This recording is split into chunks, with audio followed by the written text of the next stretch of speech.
The Columbia Broadcasting System presents yours truly, Johnny Dollar.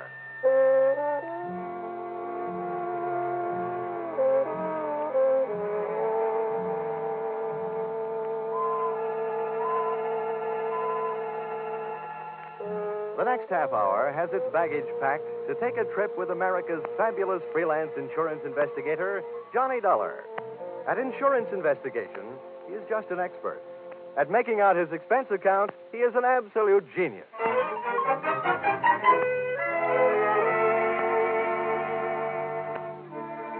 Expense account submitted by investigator Johnny Dollar to Home Office, East Coast Underwriters, Terminal Building, Hartford, Connecticut. The following is an accounting of my expenditures in the investigation regarding the Parakoff policy for your company. Expense account item 1. Plane fare to Benton, Ohio, $40.04. Item 2, plane fare Benton back to Hartford, $40.04. Explanation, purchase 2 one-way tickets. Because of the type of case I'm usually assigned, I never press my luck by buying round trips. This time I was almost right. Expense account item 3, cab fare airport to Valley Hotel, $2.20. Tip the driver. Gee, $1. Naturally. There'll be steak on the table tonight. Welcome to Warfare City. Hey, Dorman. Yes, sir. What can I do for you, sir? Bring my bag inside, will you? Here. $1. Always. All you need is $1 and a pen. Yeah, but does that mean you have to have a lot of strange people in the house? Good evening, sir. Hello. You have a reservation for Johnny Dollar? Yes, Mr. Dollar's in his room. He checked in about 8 o'clock. Huh? Oh, I guess I ain't the man I used to be. What room is he in? Oh, sorry, sir. I'm not permitted to tell you that. I can phone him. Oh, no, never mind. Let me have one of those envelopes, will you? I'd like to leave my card for this Mr. Dollar. Yes, sir. Here you are. Thanks. Here, just pop this in his box. The clerk popped the envelope into box number 207, and I propped myself into an elevator going up to room 207. I'd come to Benton to investigate a murder, and in just a matter of minutes, I found myself ready to commit one.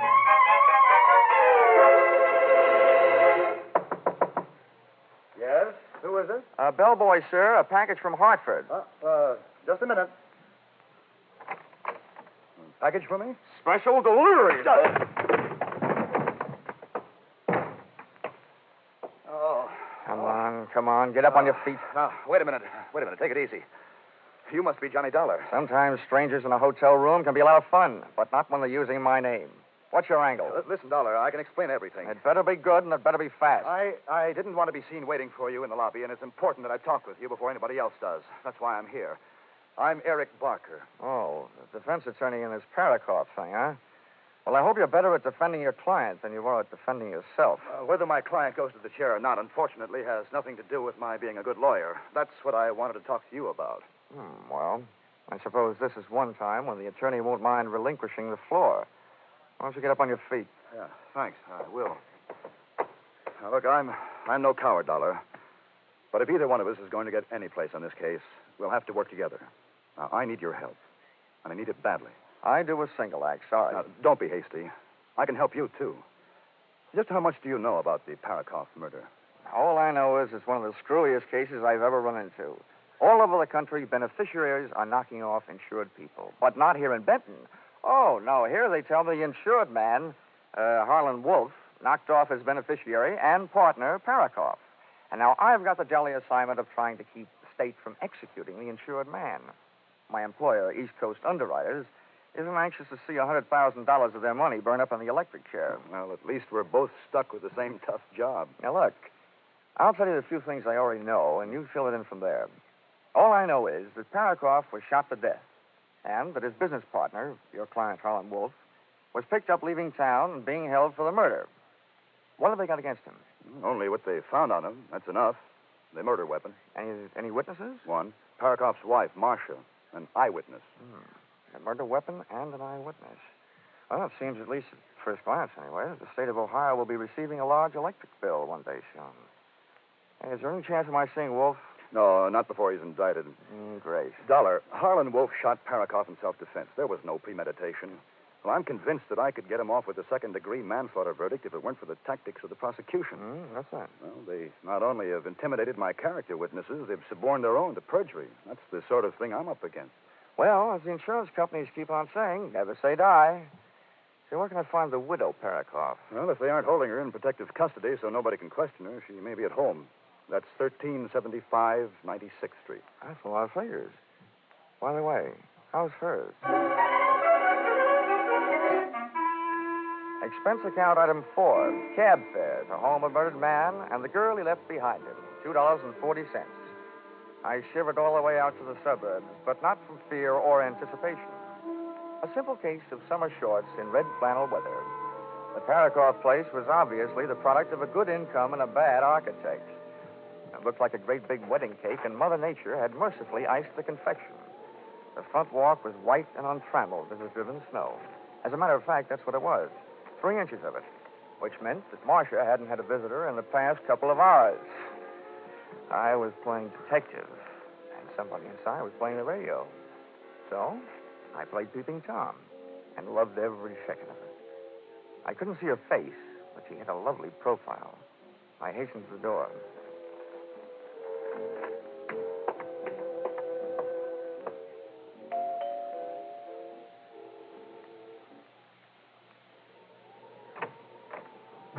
Wow. Her hair was red and her eyes were green. Her hair stopped you cold and then her eyes gave you the go signal. Yes? Would you mind saving that yes for later? I beg your pardon? Well, I've come here to ask your help, and I hope you'll say yes. My name is Johnny Dollar. I've been sent to Benton to investigate the death of your husband. Well, why? Has this turned into a federal case? No, I'm from the insurance company. Oh, come in. Thanks. Say, where can I put my coat? This snow will melt all over your carpet. Let it melt. Just throw your coat any place. Okay. Good shot. Come on in by the fireplace. It's nice and warm. I should have brought some chestnuts. I could have followed her with my eyes closed. She headed for the living room, leaving a pathway of perfumed air behind her, and I didn't waste a breath of it. Hey, that's nice perfume. Sit down. Thanks. Hey, you have good taste. That chair is a genuine antique. Oh? If you can stand a compliment before we get down to business, you certainly furnish a room. Oh, most of the things are just reproductions. Not the things I'm talking about. Oh, you mean me? Uh-huh. Oh, this is a happy surprise.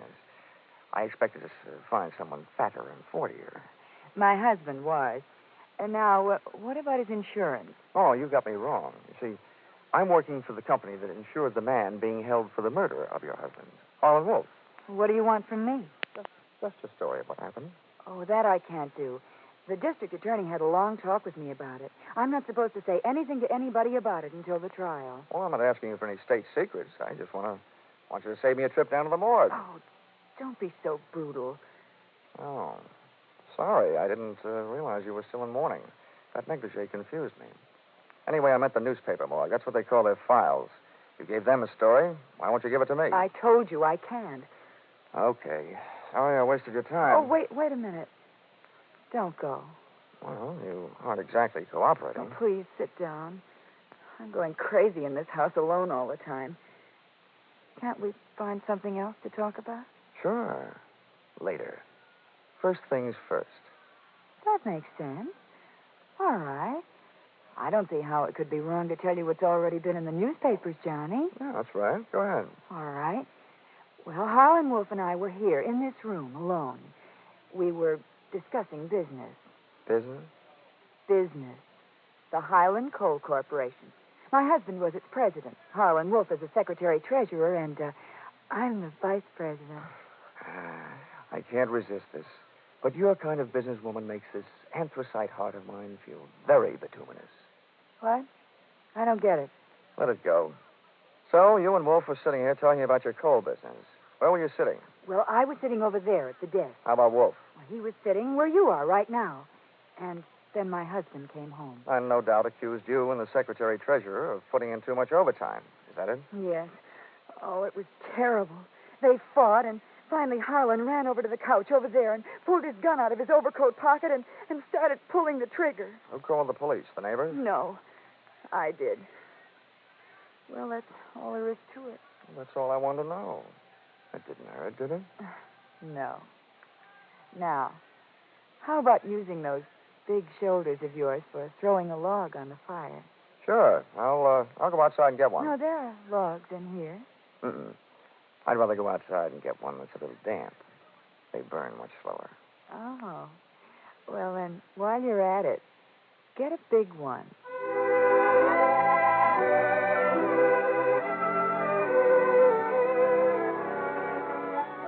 I left Marcia gazing into the fire, called a cab, and stepped out into the cold night air to wait for it. I went down the front walk with my mind on what was behind me instead of what lay ahead. Hey, Dollar! Out of the white snow loomed two very large blue police uniforms, completely filled. Get out of this Parakoff mess, Dollar. As a matter of fact, get out of this town. Why, officer? I'm just beginning to like it here. Look, this is from the top that makes it official. We've got the guilty man. We don't want any trouble. Look, you go back to the top and tell them that this is one sure way of getting trouble. They told us how to answer that one, too. I did my best. My best to break every one of the Marquis of Queensberry rules. I knew I was fighting a losing fight, but I was fighting for a little time. And that's all I got. A fist never stopped, and my head seemed to feel like a ping-pong ball in a four-handed game. Suddenly, things looked up. Me, flat on my back in the snow, seeing stars. Then a boot came flying toward my head and switched off all the pretty lights.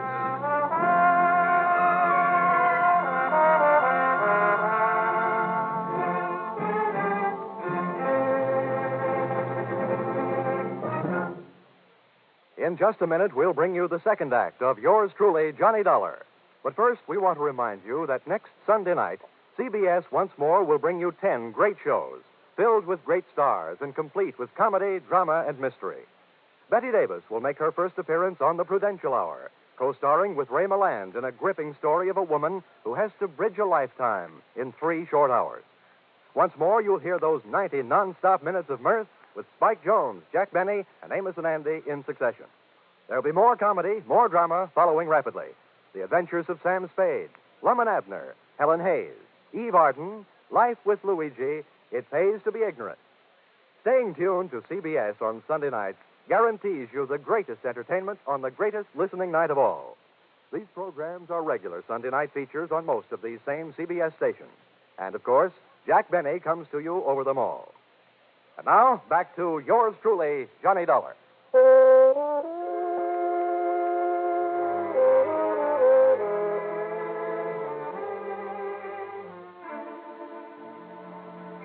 Continuing expense account submitted by Johnny Dollar to the Home Office, East Coast Underwriters, Terminal Building, Hartford, Connecticut.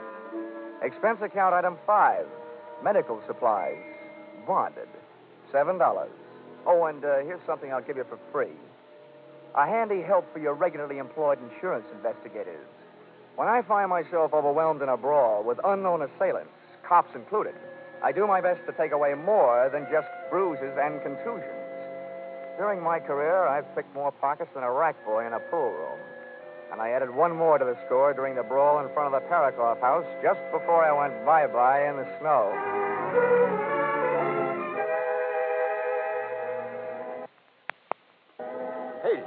Hey, mister, wake up. Come on, wake up. You'll catch your death of cold. Did you call a cab? Yeah, I think so. Holy smokes, your face. Was you robbed? What's the matter? Isn't it there? Huh? Here, I'll give you a hand. Thanks. Holy smokes, when I first seen you laying there, I thought you was a snowman tipped over. How do you feel, cold? Forevermore, I shall look kindly upon the haddock in the deep freeze. Huh? Hey, what are you looking for? I'm looking for a wallet. Did you lose it? First I found it, then I lost it. Oh, yeah, here it is. Come on, let's get out of here. Where to, mister? Police headquarters?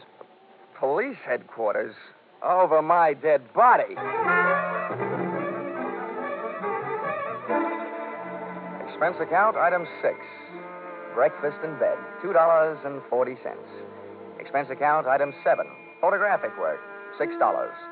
for taking pictures of contents of wallet I lifted from the police uniform the night before. Expense account item 8.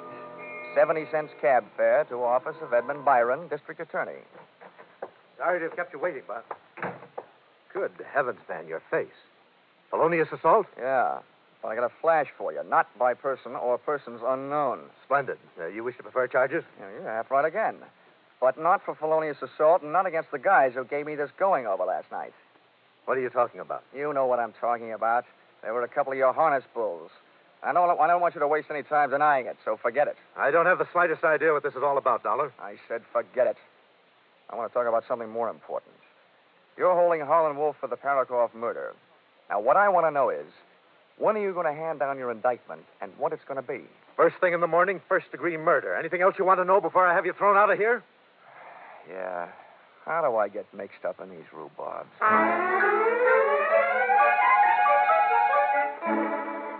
Expense account, item 10, 5 cents. A phone call to my partner in despair, Eric Barker, attorney for the defense, who agreed to lend me a set of police photographs of the scene of the crime and the principals involved. Parakoff looked very dead. Marcia looked very frightened. And the accused, Harlan Wolf, looked very fat. The pictures of the scene of the crime indicated the shooting occurred with Parakoff and Wolf standing face to face, and that all of the bullets had gone banging straight into the right side of Parakoff's body. I set up an appointment to meet Barker at 3 that afternoon and decided to make the most of the time in between by seeing what kind of a trade I could make on that wallet I'd picked up during the winter sports of the night before. The name in it was Ben Arnold, and the address was disreputable.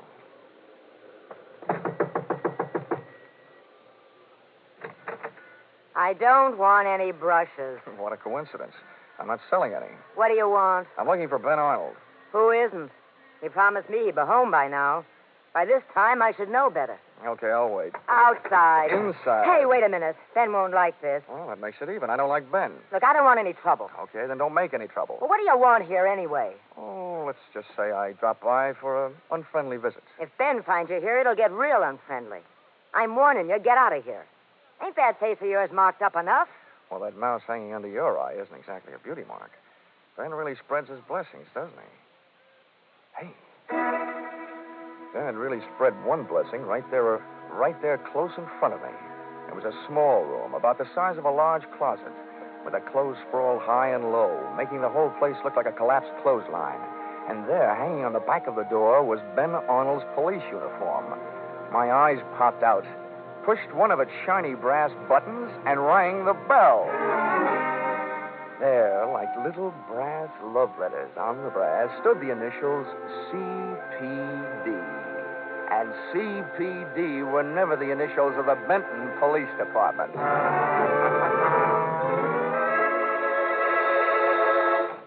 Thanks for seeing me so quickly, Barker. Dollar, you are. Good Lord, what happened to your face? A couple of police uniforms with overstuffed shoulders did this to me last night. Oh, there you are. I warned you. We're up against a ruthless bunch. Something should be done about it. Why, using the police force to beat up anybody who stands in their way? No, Barker. They were wearing uniforms, but they weren't police. Hey, what? Well, I'm afraid I don't follow you. Barker, can you give me one good reason for a Benton cop to be wearing an out-of-town uniform? And don't tell me they got mixed up at the cleaners. Out-of-town uniform? Yeah, and here's another one. If the law enforcement setup here is so rotten, why would they go to all the trouble of dressing up an outsider to do their muscle work? Well, I don't know. What I mean is, did they? Who else would do it? Certainly couldn't have been Marcia. Well, why not? The policy I'm interested in is the one that Parakoff, as president of that coal company, took out on Wolf's life because of his importance to the company. That kind of policy is taken out every day. But Marcia, as vice president of that coal company, is in line to collect on that policy if Wolf goes to the chair. But why should Wolf admit to the shooting? He has nothing to gain, his life to lose. Now, look, Marcia told me that the night of the murder, she and Wolf were alone in the house talking about the coal business. And then she didn't know what I meant when I used the words bituminous and anthracite. Whatever Marcia had on the fire that night with Wolf, it wasn't coal. No. Well, you're right about that. Marcia and Wolf were having some kind of romance. Okay. So let's say Marcia shot her husband. Let's say Wolf is madly in love with her. Let's say she promises Wolf that she will testify he shot her husband in self-defense. Marcia gets away with murder, Wolf gets away with a light sentence or none at all, and then Wolf gets away with a girl. That makes sense. Yeah, but what makes you think this is even possible? Barker, somebody had me beat up last night. I say the prosecution wouldn't have bothered sending fake cops. So, the question is, who would? There's one thing I've got to check, and check fast. Well, what's that? Those police photos you gave me show that Parakoff was shot by a left-handed shooter. And that's one of the prosecution's strongest points. Wolf was left-handed. Well, that doesn't prove that Marcia isn't. Barker, I'm going out and see Mrs. Parkman. Mrs. Parakoff. And there's only one thing I really hope. She's left-handed? That she's wearing that same negligee she had on last night.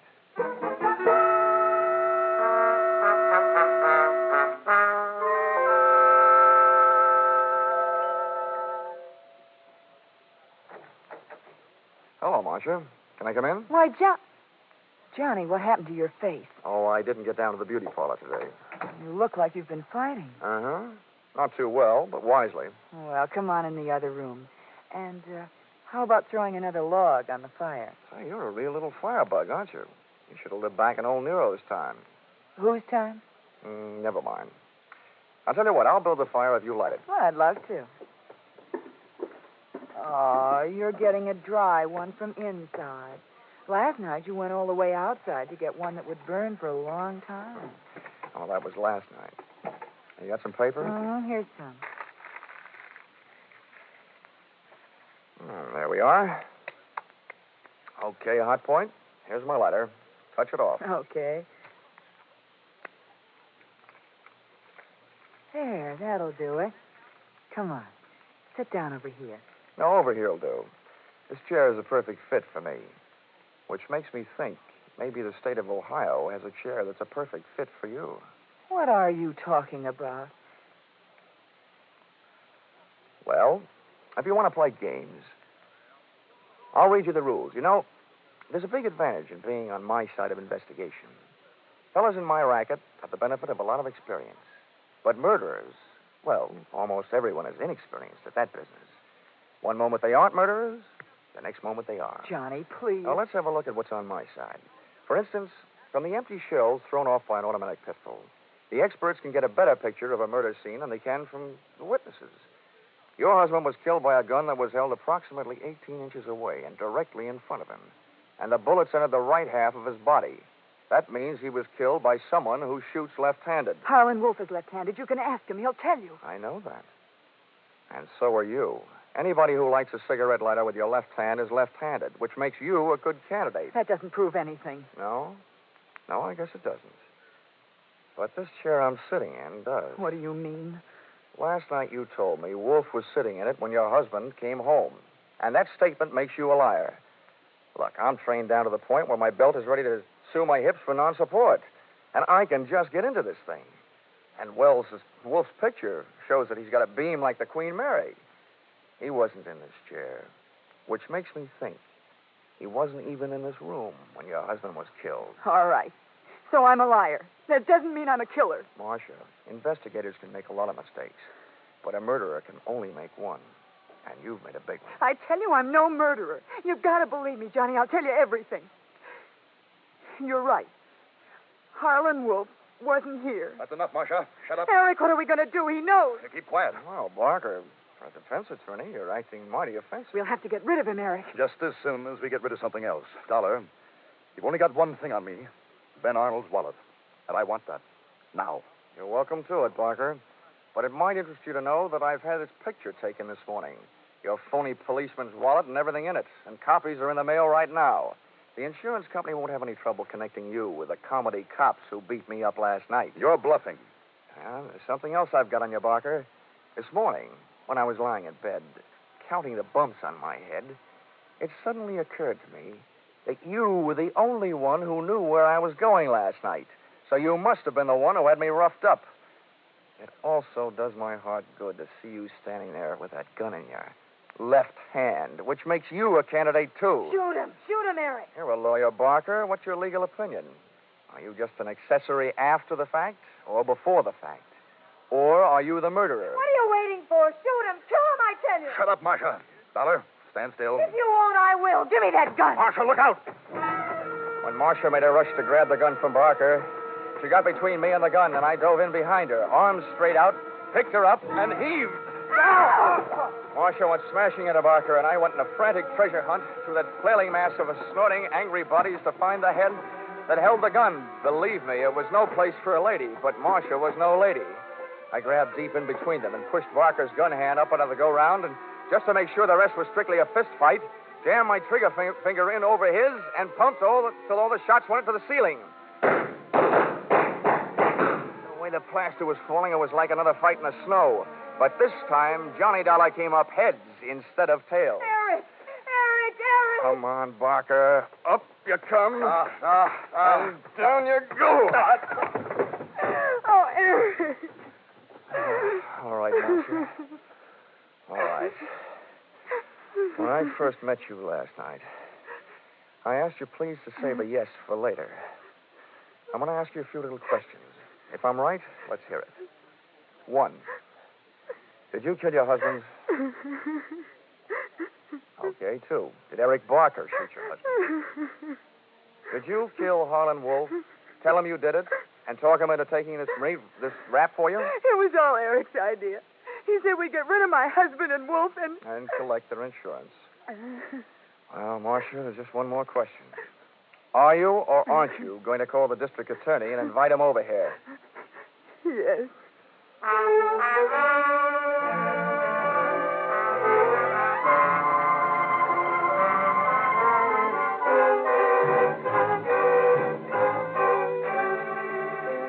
Expense account item 11. $12.40. That was lunch for the district attorney, who also turned out to be left-handed. And a very nice guy to boot. We had a lot in common. It was the first case either one of us had ever worked on where the defense had been working harder than the state to bring in a conviction. Also, that it was the first case where everybody on both sides turned out to be guilty. Defense attorney Eric Barker of murder, his girlfriend Marcia Parakoff of being an accessory before and after the fact, and Harlan Wolf of conspiracy to defraud. No wonder the nation's jails are getting overcrowded.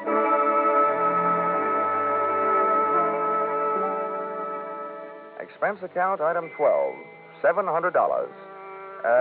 Side trip to Miami, Florida. Purpose,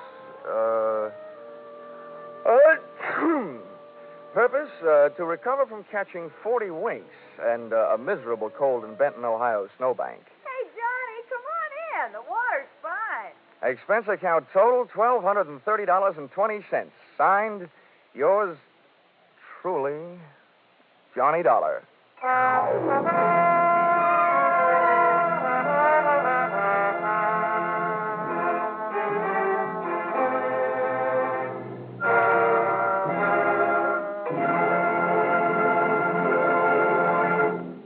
Now a word about a special CBS broadcast this Sunday.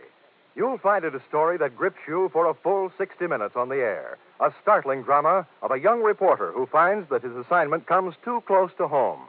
A revelation of disturbing facts about our mental hospitals based on actual documented reports and 6 months of intensive study and preparation.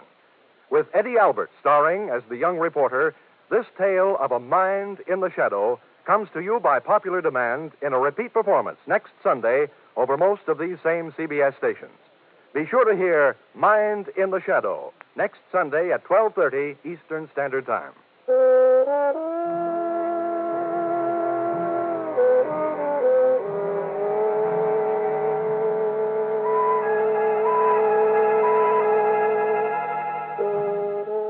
Listen in again next week when CBS brings you Yours Truly, Johnny Dollar, with Charles Russell as Johnny. Yours Truly, Johnny Dollar is written by Paul Dudley and Gil Dowd, with music by Mark Warno, and is produced and directed by Richard Sanville for CBS, the Columbia Broadcasting System.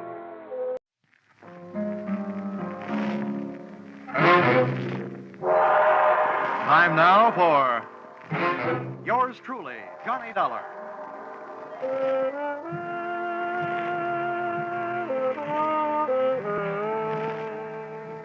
The next half hour has its baggage packed to take a trip with America's fabulous freelance insurance investigator, Johnny Dollar. At Insurance Investigation, he's just an expert. At making out his expense account, he's an absolute genius.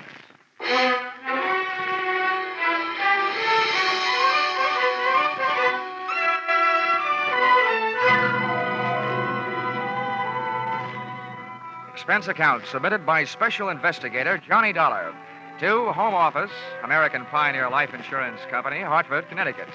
Attention, W.K. Green, General Manager.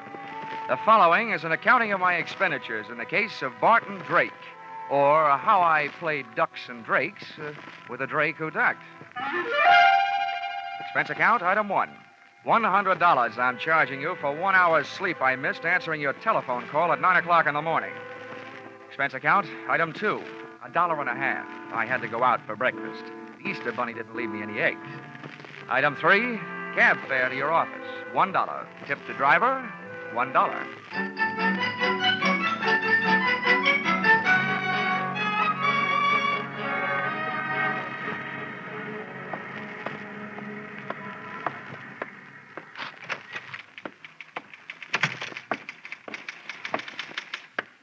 Good morning, Johnny. Why don't we make that good night sometime soon? Shall we, Chickie? Well, I've had to type up some of your expense accounts. I think maybe an evening with you might be fun. But business first. Old Stonewall's waiting for you. Oh, hasn't he gotten out of that military kick yet? No, he still thinks he's a general. But to me, he's still just what he was before he ever went into the Army. His belts never stopped fighting the battle of the businessman's bulge, huh? Well, forward march.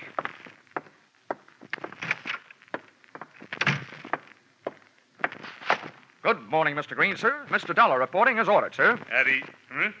Oh, yeah. What's this saluting and heel-clicking about? Oh, I thought you might be homesick for some military courtesy. Yeah, I'd be surprised to get any kind of courtesy from you. But we're not paying you to be polite. Sit down. Here. I got a job for you. Here. I had a copy made of the file in that case. You can take it with you. Thanks. Barton Drake, huh? Oh, yeah, I remember him. Let's see. Life insurance, $30,000. Beneficiary, Mrs. Barton Drake. Well, what is it? Is he dead or just dying? Neither, we hope. Well, if you'll pardon a little before-noon philosophy, just by living, a man is slowly dying of old age. We have a statistical department to worry about that, Dollar. Your job is to find this man, Barton Drake. Okay. What's the story? And as far as the company is concerned, the story started one night just short of 7 years ago. Oh, that would make it 1942. Yes, the same year I was called upon to fight for my country. Yeah. In the insurance division, Pentagon Building, Washington, D.C. Huh? But don't get me wrong. Those who served can be just as proud of what they did as those who fought. As you were saying. I merely used the word fight as a general term. Yes, General. Barton Drake, one night about 7 years ago? Yes. When we issued the life policy on Drake, he listed his occupation as that of hardware store proprietor. Hardware? As I recall it, he specialized in unregistered pistols, handcuff keys, and hacksaws. And if I'm not wrong, at the time he disappeared, he was under suspicion of grand larceny and wanted for assault with intent to kill a police officer. Yeah, that's right. At the time, he was suspected of a number of large robberies. Yeah. Refresh me on that cop shooting. How'd that happen? You remember. When the police arrived at the house to pick him up, he opened fire from the bedroom window, made a dash for it out of the back to his own car. There was a chase during which the car skidded and went through the rail of a bridge into the river. Oh, yes. Now I remember, yeah. They never did recover the body or the loot. All they got back was a wet Buick. Dollar, that was 7 years ago. At least it will be 7 years in 1 more week. At that time, Barton Drake will be declared legally dead by the probate court. His wife has already instituted proceedings. And when the court says she's a widow, she says, I want my $30,000, and you have to pay it, right? Exactly. But we're not going to pay that $30,000 if we can help it. At 9 o'clock this morning, the Missing Persons Bureau of the New York Police Department called us and gave us reason to hope that Drake is still alive. What happened? Did they see him in a crystal ball? You don't know how close to the truth you came, Dollar. Oh? The Missing Persons boys have a new habit these days. Whenever there's a television show where there's a public crowd involved, they watch it. Last night, they think they spotted Barton Drake at the prize fights. Now, that's all we've got to go on, but we think he's alive and that he's somewhere in New York. Well, that's a start, anyway. I know where to find New York.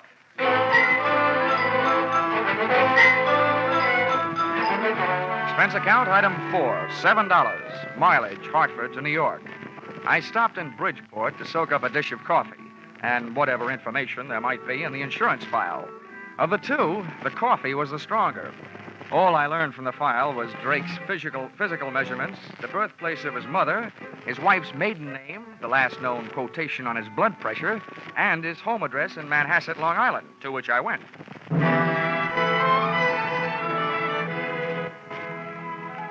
The house had a $40,000 look about it, and its grounds were being manicured by a gardener who had a $12 a day look about him.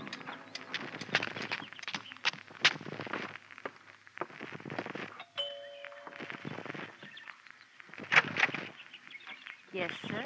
I'd like to see Mrs. Drake. Here's my card. Yes, sir. Step in, please. Thank you. If you wait here in the hall, sir, I'll go tell her you're here. The maid had a $40 a week look about her and completed the picture of prosperity.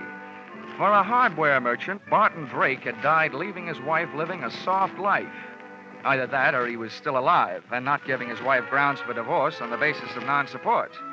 Or she was that certain kind of gal who wouldn't have any trouble making that certain kind of man get up that certain kind of money. And when I saw her, I knew not only that I couldn't afford her, but that Drake probably hadn't been able to, which probably led to his undoing. Just to give you an idea, she was wearing a diamond necklace and a negligee, and it was 2 o'clock in the afternoon. Mr. Dollar? Mrs. Drake? Yes, Stella Drake. I'm having breakfast. Won't you come in and join me? Well, I'll join you, but no breakfast. I just had a tomato surprise. Lunch. Oh, I'm glad you didn't mean me. Come on, right in here. Are you sure you won't have some breakfast? No, thanks. I couldn't bring myself to hurt that poor, tired trout you've got there. Oh, please. That's a genuine English kipper. Oh, I beg your pardon. I didn't recognize it without its monocle.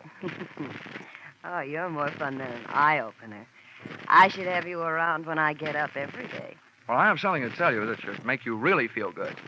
You don't mean that bunch of stuffed shirts at the insurance company have decided to give me my money without going through all that fuss at probate court? Oh, I've got better news than that. You may not get that money. But we think you have a good chance of getting your husband back. What? Yeah, the New York police think they saw him last night. Alive. Oh. Maybe I was wrong. Maybe that doesn't make you happy. Why, yes. Yes, of course it makes me happy, but to live without a man for 7 years and then have a stranger just sit across the table and calmly tell you he's alive, it's just too much. Tell me, where did they find him? They didn't. They think they spotted him at the fights they were watching on television. I imagine they're looking for him. I know I am. Well, it's impossible. If he were alive and back in New York, he'd come to me. That's what I was hoping, Mrs. Drake. Well, I don't believe it. Why would he do a thing like that to me? Why would he make me suffer all these years? I think you'd better go now. I've got to be alone. I've got to think. Oh, Barton, why? Why? Please, Mr. Dollar. I want to be alone. I figured if she wanted to be alone, it was for a good reason. Because that lather she'd gotten into was strictly from soap opera. She flooded me to the door on a tide of tears. Once outside, I picked up the hedge clippers the gardener had conveniently left near the front walk and pruned the telephone wires leading into the house. Then I took a plant on the place from the other side of the street. I figured Mrs. Drake would want to share her troubles with somebody, and with the phone wires cut, she'd have to leave the house to do it, giving me a chance to follow her. And that's the way it worked out. She led me someplace, all the way into New York City, but not to Barton Drake. That would have been too easy. Once in Manhattan, she headed for a drugstore and a telephone booth.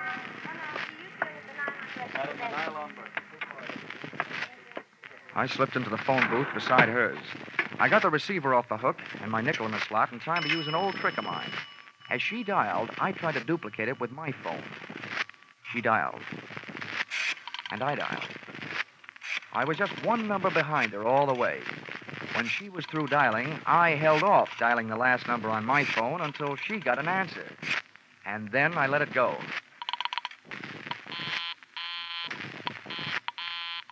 The number she was calling was busy. There was still room for coincidence, but it was good enough for me. I jotted down the number I'd gotten out of my little telephone game of tag and then listened. I've got to see you right away. We're in trouble. All right, I'll meet you in 20 minutes. The usual place.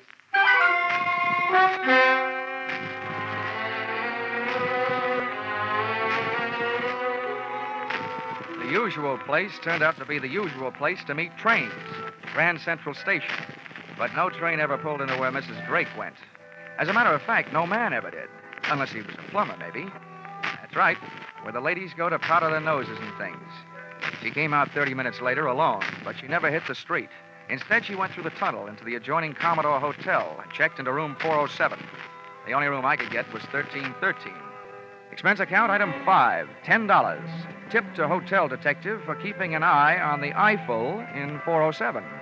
Item 6, $35. Purchase of portable phonograph. Item 7, 65 cents. Purchase of phonograph record, Frank Sinatra singing night and day. With this for ammunition, I went back to my hotel room and gunning for a bird I'd never seen. I set up the phonograph near the telephone, put on the record, and placed a call to the number Mrs. Drake had called earlier in the day.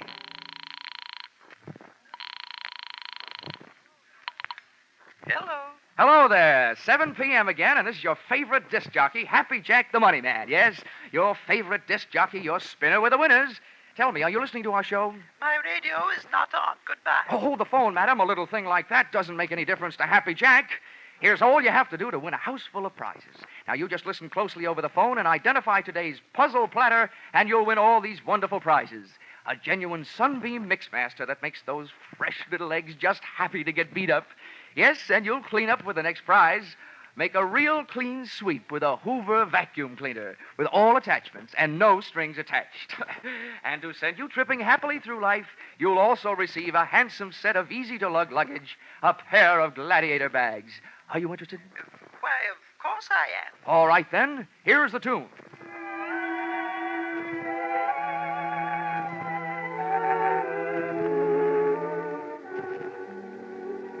Night and day. There it is. What's the title of that song? Night and day. You're right. You win all the sensational prizes. Quickly now, give me your name and address. They'll be delivered tonight. Mrs. Knott, Yes, Mrs. Knott. The street number? 127 East 89th Street, apartment 3C. Thank you, Mrs. Knott.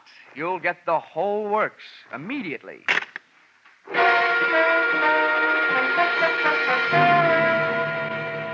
Expense account, items 8, 9, and 10. $39.50, purchase of Mixmaster. $79.50, purchase of vacuum cleaner. And $89.50, purchase of luggage. You may resent this expenditure, but there's one thing you must remember. Nobody can resist trading their name and address for something for nothing.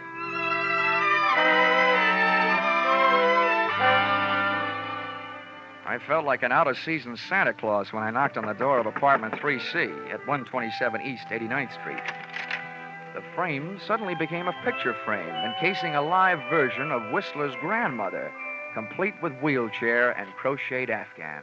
Just bring them in and set them down. Yes, ma'am. I'm Happy Jack, and I'm glad to meet you. Right in here and set them down. Ah, yes.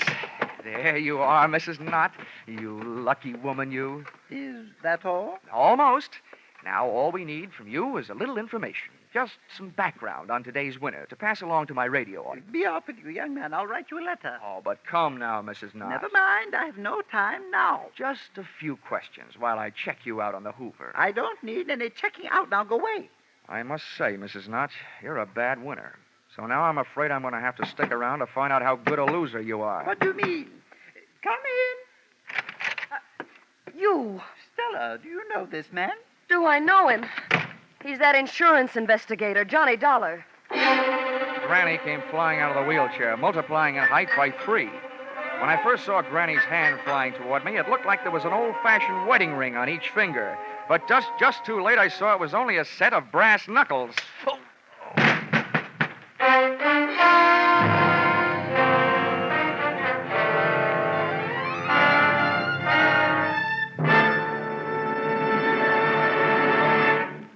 In just a moment, we'll return to the second act of yours truly, Johnny Dollar. CBS cordially invites you to hear the adventures of Philip Marlowe and the stories of modern crimes and their solutions as unfolded on Gangbusters when they come to you every Saturday night on most of these same CBS stations. Tomorrow night, Philip Marlowe will investigate the mystery behind the cloak of Kamehameha, and Gangbusters will deal with the case of the callous killers. Now back to yours truly, Johnny Dollar.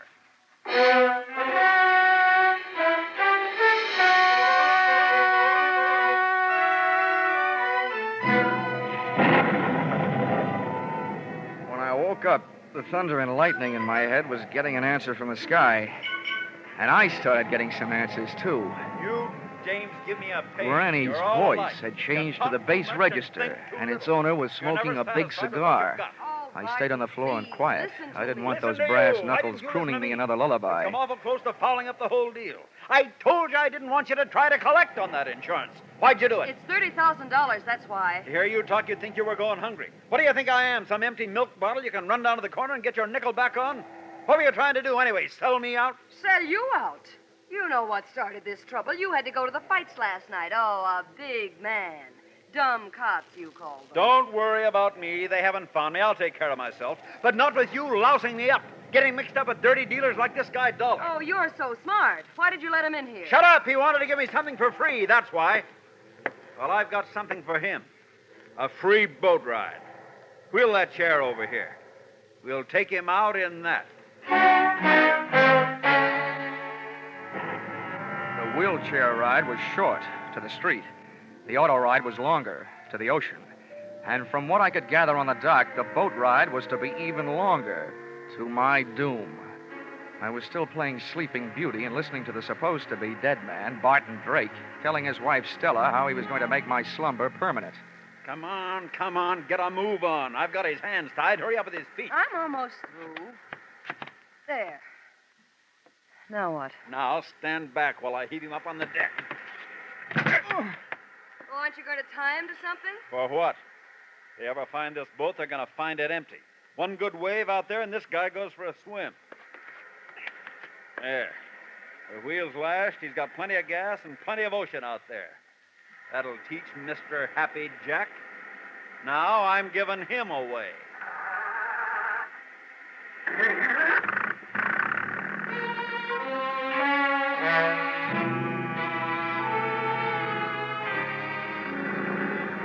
Taking that salt shower bath with my clothes on wasn't the big chill in my life. I was scared. My heart was racing faster than the boat engine. And for the first 20 minutes, all I could think about was hanging onto that slippery deck with all I had to hang with, my hopes and my heels. I was on a thin strip of deck after the wheel. Hard by my hands was a deck cleat. With that for a starting point, I went to work, trying to out-navigate that rope, with which Barton Drake had lashed the wheel. I worked my tied wrists over the cleat and dropped my legs down over the side into the icy racing water. I had rigged myself into a human jury rudder to swing the boat off its course. I didn't know where it would take me, but I didn't care, so long as it wasn't out to the open sea.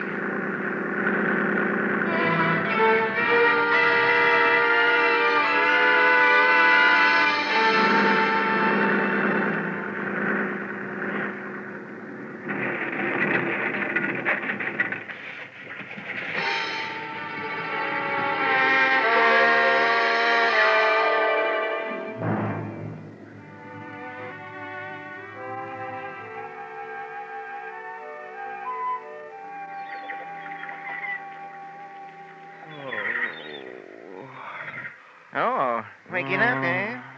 Might as well tell you. Your boat sunk and you ruined the dock last night doing it. You have to pay for it. Oh. My name's Fred Kindly. I pulled you off the beach. I'm expecting to be paid for that, too. Will it cost me to find out where I am? Well, it ain't worth nothing. Talk, ain't. You're on Slate Island. Ain't worth much neither. All slate. Didn't have the sense to grow no chalk to go with it. Dandy. Where are my clothes? Out in the sun. How about my wallet? Fish must have got it. Mind if I feel your back for fins? Now, don't get funny, young feller. Might want to be getting off this island someday. Someday. Some minute is more like it. You got a boat? Of course I got a boat, but ain't got much food. Maybe if I could afford to buy some of supply canned goods when I got to the mainland, Well, how much would it cost? much as $100, maybe? Okay, it's a deal. Let's go. Hold on now. Only said maybe. Come think of it, might cost $200. Oh, okay. You swindler. 200 then. Oh, swindler, am I? I say, fellas might as well have the game as a name. Makes my price $500 worth of grade A canned goods. And if you don't want to pay it, you can get out in this shack and wait for the mailboat. Maybe I will. When does it get here? Week from Tuesday. Okay. You'll get your $500 worth of canned goods. When can we start? I'll give you your clothes soon as you put it in writing and sign your name. Where's the paper? Right here. Keep it handy. Just fill in the amount here. $500 worth. It's my regular contract for shipwrecks. Okay. Give it here. 500. And where do I sign? Right there at the bottom. There you are. All signed. That's a peculiar name. Ali Khan. I'd had more than my share of wind the night before, so I decided to throw caution to it. I went into the building at 127 East 89th Street and up to apartment 3C. First, I knocked with my knuckles and got no answers, so then I knocked with my feet.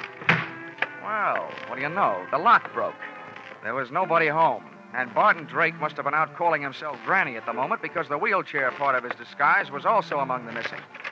The closet was empty, and the brand-new Gladiator bags I had delivered the previous evening were nowhere to be found. Now, nobody could say I hadn't made it easy for Drake to make a getaway with my little giveaway. I'd even supplied the luggage. But all the traffic wasn't going. Some of it was coming. Oh, well, Stella, there's one bad thing about kicking your way into places. You can't lock the door behind you. Well, now that you're in, you better come all the way in. What are you doing here? You should be asking me what I'm doing alive. The only answer I've got for that is I don't murder easily. Where's Barton? Ah, that was the next question I was going to ask you. Now that one's gone, I've got a couple more I'd like to ask you. And don't argue. I don't know anything. Well, then let me tell you something. If you're not guilty of anything else, you are guilty of attempted insurance fraud. That's in my department. The tougher you make it on me, the tougher I'm going to make it on you. Now, about those questions. How long has your husband been back here in New York? He never left here. Oh, the night his car crashed through the bridge, he just grabbed himself a hideaway in New York and stayed put, huh? How long has he been using that old lady disguise? All the time. Okay. Well, now my last question. That bag in your hand, where were you going? Okay, let's find out. Give me that bag. Uh-huh. What's this? Well, it's either a bathing suit or a two-piece handkerchief. And that blouse there, that doesn't look like it's for dinner wear in an igloo. You were headed south. So we were headed south. What about... We, huh? If you ask me, and I doubt that you will, so I'll tell you anyway, your hopes just headed south. Lady, you've been double-crossed. Your husband took off without you. I don't believe it. If he left here, he had a good reason. That's your guess, but we're not playing your hunches. We're playing mine from here on in. Just where did he say you were going? I don't remember. Maybe it'll help if first you remember what I told you about insurance fraud. It's good for 10 to 20 years. Now, do you remember? He bought tickets on the Orange Blossom Special for Florida. It leaves Penn Station in an hour and a half. Oh, you've got that a little backwards. The Orange Blossom Special pulls out in half an hour. Huh? That doesn't even give me enough time to get down there. Get out of my way. Sit down.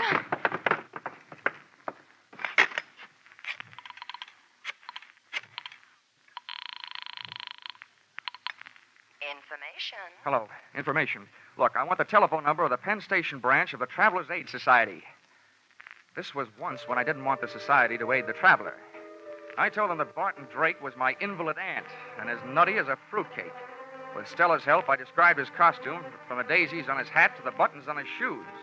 I tagged it off with a warning that when my aunt left the house, she thought she was a honeybee and was on her way to throw herself in front of the Orange Blossom Special, wheelchair and all.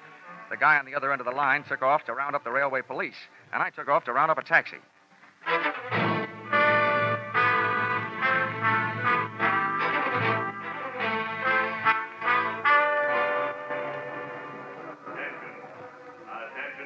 I rode the escalator into the main waiting room, and halfway down, I spotted Barton Drake in his grandmother get-up.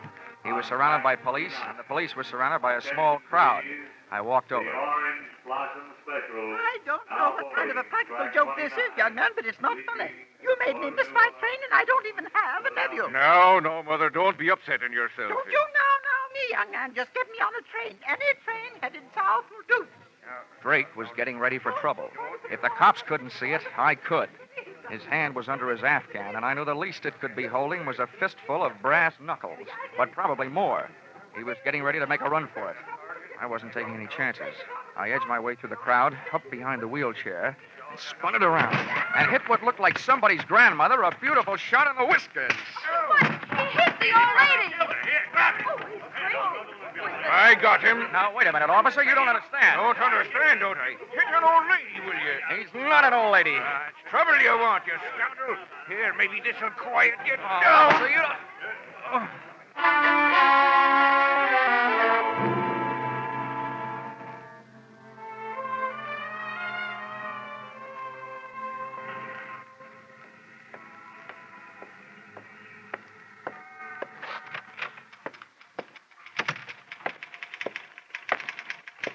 Johnny. Hiya, Chickie. Oh, that bandage. What's the matter with your head? No brains. Where's the general? Oh, when he found out you'd saved American Pioneer $30,000, he decided to take the morning off and celebrate. He's out playing golf. Oh, great. To celebrate my getting hit on the head with police clubs, he goes out and swings golf clubs. Oh, Johnny, I was sort of Now, hoping don't that... worry, Chickie. I've still got enough energy left for nightclubs.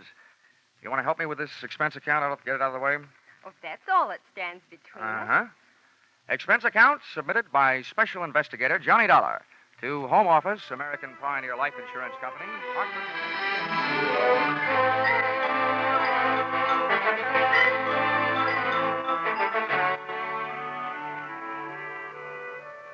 First, the police held me and let Granny Drake go to the hospital, where they learned the truth. Then they let me go to the hospital and transferred Barton Drake to the pokey, where he was soon joined by his lady-in-waiting, Mrs. Drake. Expense account item 11. Something I almost forgot. $500. Canned goods. For the man who got me off the rocks on Slate Island, Mr. Fred Kindly. Even if he did rob me, I didn't feel like robbing him. The only thing I did do was remove all the labels from the $500 worth of canned goods. I'm sure that this will see to it that Mr. Kindly had some very unbalanced meals, because I happen to know that there's no difference in the sound of canned tomatoes and canned peaches when you shake the can. Expense account total, $1,482.63. Yours, truly, Johnny Dollar.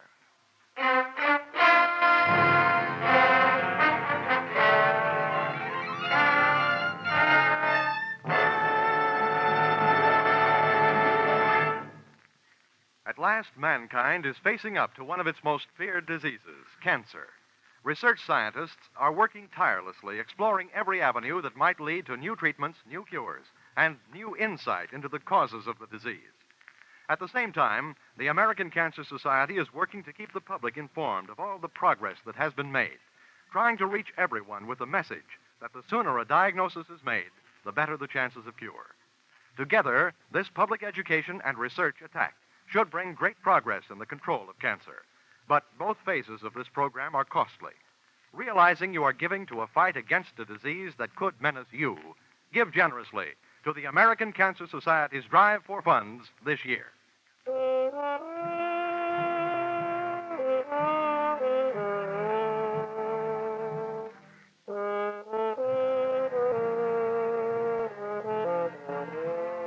Yours truly, Johnny Dollar, stars Charles Russell as Johnny.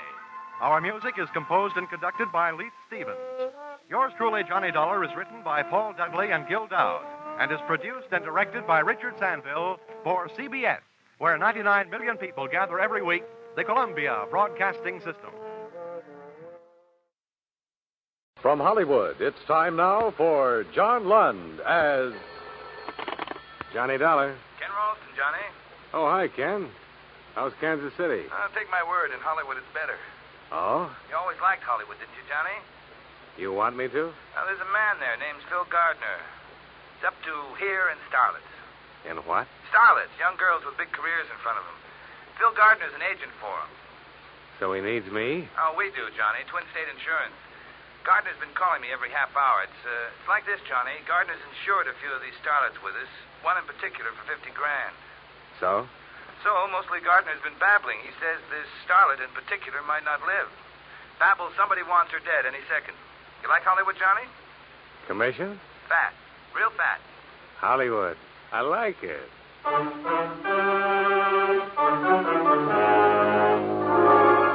John Lund in a transcribed adventure of the man with the action-packed expense account, America's fabulous freelance insurance investigator. Yours truly, Johnny Dollar.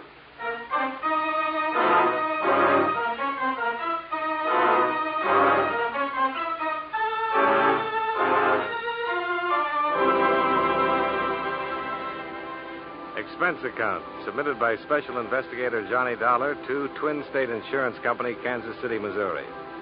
The following is an accounting of expenditures during my investigation of the Starlet matter. Expense account item 1, $227.70. Airfare round trip on coach out of LaGuardia, flight 601, flying west.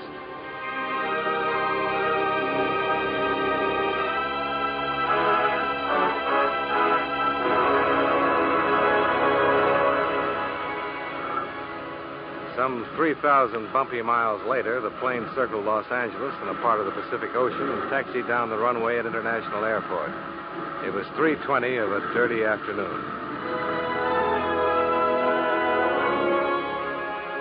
Expense account item 2, $440, cab fare to Sunset Ruxton Hotel, my home away from home in Hollywood, where I checked in, renewed old acquaintances with Judy, the telephone girl, put my pale cheek against her suntan, and told her I'd see her later. Expense account item 3, $2 even, to Beverly Hills office of Phil Gardner, agent. He was not in.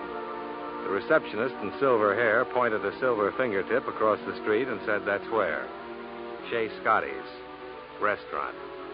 And Mr. Gardner would be dressed with 2 vents in the back, a Tattersall vest, and blue suede sandals. And you know, he was. So you're the boy they sent from KC, huh? Wait, I'll scooch over a little. You can sit down. Yeah, thanks. What's your name? Dollar, Johnny Dollar. You want to see a picture, Johnny? Here, take a look. That's Toby. Toby? Toby Drake. You've seen her in pictures. I have. You're living. You must have seen her in pictures. Loyal moviegoers like you are going to make a star out of Toby. Well, I'm happy for both of you. If she lives. Somebody's going to kill her, Johnny. Murder her dead. Now, she's a sweet kid. It shouldn't happen to her to die from these anonymous threats. Look, why don't you give it to your press agent? Johnny, believe me, on my knees, I tell you. If I want publicity, I give it to the cops. I'm not kidding, Johnny. The kid's scared. She's in a lot of trouble. No call for you, Mr. Gardner. I'll plug it in here. Oh, thanks, Charlie. Right this way. Gardner speaking. Snap it out. I'm busy. Huh? No. Yeah, huh? No. Yeah. Skeptic. Huh? I just called you a skeptic. What's that mean? Toby's dead. Her boyfriend called. I should be the first to know. I'm sorry. Look, I'll drive you over there. You'll want to see for insurance purposes, huh?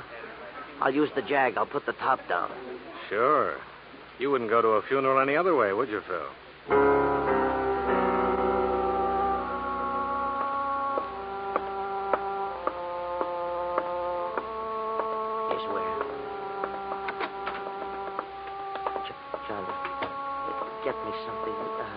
Water or something like that. The place swarming with things. Chintz curtains, plump upholstery, and Beverly Hills Oriental knickknacks cluttering the Grand Rapids highboy. I walked over to the 3-piece section. Toby Drake was lying there, her hand trailing down to the floor. I couldn't see her face until the big man stood up. Somebody wrapped that black silk stocking too tight around her neck. You wrapped the stocking? Look, Buster, a call came to headquarters and said get here because there was a dead girl named Toby Drake. There is. And all of a sudden you're here. Why? Something they have around this town. An agent. He's Toby's. Oh, agent? Oh, well. Talk to me, agent. Sure, Lieutenant. Just Detective Costa. Lieutenant, I'll never make. Go ahead. Well, it was like this. Johnny and me sit there at Scotty's chewing fat, and the phone was brought over, and the man on the other end says it's Mr. Fulton. And he says his girlfriend's dead. Honest, I'm broken up about this.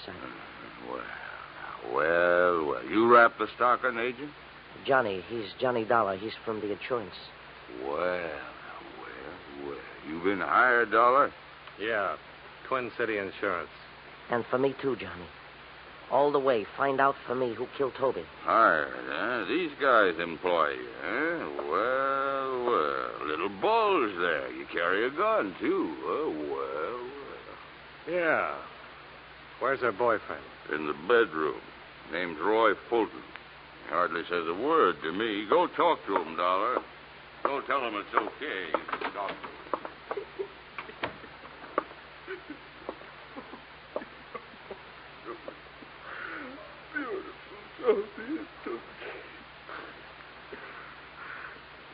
Who are you?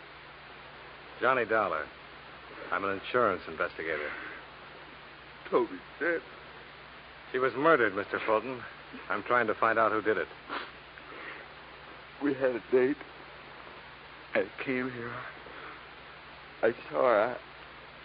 I didn't lose my head. I called her agent. Then I called the police. Did you kill her? No. But she should have been more careful. Girls like her. What kind of girl did you think she was? Very pretty. Just beautiful. Now no more. Toby.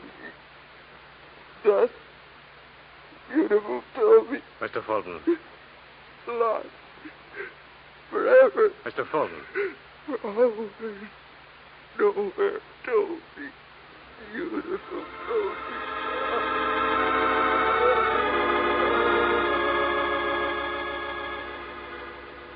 I couldn't get through to him anymore. I gave him back to Costa, and I got out of there. A few thoughts on Toby Drake. Toby, a kid who'd once maybe won a beauty contest. Expenses paid to Hollywood, shake hands with the stars. A nice kid. Pretty kid on her way, now dead. I bought a paper and went back to my hotel. The lobby desk came first. Hi, Mr. Dollar. Any calls for me, Judy? You got a call with a message. You want it? Why don't you come over here and give it to me, Judy? I've never seen you standing up. I'm taller. The message came in 10 minutes ago. You want to reach for it? Shall I read it to you? Read it. Goes like this. First Toby, then Stella Martin. You can't stop it, Dollar. First Toby, then Stella Martin. You ad-libbing this, Judy? Says right here. Who left the message? I took the call. The man said it and hung up. What Stella Martin does he mean, Mr. Dollar? I wish I knew, baby. You think maybe the starlet Stella Martin used to be a starlet? She's not around much anymore. Starlet, huh? How would I get in touch with a starlet, Judy? Oh, I know. Hand me that phone book.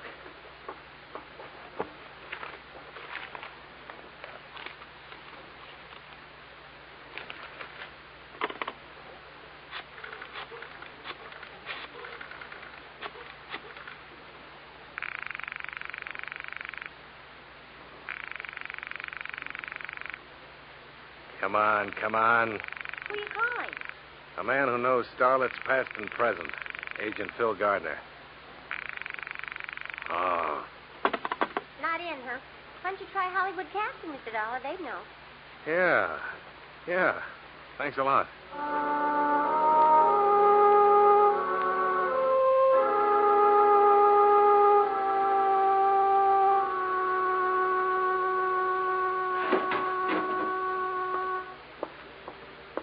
Stella Martin dropped from our ready file. Non-payment of dues. Well, there must be an address where you dunned her. 2001 Magnolia Avenue, Westchester.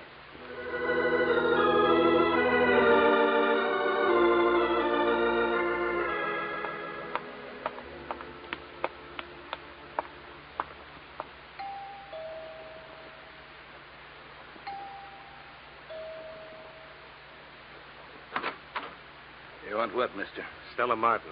She live here? Uh-huh. You're who? Johnny Dollar. Investigations.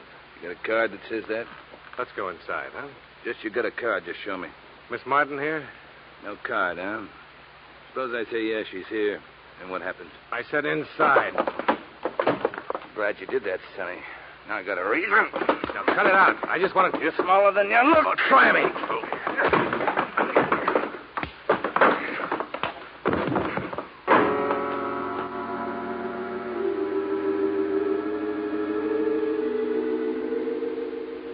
Later, when I opened my eyes, he was gone.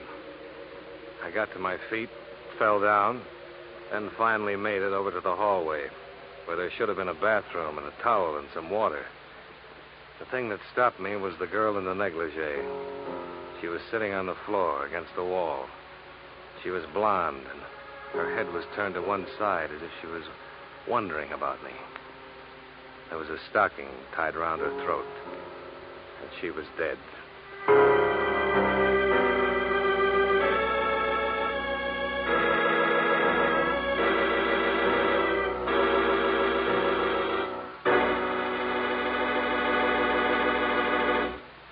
We'll return to yours truly, Johnny Dollar, in just a moment.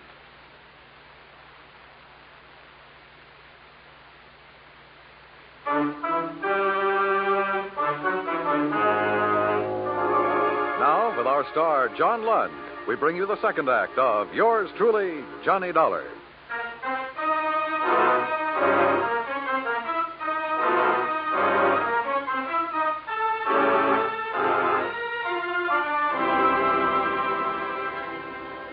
I'd seen the dead girl a couple times. In the jungle picture, spliced between the main feature and the newsreel. The girl in the South Sea apron who gets chased by the gorilla. I stopped trying to convince myself it wasn't real. It was real, all right. I didn't need the pounding on the door to knock it into my head. I didn't need Detective Costa either. What is this, Dollar? You on a rampage? Now, you want to know what happened, or you want to be a big man? Just be gentle with me. That's all I want you to do. 15 minutes ago, I was in a warm bed. So just be gentle. I got slugged. A man 7 feet tall in a black leather jacket. I spent 5 hours questioning Roy Fulton about the murder of this girlfriend of his, Toby. Nothing. I let him go. Then I climbed into this warm bed, and I was sleeping fine. Then Sergeant Hurd called. Seems someone phoned in this address to Sergeant Hurd. Now, you were saying what, Dollar? She's in the hallway, propped against the wall. Show me.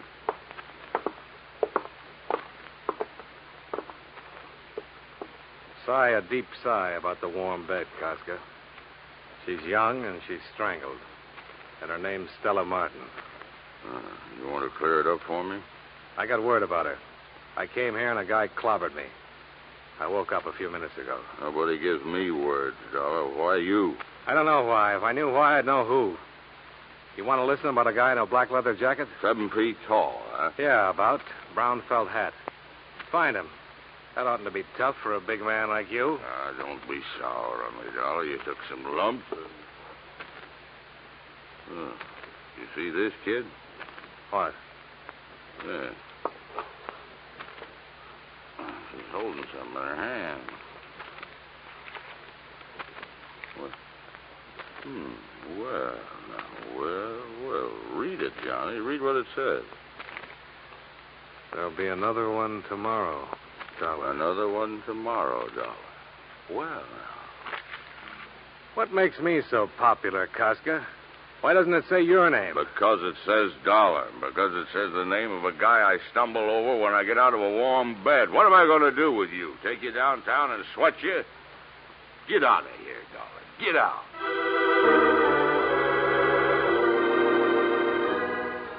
Then back into the rose-scented air and the suburban lawn now littered with friends and neighbors. And under the bright neon of the corner cut-rate drugs and sundries, the night-blooming hack stand. I took a cab to my hotel. No more messages, so I went to sleep.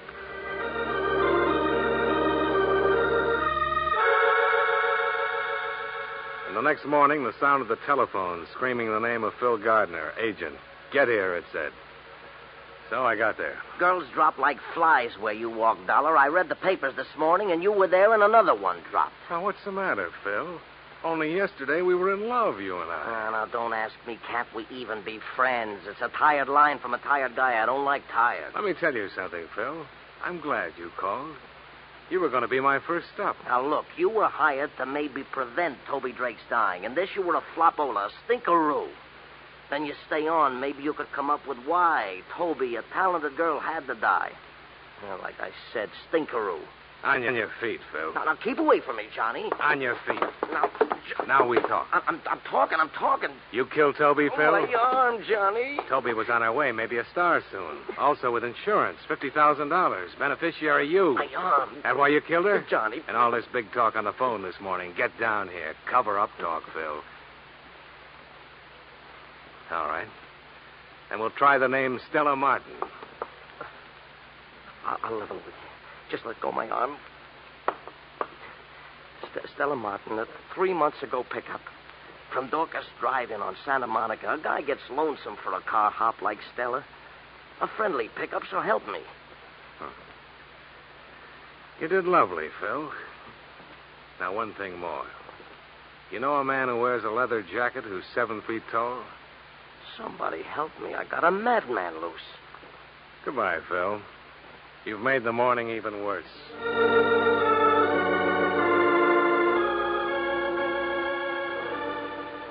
I got to the drive-in on Santa Monica. A cowgirl with a menu and a pair of heavy-duty sheer dungarees threw a card on my windshield that said Phyllis on it. Dorcas, she asked back. Why, that's old Melv over that way. I moseyed on over to old Melv. Howdy. Johnny Dollar, insurance investigations. Melvin and Dorcas. Shout out a fella. Howdy. Howdy. You the manager of this place, Melv? Yeah. Top hand. Oh, what else? Huh? Oh, tenderfoot talk. Don't let it throw you. I need some information, Mel. Yeah, don't be a gravel kicker, son. Speak up. What's on your mind? Know a girl named Toby Drake, Mel? Yeah, I knowed her. Used to work here. One named Stella Martin? Yep. Do the work this evening. She ain't gonna make it, though. She's dead. She and Toby. Choked. Seen it in the Gazette. I need your help, Mel. Deputize me. Well, I don't know. Just don't know.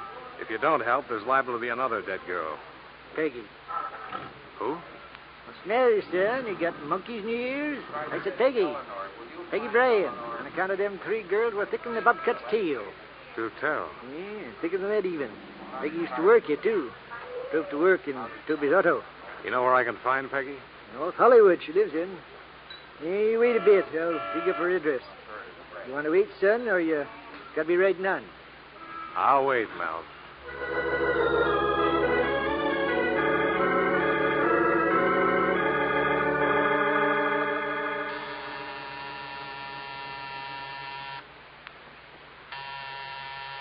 Get away. Get away from me, whoever you are. Get away. Listen to me, Miss Bryan. I've come to help you. I'll kill you. I'll kill you before you kill me. Don't be crazy. Give me that gun. There. That's better. To kill me. That's why you come to kill me. Now, let's scream inside. We don't want to make talk for the neighbors. Inside, Peggy. Now, hush, hush, baby girl. Hush. You see? I let you go. It's nothing to be scared of. I'm here to help you, to keep it from happening, like it did to Stella and Toby. You understand what I'm saying, Peggy? Stella, Toby, they're dead. And now it'll be me. Why does it have to be you, Peggy? You don't know? You kill and you don't know why? Try to understand. I'm an insurance investigator. A lot of times I'm around when people die. Sometimes I get there sooner. Now help me. Help me, Peggy, so I can help you. That way we'll save us both a lot of pain. I'm so frightened. Because I'm so frightened. Whoever killed Toby and Stella, why would they want to kill you? I know why. I think I know. Well, tell me, Peggy. A woman was killed. We killed her. Tell me about it. It was 3 years ago. Toby, Stella, and I, we had a little car. We used to take trips. 3 summers ago, we took a trip to Oregon. One day. One day what? This woman crashed into us. It was her fault. Honest, it was her fault. And she was killed? Married woman. Young and pretty. And married. The police said it wasn't our fault and let us go. Only me. Why else would anyone want us dead? It's Saturday, Peggy. What do you do with yourself on Saturdays? I shop. For groceries. A new dress sometime. We'll go buy a new one. You and me. And tonight? What do we do tonight? You mean you're asking me for a date? Uh-huh. What do we do tonight? Saturday nights I usually go to Ocean Park. It's fun. Rides with people. It's fun. Sure it is. Saturday night, Ocean Park. We'll have fun.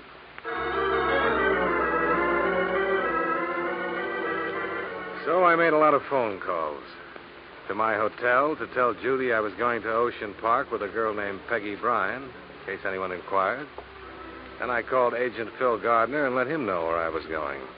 Finally, I called Roy Fulton, Toby's boyfriend, and let him know all about my plans for the evening. And then I went shopping with Peggy Bryan and then took her to Ocean Park. Peggy Bryan, Pigeon. Let's just walk for a while, Johnny. Whatever you say.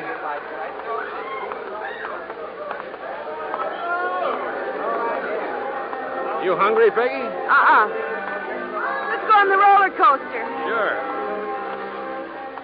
Peggy, What? just stand still for a moment. Look around you. Do you see anybody you know? No. I know what you're doing, Johnny. Why, sure. I'm on a Saturday night date with a nice girl. You think you'll find me here, Johnny? You want me to level, don't you? Is he going to kill me? I'm going to try to stop him, Peggy. Come on, let's eat.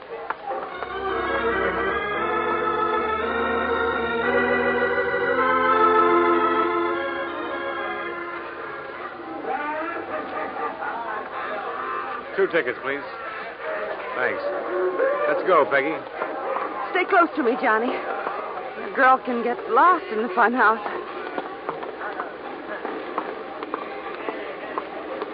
Johnny. Oh, Johnny. What's the matter, Peggy?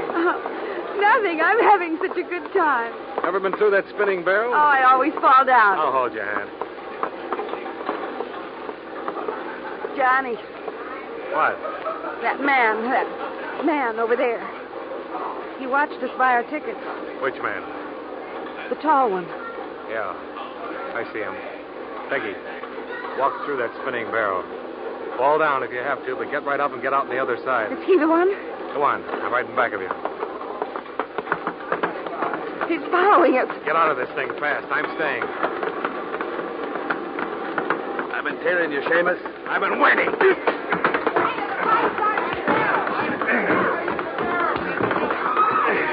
You had enough, Shorty? Yeah. Come on, I'll drag you out of here. Now talk. Talk or so help me. You're crazy, Seamus. Talk. You think I killed her? I didn't kill Stella. She was dead when I got there. I swear she was dead. Yeah, sure she was. And you came in. I went crazy. I wanted to kill. Something to get even. And why are you following me? Because you're a Seamus. If we get to the killer, I want a piece of him. I didn't kill Stella. I was in love with her. You gotta believe me. You got to.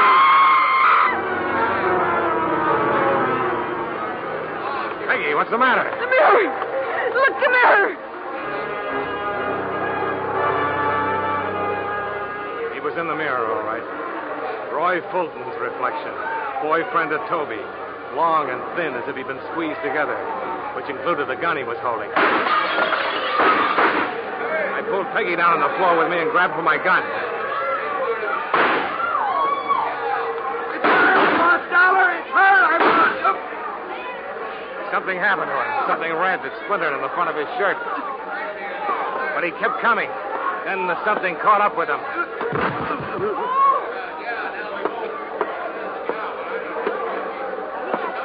Fulton, are you... They killed my wife. They killed her.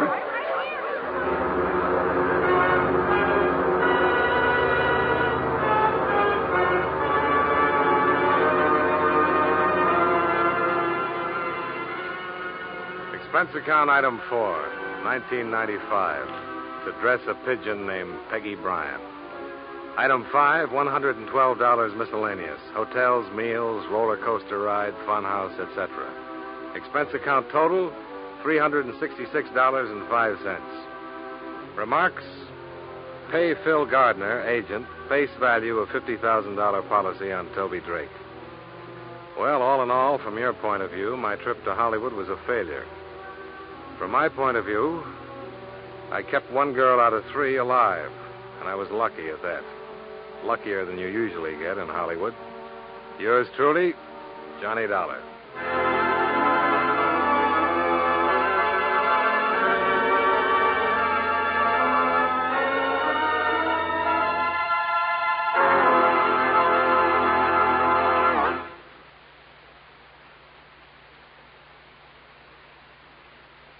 Yours truly, Johnny Dollar, stars John Lund in the title role and was written by Morton Fine and David Friedkin with music by Eddie Dunstetter. John Lund can currently be seen in the Universal International picture Just Across the Street. Featured in tonight's cast were Raymond Burr, Dick Ryan, John McIntyre, Sidney Miller, Victor Perrin, Virginia Gregg, and Jeanette Nolan. Yours truly, Johnny Dollar, is transcribed in Hollywood by Jaime Del Valle.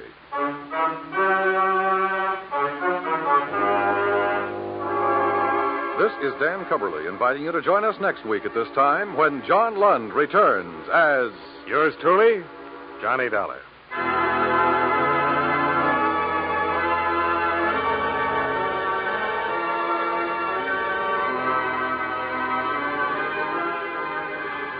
Tomorrow, Gangbusters brings you on CBS Radio another true crime story, naming names and places, giving complete details on the operations of a ruthless criminal gang, showing you how the cops, after a bitter manhunt, put them out of business.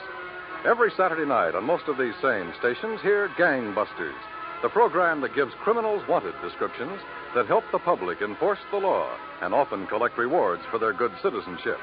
Gangbusters, Saturday nights on CBS Radio.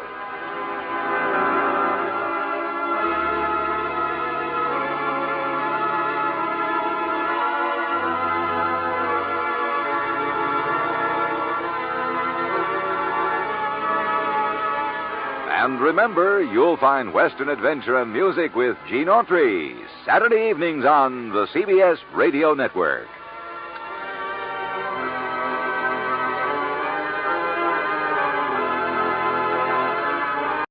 In this case, most of the principals were out on bail. It put me out on a limb.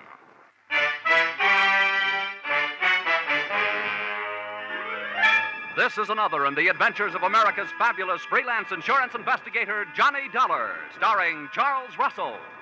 At Insurance Investigation, Johnny Dollar is just an expert. At making out his expense account, he's an absolute genius.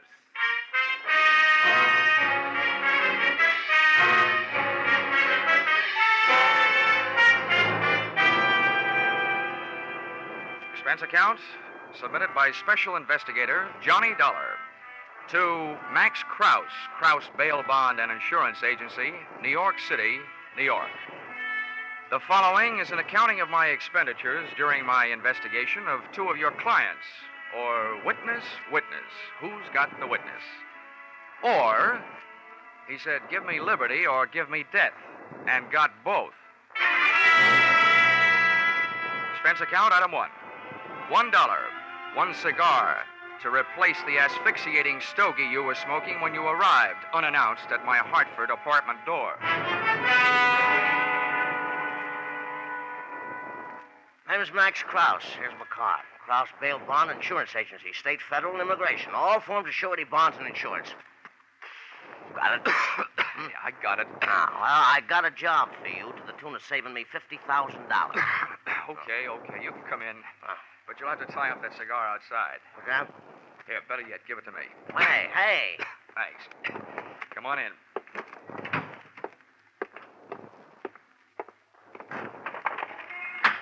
Hey, what's the idea of throwing it out the window? That was an expensive cigar. Oh, can you think of a better way to get rid of it? It was killing me. Here, have one of these. Oh.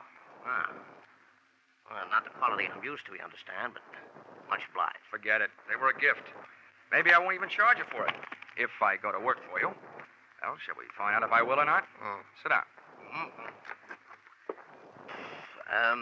What do you know about Leo Persino? Just what I read in the paper. Did you put up his bail? I wish I had. The bonds I put up were for 2 prosecution witnesses, know what I mean? Yeah. And they either took a run out, jumped from one of the bridges, or some of Leo's men put them out of the way, get me? Vaguely. They're gone. Yeah, that's right. And unless I can prove they're dead or find them, you understand, before the trial, which is a week from today, I forfeit the $50,000. 25 apiece. Seem a problem? Yeah. Tell me something, Mr. Krause. Why'd you come to me? I'll tell you why. To the police, these witnesses are only 2 names on a long list of missing persons. You up with me? Yeah. Now, and as for private detectives, I could never be sure that one wouldn't make a deal with Persino and make more money not finding them than I'd be paying to find them. Get the point? Yeah. Well, what makes you think you can trust me? Oh, well, you were mentioned by one of the insurance companies I sell for. They tell me that you're straight, except for padding your expenses here and there. Hey, now, that's an insult. What's a little padding? I used to do the same with my old man when I was in grade school. That's kid stuff. You'll find out. What's that? I said I'll find out what I can. Who are these lost, strayed, or stolen witnesses? Nippy Cochran is one. Real name is Glenn. You hear? Glenn. Yeah. The other is Dan Patterson. I got their addresses, next to kin, you know what I mean? What else do you need? A big fat retainer, about $2,500. That's pretty steep. I've only got $1,000 with me. It just so happens that I'm a grand person to do business with, Mr. Krause. I'll take the 1,000.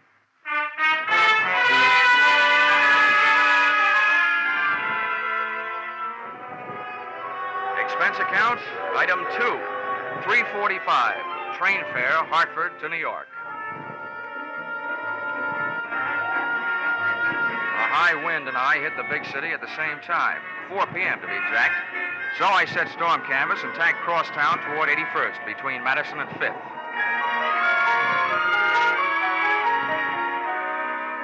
One of the bits of information that had come with that $1,000 bit of paper was the fact that one of the missing witnesses, Nippy Cochran, had a sister, stage name Mona Doyle. She'd been born in Hell's Kitchen, and she'd worked out her own little recipe consisting of brains, beauty, and cheesecake to cook up her own version of heaven on earth, including angels, Broadway type.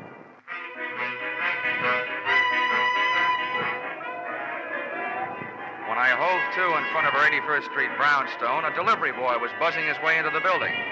Not wishing to argue with Mona over the intercom system on the buzzer panel, I waited for the boy to come out. Caught the door before it closed. Thanks, Bub. Went in and up to her second-floor apartment.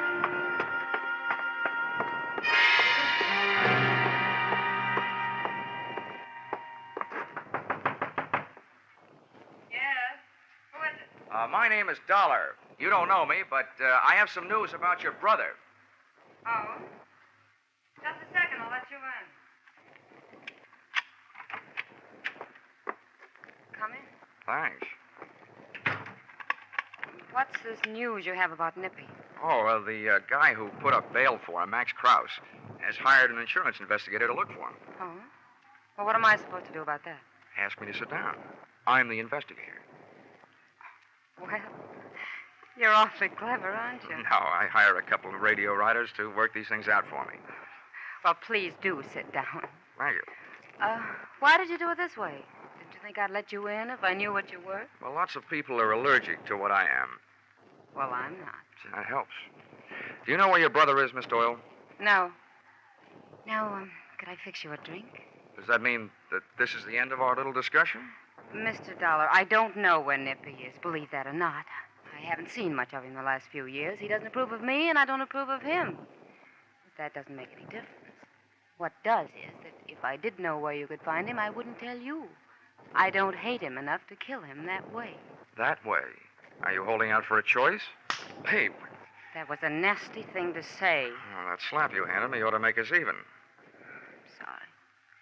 Don't you know what would happen if you found Nippy and brought him back? Well, I've heard that Leo Porcina has some quaint habits with people he doesn't want around. Something about wrapping their feet in a concrete block and lowering them into any handy river.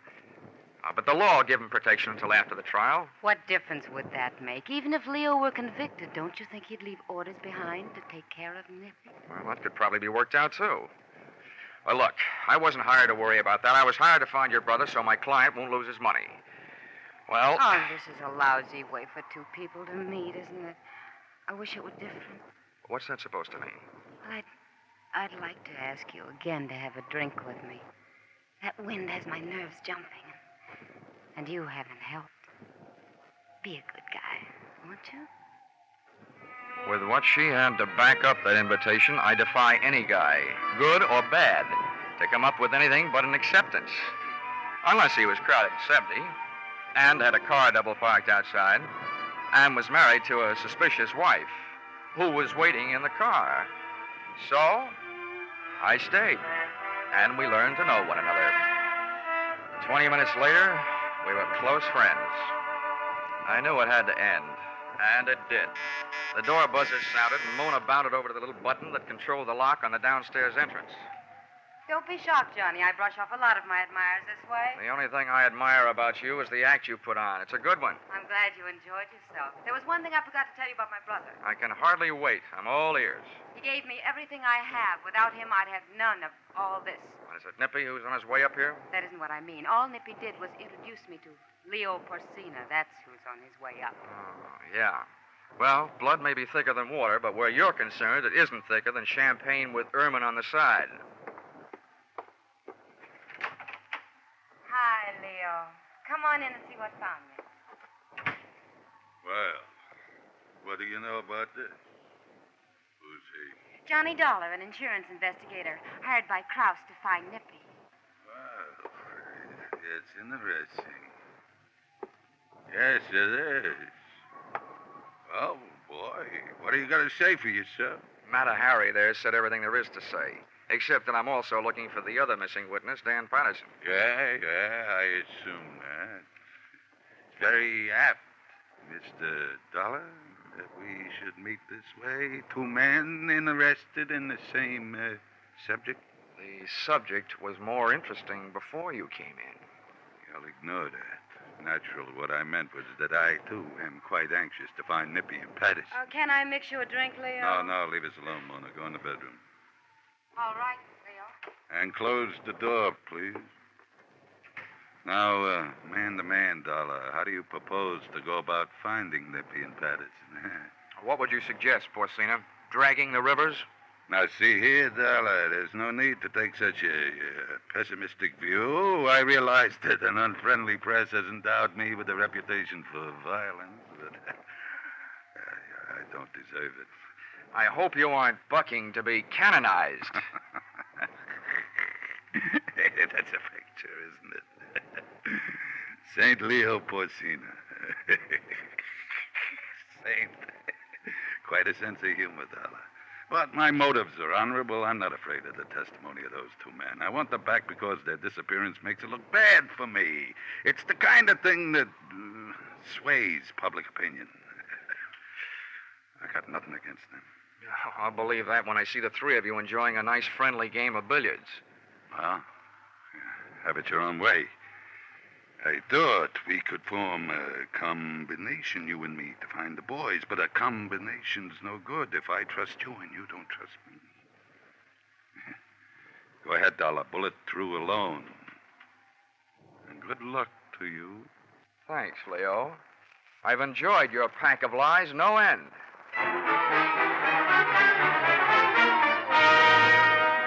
So I put on my top coat, picked up my hat, and left. He didn't shoot me while I was on the stairs, so by the time I felt the sidewalk underfoot, I also felt fairly safe. But not for long. The chauffeur in a limousine parked at the curb took off his uniform cap and put on a hat with an eye-hiding brim. I looked up at the lighted window of Mona Doyle's apartment and saw Leo's figure just slipping out of sight. As I started down the street, the chauffeur was no longer a chauffeur. At a signal from Leo, he had turned into a man who was following me. I grabbed a cab on Madison, and by the time our zigzag trip to Patterson's address was over, I felt reasonably sure that I was no longer being followed.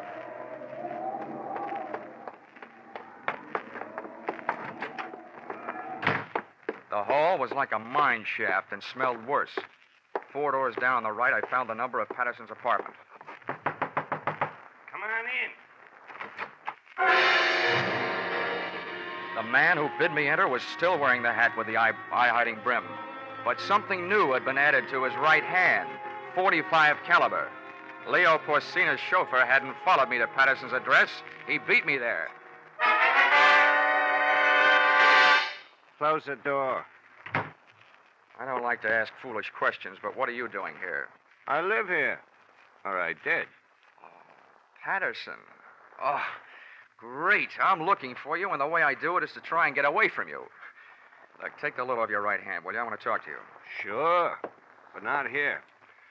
Let's go someplace. For me, that someplace was out. But before I got there, I had time to ask myself a question. What better place for a missing witness to hide than the employ of the guy he was supposed to testify against? Then I found a hiding place of my own. It was nice and dark, but the only person I was hiding from was me, Johnny Dollar, America's fabulous insurance investigator. Fabulous indeed.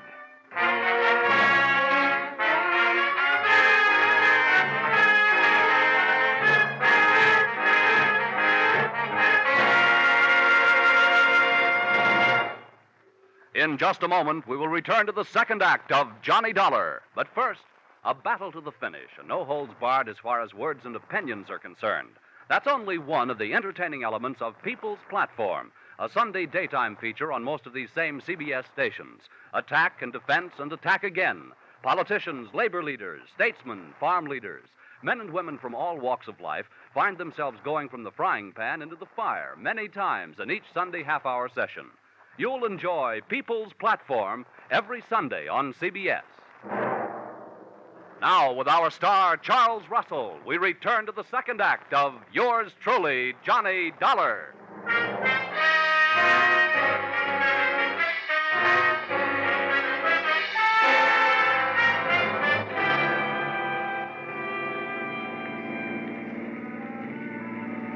When my brain started the trip back from unconsciousness, I thought at first I had passed out in one of the tunnels. The air, what there was of it, was thick with the smell of burned gasoline. It was still dark, and it seemed like cars were going past me without headlights. Then I noticed that the tunnel was moving. It took me a long time to figure out that meant it wasn't a tunnel. It was a car, and I was on the floor in the back seat with a blanket covering me. It took two hands and all my strength, but I managed to lift the blanket away from my face. The first thing I saw was one of those old-fashioned speaking tubes that sometimes are used between a limousine's rear and driver's seat. It was hanging down, the mouthpiece a few inches from my head. But what was coming out of it was not noise, but that smell of burned gasoline, carbon monoxide. I didn't have to try them to know that all the doors were locked from the outside and that all the glass was unbreakable. From there, it took me only one short mental step to realize that speaking tube was connected to the exhaust pipe, and I was in the process of being executed in laughing Leo Porcina's private gas chamber. There's nothing so exhilarating as being slapped in the face with death.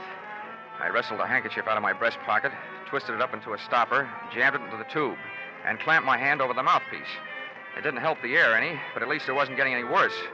Then I settled back to wait, trying not to breathe.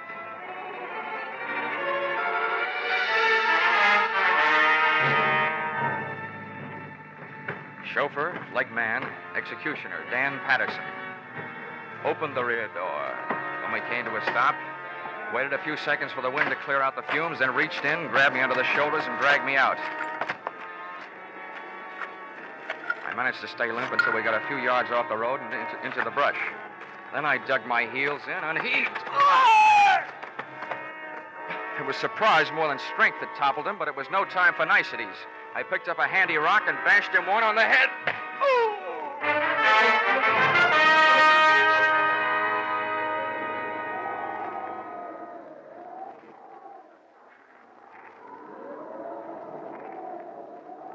Oh.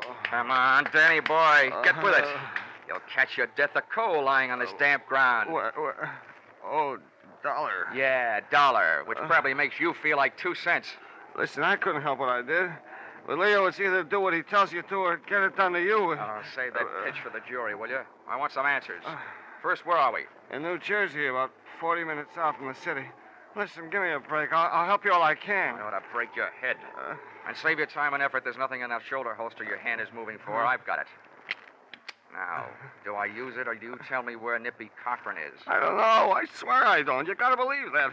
If I knew, I'd sell the information to Leo for plenty. He wants him bad. Yeah, dream boy. I'll just bet you would. Okay, get up. Wait a minute. What are you gonna do? I was hired to find you, and I found you. And now I'm gonna put you away where you'll keep. Come on, get up. Listen, maybe I do know where Nippy is. Why don't you and me? Patterson, I'll have to stop you. I didn't want to fire, but I had to, and fast, in the darkness.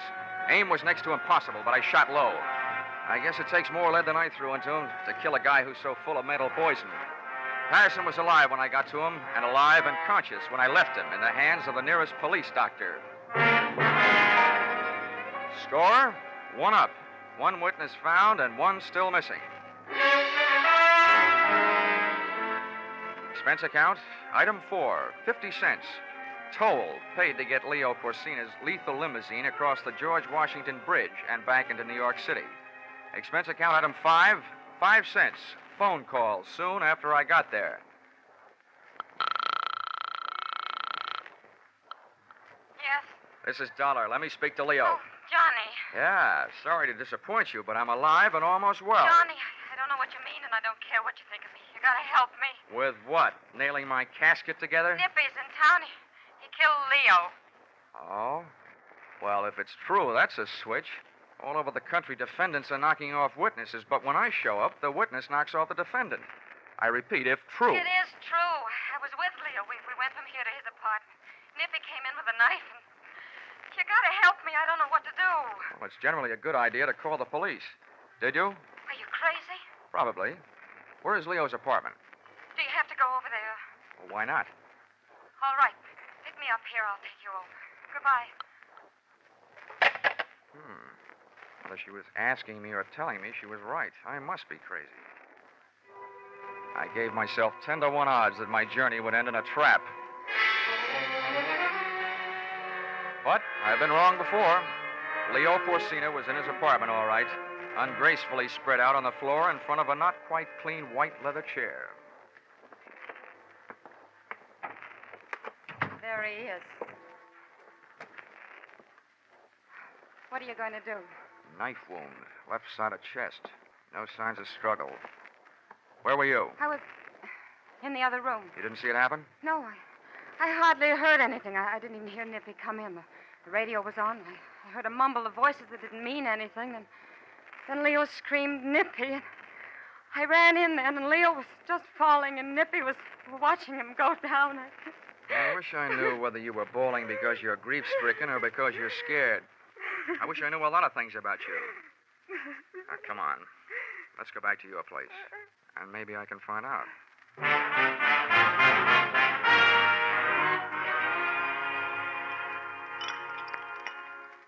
Here you are. Johnny Walker for Johnny Dollar. Oh, thanks. Would you also say it's Johnny on the spot? I don't know why I thought I had the right to ask you to help me. Well, I didn't have anyone else to turn to. Oh, you ought to improve your dialogue. I'm not trying to be clever, Johnny.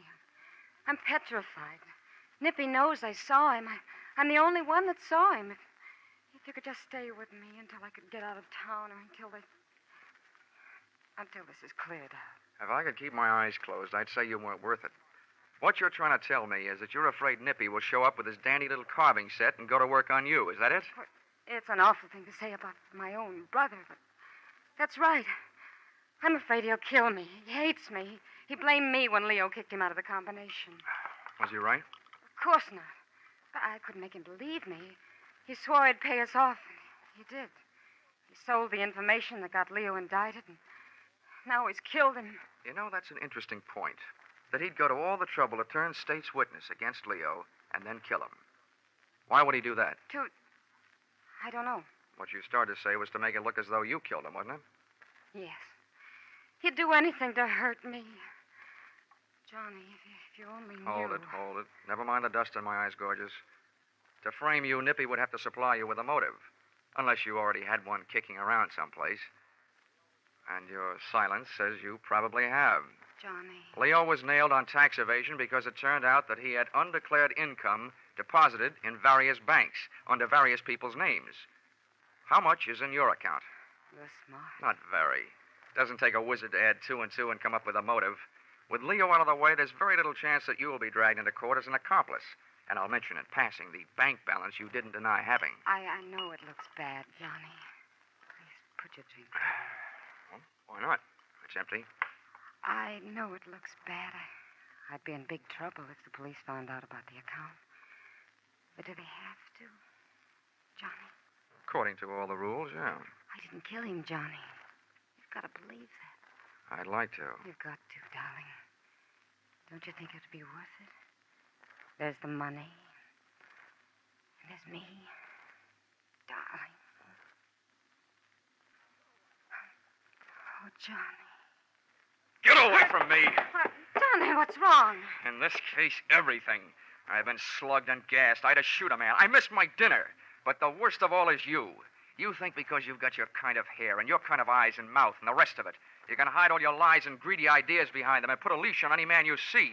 Well, it might work with a human being, but I'm not human. I'm an insurance investigator.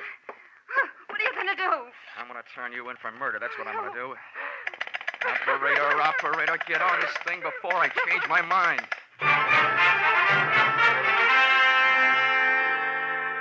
Mona didn't really turn on the tears until 2 men from homicide took her and tucked her into a squad car. And I didn't warm up to my story until the press arrived.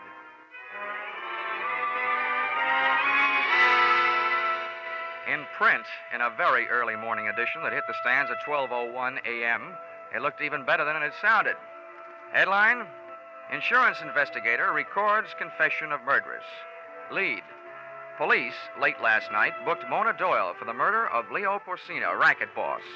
In an exclusive statement, Johnny Dollar, Hartford, said he was able to record the voluntary confession of the shapely knife killer by means of a tape recorder and a microphone concealed beneath a sofa, thus lifting the suspicion from her brother, Glenn Nippy Cochran, who has been sought for the slaying.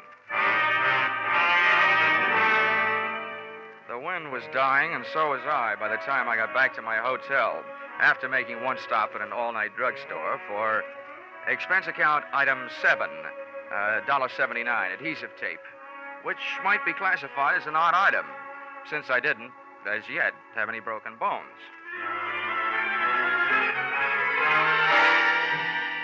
In my hotel room, I put the tape and the 2 telephone books, one classified, one general, to what I hope would be good use, slipped on a dressing gown, and sat down to wait. An hour and 10 minutes later, it turned out that I'd waited long enough. Yeah? Who is it? A telegram. Well, you can't say much for his originality. Wait a second. I'll slip on a robe. Okay, Dollar, get back in the room. This is hardly the way to deliver a telegram, is it? I've got a message for you, all right, but it's not in an envelope. I'm Nippy Cochran. Well, hello, Nippy Cochran. That confession you coaxed out of my sister isn't what the tape is recorded on. It's phony. The police seem to like it. And nuts, I killed Leo Porcina. Oh, that's your story, and it could be phony. Look, I'll tell you why the police like Mona's better. Huh? Leo died from a knife wound in the left part of his chest. There were no signs of a struggle. That means he was probably killed by somebody who just walked up to him and pushed. Someone he trusted, a friend. That doesn't fit you, but it fits your sister. I've got the answer to that. It says in the paper that confession of hers lifted the finger off me. The least I can do is take it off her. And you know how that's done. It's a little late for guesswork, Well, Nippy. they're killing the same way with the same knife while she's alibied by the police, that'll clear. What's it going to do to you? And if you get close to me, you can believe me, there's going to be signs of struggle this time. I don't have to get close. See?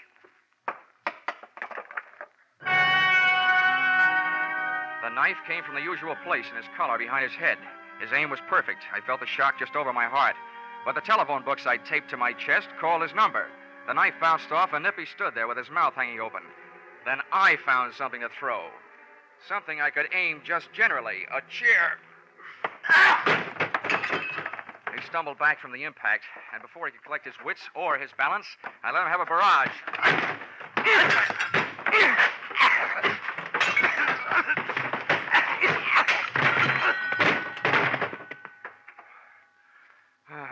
I should have known. A bail bondsman doesn't know the right people.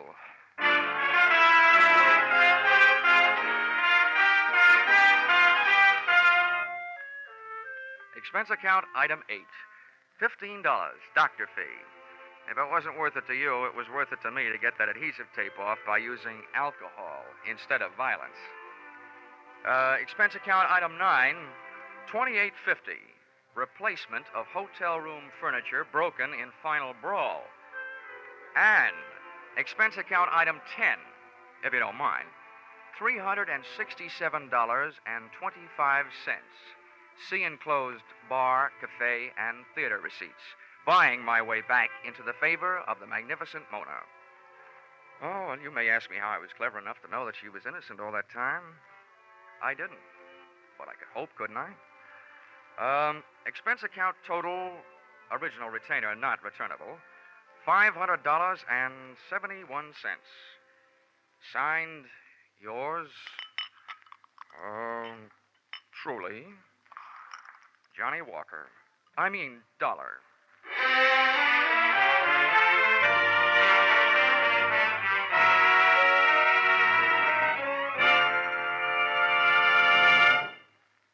Yours truly, Johnny Dollar, is produced and directed by Gordon T. Hughes and stars Charles Russell. Script by Paul Dudley and Gil Dowd. Featured in the cast were Ed Mack, Paul Dubov, Sidney Miller, Jim Nusser, and Georgia Ellis. The special music is written and conducted by Wilbur Hatch. Be sure to be with us at this same time next week when another unusual expense account is handed in by yours truly, Johnny Dollar. It's fascinating, it's challenging, it's something unusual in radio fare. Yes, that's what folks are saying about CBS's popular Sunday program, Invitation to Learning. You'll renew old acquaintances in literature. You'll make some exciting new ones when you make a Sunday afternoon listening habit of CBS's Invitation to Learning. Remember the time every Sunday afternoon over most of these CBS stations. Stay tuned now for Vaughn Monroe and his Caravan. They follow immediately over most of these CBS stations. Paul Masterson speaking. This is CBS, the Columbia Broadcasting System.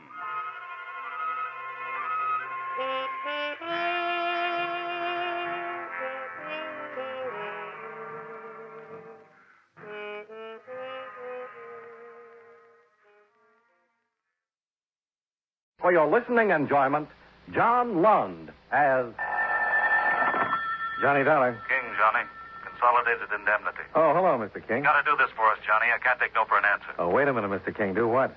It's a new model car Allied Motors have been testing. Completely under wraps. The top engineers have been working on it. Your company going into the automobile business? We're in it, Johnny, up to our eyes. The car's cracked up 3 times, 1 fatal injury. The auto company's as confused as we are. You gotta run out there and find out what the story is, Johnny. Okay, Mr. King. I'll keep you posted.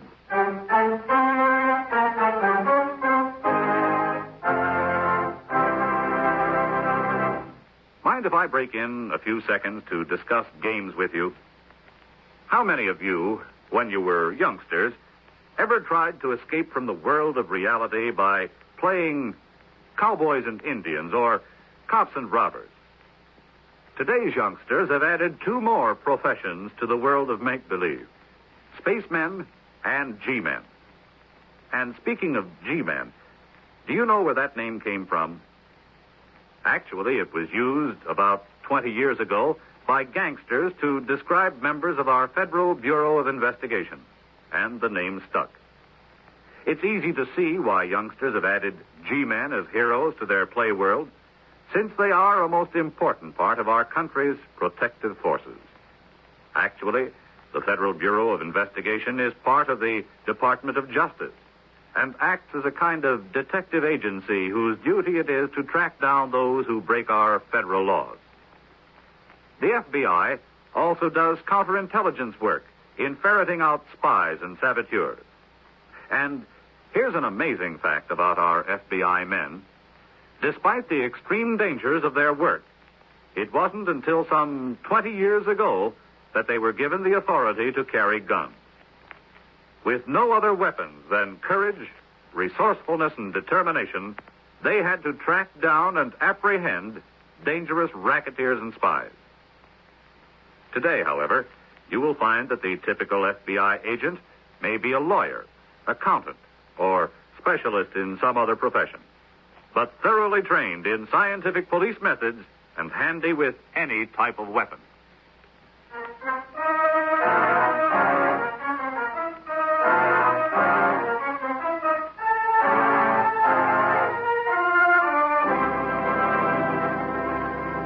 Expense account submitted by Special Investigator Johnny Dollar to Consolidated Indemnity Company, Hartford, Connecticut. The following is an accounting of expenditures during my investigation of the road test matter.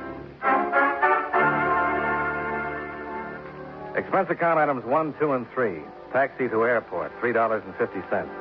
Plane ticket to Detroit, $84.75. Taxi to Allied Motors testing grounds, $4.15.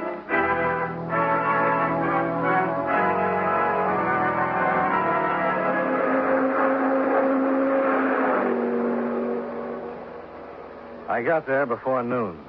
There were a lot of signs around the place reading absolutely no visitors and keep out, no trespassing.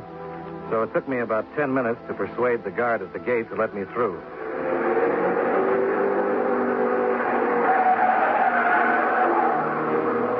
They were still testing cars, but the people watching the test winced as the cars thundered by, just as if they expected the autos to fall apart any second. The man I wanted to see was named McGregor. He was pointed out to me by one of the mechanics. What was the time on that last lap there? Mr. McGregor? Very same. I'm Johnny Dollar from the insurance company. Insurance company? What have they got to do with us? Well, they carry the paper.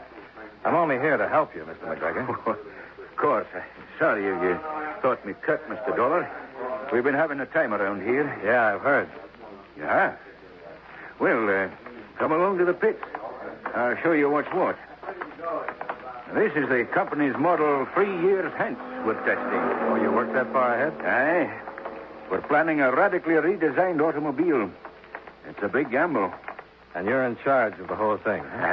I'm to make it work. That's been my job here for 25 years. I've seen a lot of changes, Mr. Dollar, but never anything like this.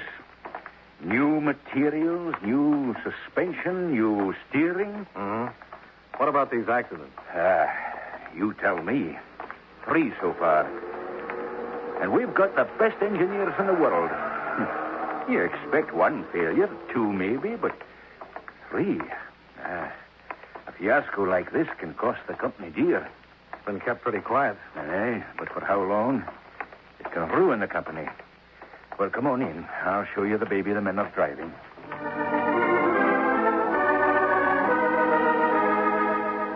Well, there she was. Allied's experimental model. If they'd been taking orders, I'd have signed then and there. Until I remembered that 3 of these dream boats, each hand-tooled and serviced by the best men the company could find and driven by crack drivers, had fallen apart on the track.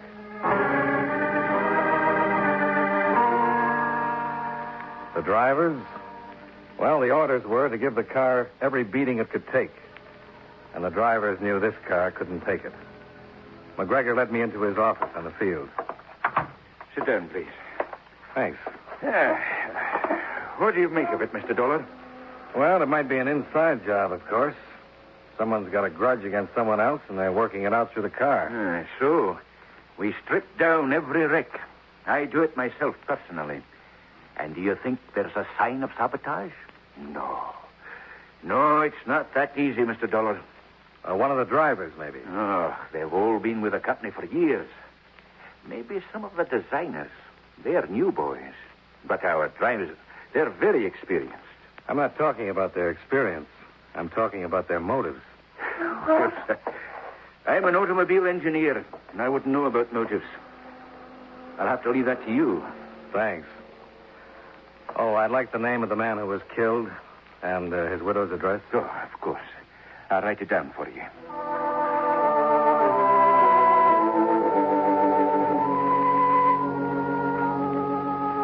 Expense account item 4, 85 cents. Taxi to the residence of Mrs. Grace Johnson.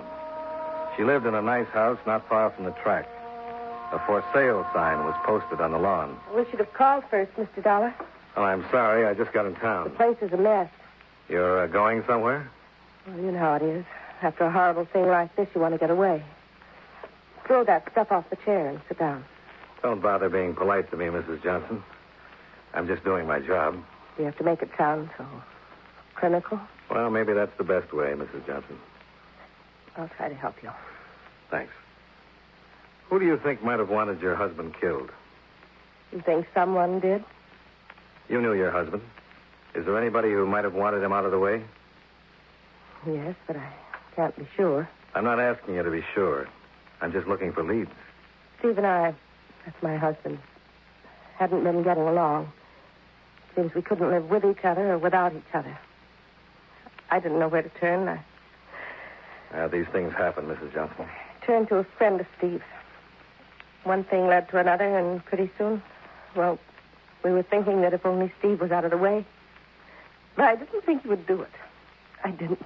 Do you know that he did? Of course not. He hasn't been to see me once since.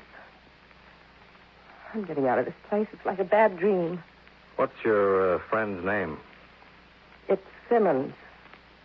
Joe Simmons. What does he do? Do? He used to be a test driver with Allied, same as Steve was. May I use your phone? Yes, of course. I'll show you where it is.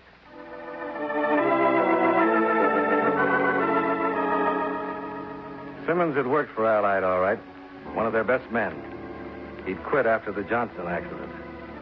When I went to the address he'd given as his home, I found he hadn't lived there for 6 weeks. But his landlady said he liked to stop in at Kirby's Bar and Grill down the street. And she believed he still lived in the neighborhood. Yes, sir? I'm looking for Joe Simmons. You come to the right place. Joe, you got a friend. That's him over there. Thanks. Mr. Simmons? Yep. I'm Johnny Dollar. I'm with the insurance company interested in the Allied Motors business. A cop? No, we're just the people who pay off the claims. They've asked me to look into it. Why do you come to me? I thought you could help me. Kelly, 2 more. You'll join me, won't you? Yeah, I'll play with it. Coming up. How much do you know? Well, I know Steve Johnson had a pretty wife. Oh, you've been seeing her. And she told you how she cried on my shoulder. I suppose she also told you I let her on or something? Put him on my tab, Kelly. All right, Joe. I'm a little tin goddollar, but Steve was my friend. If I took his wife to the movies or out to dinner, he knew about it, even though she didn't know he knew. That sounds complicated. No, he was crazy about her. He was trying to keep it going. He thought I could straighten her out. How come you quit driving? Well, that car's not right. I've been test riding too long not to know that. Allied makes the best cars in the business. You're telling me? This one handles like a bar of soap. It does everything but answer your mail. Then suddenly, wham! For no reason, it falls apart on you. You tell me a car like that's all right? Every car or just some of them? How would I know? Well, maybe some of the cars could have little bugs put in them. Like if one driver was in the way. I get you. You still think I did it because I was going out with Grace? Yeah, something like that. There's only one thing wrong with your hunch, Dollar. I'd have to get to the car. They watch them like crown jewels. You could figure out a way. And I'd have to want to do it. I told you I wasn't double-crossing Steve. He knew I was seeing Grace. Do you know you and his wife were thinking how nice it would be if he were out of the way? I'll leave the tip. And, Mr. Simmons, I wouldn't leave town with a widow just yet.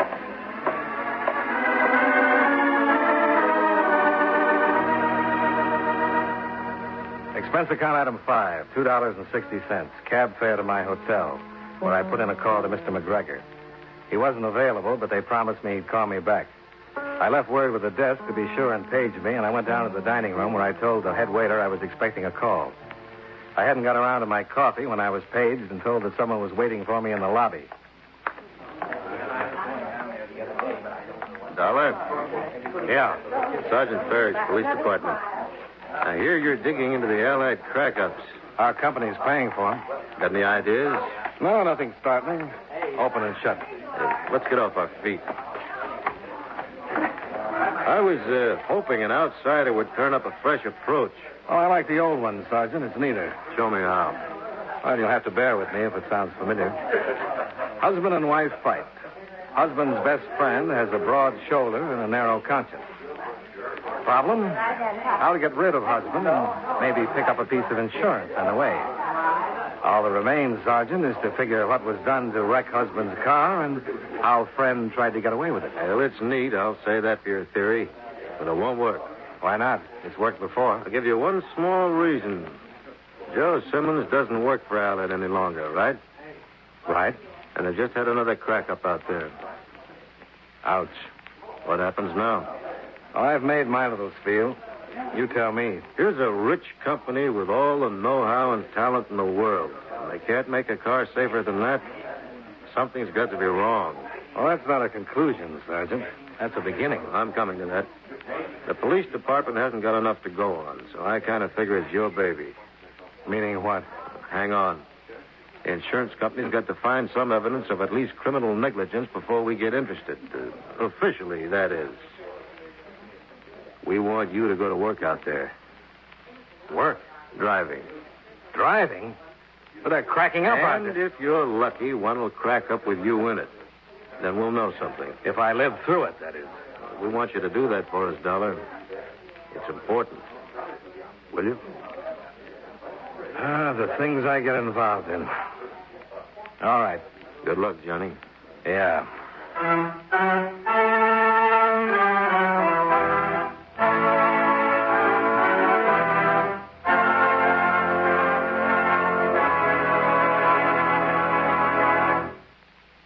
You know, many great men have attained the highest office in our land, the presidency of the United States.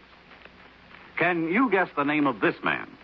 He never wanted to be president, since he personally felt he was unqualified for the office. When he was only 30 years old, he was appointed member of the Ohio Superior Court. He was President Grant's Secretary of War and Attorney General. In 1908, through the recommendation and support of Theodore Roosevelt, he succeeded Roosevelt as president. If you don't have his name by now, here's another clue. During his administration, the Postal Savings Plan and Parcel Post were established. Who was he? William Howard Taft, 27th President of the United States. His life is part of your American heritage.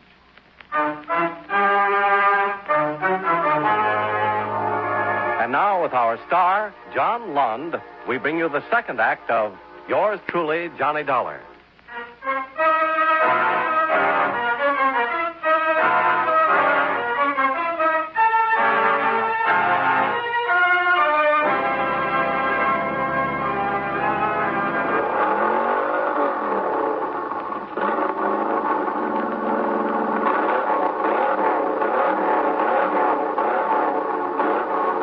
All right, Jim. Throttle her full.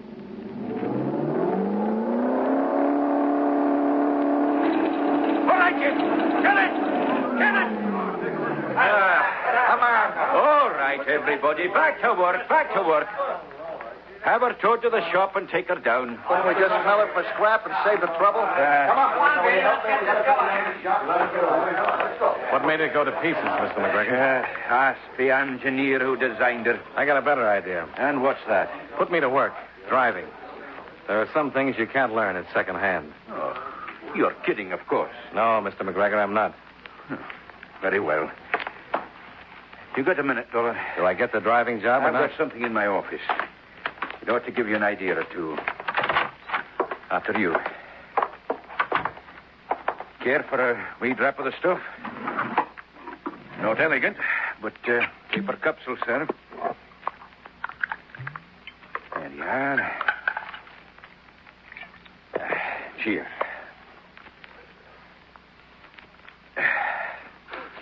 Never used to drink on the job, but believe me, since they put this new model on me, it's a necessity. What about my job, Mr. McGregor? I don't think you'll be needed. Why not? Come here. Here's something I dictated. For the top brass. You'll see why. It's on the dictating machine now. Yeah. Here it is. Memo to Mr. William T. Thorne, Chairman of the Board, Allied Motors. From Ken McGregor, Head Department Development and Research. Subject, new model. It begins with a lot of personal stuff. You know, how I've been with the company for so many years, that kind of thing. And Here's where it really starts, I think. And it is my considered opinion that the projected design ought to be dropped entirely. Further test driving ended in the interest of the company's reputation and my men's safety. Furthermore, if I may suggest, we ought to return to the traditional ways of developing our cars, which have stood us so well. Well, that's it, Mr. Dollar. And what if they don't approve? They've got to. And if they don't, do I get the job? Surely. But they've got to, Dollar. They're not crazy.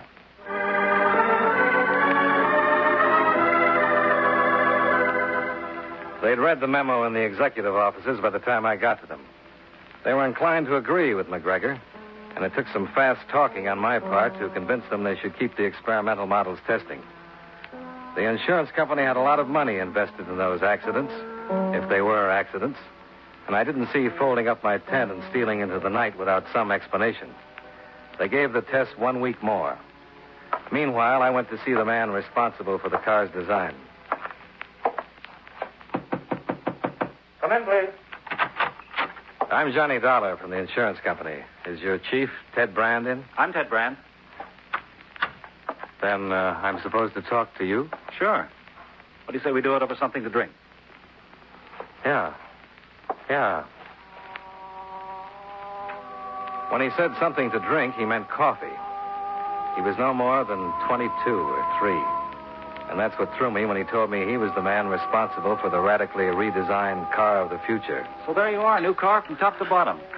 Science can't stand still, neither can automotive design. They had lots of trouble with the first jets, remember? Well, then you think it's, birth pangs? Did I say that?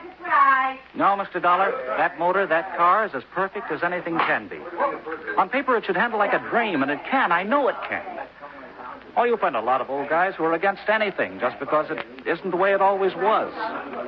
These are the same guys who are opposed to pneumatic tires, then four-wheel brakes. They just hate progress. You follow me? Yeah, I think I do. This car has got to work, that's all. Just like 2 and 2's got to make 4. How about another cup of coffee? No, thanks. You have a cup on me. I've got somewhere to go.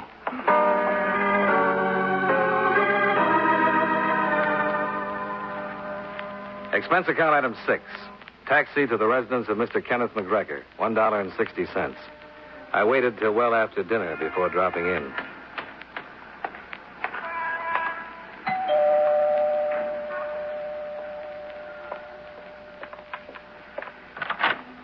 Yes?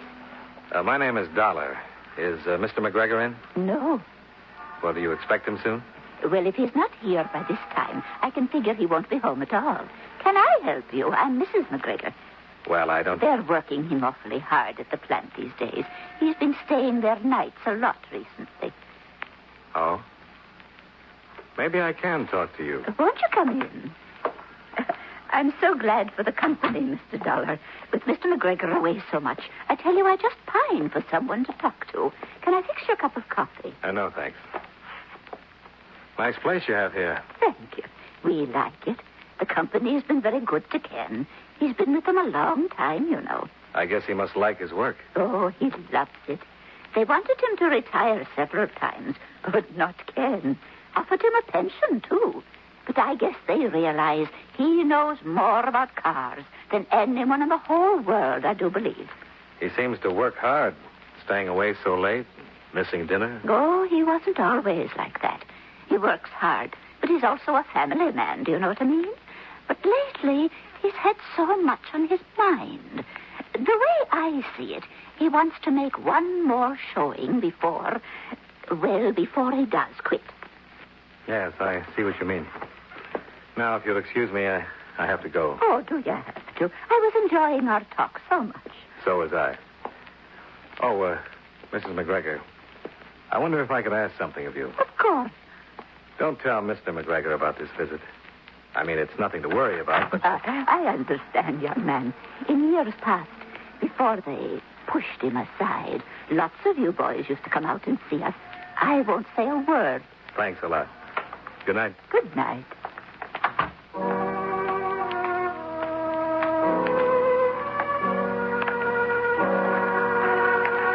And there there it was. A man who'd given a lifetime of loyalty. And now he was drinking on the job, staying at the shop all night, hating the new model car. I wondered how I'd feel if I suddenly found myself outdated. Outdated by a kid full of new, fresh, crazy ideas. Then I remembered that a man named Steve Johnson had died, that they'd had 4 crack-ups and might have others.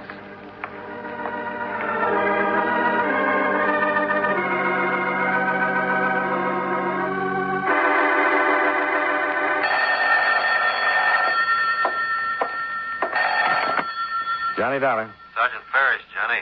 Can you come out to Allied? It's important. What's happened, Sergeant? Another crack-up? Worse. Murder. Murder? Who? McGregor.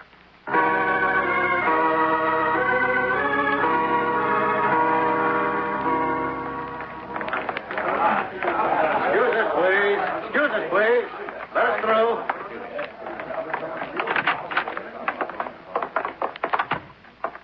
There it is. Just the way it was found this morning. Seems to have been quite a struggle. It does for sure. He spent the night here. How do you know? I went out to his house last night. He's been staying away a good deal. I guess he was pretty sore at what he thought the company was doing to him. So he went and got himself killed? He got me there, Sergeant. Did he go out for dinner or anything last night? The guard at the gate said he left around midnight. Was back in an hour. Did he make any calls? Switchboard's closed at that hour. He had a direct line. That's all you know, then? Someone came to see him. Oh? Now, hold your horses. It was early in the evening. He left hours before it happened. They check everybody in and out through the gate. Uh-huh. I get it. There's some guy who used to work for him or something. The man at the gate knows him. Who was it? Simmons. Joe Simmons. He was checked out before 10, like I told you. Yeah. Well, I'll leave you to your work, Sergeant.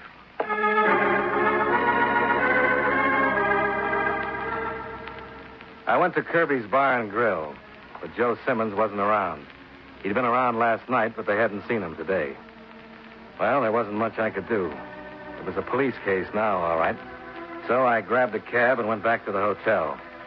Expense account item 7, cab fares. $120, $260, and $140. I was just letting myself into my room when... Are you Dollar? That's right. Can I come in? I want to talk to you. It's about the car they're road testing over at Allied. Yeah. Come on in. Thanks. Maybe I'm a stoolie, but... Well, murder's not in my line. What are you talking about? This guy who got killed, that driver, Johnson. It was a risk he had to figure on, but... Now, killing the old man, I'm through. I had nothing to do with it. I'll take my rap for what's coming to me, but not murder. Why don't you go to the police? Well, I figured you could help me. Well, don't count on it. All right, go ahead. Tell me who you're talking about. Simmons. Simmons was checked out of the test area 2 hours before it happened. That's what you think. McGregor picked him up later and brought him back. He was crouched down on the floor in back of the car. Why? Well, they were worried about you. You were going to drive. That meant that you'd have to get the business like Johnson. Simmons had to talk the old man into it. They were working together? Simmons was working for a stockholder who got booted out of the management when it was discovered he'd been mixed up in rackets. He wanted to hurt the company, and he had what it takes to do it. Well, Simmons knew the old man was sore because the company was scrapping him after all these years. Well, little by little, he got the old man to go in deeper. But then they had this beef about you. The old man realized what he'd done, and he wouldn't go for it. Well, you know how it wound up. Where's Simmons now?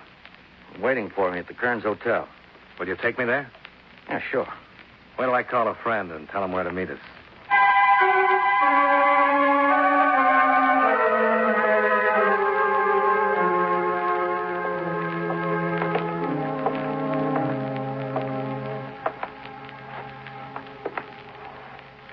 Has he got a gun? Yeah, a service revolver. All right. Go on in. Okay.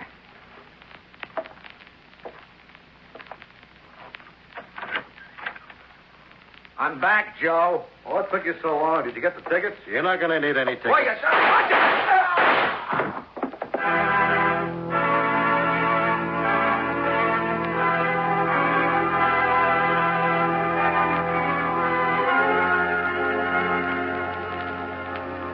Expense account total, including return fare, $217.40. Remarks. The name of the stockholder has been submitted above, and he is currently held by the police. It is my belief he'll be able to reimburse your company for all the claims you've paid out. From jail, of course. Yours truly, Johnny Dollar.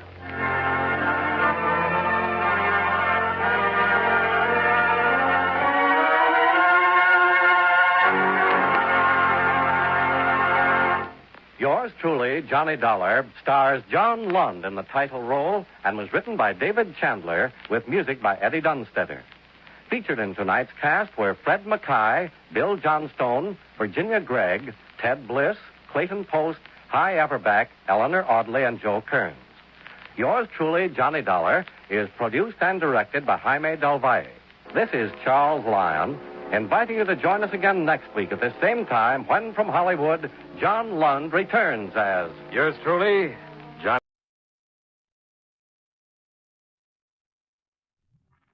Wrigley's Spearmint Chewing Gum, the refreshing, delicious treat that gives you chewing enjoyment, presents for your listening enjoyment Edmond O'Brien as Johnny Dollar. Johnny, this is Louise Costa. Oh, Louise. Say, that's funny. I was thinking of you and Lucky just this morning. Were you? Yeah, how are you? I don't know, Johnny. That's why I called you. What's the matter, Louise? Something about Lucky? I don't know. Maybe it's me. Maybe I'm getting tired of being a detective's wife. Hey, wait a minute. That doesn't sound like you. I know, but something's wrong. He's been on a case and he had to go to San Francisco, or at least that's what he told me. I haven't had one word, not even a postcard in a week. That doesn't sound like Lucky. Maybe he's in trouble. It's a divorce case, Johnny. Could I talk to you about it? Maybe I'm all wrong, but I'd like to know. Yeah, sure, Louise. I'll be over in about an hour, if that's all right.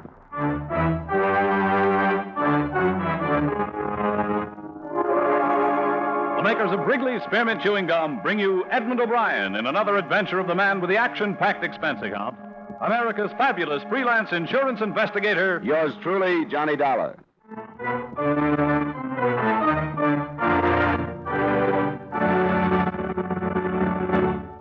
For refreshment while you work, for enjoyment anytime, chew a stick of Wrigley's Spearmint Gum.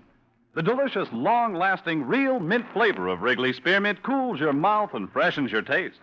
The good, smooth chewing helps keep you feeling fresh and alert, adds enjoyment to whatever you're doing. So indoors, outdoors, at work or play, enjoy chewing Wrigley's Spearmint Gum. Wrigley's Spearmint.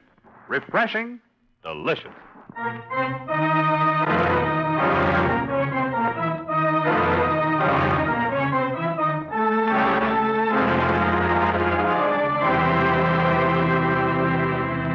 Expense account submitted by Special Investigator Johnny Dollar to New York Police Department, Attention Homicide Bureau. I in no way expect you to honor this statement, but for the sake of convenience, I'll use my regular report form. The following is an accounting of expenditures during my investigation of the Lucky Costa matter. His real name was Frank Costa. I don't know where he'd picked up the Lucky tag, but he'd had it 5 years ago when both of us were on the payroll of one of the big detective agencies. He opened his own office at about the same time I went into insurance. I got to know him and his wife well, but not intimately, and I liked them both. So when she phoned with worry in her voice, I went over to see her. In a way, I wish I hadn't. Now that you're here, I feel kind of silly and embarrassed. Well, you don't have to talk about anything you don't want to, Louise. Why don't we go to dinner and a movie and forget the detective racket for a while? That doesn't work. I've tried it. Johnny, it's not only this week that I haven't heard from you. Lucky's changed. How? Well, it's nothing I can explain to you. If you'd seen him every day, you probably wouldn't have noticed anything, but it's something that a wife could see. Thing with his eyes when he didn't know I was looking at him. Sort of a far away, as if he was thinking of something that I didn't have any business knowing about. And you know Lucky's never been like that. Well, I guess any man keeps secrets when it's his job to. Well, Lucky never has with me. He didn't need to. As far as his job went, he's always told me that it did him good to come home and talk things over with me. Even things he really wasn't supposed to talk about. It hasn't been that. You think he's mixed up with another woman, don't you? It started over a month ago, Johnny. I've been used to Lucky being away. You know that. Yeah, I guess you'd have to be. But like I said, I knew when things got different, when Well, it was more than just being away from me. You sure you aren't imagining things? I'm not imagining, but I haven't heard from him in all this time. That never happened before. How long has this been going on, this change you speak of? I've tried to remember exactly when I first noticed it. And I think it was one night about a month ago. I asked him what he was thinking about, and he sort of came to and said something that I don't remember now. Did you press it any further? A couple of times, and then I didn't anymore. Because it made me think he was hiding something from me, and I didn't want to think that. I kept telling myself that everything was all right. But now I know it wasn't. Was he on a case a month ago? Well, he was tracing some phonies. It doesn't have anything to do with work, Johnny. I know that. He'd traced phonies before. He'd done everything before. It wasn't work. Well, I don't have a wife's viewpoint, but I know Lucky pretty well. Some things about him I know better than you do. It seems to me that if he was going to go wrong with a woman, he'd have done it a long time ago. We met some, you know. Yes, I've heard. Does his brother still live here in town? Yes, but I haven't phoned him. Same address on Broad, wasn't it? Yeah. Are you going to see him? Yeah, I thought I might. You want me to check on Lucky, don't you? I don't know what I want. Yes, I want to find out. All right. I think his brother is the best place to start.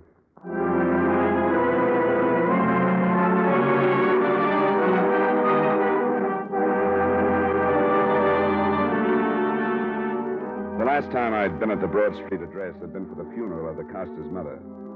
The house was a few years more beat up than it had been. Some old chicken coop stood empty in the backyard, and Joe, the brother, pulled up in an old car after I'd thumbed the doorbell 3 or 4 times and had started to leave.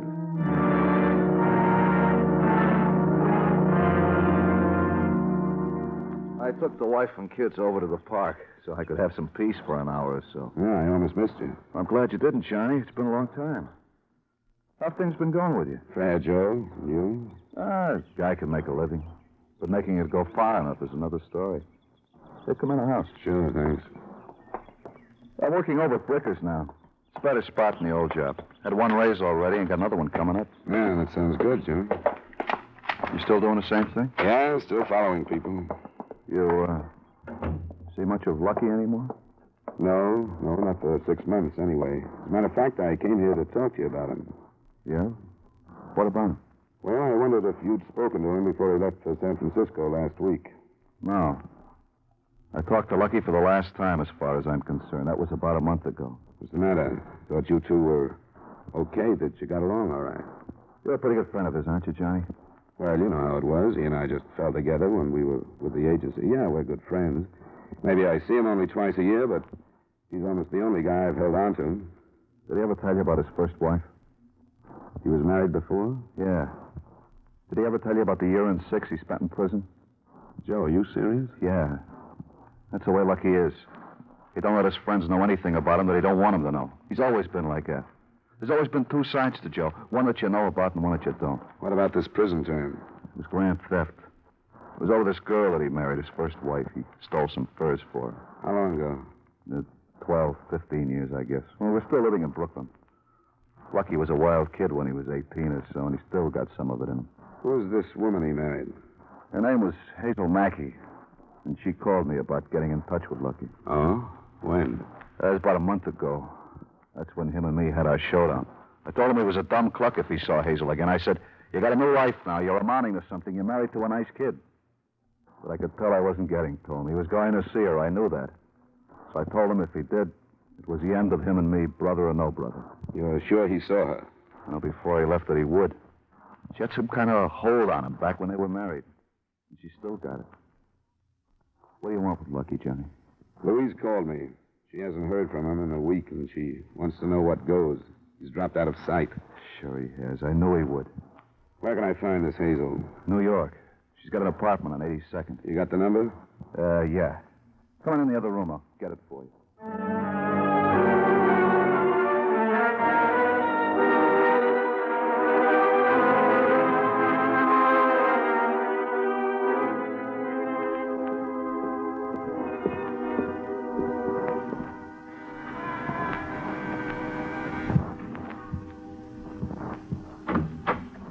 This Hazel Mackey? Yeah. Who are you? My name is Dollar. I'm a friend of Lucky Costa's. Oh, Come on in. Thanks. You know where Lucky is? Not at the moment, no. Who are you? I told you he's been missing for a week. His family is worried. I'm looking for him. He's on a case. Is he working for you? Yes. What kind of a case? I don't know that it's any of your business. I need a detective, so I hired him. Is that all right? It would be if he were on the up and up about it, but he isn't. As far as his wife knows, he's in San Francisco on a divorce case. Well, I can't help what he tells his wife. How did you get here? His brother told me about you. I guess his wife doesn't know. I guess that's why he told her he was going to San Francisco. You know where I can reach him? No, not for a while. Do you think I ought to send his wife to the police? I don't see why you should. I will if I don't find out about the case he's on. Hey, what's with this pressure stuff? What's the case? I needed a bodyguard. What for? I was engaged to a guy who was sent to prison. He was there 2 years, and I changed my mind about him. He's out now, and I'm afraid of him. Who is he? You know I don't like you. You got a lot of nerve. None of this is any of your business. I wish you were right, but I've already stuck my neck out and made it my business. So if I don't find out these things from you, I'll find them out from someone else. Yeah, guess you would. His name is George Myers. What makes you think he's going to cause you any trouble? Some of the things he told me when I went to visit him. It's hard to talk sense to a man who's been in prison that long. I tried to tell him how I felt, but he'd blow his top and make a lot of threats. Where is he now? I don't know. Been out a week. Lucky's trying to get a line on him. He hasn't contacted you yet? No, but he will. When it's over with and we get things straightened out, why, then Lucky can go back to his wife. Now, if you approve, I'd just as soon you'd get out of here. No, a few things don't figure.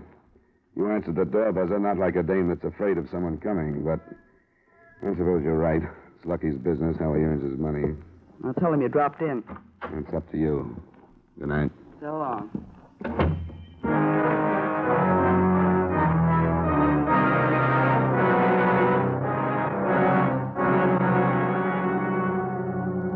I put off telling his wife for 2 days because I didn't know how and because I didn't think it was up to me to tell her things she never knew about her husband. But on the third morning, it broke. The story made page 1, part 2 of all the New York dailies. The body of ex-convict George Myers had been found the night before. He'd been shot to death by what they called an unknown assailant.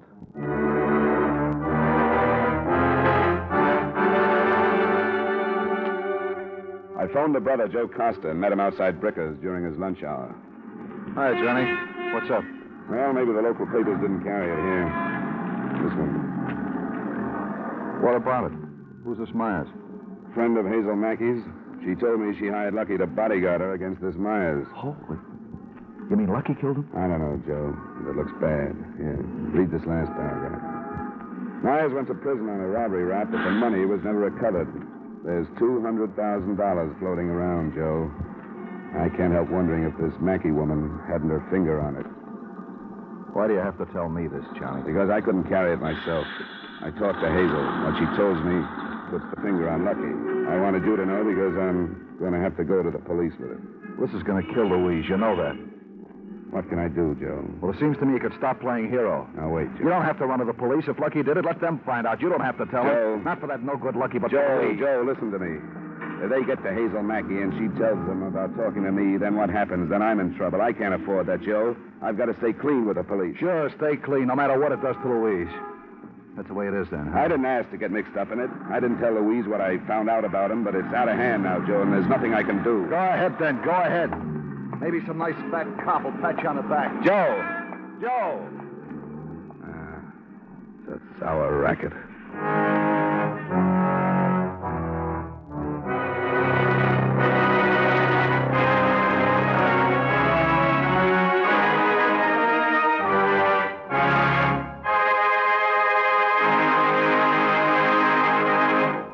For refreshment while you work, for enjoyment anytime, chew a stick of Wrigley's Spearmint Gum. When your mouth feels dry, when you're warm or tired, Wrigley's Spearmint is really refreshing. The lively, full-bodied, real mint flavor cools your mouth, moistens your throat, freshens your taste. And the chewing itself gives you a little lift, helps you feel your best and do your best. So for chewing enjoyment plus pleasant refreshment, chew delicious Wrigley's Spearmint Gum.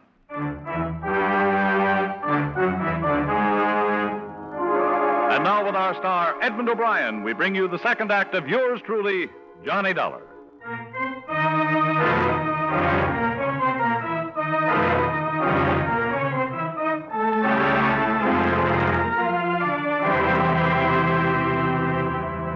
I left Hartford for New York on the 110 that afternoon. When I got there, the later editions reported the usual rounding up of known criminals who were being grilled about the Myers shooting.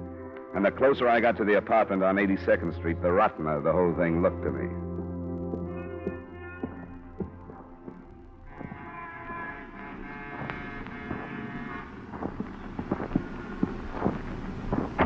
Who is... Oh. Come on, open up. All right. What do you want? Where is he now? Lucky? I don't know. I told him to give himself up, but he wouldn't. Did he kill George Myers? Yes, the stupid idiot. How did it happen? Lucky had a room over at the Montclair, and George must have followed me over there. You went across town so you could be with your bodyguard. Yes. And the man you were afraid of followed you. Yes. You were either not very bright or not very scared. Go ahead. Well, about 2 o'clock we came out, and George was waiting in the lobby. He followed us out on the street and started swearing at us. He took a swing at me, and then Lucky tried to stop him. He pulled a gun out of his pocket, and that's when Lucky shot him. That all sounds very neat. What do you mean? Sit down. I've got a theory that I'll try out on you. When I get close, tell me. The $200,000 that never showed up after George Myers' arrest. For a split of that, Lucky agreed to kill him. You're crazy. You hire a detective as a bodyguard. Theoretically, he could kill this man you were afraid of and ride out of it on his license and a self-defense plea. It was self-defense. George pulled a gun. The police didn't find it. If it was self-defense, why didn't Lucky report it like he should have? I wanted him to. We came back here and I begged him to phone the police. What about the $200,000? I don't know anything about it. You mean it'll be hard to prove that you do? I said I don't know. I take it you haven't phoned the police. No. I know I should, but I just can't do it to Lucky. You know I'm going to call them, don't you? I thought you said you were his friend. Not that good a friend. Oh, what can they do to me? Hold you as a material witness while I try to get some proof together that you dragged Lucky into this. Dragged him into it. I hired him. I told you that. I was afraid of George, and I hired him. And he killed Myers in line of duty, ended in self-defense. Why didn't he turn himself in? I don't know. I wanted him to. You must have given him some reason for not doing it. What did he say? Well, he said that everything was all ruined now and that he'd rather take a chance on getting away. Why was it ruined if he killed in self-defense? I've had to do it. I don't know. Were you going to help him get away? We didn't talk about that. He was like a crazy man, pacing the floor. And then he left about 3:30. Where was he going? He didn't say. Was he going to get in touch with you? Yes. He said he'd try to call. Well, he won't be here to take the call. I want the police to hear your story.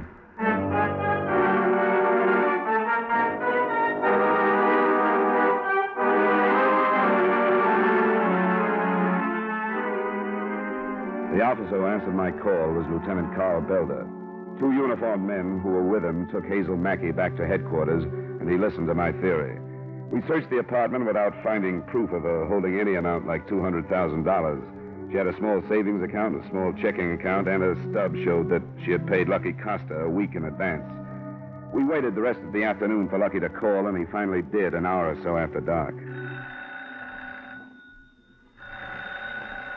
Go ahead, Dollar. That might be him. Johnny Dollar? Who? This Lucky? This is Johnny Dollar. Don't hang up, Lucky. Why should I hang up? Hiya, Johnny. I'm all right, Lucky. How are you? Fine. Yeah, I can imagine. What was the matter with you? I don't have the slightest idea what you're talking about. How about you explaining yourself? What are you doing in my girl's apartment? She's not lonesome. She's down visiting New York's finest. Why don't you use your head and come on in, Lucky? You kidding? I like it where I am. You still figuring on trying to run out? Sure, it's worth a chance, don't you think, Johnny? If you killed Myers in self-defense, why don't you play it that way? Having this call traced, Johnny? I hoped we wouldn't have to play games like that. I thought if I could talk to you, you'd come to your senses. Can I meet you someplace where we can talk it over? No, thanks. You're a good guy, Johnny, but I think you might sell me out. You've already been sold out. What's the matter with you? You know, if positions were reversed, I'd give you a hand. I wouldn't ask you to. Anybody gets himself in a mess like you're in shouldn't expect help. Now use your head, Lucky. Let's get this over with. Sure, I'll meet you in Times Square. New Year's Eve, Johnny. Lucky? He's gone. You know him better than I do, but don't you think you pressed him a little too hard? Wouldn't he have believed you if you talked like you were going to help him? No, he knows me better than that. Well, that's a tough spot, Dollar. An old friend like that. Well, he's still in New York. He won't get out now, will he? Well, everything should be covered by now. Do you know him well enough to guess what he'll try? I don't think so, because a killer isn't the guy I knew. His clothes are still in the hotel room. I don't think he'll try for them now. He's got about $200 in his pocket. I don't have any idea what he'll try, Lieutenant. I guess all we can do is wait.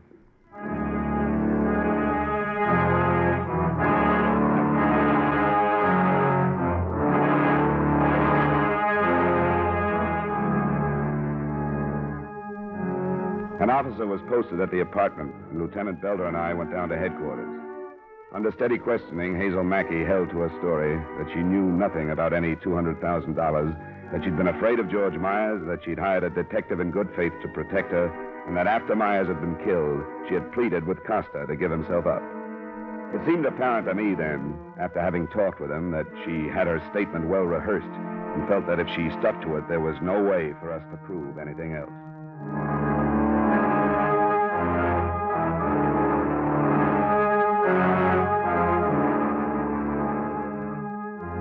I stayed in New York that night and the next, waiting for something to break. When it came from Hartford. Joe Costa wanted to see me as soon as possible.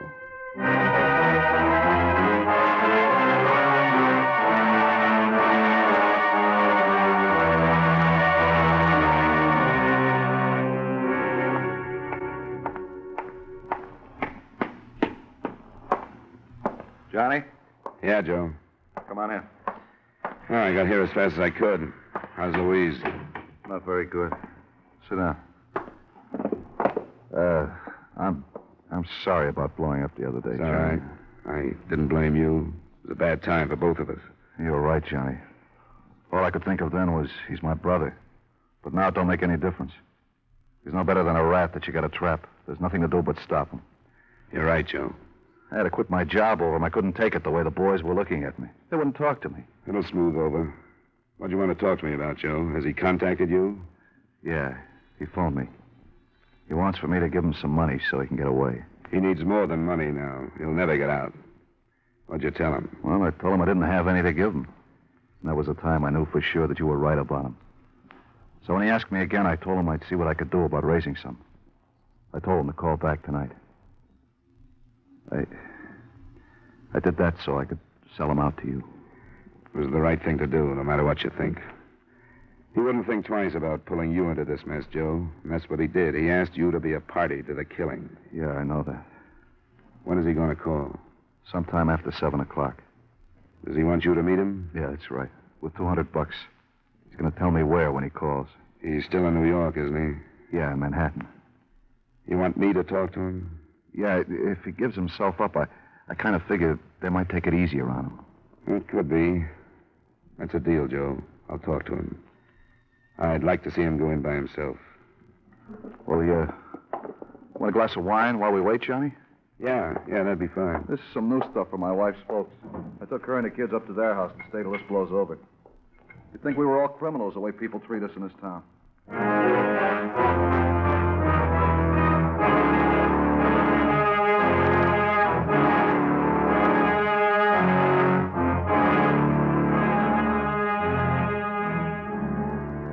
The call came in about 8:30. The meeting place was a flat near the Bowery. The time was about 10 the following night. I was there at 5 minutes after.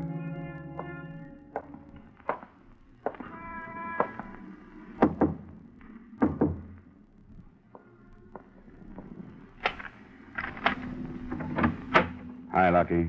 Oh, what's this? Let me in. Nice place you got. You like it better than a home with a wife? Shut up. So Joe sold me out, huh? He gave you a break. He didn't call the police. He sent me some money? No? Do you think you had any right to ask him to? I need some dough, Johnny.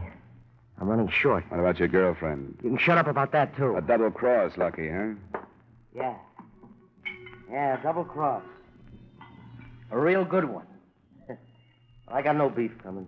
You gonna let Hazel get away with it? It's not worth a murder rap to square it with her. You know who set up the double cross for her? Who? You did, Johnny. You stumbled into this thing and set it up for her. Maybe she'll send me a gold watch.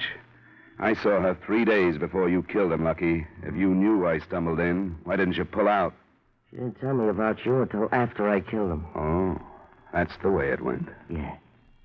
One little thing Hazel forgot. And she hoped it wasn't important. She hadn't wanted to bother me with it. But a friend of mine acted like he was suspicious of what we were doing.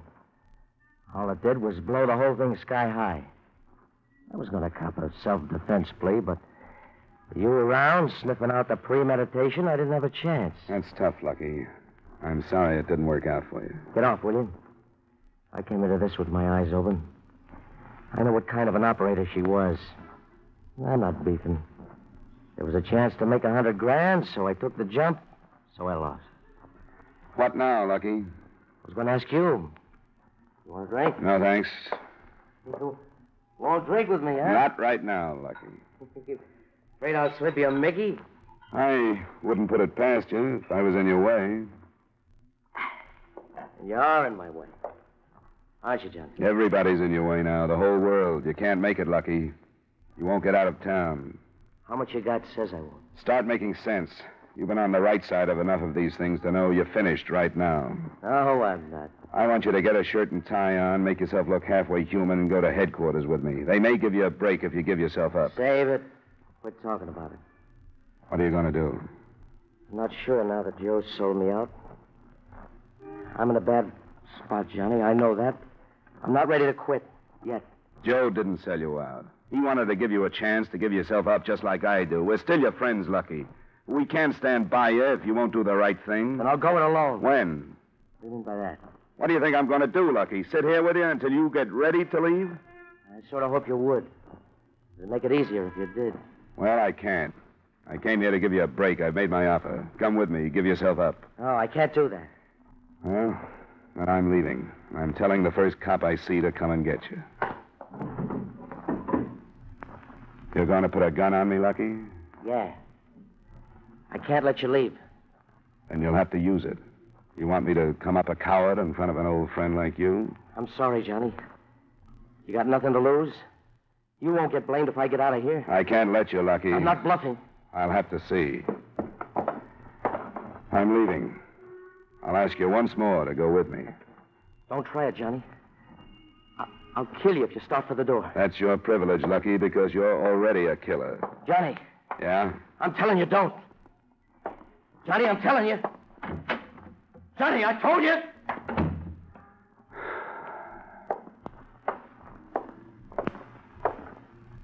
Well, Dollar? He won't give up, Lieutenant. Yeah, we'll take him then. He's armed and he's drunk. But take it easy on him if you can. He could have killed me, and he didn't.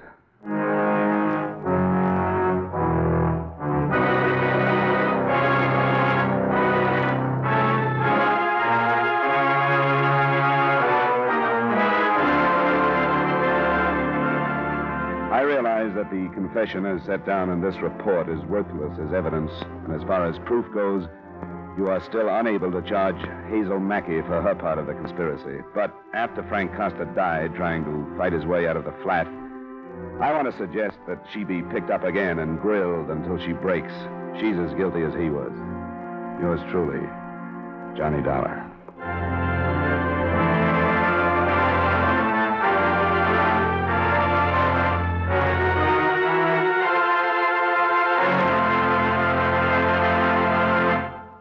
Remember, friends, for refreshment while you work, for enjoyment any time, chew a stick of Wrigley's Spearmint Gum. There's lots of lively, real mint flavor in it to cool your mouth, freshen your taste, and sweeten your breath. And chewing Wrigley's Spearmint helps keep you fresh and alert. You feel better, work better, get more fun out of doing things.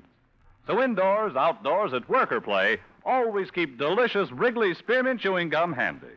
For refreshment while you work, for enjoyment any time, chew a stick of Wrigley's Spearmint Gum.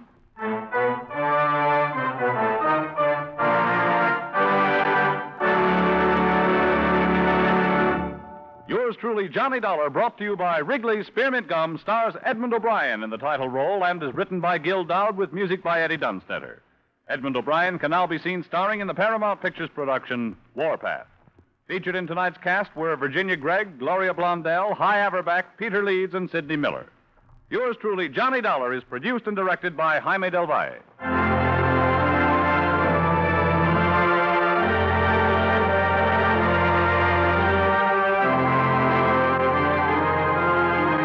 Of Wrigley Spearmint Chewing Gum hope you've enjoyed tonight's story of Johnny Dollar and that you're enjoying delicious Wrigley Spearmint Gum every day.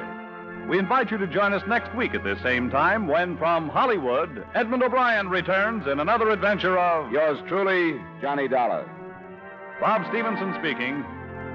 This is the CBS Radio Network.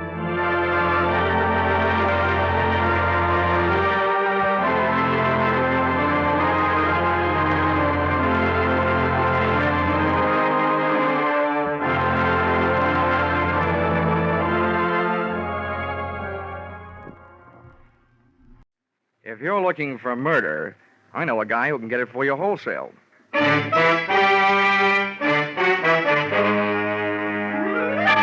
This is another in the adventures of America's fabulous freelance insurance investigator, Johnny Dollar, starring Charles Russell. At insurance investigations, Johnny Dollar is only an expert. At making out his expense account, he's an absolute genius.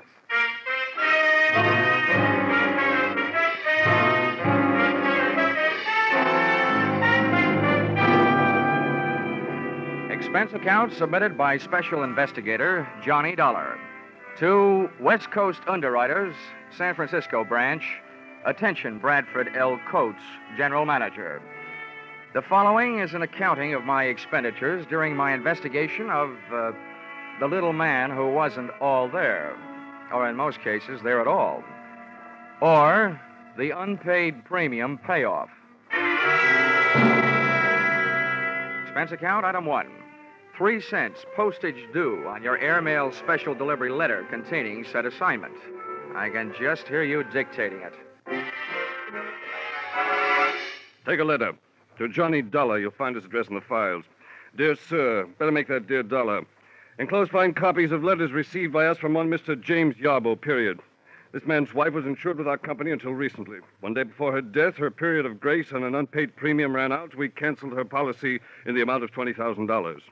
Her husband, Yarbo, first made every effort to collect, then threatened us. Since then, we've received the enclosed series of letters intimating, without confessing, that he's had a hand in the accidental death of at least 12 of our policyholders to date. The police have been working on it, but are getting nowhere. If you are available, please come immediately. Yours very truly,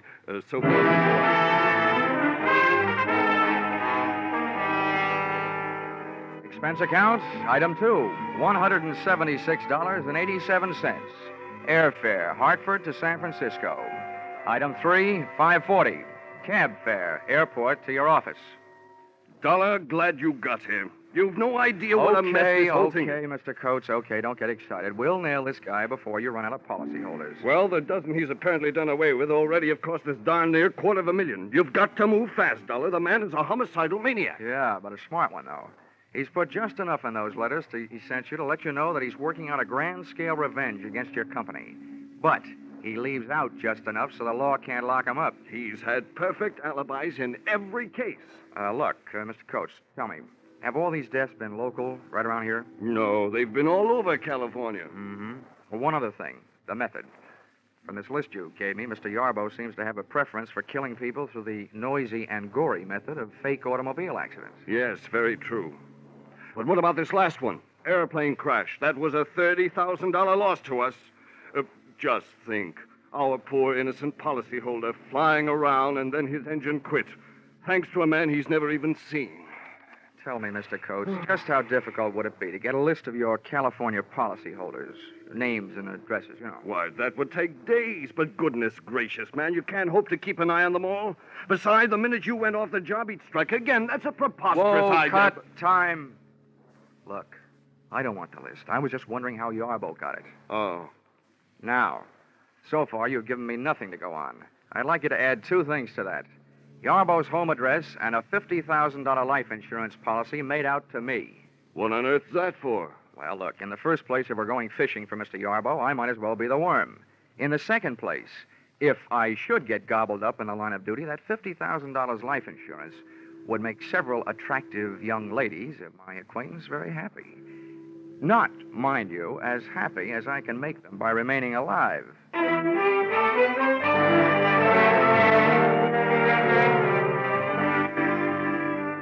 Expense account, item 4, $30. Rental of limousine, complete with chauffeur. I figured if I was riding the trouble, I was riding in style. So I started on a house-to-house survey. You might say, knocking at death's door.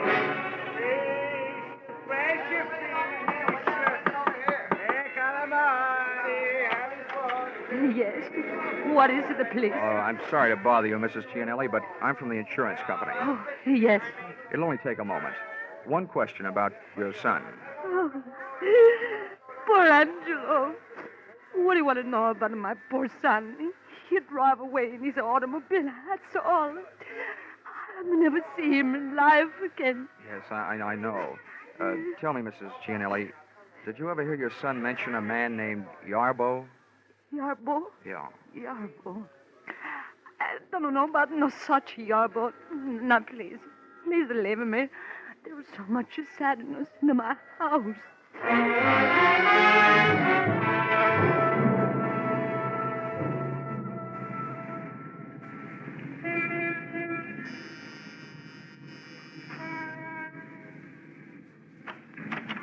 Yes? Mr. Dykes? Yes. I'm sorry to bother you, but I'm from the insurance company. About your son's plane crash. Oh. I thought all those details had been taken care of. But just one thing, Mr. Dykes. Did your son ever mention a man named Yarbo? Yarbo? Yeah. That's an unusual name. I'm sure if he had, I would have remembered. Okay, sir. I'm sorry to bother you. And thanks.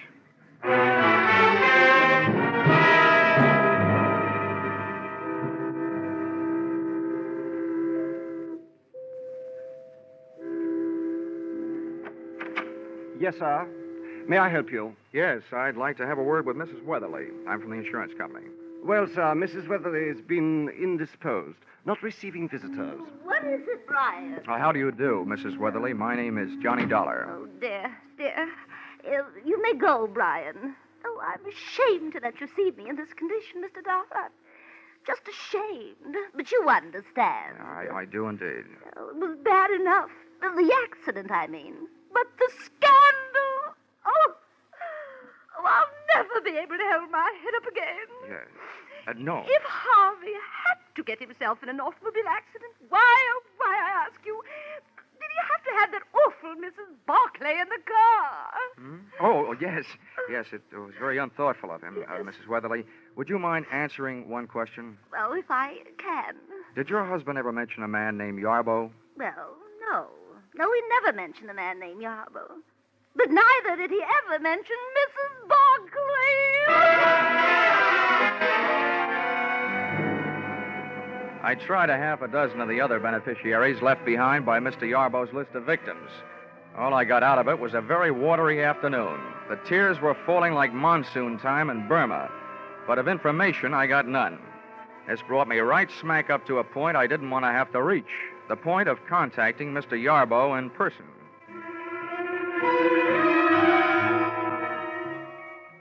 At 8:30 that night, I took a plant on Yarbo's house on Lombard Street. At 11:30, I saw the lights go out, as did Yarbo. He was a little guy, stooped over like he was looking for cigarette butts on the sidewalk, needing a haircut, and, true to type, wearing a long black overcoat. But worst of all was the little satchel he was carrying.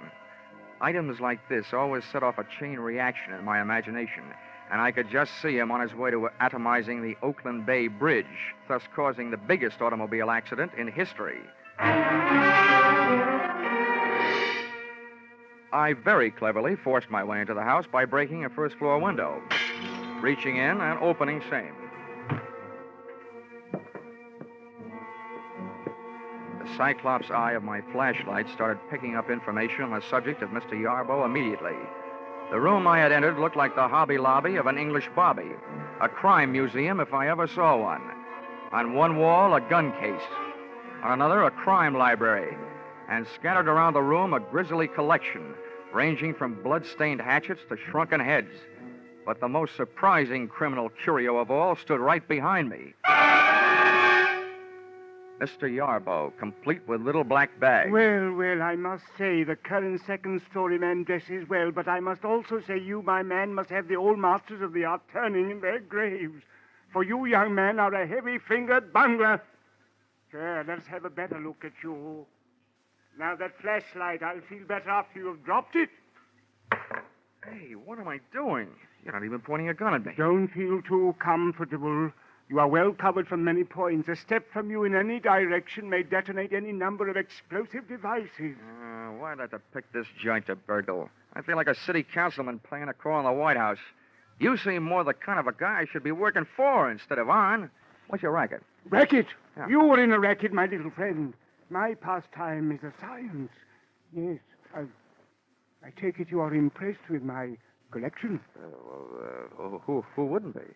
Well, if you're interested, come here. About those booby traps. Oh, yes. Note well the design of the rug. The large roses. Avoid stepping on them for the time being. Oh, great. And I was in here stumbling around in the dark. May your good luck continue. But look here in this case, the small vial on the right. That was purloined for me to order from the famous Black Museum in Scotland Yard. That little vial once rested in the case of the fabulous murderer, Dr. Crippen. On there, beside it, that lock of hair.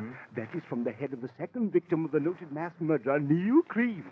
And up there, look up there, the hangman's noose over the mantel. From that one swung the body of the notorious Western bad woman, Fanny Turner.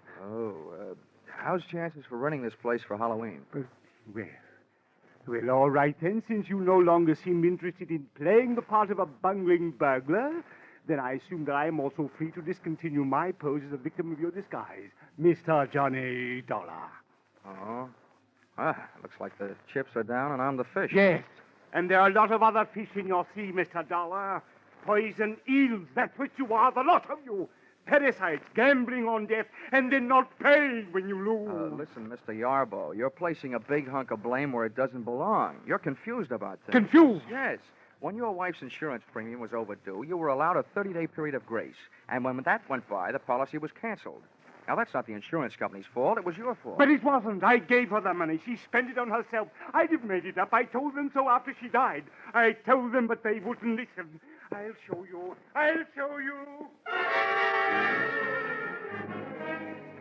Yarbo looked like he was headed to show me the chopping end of an axe laying on top of a small table. I hit him just as he hit the table. As he hit the floor, I noticed what I was standing on. One of those big red roses in the carpet. It hadn't exploded yet, but that was one flower I wasn't standing around waiting to see bloom.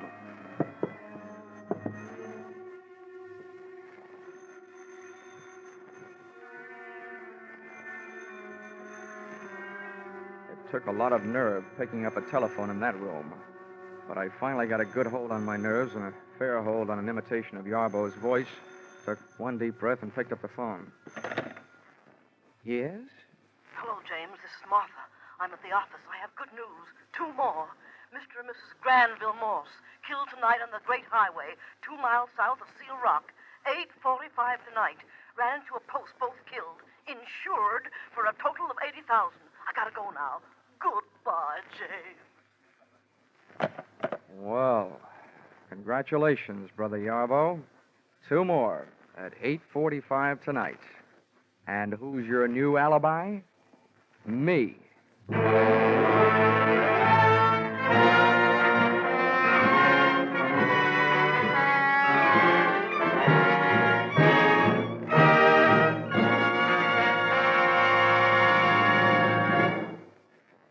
In just a moment, we'll return to the second act of Johnny Dollar. But first, did you ever think of "and" as a comedy word? Maybe not, but you'll get a full demonstration on CBS this Wednesday night.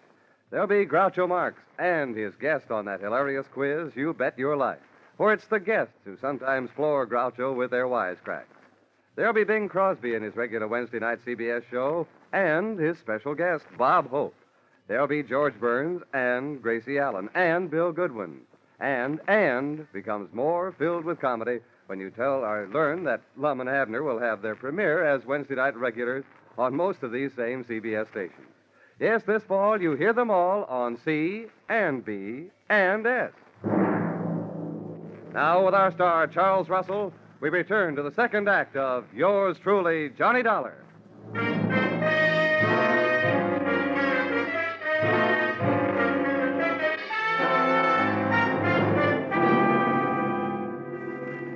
Yarbo might have been lying unconscious on the floor, but in that setting, I was still afraid of him. I'd have looked the place over with a fine tooth comb. Only having none, I used my hands. I put the pat test to Yarbo's pockets for a gun. He was unloaded. Then turned my attention to the little black bag he'd been carrying when I saw him leave the house, and which he still had with him when he returned. I hoped it wasn't booby-trapped. Opened it and discovered that it was a trap, the type my kind of booby stepped into. Inside the bag was a small radio receiver tuned to something I looked for and found in the room. A small radio transmitter of the type formerly used in army tanks. Through this, Yarbo had heard me enter his little museum of murder and had returned to catch me in the act of prowling the premises. About then, I caught him in the act of coming to. Well, welcome home, Yarbo. Time to get up. I just had a long chat on the phone with Martha. She thought I was you. You think you're very clever, don't you? Martha knows my voice. If she talked to you at all, she didn't tell you anything. Of that I am sure, so save your breath. There is no use your telling me she gave you any information. Oh, no, you got me wrong, pal. I only told you Martha called to let you know I know there is a Martha. I figured it might make you nervous, and nervous men are easy to beat. Other nervous men may be easy to beat, Dollar, but not James Yarbo. The police have tried, and they couldn't prove a thing against me. Now, may I have your permission to get up? Yeah. Maybe the police haven't been able to get anything on you, but I have something. Attempted murder. The hatchet you went for. The pitiful mistake of a pitifully suspicious mind, Dollar. I wasn't reaching for that hatchet on the table. I was trying to show you something in the table drawer. There it is, spilled out on the floor. My wife's insurance policy. The one your unscrupulous thieving superiors refused to pay. The vampires? Here, look at it. All in order. Much of it in fine print. Fine. Just fine. Okay, Yarbo, that did it. Come on, ahead of me. Where are we going? To find some place to lock you up. I was hired to stop you, and until I do, I'm at least going to try and slow you down. Now move. Linen closet. No room here. Come on.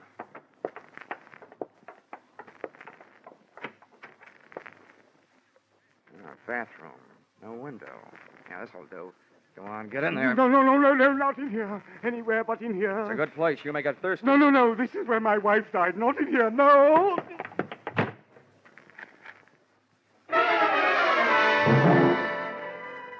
Which, on the surface, may seem to have been a move on the cruel side. But Yarbo was a man obviously off his rocker, and I needed him more nervous than I already had him. Too nervous to attempt killing any more people. Expense account item 5, a nickel. Phone call, downtown office, state police. Mr. and Mrs. Granville Morse had indeed crashed to their death on the great highway south of Seal Rock at 8:45, which made the lady with the early telephone news flash Martha, a gal with whom I wanted an early date.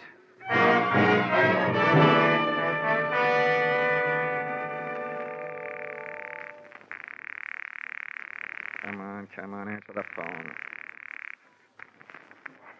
Hello? Hello?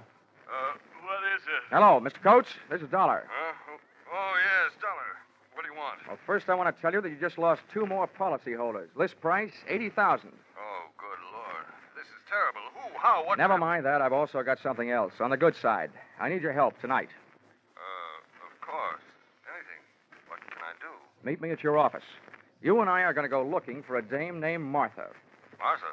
Martha who? I don't know, but I hope she works for you. I'll be there in a half hour. Make that 20 minutes, and you'll be 10 minutes closer to happy days. The office personnel records of the West Coast underwriters turned up not 1, but 3 employees named Martha, which gave me 3 choices as to who had been supplying Yarbo with a list of West Coast insurance policy holders. finding the exact Martha was even easier. On the phone, she had told me that she was calling from the office, and the night elevator operator's in and out book showed the signature of one Martha Kinsey, and I just couldn't wait to hear her report. Who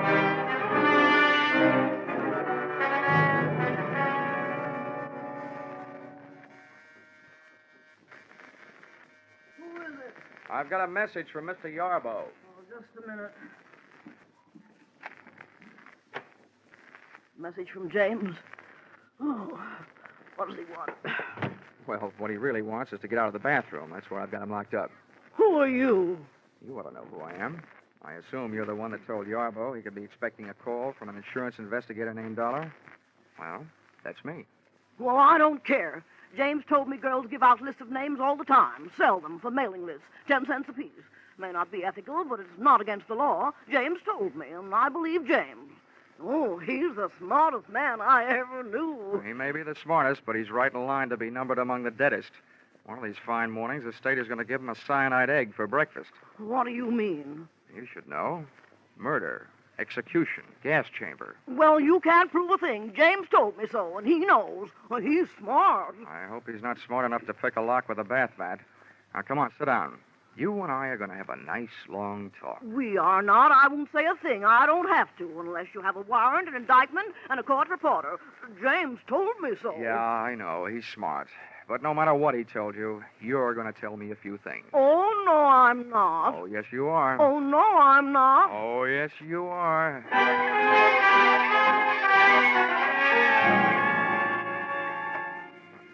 So, I was wrong.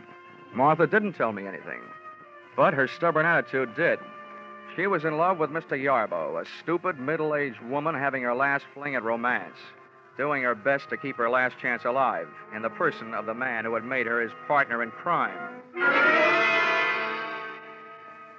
As crazy as it was, this grotesque pair of lovebirds created the only real emotion in the case to date and switched my thoughts from the widely scattered deaths which had brought me into the case and over to the single death of Yarbo's wife.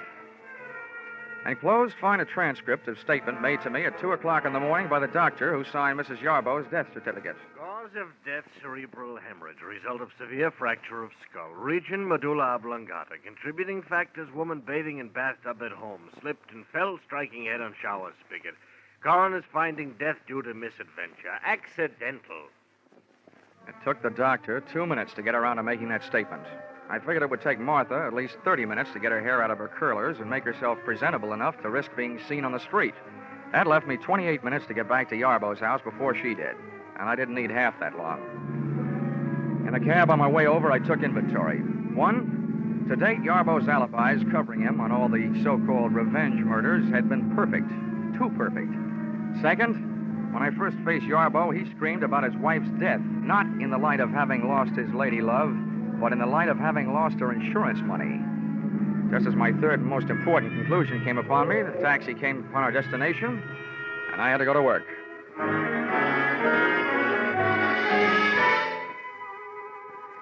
Once inside the little horror house on Lombard Street, I got set for a long search.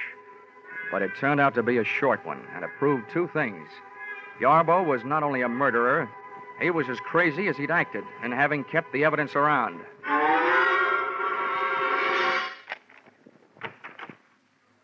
Okay, Yarbo, come on out. Well, I hope you have enjoyed your waste of time, Mr. Dollar, as I've enjoyed my chance for meditation. You saw Martha, I suppose? Yes, I saw Martha. Bless her silent little soul. Yes, I was sure of Martha. She believes in me. You can say that again. Come on out here. Mr. Dollar, I suppose you are aware that this is the 2nd time tonight you have been guilty of breaking and entering. I am, however, willing to forgive that, should you come to your senses and decide to go back to Hartford and leave me alone.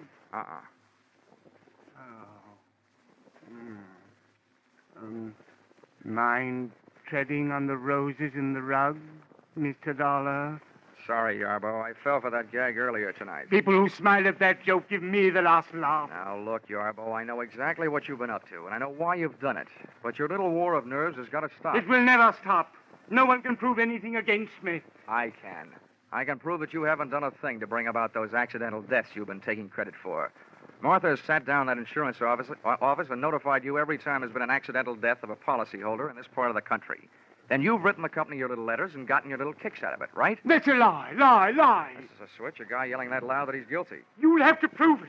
You will have to prove it. Don't worry, chum. I'm not going to waste a breath proving murders that you didn't commit. But, brother, I'm really going to go to town on the one that you did. Your wife, Mr. Yarbo. That is the most ridiculous statement you have yet made, young man. Look around you. Take note. I have profited by all the mistakes made by the original owners of these bloody souvenirs from Dr. Crippen on down.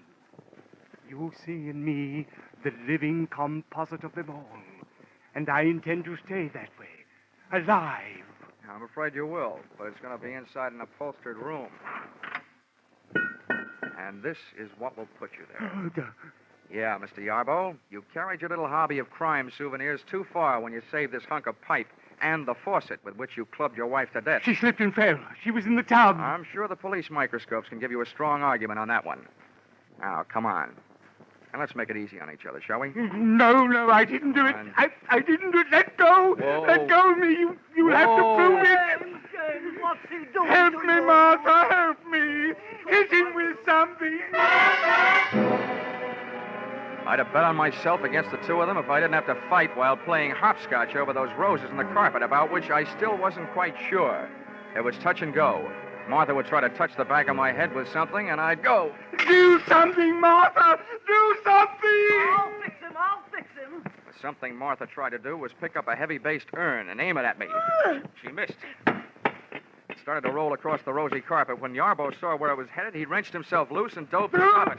I dove the other way. He got there just too late.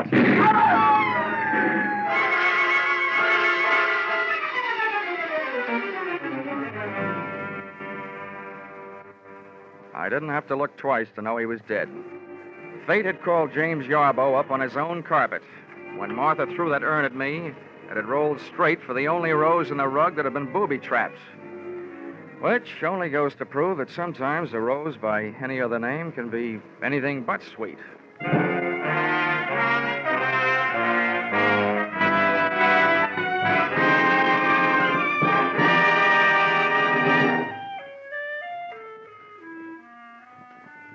Expense account, item 6, $1.40.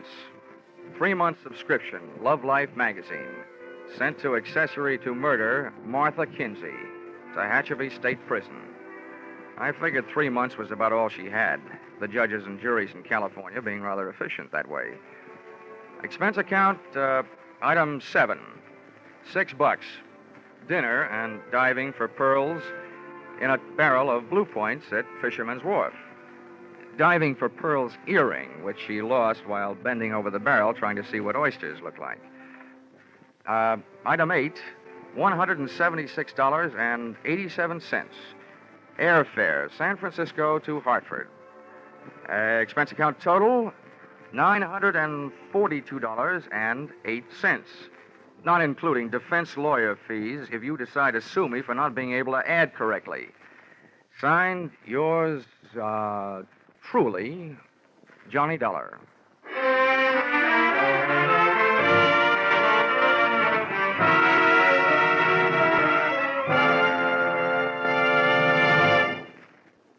Yours truly, Johnny Dollar, is produced and directed by Gordon T. Hughes and stars Charles Russell.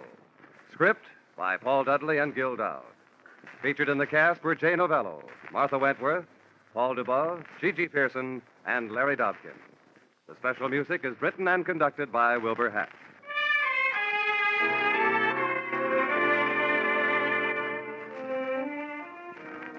Be sure to be with us at this same time next week when another unusual expense account is handed in by yours truly, Johnny Dollar.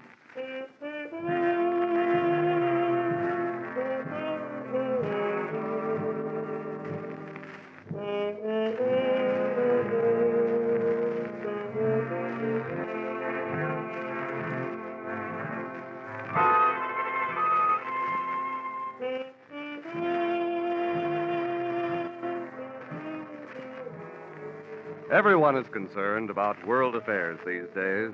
If we want world peace, we'll have to have national peace first.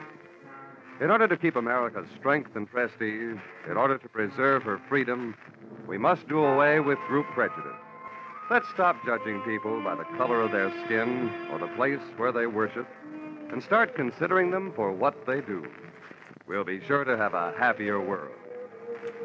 Stay tuned now for Vaughn Monroe and his caravan, following immediately on most of these CBS stations.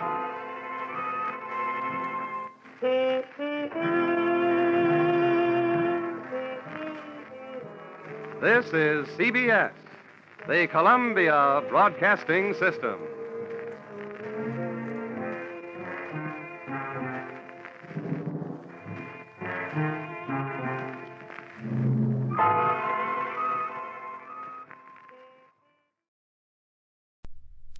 WBBM FM, Chicago. Gum, the refreshing, delicious treat that gives you chewing enjoyment, presents for your listening enjoyment John Lund as Johnny Dollar. Donald Maynard, Johnny. Oh, hello, Mr. Maynard. You employed? No, not a bit. Just closed out a case. Fine. Can you go to New York? Yeah, I guess so. What's it all about? Well, this company insures Morey Productions Incorporated. It's a film television company shooting in New York. The star is Philip Morey. Uh-huh. Well, production stopped last Wednesday. We were notified that Morey had suffered a breakdown and couldn't continue for a while. It's costing us plenty. They've got a pretty big company. Cast and crew are all under contract and have to get paid. Well, what do you want me to do? Well, anything you can. The doctor definitely confirms the breakdown, but he says he's sure it's due to some personal crisis. See what you can find out. See if you can't do something to snap Morey out of it. Okay. Right away, huh? As soon as I pack a bag.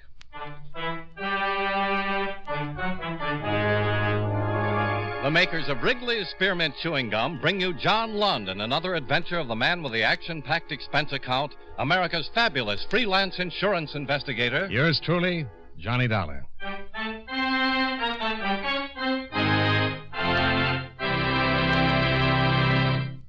Friends, the makers of Wrigley's Spearmint Chewing Gum present these weekly adventures of Johnny Dollar because they know that millions of you enjoy Johnny Dollar. That's true of Wrigley's Spearmint Chewing Gum, too. It's enjoyed by millions, day in and day out. People find that chewing on a smooth, delicious piece of Wrigley's Spearmint Gum somehow makes time pass more pleasantly. Whether you're working, driving, shopping, or just taking things easy, that good, tasty chewing gives you enjoyment and satisfaction. So always keep a package of Wrigley's Spearmint Chewing Gum handy. And whenever you want a refreshing, delicious treat, chew a stick. You'll like it. You really will.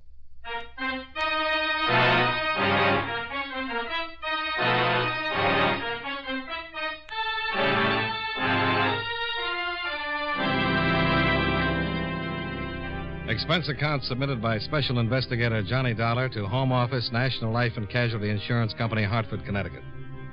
The following is an accounting of expenditures during my investigation of the Philip Morey matter. Expense account item 1, $19.85, train fare and incidentals between Hartford and New York City. Item 2, 75 cents, cab fare to a hotel, where I registered and called the offices of the Morey Production Company. I made an appointment to see Mr. Milton Gradke, the producer. Expense account item 3, 55 cents for another cab to Gradke's well-appointed office on 45th Street. Really, Mr. Dollar, I'm just as concerned about this situation as the insurance company is. In fact, I'm probably a whole lot more concerned. A whole lot. Well, we've got a schedule to meet. We've got a sponsor and a network to account to. And if our star is sick, I just came down to see if I could help. It's a breakdown, Mr. Dollar. Who can help with a breakdown? Are you a doctor? You're a close friend, huh? Yes, very close. I can't do anything. How could you? What caused the breakdown? Such a question. What causes the breakdown? What causes breakdowns? Again, it's for a doctor to say. I'm only a producer. Well, the company doctor felt it was something of a personal nature. Something more than just overwork. Well, I know Phil is sick. He's really in a bad shape. And I know if he doesn't snap out of it, this show is going on the rocks. It may be personal, but that's not for me to say. Phil's had enough trouble in the past. Well, this time he could be ruined. Who's his personal physician? Ewing, Charles Ewing. The best man for this sort of thing. I got the best. I'd like to talk to him. He's probably over with Phil now. Oh, fine. I'll stop by. Oh, he won't allow you to see Phil. You can't see him, Mr. Dollar. Okay, then I'll just talk to the doctor. Maybe Ewing's back at his office now. Why don't you go over to his office instead, huh? It'll be a whole lot easier if you go over to Mr. Gradke. Yes? What's the matter? Don't you want me to talk with Philip Morey? He's sick. Very sick. You sure that's all? Of course that's all. You got the doctor's report. Yeah, but if you don't mind, I'll check it myself. Your company may be in trouble, Mr. Gradke, but my company is paying for it.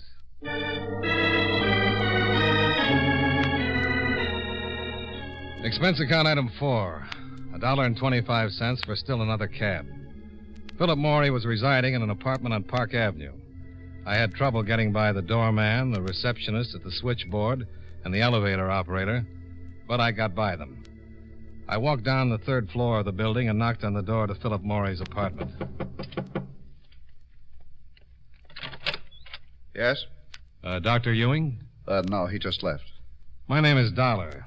I'd like to see Mr. Morey. I'm sorry, no one can see Mr. Morey. He's quite ill. Who are you? What business is that of yours?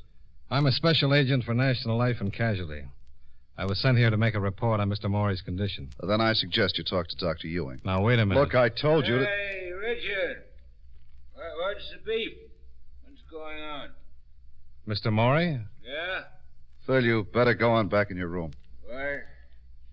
What do you want, Edmond? My name is Dollar, Mr. Morey. Okay. What's it all about, huh? I told him you weren't seeing anyone. Yeah? He's from the insurance company. I don't want any. You already have it. I just came down here to see if I could help... Wait a minute. I don't want any insurance. I'm a lousy risk. Phil. No. Go on, fella. Beat it, you hear me? Go on. Okay. Don't get rough. You're in no condition. You think so, huh? Look, Mr. Morey, my company got a report that you'd suffered a breakdown. Yeah. Well, good for them. It looks to me more like a 90-proof breakdown, and it smells like it, too. Well, what's it to you? Plenty. My company's paying a lot of money while you're laid up. As long as it's a legitimate illness, they're obligated to keep on paying. And if I'm just drunk? I doubt if my company would think kindly of you, Mr. Morey. Well, isn't that just too bad? Mr. Dollar, he didn't start hitting the bottle until last night. Just forget the excuses. Just drop it. And you get out of here now, huh? Go on, get out. Okay. And tell your stinking company I'm gonna stay drunk until we have another blue snow. Okay? It's fine with me. I'll send you a sled with a coffin on it. I was supposed to help Morey straighten himself out, but this wasn't just a breakdown. He was boiled to the eyebrows. And if you could go on past performances, it was an odds-on bet he'd stay that way. Expense account item 5, $1.35 cab fare from the Park Avenue apartment to the hotel, where I went to the bar to cool off. I had a fast one and was reaching for another when I was interrupted. Mr. Dollar? Oh. I talked with Milt Gradke, and he told me you were staying here. Okay. First, let me apologize for what happened. Forget it. Can I sit down? Sure. Well, we really didn't meet officially. I'm Richard Long. I'm the writer-director on the series. Well, if Morey stays loaded, you're going to be out of a job. He just started drinking last night. Insurance doesn't cover a lost weekend. I'll have to report it. They'll cancel. It's going to be rough. His wife left him. Oh, that's the reason, huh? Yeah. She's going to sue. They've been trying to do everything we could to get Phil in shape. Well, from the way he looked, you'd better forget it. Well, if this one blows up, he's through. He's finished for good. It's happened before. Yeah. But isn't it too bad? Yeah, I guess it is. He's one of the biggest talents we've ever had in this business. And he's gotten into more trouble. Look, I'm not defending his mistakes, just his talent. If you're going to ask me not to make that report to my Mr. company... Dollar, I know you've got a job. I know your company can't be expected to keep on paying while Phil's in this condition. Well, I'm glad you understand. But they've paid up till now, and believe me, you've got my word. Until last night, Phil Morey hadn't touched a drop. Well, even if that's true, Morey's drinking now, and he looks like he's good for a long, long time. He's fallen off before, hasn't he? Yes. He lost his motion picture contract the last time, didn't he? Yes, but all that straightened itself out. It looked pretty crooked this afternoon. This would never have happened in a million years if it wasn't for that wife. Well, that's another one of his patterns, isn't it? He's been sued by more ex-wives. Mr. Zoller, I've never said he was right. I never said any of the trouble was anything else but his own fault. But you don't know him. Not many people do. This guy is the most considerate, charitable... When he's sober. Listen, if you've got about 12 hours sometime, I'd like to impress you with some of the good things on the other side of the ledger. He's given Janet everything she could want. Sure, he was wrong. He should have belted her one and told her to keep in line. He's made the same mistake with every woman he's ever been involved with, and they've all taken him. Nearly everyone's taken him. Business managers, agents. You think them up, and they've had their fingers in the pie. And for a while, it was a pretty big pie. Sounds like fodder for a good psychoanalyst. Yeah, but, well, Janet's leaving him was too much. Even as bad as he was, he didn't hit the bottle. He just kind of folded up, but he stayed on the wagon. Until last night. Yeah. Her lawyer called, and Phil got to the phone before I did. He was almost well, didn't care if he ever saw her again. The lawyer said lawsuit, and Phil headed for the bar. Well, a breakdown is one thing, but a drunk is something else. And he doesn't exactly have the cleanest record in the world. A couple of his binges turned into marathons. Well, I don't know what to do. That's why I wanted to see him. I was sent down here to straighten him out if I could.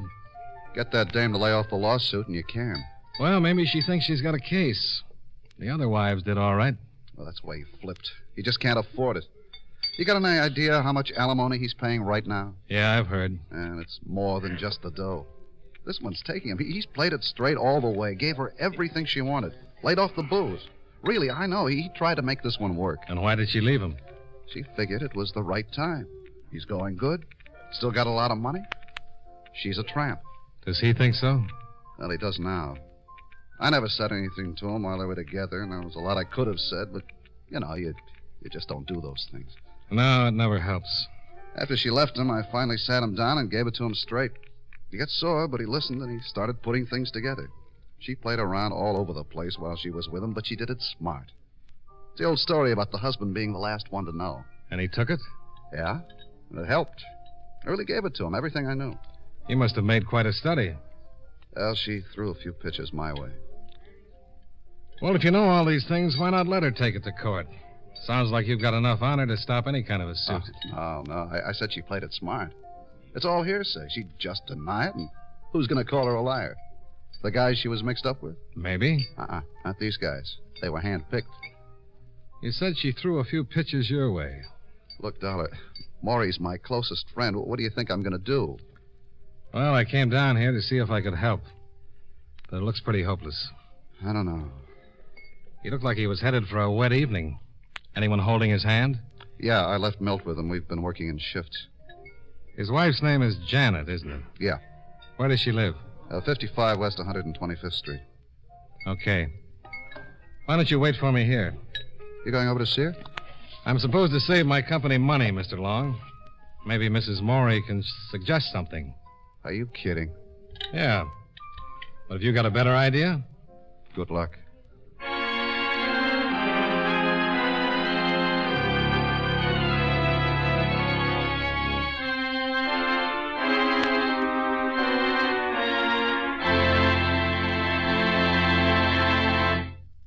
Friends, Wrigley's Spearmint Chewing Gum is a refreshing, delicious treat you can enjoy just about any time. Even when you're busy working, you can slip a stick of Wrigley's Spearmint in your mouth and enjoy that pleasant chewing. The lively, full-bodied spearmint flavor cools your mouth and freshens your taste. The good, smooth chewing helps relieve pent-up tension, gives you satisfaction. As a result, you seem to feel more relaxed and get more enjoyment out of what you're doing. So enjoy chewing Wrigley's Spearmint Gum while you work, and at other times, too. Get a few packages next time you're at the store. That's Wrigley's Spearmint Chewing Gum. Healthful, refreshing, delicious.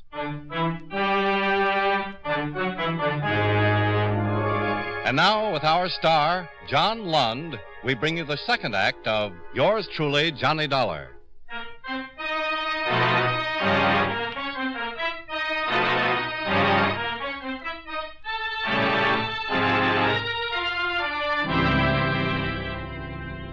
I left long in the hotel bar and ran up expense account item 6, $1.45, for one more cab to take me to Mrs. Philip Morey's apartment building. I buzzed for the elevator, and when it arrived, a man stepped out and brushed my shoulder. Sorry. I'd seen him before someplace. And while the elevator took me up to the 4th floor, I tried to place him. Oh, I couldn't remember. But for some reason, the man seemed to be important. I got off at the 4th floor, still trying to place the face, and walked down the hall to Mrs. Morey's apartment.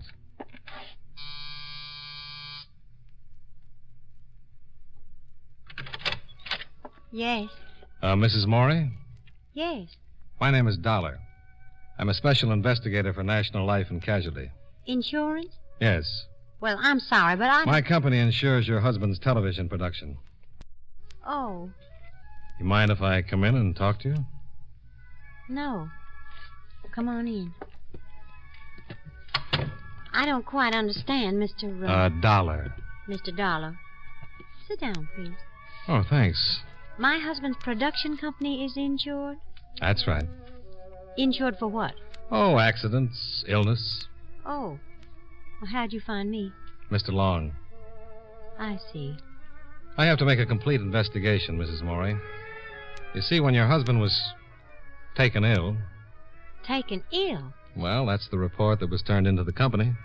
Well, I guess you could call it that. What would you call it? He's plastered. You know what that means. I sure do. I left him. I'm going to get a divorce. Well, aside from your personal differences, if your husband is just drinking, if that's the reason that production has been held up, my company will cancel his insurance. So? He won't be able to get insurance from any other company. Look, Mr. Dollar, do you know anything about Phil? Well, just what I've read. Well, that's been bad, all right, but you've got to live with a guy to really get the full effect. You wouldn't believe it. Well, I understood he's been a pretty good boy until recently. Why don't you go talk to my husband? I saw him earlier today. How'd you like it? It was a little tense. Was he sober? Not even close. Well. But I understand he just started drinking. Oh, that's dandy. Do you think they're going to tell you that he's been blind for the last month? You can take my word for it. He's no good. I tried. I was number 4, and I certainly tried to do everything I could to make it work. Well, if it was that bad, I can't blame you. But this will ruin him. He was ruined the day he was born. Oh, he'll get along.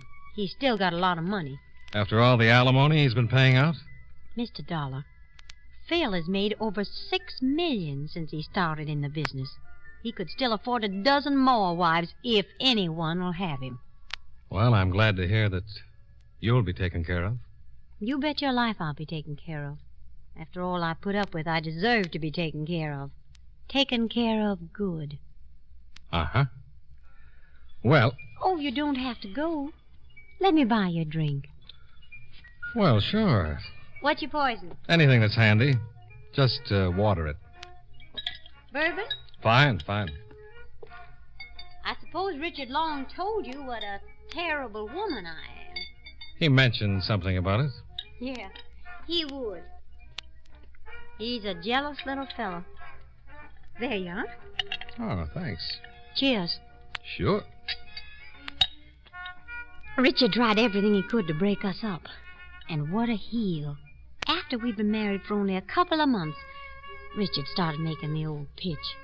How do you like that? Well, I can understand it. Thanks. But Richard's supposed to be Phil's closest friend. An attractive woman can fracture a friendship in a hurry, under the right circumstances. The circumstances were anything but right, Mr. Dollar. Well, can't blame a man for trying. Don't you have any scruples? A couple. But I left them back in the 3rd grade. Insurance business, huh? Yeah. You make a lot of money? Enough. It has other compensations. Tell me about them. Well, good drink now and then. I bet you meet a lot of interesting people. Oh, lots. What'd you say your first name was? I didn't. But it's Johnny. Johnny Dollar. Mm-hmm. Nice, expensive sound. You should get a load of my expense account sometime. I'd love to. You know, I saw a picture of you once. Really? Yeah. In a bathing suit. I was a model before I met Phil. I had lots of pictures taken in bathing suits. I think this was taken just before you married him. It was on the front page, showing you were the girl that was going to be the fourth Mrs. Morey. Oh, that one. Yeah. That was a rather good one. Rather. That book there on the table is just full of pictures taken while I was modeling. Oh? Oh, this one? Mm-hmm. Browse around. Oh, I'd love to. That's a good one. Yes. Oh, and here's one. We need a whole bunch of these on the beach. This is the best one of the lot. Yeah. Nice tan. Isn't that one cute? Yeah. Mr. Dollar. How's your drink? It just curdled. Let me build you a fresh one. Oh, no, thanks. I have to go. Oh, I'm sorry. You won't be, honey. I don't think I understand that, Johnny. I'll tell you all about it sometime. It'll give you a real kick.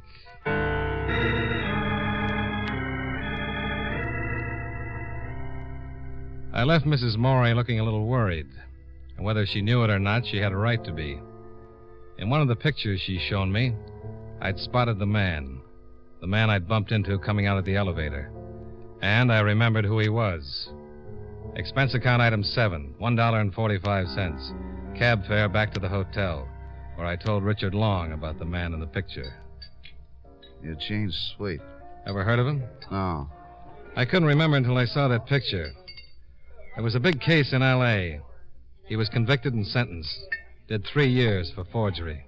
I was in on the case. Sweet. No, I don't know. And there was a girl mixed up in it. Janet? No. But it was an interesting setup. Sweet introduced the girl to a wealthy old man. The girl married the wealthy old man. Now, it seems the girl would have Sweet sign her husband's name to a check, then she'd fill in the amount and cash it. Not big checks. But after about 4 years, they added up. Well, a man named Swift introduced Phil to Janet. I never did like him. He used to hang around all the time. Phil got tired of him in a hurry and gave him a bounce. What did he look like? Oh, he was tall, kind of greasy around the edges, weighed about as much as I do. Where does he live? I don't know. I've only seen him a couple of times since Phil got rid of him. Why, you think Swift might be this Sweet or whatever his name is? Well, it's a long shot, but you never know. I guess I could find out. Milt might know. Would Janet? Sure. She might. Why don't we ask her? Yeah. Why don't we just go back to her place and you have a look at that picture book? I'm with you.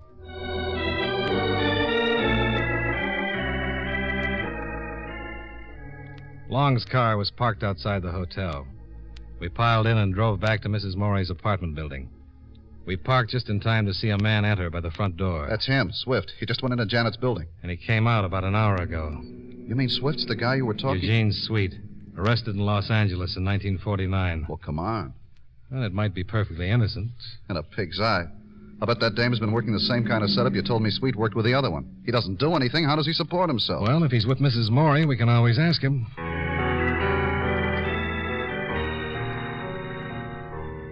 We went into the lobby and waited for the elevator to come down. Long looked happier than a kid in an acre of new cement, and there was just a chance he had a right to be.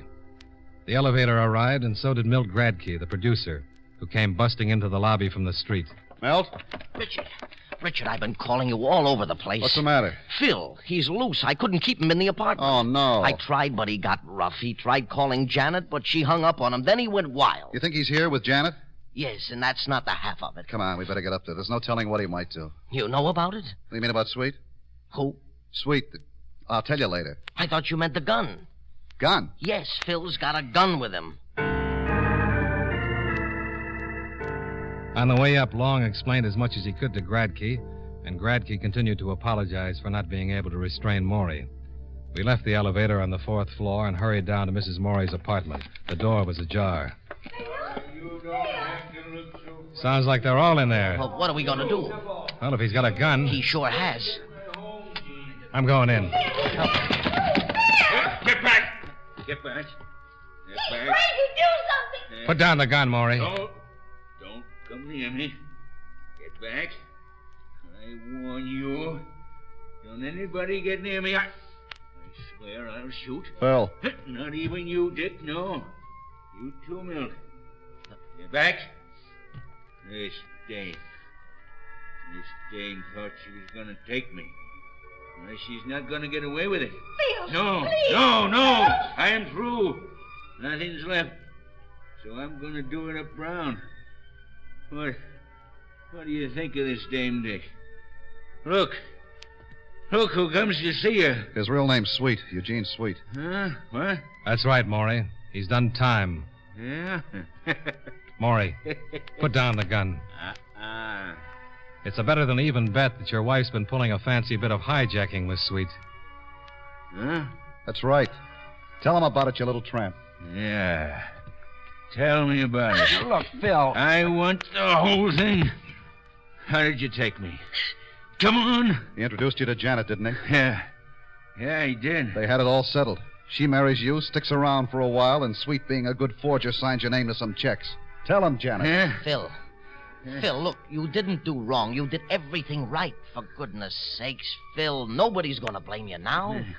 Only put away that gun. Put it down, Mr. Morey. Stay back. Mr. Morey. Yeah? These two men have a lot of belief in you. They think you can straighten out in spite of everything that's happened. Now, nobody's going to blame you for anything unless you use that gun. Frankly, what happens to you doesn't make any difference to me. It doesn't make any difference to anyone. It does to these two guys. Why don't you start thinking about somebody else for a change? Let's see you prove you're worthy of their friendship. Stay away. Give me that gun. Now, come on. You're not whipped. Everybody gets in a slump now and then. Come on. Give me the gun, Mr. Morey.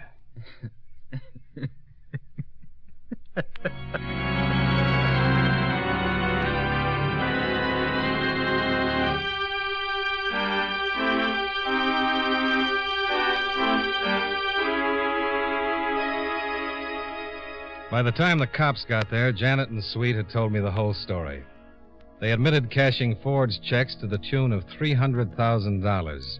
And that wasn't counting what Morey had given her legally. If I hadn't recognized Eugene Sweet, Janet would probably have won a nice settlement to go along with everything else.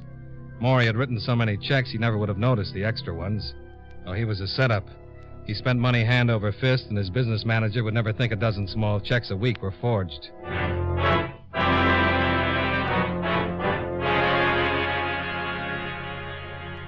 Expense account item 8, $54, hotel bill. Item 9, $18.83, train fare and incidentals back to Hartford.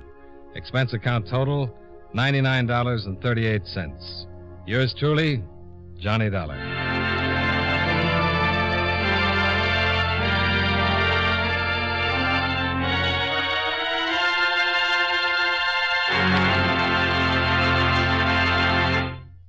Remember, friends, Wrigley's Spearmint Chewing Gum is a refreshing, delicious treat you can enjoy just about any time.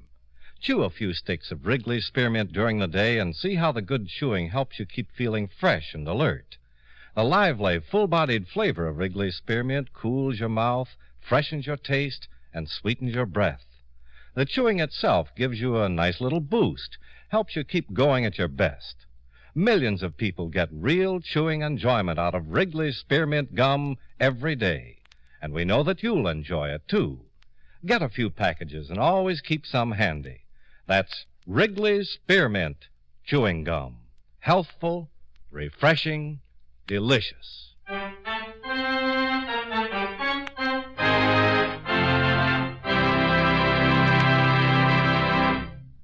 Yours truly, Johnny Dollar, brought to you by Wrigley's Spearmint Chewing Gum, stars John Lund in the title role and was written by Blake Edwards with music by Eddie Dunstetter. Featured in tonight's cast were Joe Duvall, Sidney Miller, Hy Averback, Bill Johnstone, and Jeanette Nolan. Yours truly, Johnny Dollar, is produced and directed by Jaime Del Valle.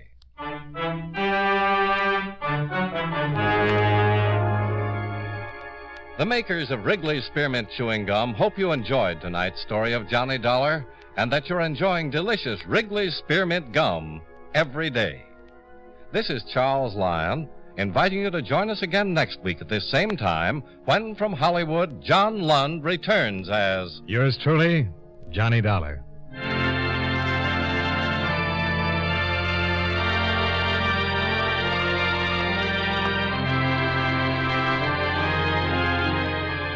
This is the CBS Radio Network. Hear Chicago's favorite shows. Johnny Dollar. Mr. Dollar, this is Timothy Hanley. Hanley. That's right, Amalgamated Life Association. I see. I need your services. Well, I'm sorry, Mr. Hanley. Will you run down here and see me right away? Well, Mr. Hanley, I was just about to leave here and grab a plane for New York. Fine. From Then you there, can I'm heading stop in south to one of my at favorite what? fishing spots in South Carolina where I... What was that? I said fine. I'll expect you in a couple of hours then. Well, no, I'm going fishing. I'm on my way to South Carolina. We're at 500 Fifth Avenue. you Mr. know. Hanley. I'll be here waiting for you, Mr. Dollar. Now listen, will you? Mr. Hanley? Hanley? Hello? Oh, fine.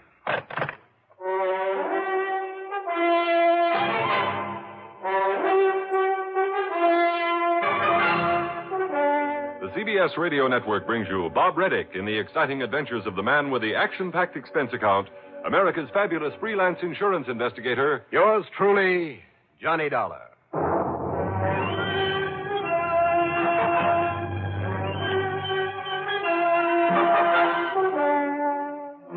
Expense account submitted by Special Investigator Johnny Dollar to Amalgamated Life Association, New York City office.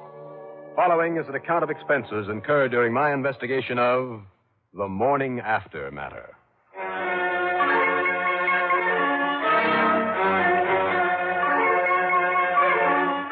I wasn't kidding. After breaking my neck over more than my share of tough cases during a long, hard winter, I felt entitled to a few days of relaxation, of fishing, at the old Arundel plantation down near Georgetown, South Carolina. So what if this Timothy Hanley did have some problem requiring investigation? Important enough to call off a well-deserved fishing trip? Not for me. Okay, then, expense account item 1 is $11 for a cab to Bradley Field and a plane to New York. Item 2, when I got there, is $5.85 for a taxi into Penn Station for my train to South Carolina. But then, sucker that I am. Well, item 3 is $1 even for another cab. This one to 500 Fifth Avenue in the office of Amalgamated Life. Go right in, please, Mr. Dollar. Mr. Hanley's expecting you. Well, thanks. All right now, Mr. Hanley. Mr. Dollar, good. I'm glad you got here so promptly. Sit down, please. Yes, but as I told you over the phone, Mr. Mrs. Bromberg should be here any moment now. In the meantime... I'm just passing through, Mr. Hanley. In the meantime, I can tell you why she insisted I call you in on the case. Look, I am on my way south to go fishing. And with all the other insurance investigators available, Brownberg, did you say? That's right. The wife of Thaddeus Brownberg. You remember the case, don't you? Brownberg? He disappeared about 7 years ago. Of course you remember. The flyer, wasn't he? He flew his own private plane, if that's what you mean, and heaven knows he could afford to. He was quite wealthy for a while. Yeah, I remember now. Made a big pile on Wall Street and then suddenly lost it, or most of it, and then took off in his plane and was never seen again. Precisely. You omitted only the fact that he suffered complete amnesia, complete loss of memory just before his sudden departure. No doubt a result of his staggering losses on the market. Yeah. His plane was found some days later on a ridge on the far side of the Alleghenies. But as for Brownberg himself, yeah, as I recall, they never found his body or any sign of it. Exactly. In other words, lacking any definite proof of death, well, payment of the insurance has been held up all these years. How much insurance? Something over $600,000. Wow. And the beneficiary? His wife, Lita Spencer Brownberg, who should be here any minute. Well, Mr. Henley, did you get him? Mrs. Brownberg? Is this man Johnny Dollar? Yes, this is Mr. Johnny Dollar. How do you do, Mrs. Brownberg? Sit down, young man, and let me tell you something. Sit down. Dollar. All right. Now then, you've got to find my husband. And you've got to find him before this coming Wednesday. Oh, why before Wednesday, Mrs. Brownberg? Well, I was just about to tell Mr. Dollar. Never mind, Hanley. I'll tell him. Very well. It's because of that hearing in court this coming Wednesday. If you don't find Thaddeus, or if he doesn't recover his senses and come back here, you'll be pronounced legally dead. In which case, I understand you'll collect some $600,000 insurance. And, well, I can use it. When he went out of his head and didn't even know his own name that night. Do you know there was less than $100,000 in our joint bank account? That I've had to scrape and skimp ever since? Oh, if our lovely home in Upper Montclair hadn't been in my name so I could sell it, I just don't know how I could have got along all this time. I see. Real tough, hmm? Terrible. Just terrible. Well, this may sound a little out of order, Mrs. Brownberg. Well? Well, things won't be nearly so distressing for you if the court says he's legally dead, will they? How can you talk like that? Do you think for 1 minute that money could ever take the place of my beloved Thaddeus? But if you've asked the court to take action... I have not. That's the doings of this cold-blooded insurance company. That's if not I hadn't precise. found out about it, about demanding this court action... You've told us many times you'd like the money, Mrs. Brownberg. Well, of course I would. Yeah, and we don't like to keep these open obligations on our books any longer than necessary. Cold-blooded, that's all. Yeah, and when it's become obvious there's no longer any hope, any chance whatsoever... If the police haven't been able to get anywhere after all these years... Is that any reason why you can't find Thaddeus, Mr. Dollar? Well, it's a pretty good indication. It's an indication of nothing. I know all about you, Johnny Dollar. Mrs. Brownberg. About the almost miraculous way you solve these cases. Mrs. Brown... Here is a picture of Thaddeus. Yeah, as you can see, Mr. Dollar, he was a rather younger man. I beg your pardon? What? Is that a snide implication that Thad was younger than I am? Well, I didn't say that, Mrs. He Brown. was 54 when he disappeared. And now you have to find him, Mr. Dollar, before Wednesday. Oh, now, wait, please. Mr. Hanley can tell you where to bring him to me. Wow. Yes.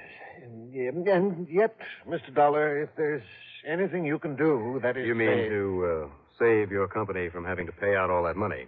Well, of course, we'll have to pay it out sometime, but it's our duty as an insurance company to... Huh? What is it? This picture. Yes. I wonder. You mean you might have some idea where to look for him? Dollar? I said I wonder, that's all. Mr. Dollar. Just, let me think about it, huh?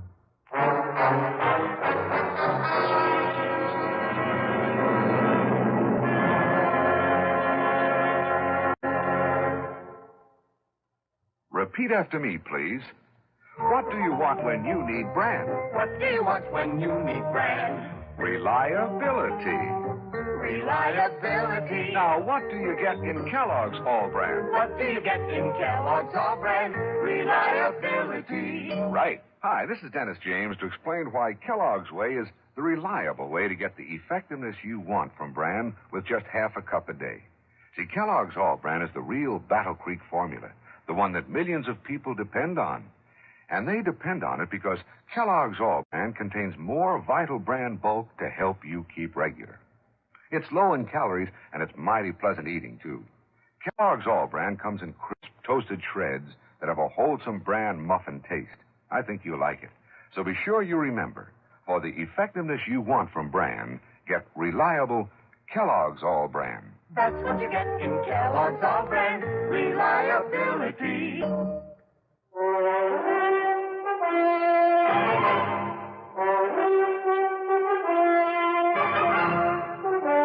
Well, what about that snapshot of Thaddeus Brownberg? Well, sir? But I'm not sure, Mr. Hanley. Would you call it a good likeness of him as of the last time you saw him? Yes, excellent.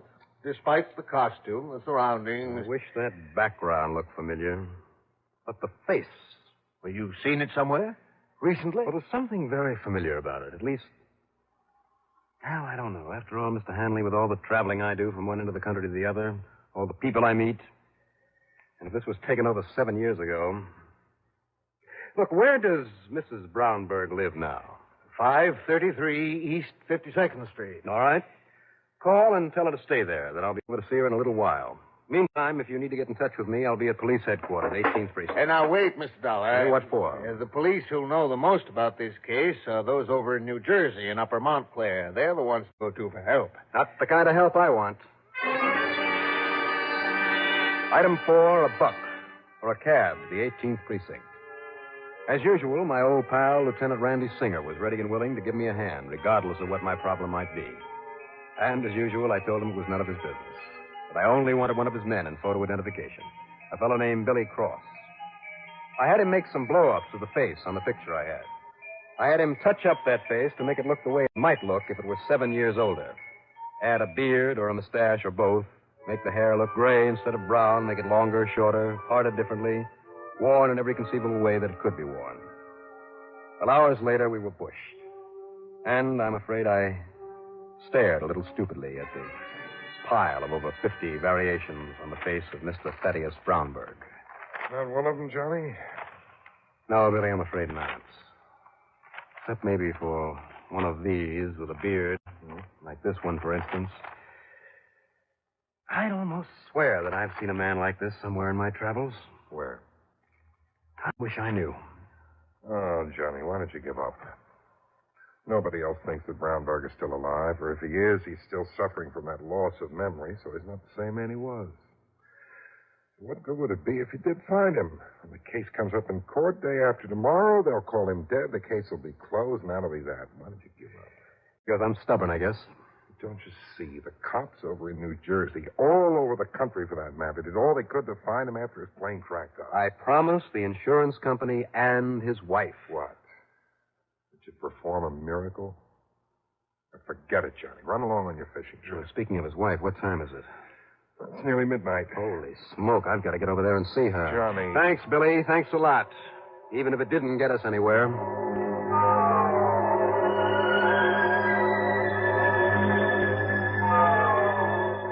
Item 5, another buck for another cab.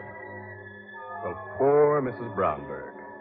That apartment of hers turned out to be a penthouse, full of expensive furniture and draperies and rugs a couple of inches thick. While a sleepy-eyed maid hung my topcoat next to a chinchilla wrap and a full-length mink coat, Mrs. Brownberg poured a much-needed drink. And then we sat down in the luxurious living room, and she yammered away about her poor, dear, sorely missed Thaddeus, and gave me just exactly no helpful information whatsoever about where and how to start looking for him. Oh, yes, Mr. Dollar. I just knew he was going to lose his mind someday, working as hard as he did to make money in the market all the time. The only recreation he ever had was his fishing trips now and then. About the background on that picture you gave me, do you know where he went fishing? No. Thaddeus never told me. He'd just take off in his plane and go. Oh, but in the hope that the dear, dear boy might still be alive. That he'd recover his memory and come back here sometime. Well, look. Let me show you the den I've had waiting for him. It's in here, Mr. Dollar. You see, if I had some idea where he liked to go when he was away. All over the country, I suppose. He never told me. But now, here's the den with all his... Wait a minute. What's the matter? This fish on the wall, the stuffed one. It's from one of his trips. The last one before he disappeared. Well, do you know where he caught it? I told you, Mr. Dollar. I haven't the least idea. Well, I do. You do? Yes, I'm sure of it. And believe me, it's a place he'd surely go back to if he could. Mr. Dollar. Let me use your phone.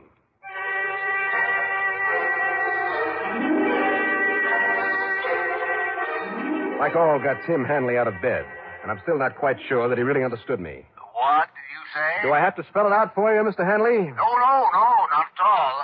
And you're leaving? That's right. I'm leaving right now. And believe it or not, I'm going fishing.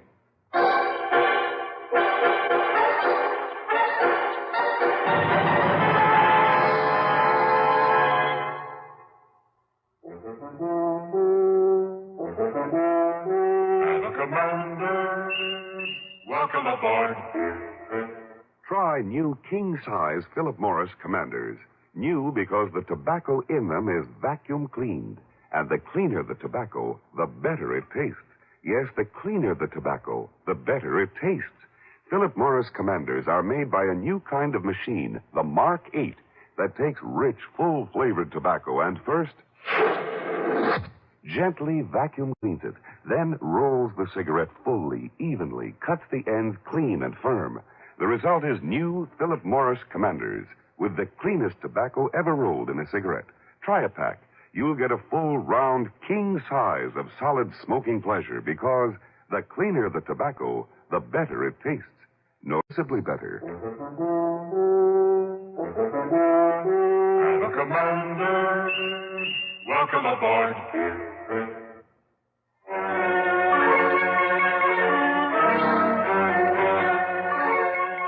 That mounted fish, that nice big lunker bass, could have come from only one place that I know of that I myself had fished. It was certainly a place that Thaddeus Brownberg, if he was still alive, would go back to. Item 6 is $206.50 for a cab to the airport, a jet to Los Angeles, and a plane from there to Las Vegas, Nevada. Item 7 is $50 deposit on a rental car. And shortly after noon, Pacific time, I pulled at a Lake Mojave resort just above David Dam. I parked and tore on down to the dock just in time to keep Ham Pratt, the manager of the place, from stepping into his powerful outboard and taking off up the lake. Ham! Wait a minute! Ham! Johnny Dollar, glad to see you again. Well, how are you, Ham? I'm glad I caught you. Well, how are you, boy? I'm great. Only where's your fishing tackle? Or, who are you looking for this time? Well, now listen. Look here at this picture. No, this one. The one with the beard painted on it. So? Now, Ham, I've seen this man before. Maybe somewhere on this lake. You know, on one of my fishing trips out here. Well, I wouldn't be surprised if you have. You know his name? I mean, what he calls himself? Calls himself Ted Benham. Benham? Nice old guy. Been fishing around here some 6-7 years. 6 or 7 years, huh? Yeah, I don't know much about his background, where he came from. And I've heard people say that he doesn't know much about it himself. Because of amnesia. What? He's here at the resort? No, he stays at the Cottonwood Cove at Bob Cole's place. On a permanent resident, I understand. And he's there now? Well, no, I don't know, but there's one way to find out. Right. Crank her up and let's go. As always, that drive up the lake made me want to be there for only one reason. To fish. For one of those big, beautiful fighting bass. But I had to find Thaddeus Brownberg if he was here. And sure enough, when Ham had dropped me off at Bob Cole's place on Cottonwood Cove, there about to enter one of the modern trailers that served as cabins. Mr. Brownberg! Oh, wait a minute, Mr. Brownberg! Are you speaking to me, young man? You bet I am. My name is Benham. Ted Benham. Oh, it is, huh? I'm a sort of guide hereabouts. Well, let's go into your trailer where we can talk. Oh, wait. Now, I've seen your picture, and your voice is very familiar. Yeah, you've seen me here on the lake. Maybe heard my voice on the radio. Your name is Dollar. Johnny Dollar. That's right. I suppose I was more or less expecting you sooner or later. Let's go inside and talk.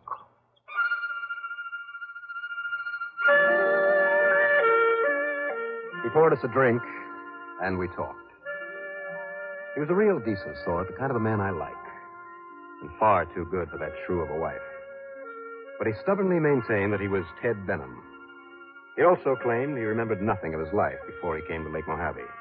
That is, until I suggested maybe I should take a set of his fingerprints to the police back in New York. All right, Mr. Dollar. Suppose I tell you that I knew this Thaddeus Brownberg. That I knew him very well. Now, that's better. Now, go on. Suppose I tell you that he never suffered from amnesia at all. You mean it was a bluff? And that he lost most of his fortune deliberately. Well, why? Another drink? Thanks. True, he had the knack of making money, and he hoped to build up a measure of security for his later years. But his wife, extravagant, spending everything she could get her hands on, kept demanding and getting because he thought she loved him. Kept demanding more and more and more. She didn't want him. She only wanted his money. I see. Your drink. Thanks. Now, go on, Mr. Go on. Drink is all right? Yes, fine. Please go on. Her only reason for wanting him around, Mr. Dollar, was so that he could build up another fortune for her to go through. He finally realized this. Realized that she didn't love him. And realized that he could be free of her, free of the nerve-wracking fight to make money for her. And at the same time, provide well for her. By a disappearing act. Well, look at it this way. If he were legally dead, as he will be after the court hearing tomorrow, he'd no longer exist. Thaddeus Brownberg would no longer exist as far as she's concerned, as far as he himself is concerned. And nothing would be really lost. She'd be well off. He'd have his freedom. Now, look. And so if he could be let alone until after that hearing tomorrow, don't you see, Mr. Dollar? I know. I don't blame you. I'm sorry, old man, but I got a job to do. And before that here. I just forwarded you. Put in this string. Plenty, Mr. Dollar. Plenty. Well, you're not going to get away.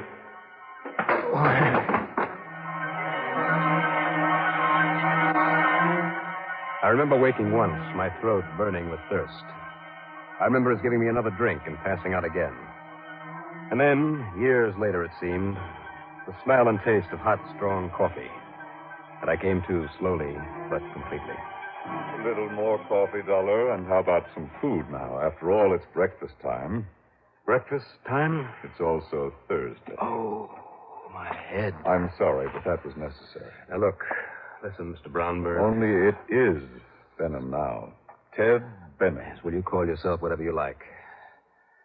And after what you told me about that woman that you're married to, believe me, I don't blame you. I honestly wish that I could legally help you stay away from her. That won't be necessary now. But I know that, well, you're really Thaddeus Brownberg. And my job is to get you back there before. You said Thursday? Today is Thursday? Yes, Thursday. I checked the New York papers last night by long distance, Mr. Dollar. What? And the hearing took place yesterday. And Thaddeus Brownberg is now legally dead. But even so, Oh, yes. And now, if you're feeling better, if you want to talk some more about it, well, let's get out of this stuffy trailer. Let's get out onto the lake. Out onto the lake? To talk? Well, yes. No talking. Let's go fishing, Mr. Benham. And so we fished. And it was great. All 3 days of it. Right? Wrong? I don't know. Who's to judge? As for the expense account, forget it. Yours truly, Johnny Dollar.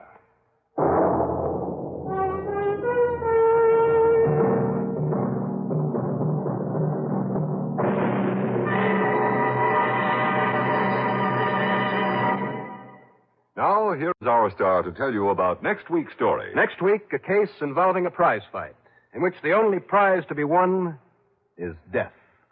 Join us, won't you? Yours truly, Johnny Dollar.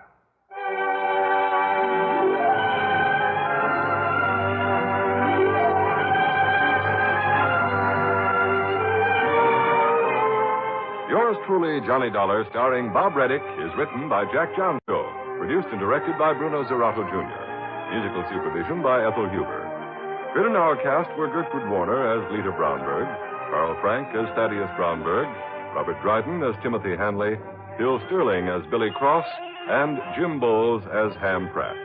Be sure to join us next week, same time and station, for another exciting story of Yours truly, Johnny Dollar. This is Art Hanna speaking. Hear expanded CBS News on the hour, bulletins at once, Monday through Friday on the CBS Radio Network. NC. It's 6:10. Johnny Dollar. Hi, Johnny. This is Earl Poorman. Earl, how are you? How are things in Los Angeles? Why, didn't you know we moved back here to Sarasota in Florida? No kidding. Yep, but now we think we'll make another move. Where to this time? Oh, back to California. Why don't you make up your mind? It's more fun this way. Say, why don't you come down here and see us? At whose expense? Companies? Another investigation? Yes. What this time, Earl? Of a murder, Johnny. A murder? That hasn't happened yet. But believe me, if I'm reading the signs right, there's certainly one in the making. Okay, Earl. I'll grab the first plane I can get.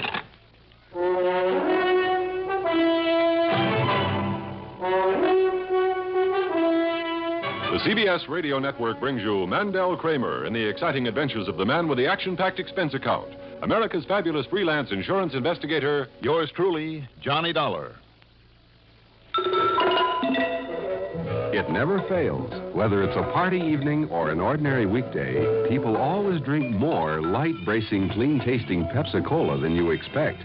That's why the smartest Pepsi you buy is the extra carton. Buy extra cartons of the drink that lets you drink young as you think.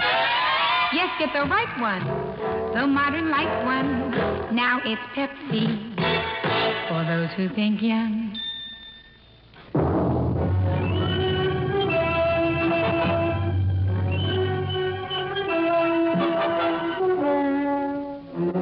Expense account submitted by Special Investigator Johnny Dollar to Tri-State Life and Casualty Insurance Company office in Sarasota, Florida.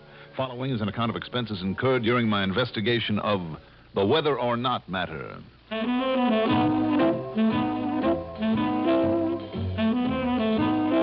Expense account item 1, $6 for a taxi out to the airport. Item 2, $97.96 plane fare. And modern jet transportation being what it is, I got to Sarasota just before noon. Item 3, $50 deposit on a rental car, and 20 minutes later I walked into the office at 1306 Main Street that Earl Poorman shares with another old friend, Don Boomhauer, a prominent realtor. 5 minutes after the usual howdy-doos, Earl and I were tearing into a plateful of shrimps cooked in beer at the famous Plaza restaurant. Those are delicious. Think you can manage another order of them, Johnny? Not a chance, Earl, but they are great. Specialty of the house, you know. Well, they deserve to be.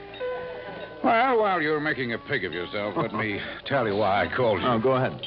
Our client's name is T. Rockway Mayfield, a wild old character who made his pile up in New England. Mm-hmm. He retired and moved down here last fall. He has a big home in St. Armand's Key. What's he do to keep busy? Fish? Golf? No, he spends most of his time with a jug beside him, sunning himself or feeding the seagulls and then shooting at them with an air pistol. Isn't that illegal? Well, it would be if he ever hit one of them, but he never does. And he does throw big parties, always lots of pretty girls around. And don't think he doesn't go for them, too, in spite of his age. What a life.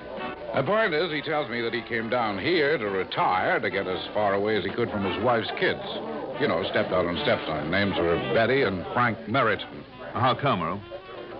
Well, as long as his wife was alive, she made him support them. I see. But he felt they ought to be out earning their own living, and Johnny, I happen to agree with him. If they're growing up, I agree with you.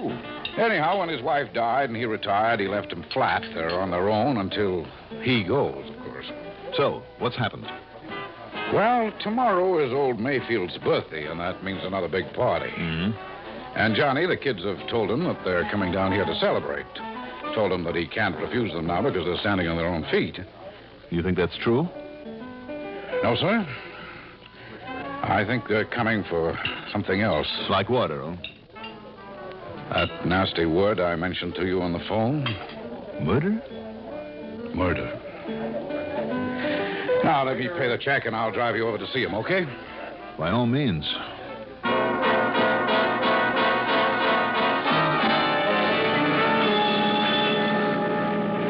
Tell me, Earl, have Betty and Frank arrived here in Sarasota yet? I don't think so. I hope not. But you can understand why I was so anxious for you to get on down here. Well, Earl, if something should happen to him while they're here, wouldn't it be just a little too obvious? Would it? Those kids are no fools, not by a long shot. Well, even so. And with the drunken mobs that he has at his parties, where somebody could be knocked on the head and tossed into the swimming pool and nobody'd pay any attention till it was too late, no, okay. I could be all wrong. I think you must be. But is there any reason why you shouldn't stick around long enough to keep an eye on them while the kids are here? Well... On expense account. I suppose not. Yeah. And then maybe after they've left, I'll break down and take you out fishing. Now, there is a sensible inducement. Oh, no, look. There's this place just ahead now. That? Mm-hmm. The big one. Oh, brother. And you don't think money that can afford a place like that would be worth killing for? Oh, Earl. Mm-hmm. Maybe you have a point there.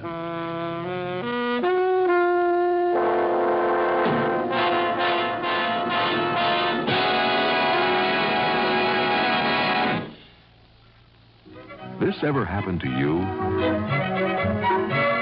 You're driving down a long highway or working late, and then monotony makes you feel drowsy.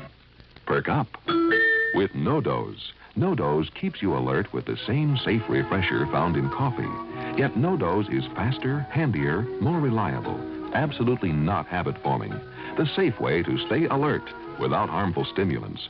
No-Dose.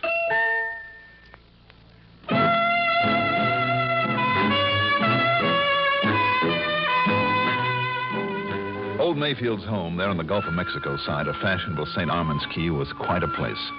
To ensure privacy, all three of the landward sides were protected by a high wall. The big house of concrete, stucco, aluminum, and glass was surrounded by a broad patio full of plants, tables, chairs, and lounges, and, more important, with a large, fully equipped bar complete with bartender even at this time of day.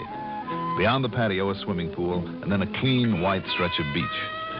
It was obvious Mayfield did plenty of entertaining. As for the man himself... Dollar, did you say? Dollar? Oh, that's right, Johnny Dollar. A man with lots of sense, then, eh, poor man?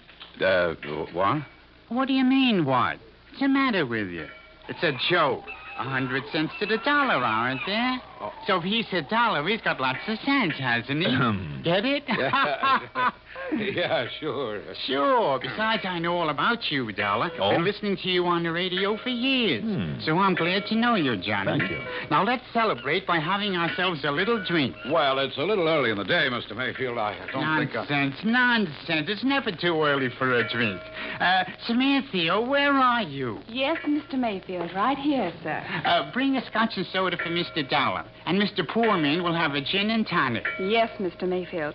And how about you? Another one of what you've been having? No. This time I believe I'll have, how does cognac and root beer with a dash of mint sound to you? That sounds terrible, Mr. Mayfield. Good. I'll have it. Yes, Mr. Mayfield. So that's that.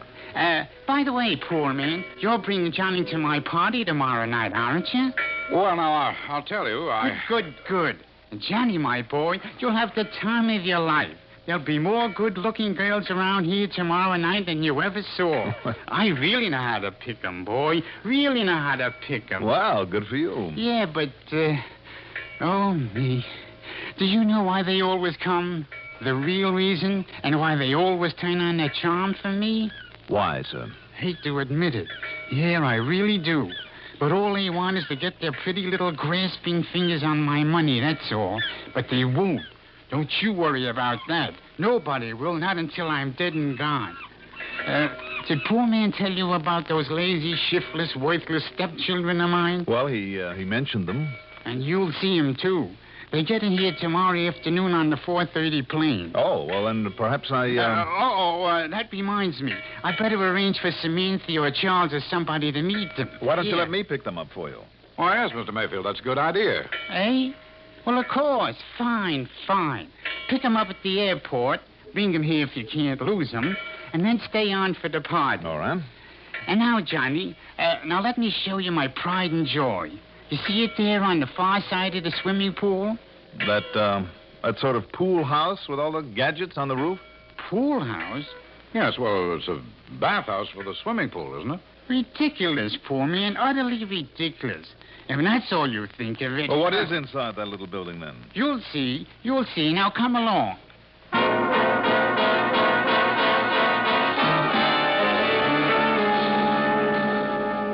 Well, I'll be doggone.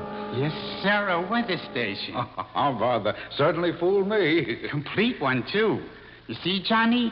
Rain gauges, electronic weather vanes, anemometers, barometers, barographs, charts with isobars, snow gauge. Snow gauge? Maps, everything. Everything a regular weather bureau would have. Everything. Even a correspondence school course in forecasting. Anything you want to know? Here's the answer. Well, it is interesting, to say the least. And why not, eh? How could I ever plan a party unless I know what the weather's going to be like, hey? Answer me that. About this party tomorrow night, Mr. Mayfield. Johnny, tell me something. Yeah? How good a shot are you with a pistol? What makes you ask that, Mr. Mayfield? Answer my question, boy. Oh, I'm fair to middling, I guess. But listen... Good. Then maybe you can hit some of them the way I never seem to be able to. Hit what, sir? You'll see. Samantha? Yes, Mr. Mayfield? What? Now, why the devil did you bring me another drink? You want me to spoil my aim? Oh, no, Mr. Mayfield. But there's no point in letting it go to waste. I swear, Mr. Mayfield, I don't know how you do it. Practice, poor man, practice.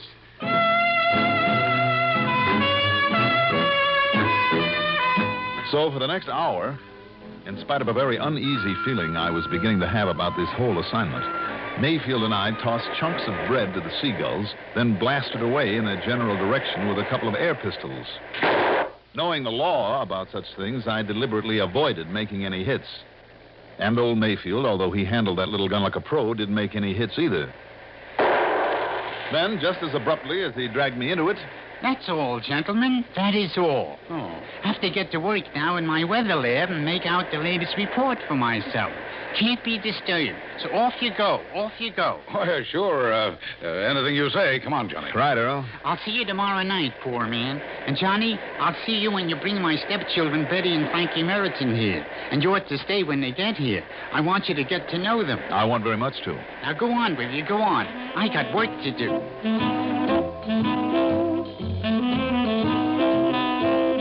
I picked up my rental car and dropped in on my old friend Sergeant Phil Phillips at police headquarters. I know, Johnny, I know. It just doesn't seem to make sense. I mean, Earl Poorman's worry about the old coot. Lord knows he isn't worried. And yet, if what he says about those stepkids happens to be true... Have you ever met Frank or Betty Merrill? All I know about him is what he's told me. And if it's true, he really should have protection while they're here. But doggone it, he says no.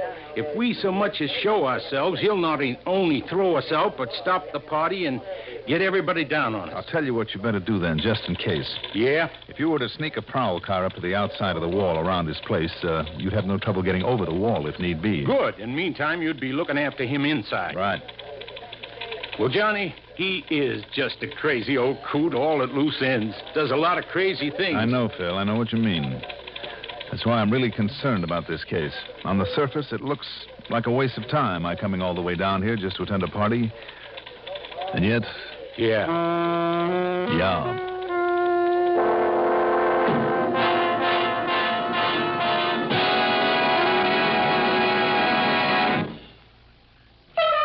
Treat your taste kindly with Kent.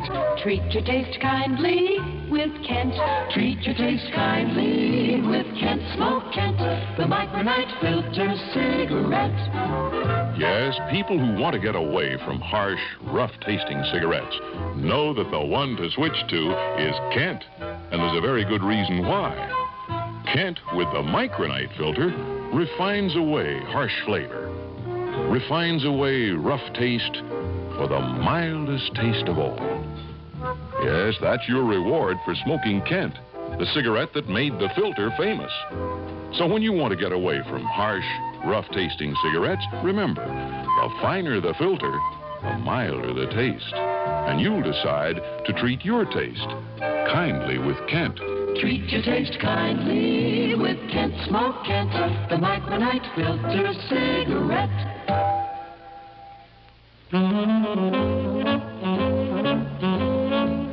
cocktails and dinner with the Poormans, a good night's sleep, and for most of the next day, I had little to do but kill time.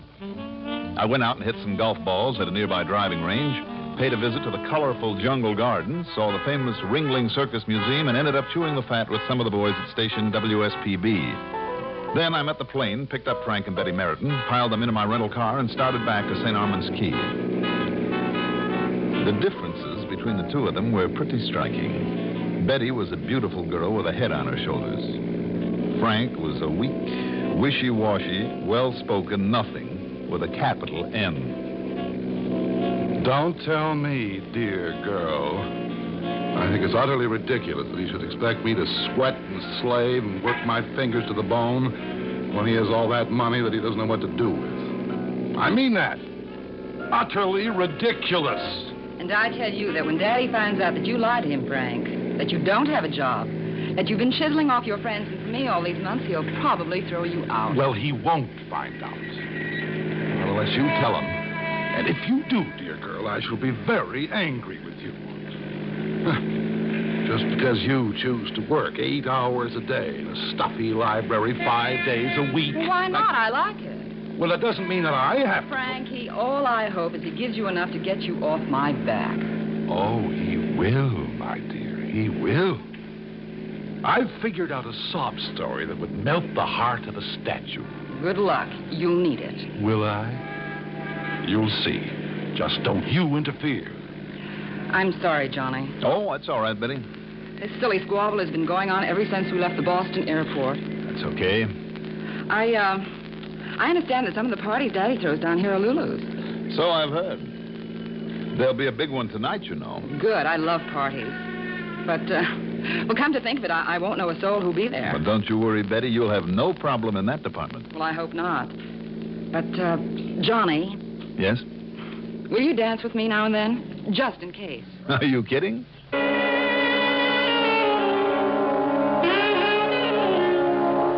Without giving them a chance to unpack their bags, Mayfield dragged them into a study and shut the door. So I took a swim and dressed for dinner and the party.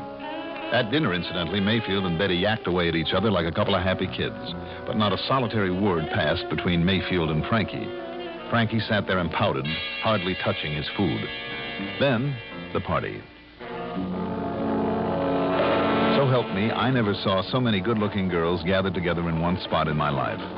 And what if a lot of them were only looking for a shot at Mayfield's money? The point is, they were there. As for Betty, we not only danced like fools, but made plans for getting to know each other much better up north after this whole thing was over. Meantime, needless to say, I kept a weather eye on Frankie, who spent most of his time at the bar looking very unhappy. Then about 11 p.m., between dances, Mayfield came over my way. Not drinking, Johnny? You're missing half the fun. Oh, don't you worry a bit, Mr. Mayfield. I'm having a fine... Hey, wait a minute. The lights. What happened to the lights? Just a gag, Johnny. Just a gag. A gag? They'll be back on in a minute.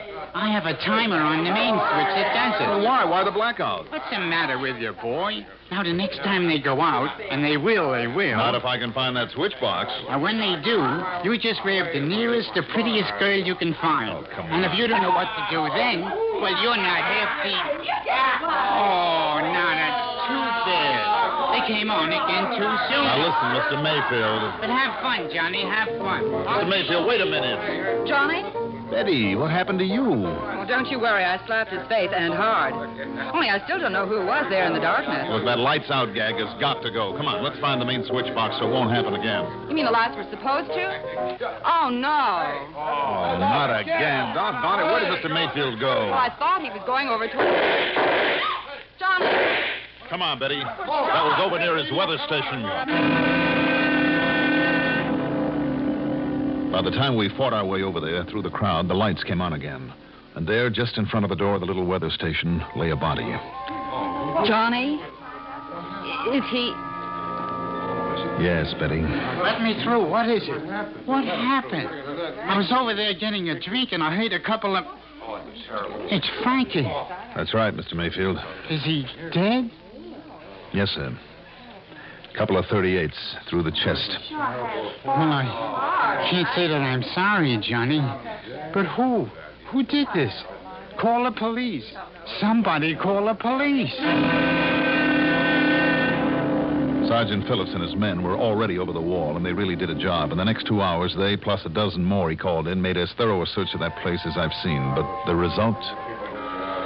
Johnny, the gun that killed young Merriton has to be around here somewhere. Has to be, but we simply can't find it. You must find it, Sergeant. You must. And the killer, too. How about raking through the sand over there on the beach? No, it was all smoothed over before the party, and there still isn't a break in it.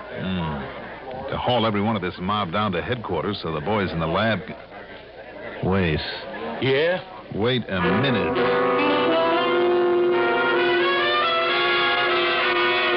It hit me like a ton of bricks, and I kicked myself for not having wised up before.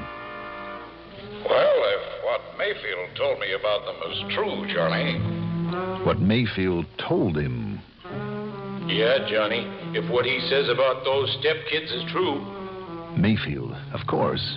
And that crazy drink of his yesterday. But I'd watched Samantha mix it out of the corner of my eye. She hadn't really put a single drop of liquor in it. And tonight, the same thing, probably. So actually, Mayfield was just as sober as a judge. And the one important piece of evidence, the gun... Now go on with it. Go on. I've got work to do. Yes, in his weather station. And what had he said about that? Anything you want to know is the answer. The answer. It has everything a regular weather bureau would have. Everything. Everything? Like a weather balloon? A balloon big enough to carry a pistol far out over the Gulf, never to be seen again? Well, if so, if he pulled that trigger... All right, Mr. Mayfield. Let's go down to headquarters where the lab crew can make a paraffin test of your shooting hand. Well? No. No, it won't be necessary, Johnny. I did it. I killed him. I'll say this. That was a clever way to get rid of that gun. A weather balloon. Clever. Was it?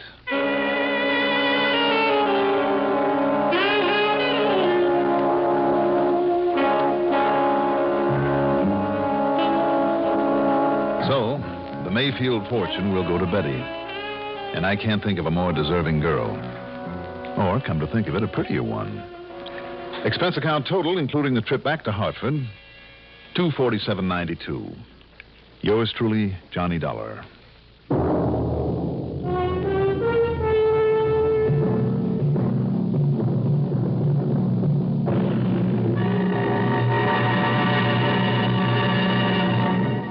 Now, here is our star to tell you about next week's story. Next week, a complex and unusual story with a twist that will surprise you, I think, as much as it surprised me. Tune in, won't you? Yours truly, Johnny Dollar. If you drive a car, remember this. Almost anywhere in the country where you see the Sinclair sign, you can save up to 4 cents a gallon on gasoline by using Sinclair Dyno. That's because in 3 out of 5 cars, regular priced Sinclair Dyno matches the performance of expensive premium gasolines, costing up to 4 cents more a gallon. Drive with care and buy Sinclair Dyno gasoline.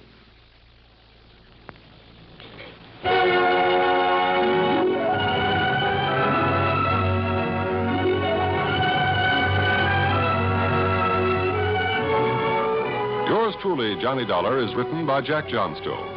Produced and directed by Fred Hendrickson. Music supervision by Ethel Huber. Johnny Dollar is played by Mandel Kramer. Also featured in our cast were Ian Martin, Bill Kramer, Joe Hardy, Ivor Francis, Constance Simons, and Karen McCrary. Be sure to join us next week, same time, same station, for another exciting story of yours truly, Johnny Dollar. Art Hanna speaking.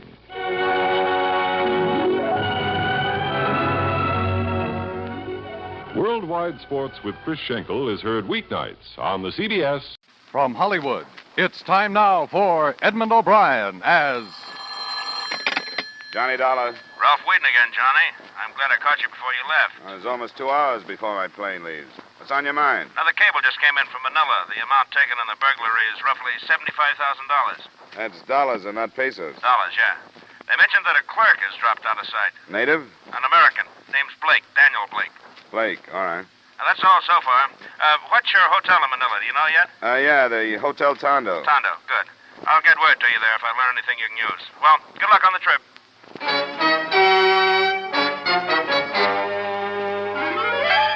Edmond O'Brien in another adventure of the man with the action-packed expense account. America's fabulous freelance insurance investigator. Yours truly, Johnny Dollar.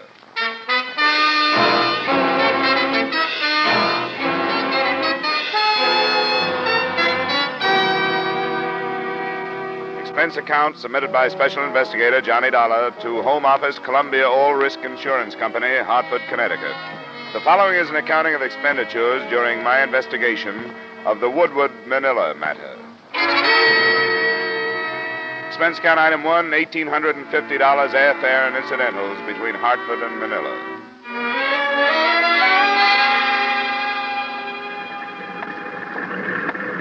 $1 from the incoming PAL flight number 103. Will you go to the ticket office, please?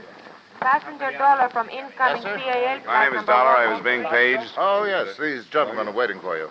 This is Mr. Dollar, sir. Oh, yes. I'm Floyd McDonald, Mr. Dollar, local manager of the Woodward Company. Oh, how are you, sir? And this is Irving Morgan, my assistant. Morgan? Glad to meet you. I've made arrangements to have your luggage sent to your hotel if you'd like to do it that way. Irving and I can drive you right in. Fine. That's darn nice of you. Well, I know how it is. At least I don't want to bother with details after a long flight like that. You'll give me your luggage check, sir? Oh, yeah. Have them right here. Thank you. Well, that's all, I think. The car's right outside. We can give you the details of the burglary on the way in. He told me very little that I didn't already know. The store he managed, one of Manila's largest hardware stores, was part of the American-owned Woodward chain. He had discovered the loss of the $75,000 himself Monday morning when he'd entered his office and found the safe open. Naturally, I feel very badly about it. But everything that can be done is being done. I don't know who the main office is blaming it on, but I think you'll find that Floyd and I were anything but careless. We've got 5 years without a loss behind us to prove that. And it only takes one failure to ruin a success, Irving. There's $75,000. Do I understand that it was all American currency? No, it was made up of pesos, too. I stated the amount in dollars and cents when I reported the loss. Were you in the habit of keeping as much money as that in your office safe? Oh, it wasn't my idea, or to my liking. It was because of a company rule. They were worried about conditions on this side of the Pacific and ordered us to stop banking our cash here. Instead of the usual yearly transfer of our money, it has been going to the States once a month. They didn't save much this time. What about this clerk, Dan Blake? Oh, don't get me started on him. No, there's nothing proved yet, Irving. What is it going to take to open your eyes, Floyd? We don't agree on just what to think about Dan, Mr. Dollar. In spite of the circumstances, I find it almost impossible to believe that Dan would do this to me. Could he have done it? Of course he could. He had access to the office, and he could have memorized the combination of the safe. Yes, that's true, but I can't forget that he was a very good friend of mine. He was like a son to me. Was he in any trouble that you know of? Owe any money? I hadn't heard of anything. He's been out of sight 4 days now. What kind of a search has been made for him? Well, I understand that the police have been working very hard. They class him as the chief suspect, too. Yes, but you've got to realize that the Philippines aren't like the States, Dollar. It's not hard to drop out of sight here. It's a big world. I know. I just watched a lot of it pass by. Well, as soon as my luggage arrives and I can get into a fresh suit, I'll contact the police, see what they've got.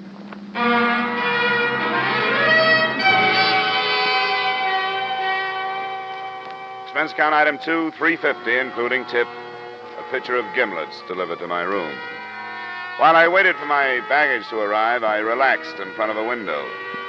My hotel was 2 blocks from Manila's Great Bay in a section called El Puerto. From my room, I could see enough of the Orient, the native craft working the harbor, to give even a common hardware store burglary an atmosphere of intrigue. Expense account item 3, 80 cents cab fare to police headquarters, where I was shunted into a side office to wait for the sergeant in charge of the Woodward case. He finally showed up. Sergeant Malvar, you wait for me? Yes, my name is Dollar. I know. You come to talk of my burglary. You are a policeman? Well, not quite. I've been hired by an insurance company to learn what I can about it. What do you wish to learn from me? Whether you've made any progress. You gotten any place with your search for Dan Blake? Dan Blake? No, I do not look for him now. Oh, you don't? No. I have captured the thief. Oh? Who is it? Miguel No Saleda. You've recovered the money? He will not say where it is yet, but he will say tomorrow, maybe. What evidence do you have, Sergeant? He cannot say where he was that night of the burglary. Is that all? He's by profession a thief. He was arrested while he was robbing another store last night. Does he speak English? Oh, yes. Wonder if I could talk to him. Maybe he's afraid to confess to the police, and maybe I can get him to talk. All right. You come with me.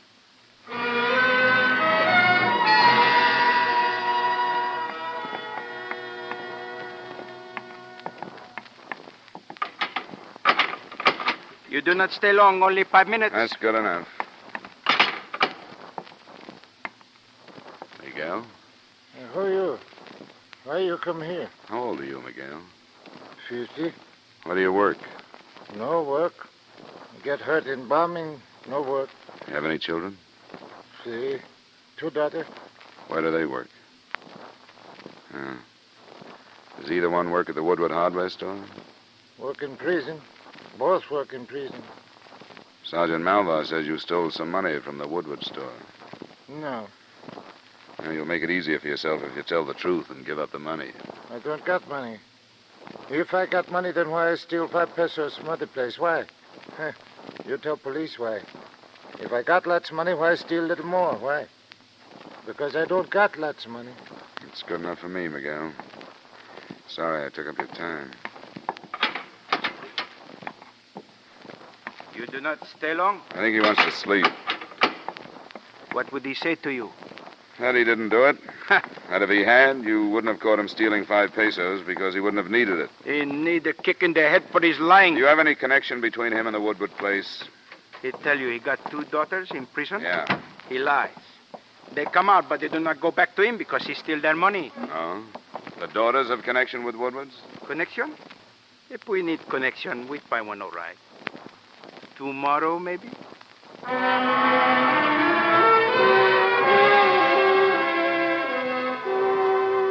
I had an idea Sergeant Malvar's philosophy reasoned that it was a lot easier to grill the wizened little prisoner than it would be to continue the search for Blake.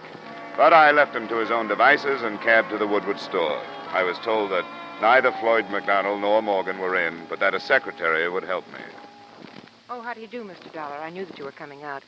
My name is Charlotte Page. Floyd McDonald's my uncle. Oh, I didn't know that. He had to go out to Ermita with an order for a house that's being built there. Can I help you in any way? I wanted to look at the office, find out where the safe was. Oh, I can show you. I'll check this door first. Good stout lock. Have to have a key. Is this the only entrance? Well, the one window there, but it's in a blank wall. Mr. Dollar, I know you've been here only a little while, but have you learned anything? Not much, but all of it looks bad for Dan Blake. Can't believe it. I just can't believe that Dan would do a thing like this. How well did you know him? Evidently not well at all if he stole the money. We're the same age, found something in common working here together. I've had dinner with him occasionally, going to the beach. Know if he was in any kind of trouble, debts or anything? No, I thought he was very happy and comfortable here. He seemed to be. Where's this safe now? It's under the rug near the desk. You have to lift the corner of the rug. Oh. Did Dan Blake know where it was? Oh, yes. Everybody trusted him. He'd been here for years. Did he know the combination? No, I don't think so. Uncle Floyd handled the cash. Could he have memorized it? Well, I don't know that either. I hadn't given it a thought. I guess we can put the rug back. Oh, I forgot to get Blake's address from the police. You happen to know what it is? Oh, I've forgotten. It's somewhere on Sampaloc. I can find it on the payroll. It should be right here. It'd be too easy to find him there, wouldn't it, Mr. Dollar? Much too easy. But I might pick up a crumb or two. Oh, here it is. 307 Sampaloc Street. 307 Sampaloc. Thanks. Tell Mr. McDonald I was here, would you, please? And that I'll be in touch tomorrow.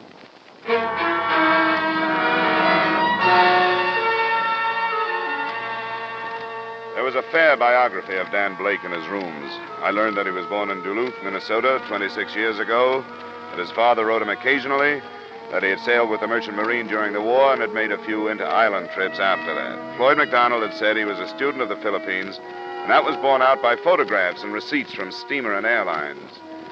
I made a list of the places he'd visited, but that was all I could do for that day. It wasn't until the next morning that I went to police headquarters and waited again for Sergeant Malvar. You come back again. We do very good without your help. Well, pardon me, I don't want to butt in. I just wondered if you knew that Dan Blake spent a lot of time learning these islands. Oh? Did you know that he'd spent some time in San Jose, on Mindoro, on Marinduque, and in Palo on Leyte? I did not know. Well, it might pay you to check those places. There are more, too. From here, clear down to Mindanao.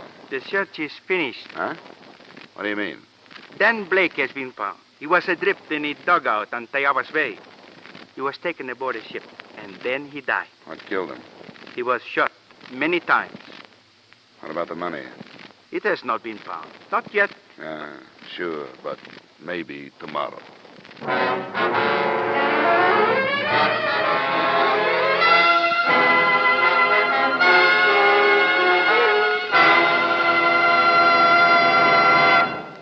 We'll return you to the second act of yours truly, Johnny Dollar, in just a moment.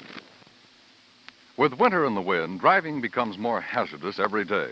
Not as much for you in your car as for the people walking across the street or along the edges of a highway. A shoe touches a tiny strip of ice. Someone loses his balance, falls in the wrong direction, and there is sudden death. Check your car carefully. Make sure your brakes are good. Make sure your tires have a heavy tread. Check your steering wheel. Someone's life may depend upon the efficiency of your automobile, upon the care of your driving. Now, with our star, Edmond O'Brien, we return you to the second act of yours truly, Johnny Dollar.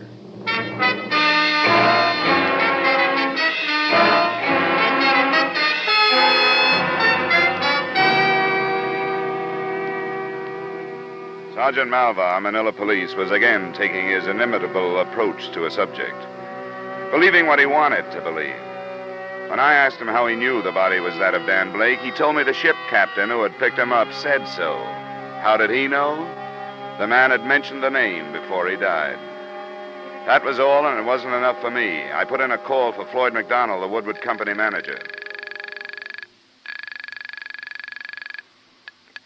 Mr. McDonald's office? This is Johnny Dollar. Is Mr. McDonald there? Well, no, he stepped out for a moment. This is Charlotte. Is there anything I can do? I'm calling from police headquarters. They have a body down here. A body? Picked up by a ship someplace. They claim it's Dan Blake, but there wasn't any identification on him. You tell Mr. McDonald I want him to come and look at him? Yes. He should be back any minute. I'll tell him to come right down.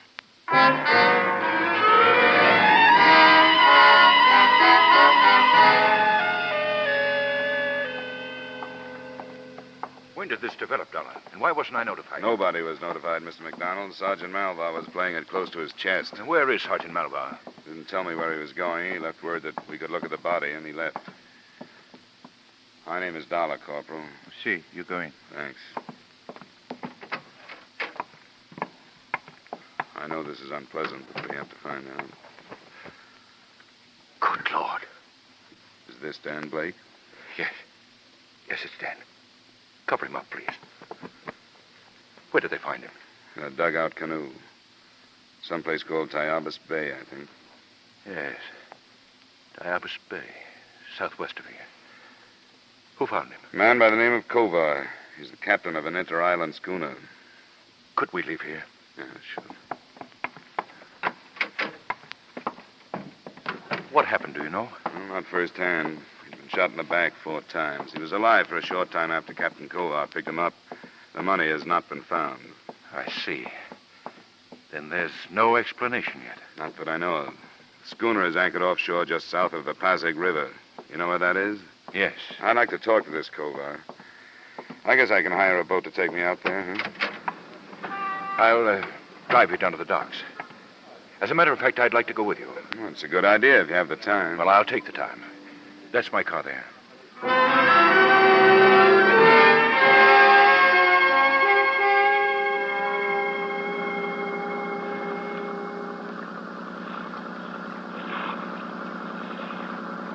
That must be the boat. The Sea Nymph, is that the name? That's it.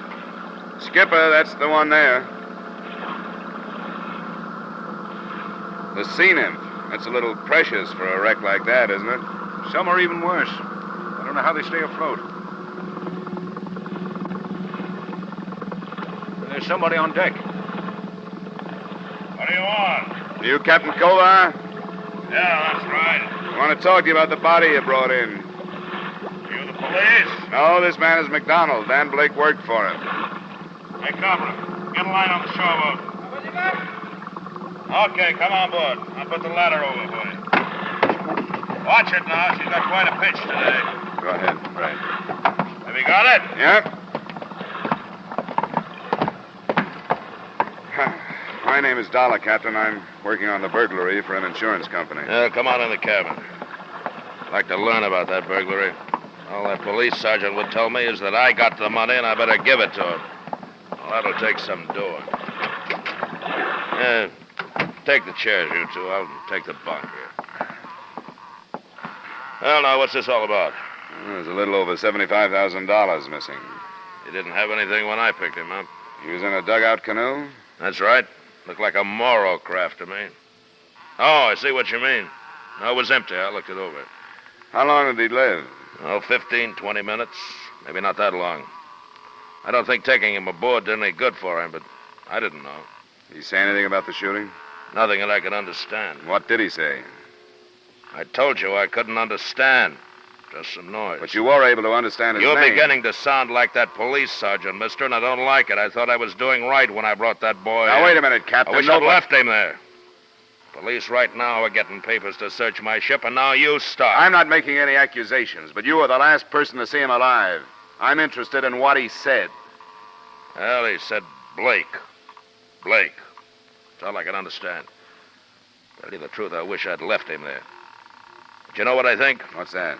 If he went from Manila to someplace on Tayabas Bay where he had his dugout, plenty could happen.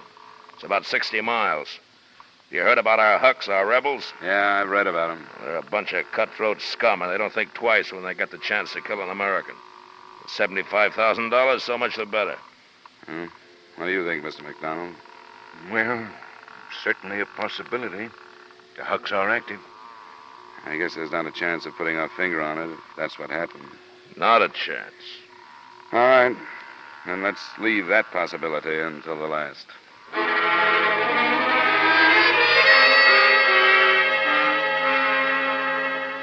I wasn't sure of Captain Kovar. If he was telling the truth, he was doing so without tact. And if he was lying, he seemed to be doing that with complete confidence. I didn't bother questioning his crew. I knew that Sergeant Malva, if he hadn't already, would take care of them when he returned to search the schooner. I spent the rest of the morning and part of the afternoon in routine legwork on the case, and at 4 o'clock, I got the sergeant's report. There was nothing. From one end of the ship to the other end, my men look. I know it is there, but it was not found. Did you talk to the crew? Yes, I talked myself to them. They do not hear Dan Blake say anything. The captain is the only one who hear him. What have you done with him? What is there I can do? Nothing. I leave his ship, and that is all. Huh? What now? What now? There is nothing now. So the Hawks killed him. Then that is all. I learned a few things about Floyd McDonald this afternoon. So? He's up to his neck in debt. Did you know that? So? I don't know about the Philippines, but in the States, it's an old pitch to have a patsy found full of bullets, but without the missing money. I do not know what you say. And maybe it looks like Dan Blake is the thief when somebody else is. I haven't been able to find a reason for the kid to have done this. Now I find that McDonald needed money. I did not know that. It would not be wise for me to question him. In Manila, Mr. McDonald is not the man to suspect. He is known as a man with honor. Yeah, so I gathered. That's probably why he could get so far into debt.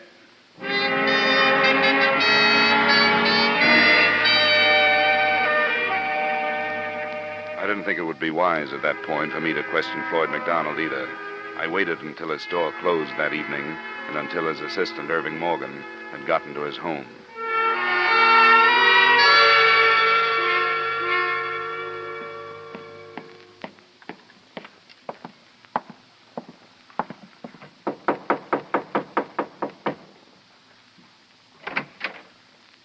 Mr. Morgan. Oh, hello, Mr. Dollar. I've been thinking about you. Come on in. Thanks.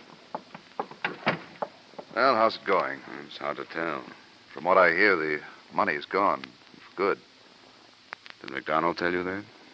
Yeah, isn't that right? Maybe. I don't make it a habit to go around switching the values of national problems, but it's occurred to me that these Hucks could be pretty handy people to have around. I don't get you. Well, when a killing outside the city can't be explained any other way, it's marked off to the Hucks. Oh, you don't think they shot Blake? I'm not as sure of it as everybody else seems to be. Just what do you mean, Mr. Dollar? How much did you know about McDonald's personal life? Well, I see him socially, if that's what you mean. We're good friends. Does he owe you any money? Seems to me that's a very personal question. I have to ask that kind once in a while.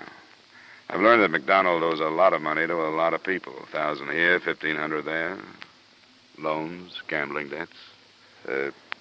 He'd be ruined if this became common knowledge, Mr. Dollar. He'd lose his position, everything. How far do you think McDonald would go to save himself? Are you telling me you think Floyd arranged this theft? Well, it's something to think about. And killed Blake to Oh, no, he didn't. You're sure of that? He couldn't have. He's not that kind of man. He might be desperate, yes, but he'd never do a thing like that. Would he be at home now? I don't think so. It's only 7. He usually has dinner at the club. What club? The Merchants Club. Mr. Dollar, don't question him down there. Wait until he gets home. All right. I can count on you not to tell him I'm waiting for him? You certainly can. I want to stay as far away from this thing as possible.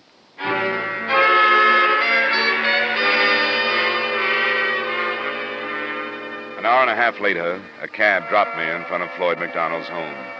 The residence, at least, was a picture of propriety. Set in a fashionable suburb, it was within earshot of a bellboy somewhere in the bay.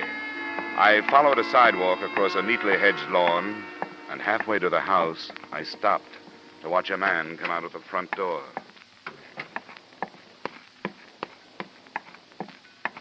Captain Cover.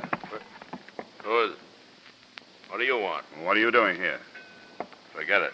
Oh, I can't. What's your part in this? Never mind. Forget you saw me. Come here. Cover. Get off. Get off.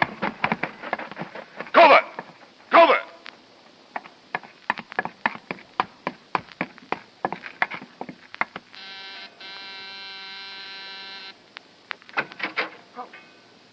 Now you... I didn't expect this.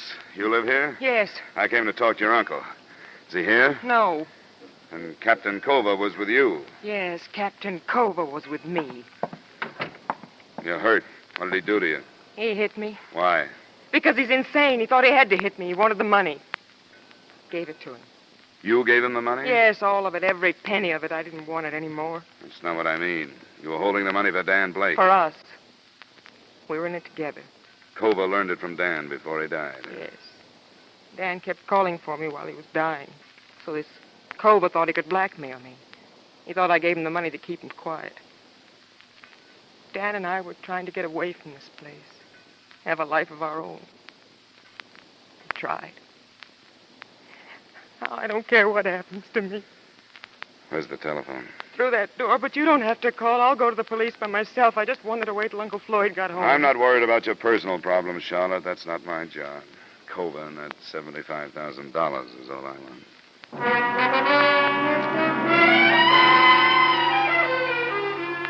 I tried not to waste a minute, but time slipped by. 15 minutes on the phone, 25 to get back to Manila. When Sergeant Malva finally arrived at the harbor police dock, a boat was ready for us. Come as quick as I can. His ship is not at anchor? I checked it. He moved out about 20 minutes ago. We go then. Kami ay handa na.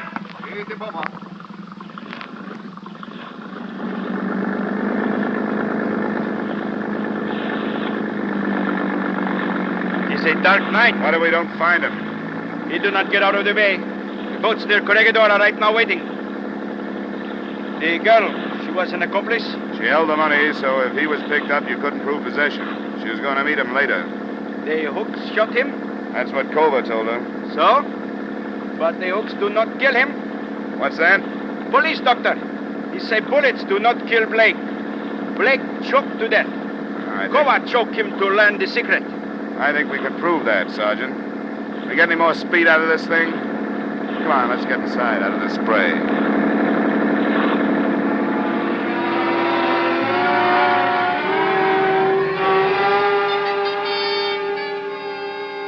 A 20-minute start isn't much when a schooner with auxiliary power is matched against a police boat. With our speed and the beams from 4 searchlights fanning out around us, we covered every possible course that Cova could have set. It took us less than 30 minutes. Come on! Already. We go outside. Yep, there she is. Now I show this man we are strong. But in more! We fire in front of him. That's slowing him down. He cursed me, that man, when I searched his ship. Now Sergeant Malvari cursed back. But in more!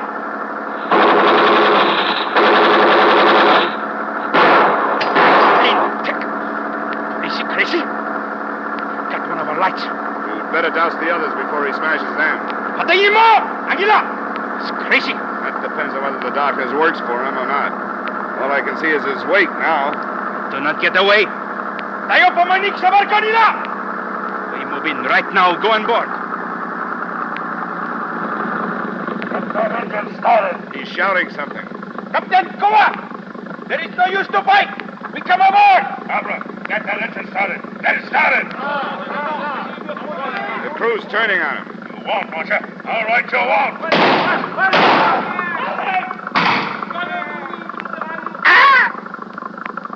He's got to be stopped, Sergeant. Have your men stop him. Come on, there. He's running forward.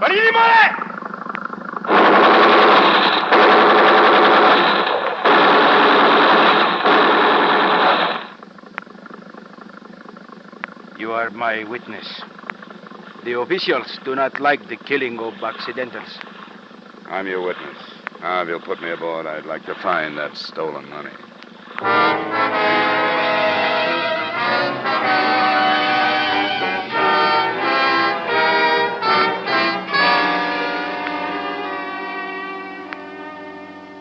Expense account item 3, $230, blanket item covering hotel, transportation, etc. Item 4, same as item 1. Expense account total, $3,940. Remarks? After the arrest of Charlotte Page, the stolen funds were counted in front of witnesses, and the amount was not as large as was claimed by McDonald. I don't know what you can do about it. Everybody seems to be out after something these days. Yours truly, Johnny Dollar.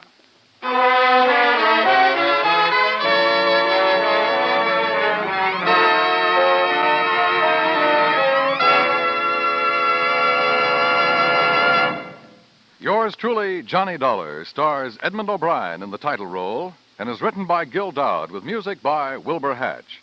Edmond O'Brien's latest picture is the Paramount Pictures production, Warpath. Featured in tonight's cast were Bill Conrad, Lillian Baeff, Robert Griffin, Bill Johnstone, Hy Averback, and Jack Crucian. Yours truly, Johnny Dollar, is produced and directed by Jaime Del Valle. This is Dan Cubberly inviting you to join us next week at this time when Edmond O'Brien returns as... Yours truly, Johnny Dollar.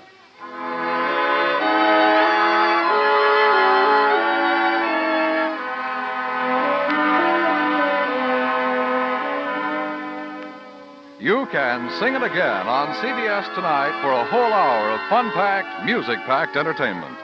And maybe Dan Seymour will be calling you to solve one of the tuneful little riddle songs that lead to a chance at radio's largest cash jackpot, $5,000, plus $10,000 more in wonderful prizes.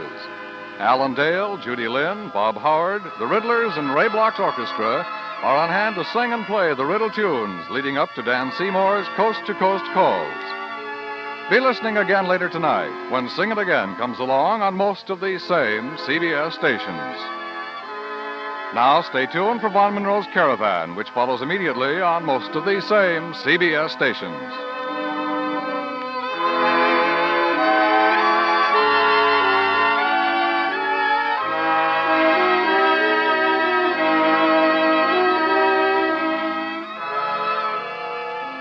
This is CBS, where you laugh with Lucille Ball and My Favorite Husband on Saturday nights, the Columbia Broadcasting System.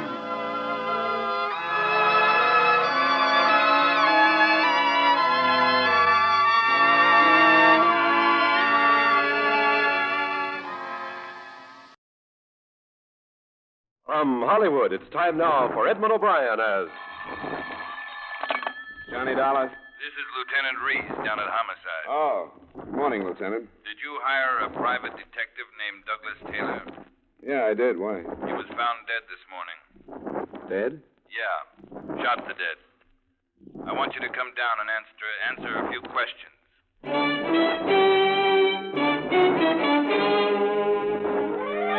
Edmond O'Brien in another adventure of the man with the action-packed expense account, America's fabulous freelance insurance investigator. Yours truly, Johnny Dollar.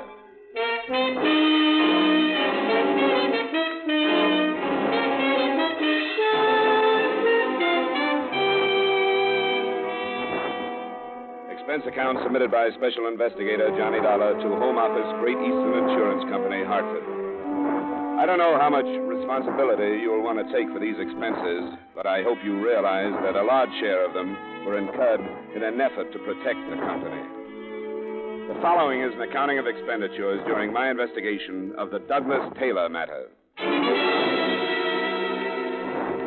Expense account item 1, $1.20, cab fare from my apartment to Hartford Police Headquarters, Homicide Division. Yes, sir? My name is Dollar, Lieutenant Reese. Oh, yeah, second door there. He's waiting. Just go right in. Thanks. Lieutenant Reese? Yeah. You Dollar? That's right. Thanks for coming down. Well, I can't say it's a pleasure, Lieutenant. I'm sorry to hear about Taylor. What happened? We don't know yet. Where did it happen? We aren't sure of that either. He was found out by the freight yards, but chances are he was shot someplace else and dumped there. How did you happen to land on me? His wife came down to identify him this morning. She told us he was working for you. Well, I might as well get this off my chest now, Lieutenant. You won't like it any better if I save it. I can't answer any questions about what Taylor and I were working on. Not now. Why not? Because it'll wreck a case that could be worth about $500,000 if you start nosing into it looking for a motive. I hate to see you turn uncooperative so early in the game, Dollar. I can't help it. There are usually plenty of motives around when it's a private detective. Got plenty of other places to start. We like to have them all. I don't like this. I don't either, Lieutenant. But I'm stuck with some confidences I'll have to stand by. I can tell you this. I don't see how my case could have anything to do with his dying. There are 2 men suspected of insurance fraud. I was following one, Taylor the other. I don't think they knew we were tailing them. All right, Dollar. I guess I can understand the spot you're on. I'll talk it over with the people that hired me, but I can't open it up until they give me the word. How long had you known him? Oh, about 2 years, I guess. Not well, but he was a good, careful worker, and I hired him when I needed somebody. Did he talk to you about any trouble? No. No, he never said a word. How well do you know his wife? I met her twice, that's all. Both times she came with Taylor when I had a check for him. She seemed like that kind of a wife. That's as well as you knew him, huh? That's it. I'm sorry. Yeah. It brings us back to that $500,000 you mentioned, doesn't it? That's enough to hold you on, you know. I knew that when I told you. It's up to you. Beat it. If you ever need some help from us, I hope I'm on hand to turn you down.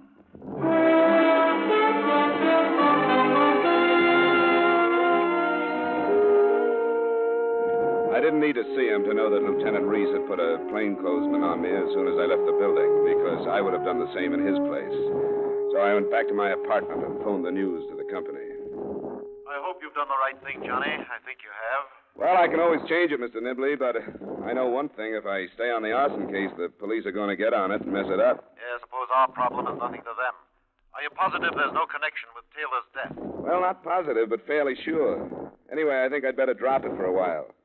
If you'll put a couple of men on it, all we have to know is if either one contacts a professional firebug. If and when that happens, I have all the rest of the evidence we'll need. All right, I guess that's the way to handle it. Oh, what about Taylor's wife? Did she know anything about the case? I don't think so, or Lieutenant Reese would have found out from her. But I'll have to go see her. I'll find out. All right, Johnny.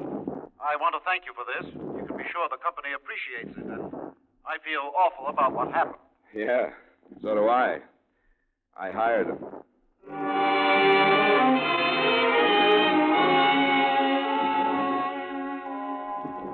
right, Mr. Dollar. I'm glad you came over. Doug spoke obvious so often. Sit down. Thank you, Mrs. Taylor. Well, there's no way for me to say what I feel about it. Of course there isn't. I do want to clear your mind and my conscience on one thing, though. Doug wasn't killed because he was working for me. I'm sure of that. Wouldn't have made any difference if he had been. Doug was 40 last month. He was 21 when I married him in New York. He was on the force there for 12 years before he opened his office here. I've been waiting for this to happen all these years. Can you understand that? I think so.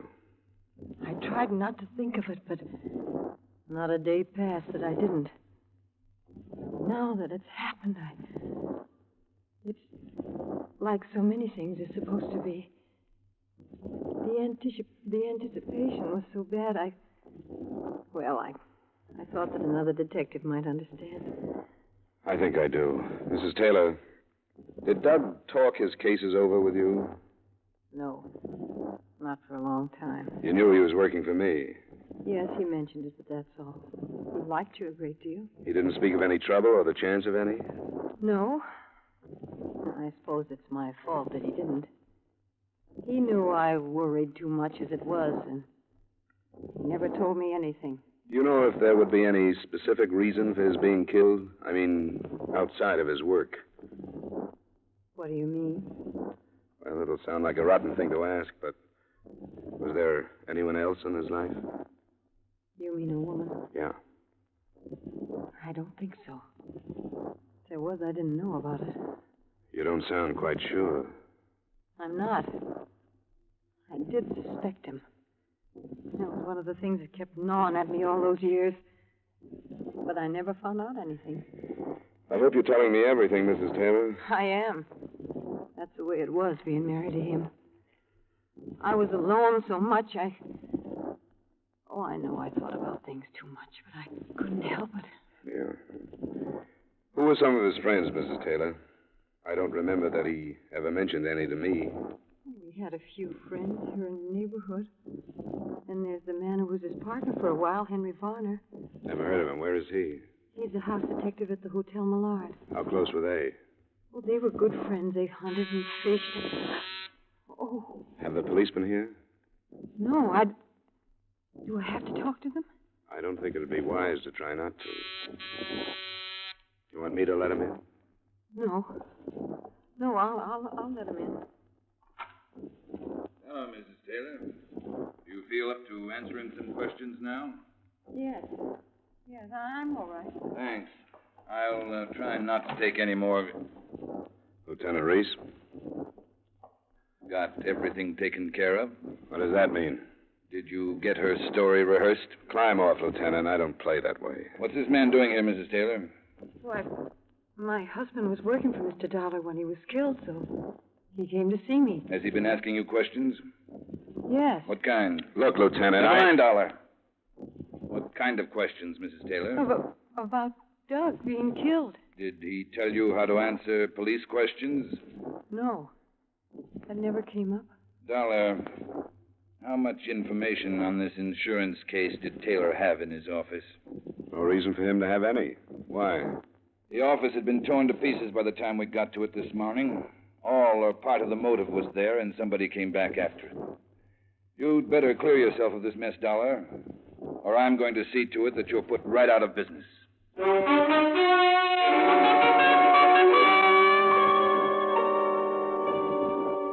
I had to wait until 7 that evening before I could get to Henry Varner, the hotel detective Mrs. Taylor had spoken of. He was the slight dark type with a hairline mustache and too much aftershave powder. The kind of house dick that usually causes the feminine guests the kind of trouble they're paid to stop. Yeah, I had a little deal cooked up this afternoon. The kind where you don't leave a phone number where you can be reached, if you know what I mean. Yeah. What a doll. Hey, what's behind this Doug Taylor mess anyway? I haven't read the evening papers. Hasn't broken yet. His wife told me you and Doug were good friends. Oh, yeah. We used to be partners for a while. We used to get out of town once in a while. Hunting and fishing? Yeah, that was the pitch. When did you see him last? Let's get out of the lobby and go in the office, John.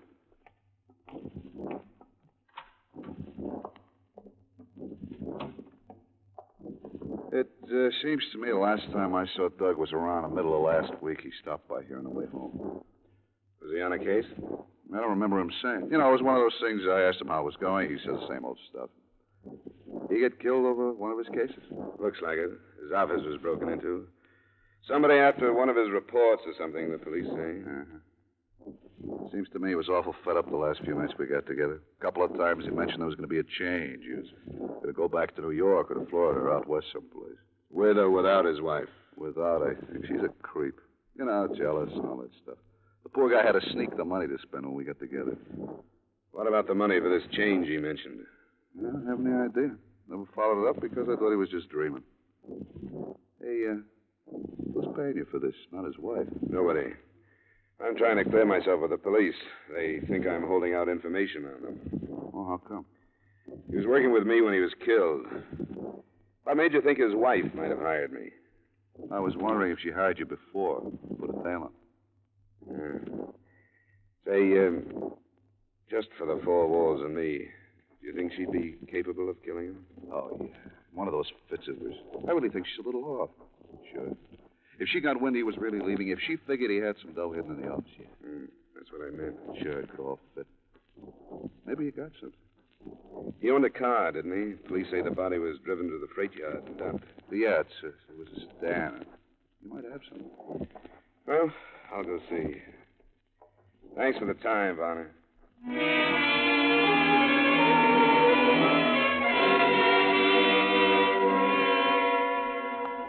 It was dark by the time I got across town again and back to the Taylor duplex. I happened to look up at their second-floor apartment, and I saw a light switch on behind a drawn shade in one of their rooms. If I hadn't done that, a number of things would not have taken place.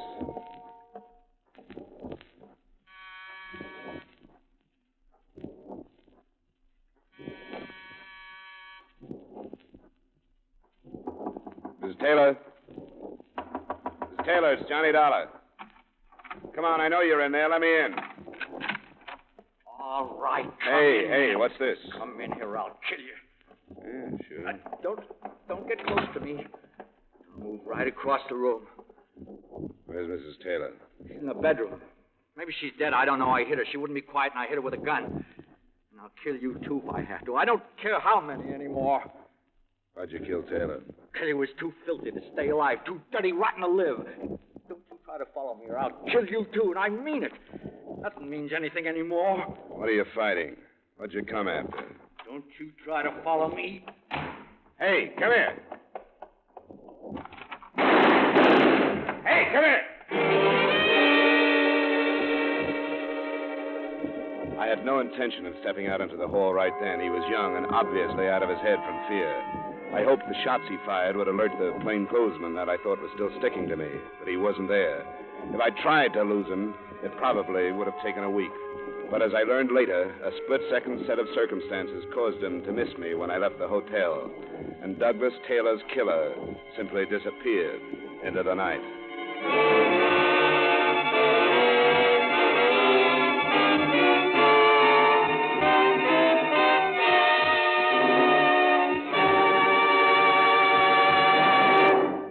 We will return you to yours truly, Johnny Dollar, in just a moment. 2 more great shows climb aboard your CBS radio bandwagon tomorrow night. Eve Arden, as wisecracking our Miss Brooks, returns to dear old Madison High.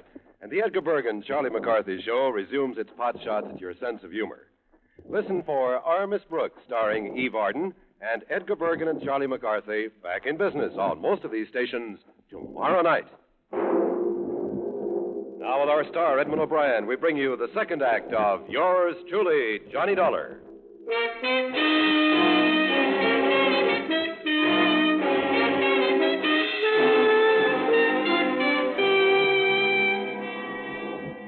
Mrs. Taylor had been knocked unconscious, but hadn't been seriously harmed. I phoned Lieutenant Reese, argued some tenants into going back to their dinners, and then did what I could for her. He was crazy.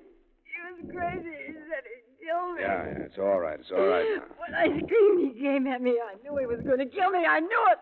I knew that was the last thing I'd ever see. His face is a gun coming. Take it easy, Miss Taylor. Take it easy. He's gone, and you're all right now.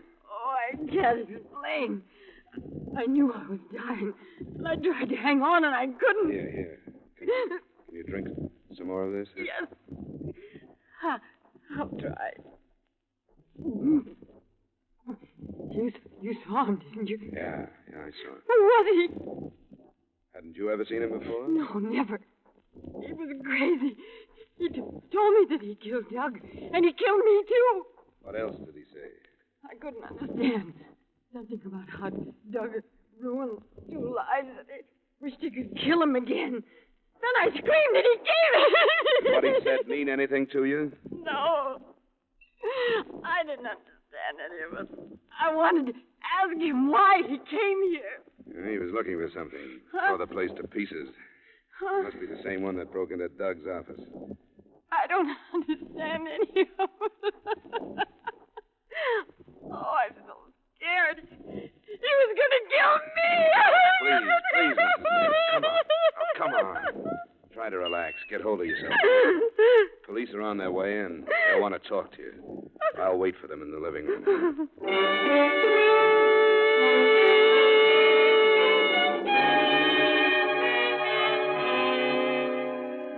You didn't think he was going to wait in the hall all night, did you? Why didn't you go out after him? One of your men has been tailing me since morning. I thought he'd be outside and that the 2 shots would wake him up. Where was he? How hard did you make yourself to follow? I didn't give him any trouble. A Boy Scout could have stayed on me. Then Parker is probably following the boy. How long did you have to study him? Less than a minute, but I think I can give you a fair description. Let's have it. Well, he's about 5'9", between 17 and 20 years old, I'd say. Fair complexion, small features, brown wavy hair, brown eyes, very white teeth, and what looked like a mole above his right eyebrow. No other marks? Not that I saw. He's wearing a ring on his left hand. I couldn't see it too well, but it could have been a class ring. How about clothes? Well, no hat, white shirt without tie, it was open. Flannel slacks, brown tweed jacket, and brown wingtip shoes. His clothes were well cut, looked expensive. What kind of gun? Revolver, Smith & Wesson, .38 with a black rubber hand grip. You're sure of all this? Of course I'm sure. You think I'm making it up? I can't forget you're holding out a $500,000 motive on me. You'll feel better if you do. You talked to witnesses that heard the shots, didn't you? You could have fired them. With what? I'm not carrying a gun. You could have got rid of one. Go look for it, Lieutenant. Then you can stop making an ass of yourself. Watch it, Dollar. You're doing a pretty good job of needling me. If you'll stop riding your badge for a little while, we can get together and make some sense. Go ahead. Doesn't it seem obvious that Taylor had something on this kid? Something big enough to be his motive? There must be a record of it. The kid missed it at the office, or he wouldn't have come here. And I'm sure he didn't take anything out of the apartment. So it must be around someplace. If you're all through, go sit down someplace. What's the matter with it? It's nothing, that's all. We've gone through every file that was in Taylor's office, and we went through this apartment. There's nothing hot enough for a killing, nothing. Then why did the kid show up here? I'll work on that when I'm convinced he did. None of the witnesses saw him, you know. Nobody did. Nobody but you and your friend, the widow, in there.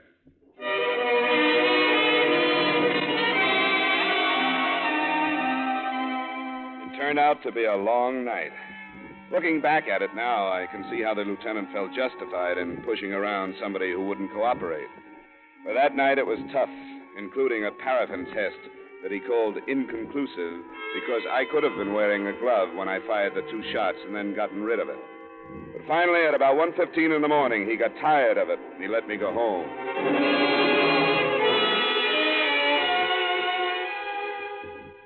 I didn't leave my apartment the next day except to go out after the extra editions that called me the private investigator whose position and importance in regard to the case is not clear at the moment. At 9 that night, I was at home again and the door buzzer sounded. I thought it was a delivery boy bringing some liquor I'd ordered. Hey, you're fast. Go on. Get back inside. What do you want here? Go on, back up or I'll kill you. You know I will, don't you? You look crazy enough to. But it'd be stupid. You'd never get out of this apartment building. What's the matter with you anyway? What do you want? You were in with Douglas Taylor, weren't you? What do you mean? He told us about you. When did he tell you? That he brought somebody else in for protection. He said we'd never find out who it was. But I did find out, didn't I? You're pretty mixed up about something, aren't you? Oh, don't lie to me. If you'd only stopped when he told us you were going to, none of this would have happened. But you didn't. He kept coming back. We told him to have to stop some way. We couldn't pay anymore. We got nothing left. Now, wait a minute. Now, you wait. Now, he had a file on me, and I gotta have it. And if you don't give it to me, I'll kill you. We've gotta have it. I haven't got it. Ah, that's what he said, and it didn't do any good. I killed him anyway. It won't do you any good to lie now. I'm not lying. Yes, you are. It won't do you any good. Don't you know that? You're way wrong. Now, listen to me. No, I won't. You told me that you killed Taylor because he lied to you, didn't you? Yes, I did. And I believe you. I believe that you'd kill anybody who you thought was lying to you. And I will. I know you would. Now, listen. Since I know that if I had a choice of telling you the truth and saving my life or lying when I knew you'd kill me, wouldn't I tell you the truth? Well... Huh? If I had your file or whatever it is, wouldn't I give it to you to save my life? All right, then give it to I don't have it. I don't have anything of yours. I don't know who you are. I don't know your name. All I know is that you're wrong. You're mixed up, confused. You think I'm someone I'm not. Oh, Taylor told me about you. What did he say to make you so sure that he meant me? You came to his apartment. You were the only one, and you were in the paper. If I was mixed up in anything with Taylor, I wouldn't have come to the apartment. I would have stayed as far away as I could. Don't you see how wrong you are? You've got everything wrong. But you knew him. A lot of people knew him. I hired him once in a while, that's all. I don't know what you're talking about. You can believe that. Well, and I gotta go. Where? You don't know where to go, do you? Oh, I shouldn't have come. If I'd been able to think, I wouldn't have come. But I don't think anymore. I just do things. My life's all winding up, and it goes faster and faster, and I can't stop it. And, Douglas Taylor did all this to you? No, not all of it. Part of it I did myself. I don't know anything about it or about you. I feel sorry for you. You're driving yourself crazy, aren't you? I did what I had to do. Now, why don't you sit down and... Hey, what's that? Who's that? Don't try to answer it. I won't. It's just a boy bringing some liquor inside the door. You're lying. The police, they're coming in. No, it isn't the police. He just put the liquor down against the door. See? Now he's gone. I don't believe you. Why would the police come here? Because they're looking for me. Not in my apartment. You can believe that. See? There's nobody there anymore. The police would be breaking in by now. Yeah, it was a delivery boy. Sure it was. You got nothing to be afraid of. I don't think anymore. You're a nervous wreck. You know why? Yeah, I know. Because you're fighting something you know you can never beat. I've been doing that all right. Don't you know you'd be 100 times better off if you gave yourself up to Taylor's killing? No, I can't do that. Why not? I can't. I gotta get away. You'll never get away from this. Then I'll die. Taylor was black. What did he have on you? How did you know that? There'll be a lot of it these days. You'll be as bad off as you think if you... This isn't even important Go. What is important like this, huh? A family? What makes you think I... Because it sticks out all over you. A father with a fur collar on his overcoat and a mother who belongs to every civic club in town. All right, and a sister engaged to a lawyer. That's why I can't give myself up and have our name all over the papers. That's why I gotta find that file Taylor had and get rid of it and then get away. I've almost ruined the family now. Dad's been bled dry, keeping Taylor from turning my name in. And now they don't have to pay anymore. What do they think about us being dead? Well, they asked me, and I told them I didn't do it. I think they believe me. It's all right. Anyway, it's better now than it has been for the last 2 years. That long? Yeah, 2 years. It started when Dad got a feeling about what I was doing. He hired Taylor to find out, and when he finished his job, that's what he threw at us. Hey, wait a minute. Where you going now? Wait a minute. I'm going to get a light if that's okay. I live here, you know. Oh, I gotta go. I don't know why I've talked like this. You wanted someone to talk to. I'm not as sorry for you as I was because I think you're playing it stupid. Well, I don't care what you think. I did what I had to do, and I know what I gotta do now. You ought to give yourself up, and you know it. Now, I'm through talking sense. If you want to blow it all up your way, go ahead. I know what I have to do. There's nothing you can do. Now, look. I want you to come down to the ground floor with me. All right, we'll use the stairway. And you know that I'll kill you if I have to. I've gathered that, yes. Well, anytime you want to leave.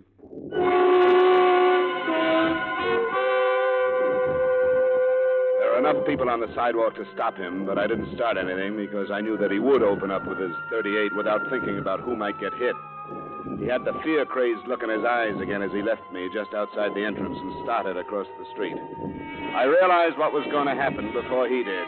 Either he had been spotted and followed, or my building had been staked out. It didn't make any difference.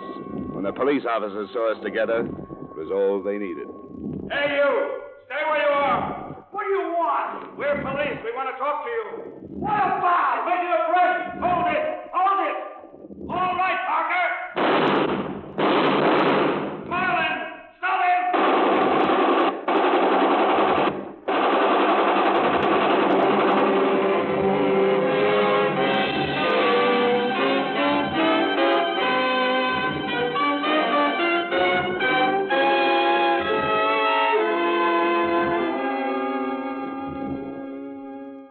The family turned out to be the Bardets, the father a judge, and so on. The son got at least one wish. He didn't live to stand trial for murder. But as far as protecting his family, he'd done nothing. The whole story rocked Hartford for weeks following. Expense account item 2, miscellaneous, $180. Expense account total, $181.20. Remarks? For a number of reasons, I'm sorry I had to drop the arson case for this interlude, but somehow a $500,000 loss, which I couldn't have prevented anyway, doesn't seem as important as the destruction of an entire family. And I couldn't prevent that either. Yours truly, Johnny Dollar.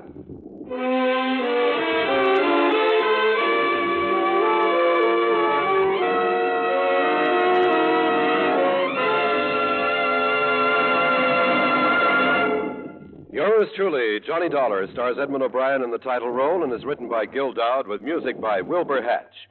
Edmond O'Brien will soon be seen starring in the Paramount picture Silver City. Featured in tonight's cast were Ray Hartman, Joseph Kearns, Edgar Barrier, Jeanette Nolan, and Hy Averback. Yours truly, Johnny Dollar, is produced and directed by Jaime Del Valle.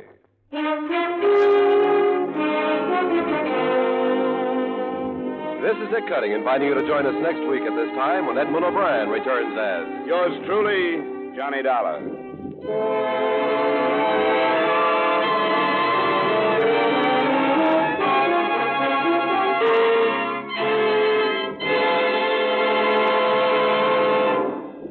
Uncle Sam gave 36 million pounds of U.S. farm surplus eggs and milk to save the Yugoslavs.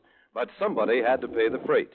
CARE undertook to raise it from the American people, and at $5.35 per 300-pound package, the people gave. 3 million Yugoslav mothers and children have already received the CARE eggs and milk, but with a month to go before winter closes down the program, 1 million remain to be reached. You can reach 100 with only $5.35. Mail it to your local CARE office, or to CARE Los Angeles, or CARE New York.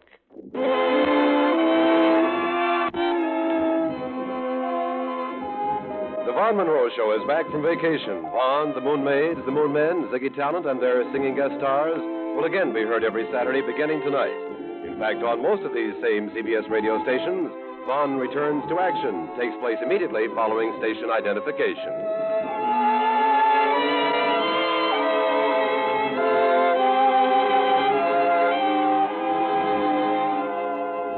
And remember, the Frankie Lane Show is your date with slick syncopation every Sunday afternoon on the CBS Radio Network.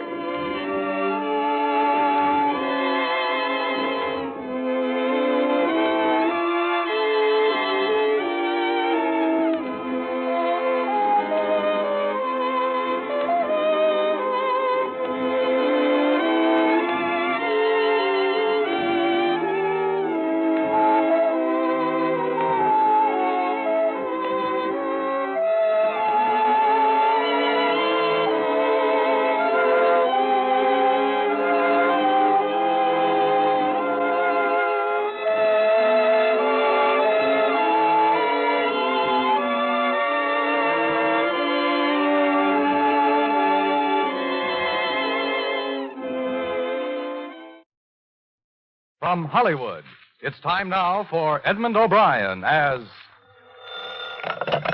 Johnny Dollar. We're ready on your call to Boston. Go ahead, please. Hello? Yes? Mr. Semplin? This is Johnny Dollar. Johnny Dollar? I don't believe I remember you, Mr. Dollar. Well, we've never met. Your company hired me here in Hartford to investigate the Joan Sebastian death. Oh? It's odd that they didn't advise me. Well, they probably will. I called you to find out the name of the officer in charge of the case, if I could. It's Lieutenant DeRosa. DeRosa. Do you happen to know what their theory is, if any? Theory? I don't think they've arrived at a definite theory. Still a toss-up between murder and suicide, huh? Okay, Mr. Semplin. I'll be in touch.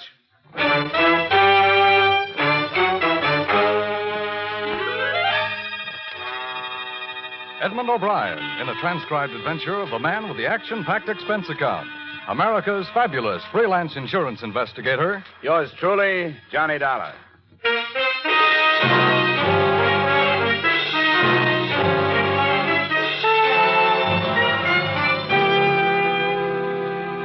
Expense account submitted by Special Investigator Johnny Dollar to Home Office, Corinthian Life Insurance Company, Hartford, Connecticut. The following is an accounting of expenditures during my investigation of the Joan Sebastian matter. Expense account item 1, 175 phone call to Boston, advising your manager there of my assignment. Item 2, $28 car rental and mileage from my Hartford apartment to police headquarters, Boston.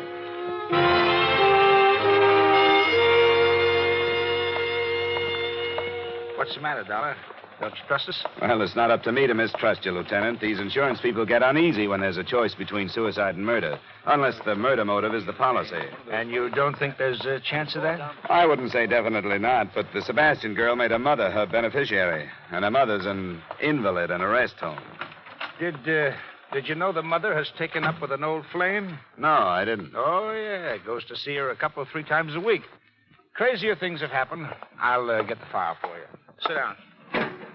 Now, this is all we've got so far, pending the coroner's inquest and the autopsy report. Here's a photo of where she was found. Shallow water. That's the bridge? Uh-huh. She was lying right about there. But I don't think you have to worry about suicide, Dollar. As far as I'm concerned, it wasn't. I'll buy that, too. I wouldn't say this bridge is a suicide type. It's too low. Yeah. And there's another thing. I've been on the force for more years than I like to count, and I've run into my share of suicides. But I've never known a woman to do it that way without taking off her coat. Oh? Yeah, usually shoes, too. I've learned that's part of a generally accepted pattern. The Sebastian girl didn't fit the pattern, huh? Yeah, here's the way she looked. Coat on, belt still tied. Shoes. Her purse is still missing. We're searching the stream for it. How old was she? 21. She was a beautiful girl. Yeah, I noticed that. I try not to, but with her, I couldn't help it. How much questioning have you done, Lieutenant? Oh, not as much as we'll do after the inquest. When'll that be? Day after tomorrow. Do you want anything more here? No, thanks. I'll give you the background we have on her. It's in my office. I won't bother you anymore, Lieutenant DeRosa. Besides, I like to dig up backgrounds myself. I know them better if I do. Thanks a lot for your cooperation.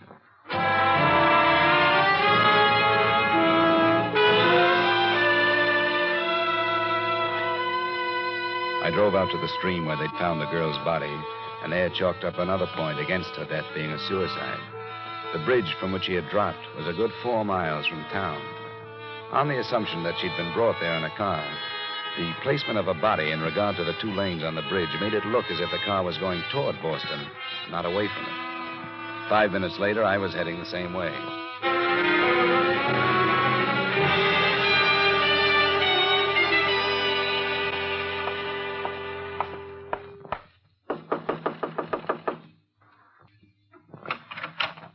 Hello?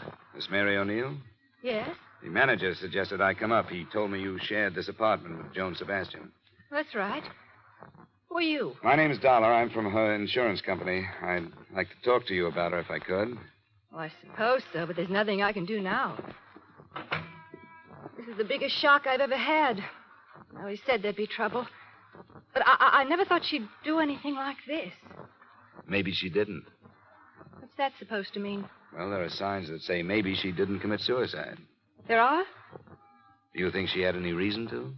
Well, that's what I said. I never thought she would. Sit down. Any place.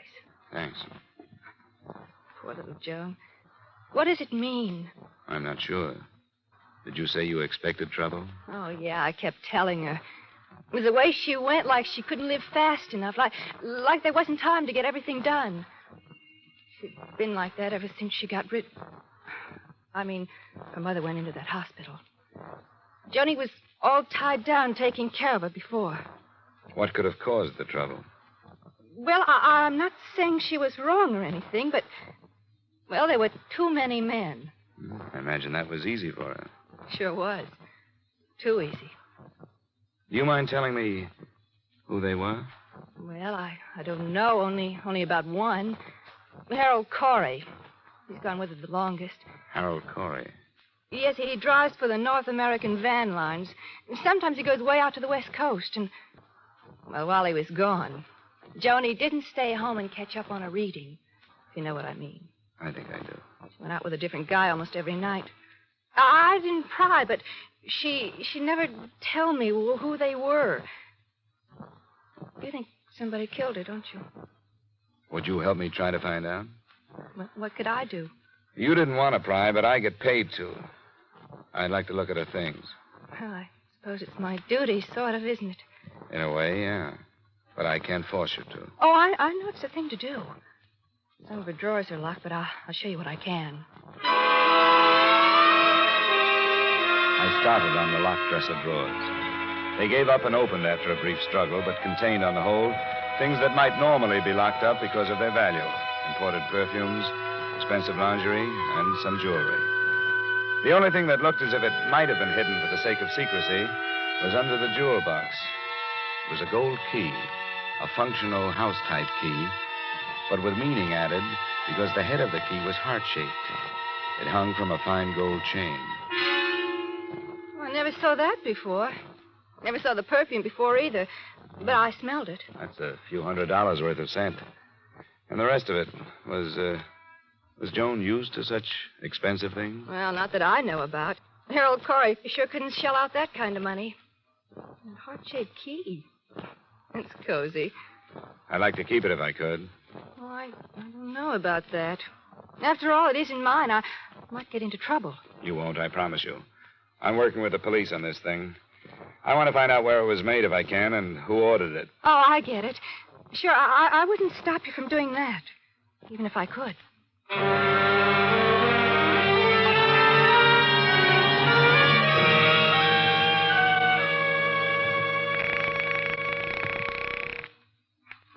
North American van lines. I wonder if I could get some information about a driver of yours, Harold Corey. I phoned his home and couldn't get him. Is he out of town? Just a second. Yeah. Harold Corey's on a run to Philadelphia. Oh? When's he due back? He's doing tonight, about 3 a.m. tomorrow morning. Thanks very much.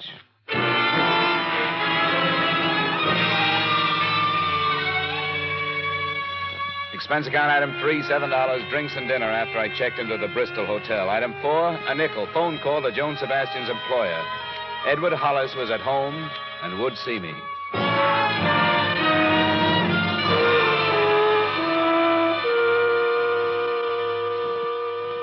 Come into the living room, Mr. Dollar. We may as well be comfortable. It's nice of you to see me, Mr. Hollis. I thought it'd be better to do it this way rather than bother you at work. Of course, and I appreciate it. The atmosphere at the office has been gloomy enough. Oh, this is Mrs. Hollis, Mr. Dollar. Oh, how do you do? Quite well, thank you. I didn't know the poor girl, but it's a dreadful thing. Yes, I'm afraid it is. Simply don't understand. Young girl like that with everything to live for. Well, it may be even worse than that. Worse? How could it be worse? It looks more and more like her death was not a suicide. Oh. Mr. Dollar. I didn't mention it on the phone. The police think it was murder, though, and so do I. I thought it'd be better to save the blow until I get out here. You know, murder's pretty messy. Well, this is a shock. I suppose I could be dragged into a courtroom along with everybody else who knew her. Edward. Beatrice, you run along upstairs. There's no reason for your going through this. All right, Edward. I think I'd rather. Good night, Mr. Dollar. Good night. I'm sorry, but it couldn't be helped. Of course it couldn't. I understand. I'll make this as fast as possible, Mr. Hollis. I don't know how much you knew about Joan Sebastian's private life. I knew nothing. I have a number of girls in the office, and it's been my philosophy to remember that not too long ago, I was as young as they are. As long as they do their work well, I ask no questions. As a matter of fact, I have no right to. Sure. From what I've gathered, she was mixed up emotionally. She hadn't had much freedom because of an invalid mother she took care of. Well, I did know that. When the mother went to a hospital, Joan began to make up for lost time. She led her friends to believe that she ran around with a lot of men. But I don't believe that. Oh? I think it was one man. Would you give me the names of the girls she worked with? I'd like to talk to them and find out if something may have come out over lunch or cocktail. Yes. I'd rather my staff wasn't upset too much, but I'll tell you. You'll want to question them separately? That's right. And I could give you the names now, but if you'll phone me at the office in the morning, I'll give you their addresses and phone numbers. That would help. Good. You can call any time after 9:30.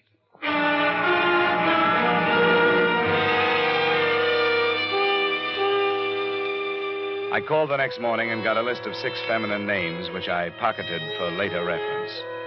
And at 10:30, I was at the home of Harold Corey, a ground floor apartment on Hemingway Street. Yeah, who is it? My name is Dollar. Come later, will you? I don't want to talk to anybody right now. I'm an insurance investigator. I want to talk to you about Joan Sebastian.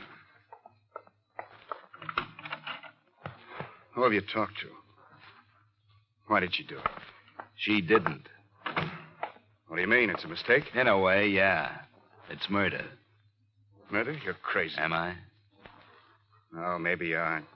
She'd never kill herself, would she? She had no reason to. When did you see her last? Night before I left for Philadelphia. When was that? 2 nights ago, Tuesday. I left at 5 Wednesday morning. She was found Wednesday morning. What are you driving at, mister? When did you learn that she was seeing somebody else when you were out of town? Didn't know she was. Look, Corey, I'm not tossing suspicions around to see how they bounce off you. You're in a bad way. Do you know that? You're telling me you think I killed her? Me? I loved her. I wanted to marry her. That's a motive, not an alibi. Get out of here, will you? Leave me alone. You aren't helping yourself with this act. You're making it worse. Get out of here before I do have a murder to answer for. Get out. Get out!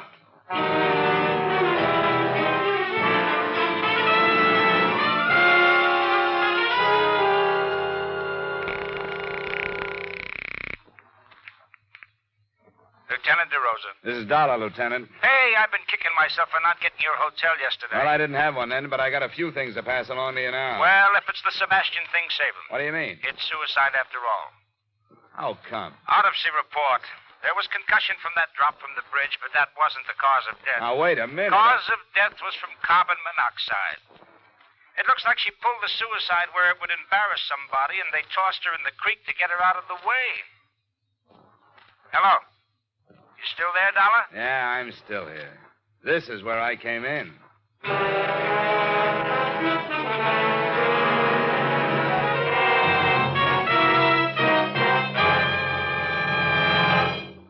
We'll return you to the second act of yours truly, Johnny Dollar, in just a moment. But first, one of radio's greatest stars has returned to CBS The Stars Address. He's Frank Sinatra. Frank will be here every Sunday afternoon for a full hour of songs, comedy, and commentary on popular music. The Frank Sinatra Show is a part of CBS's new lineup of entertainment on Sunday afternoons. Join CBS every Sunday afternoon, won't you? Now, with our star, Edmond O'Brien, we return you to the second act of yours truly, Johnny Dollar.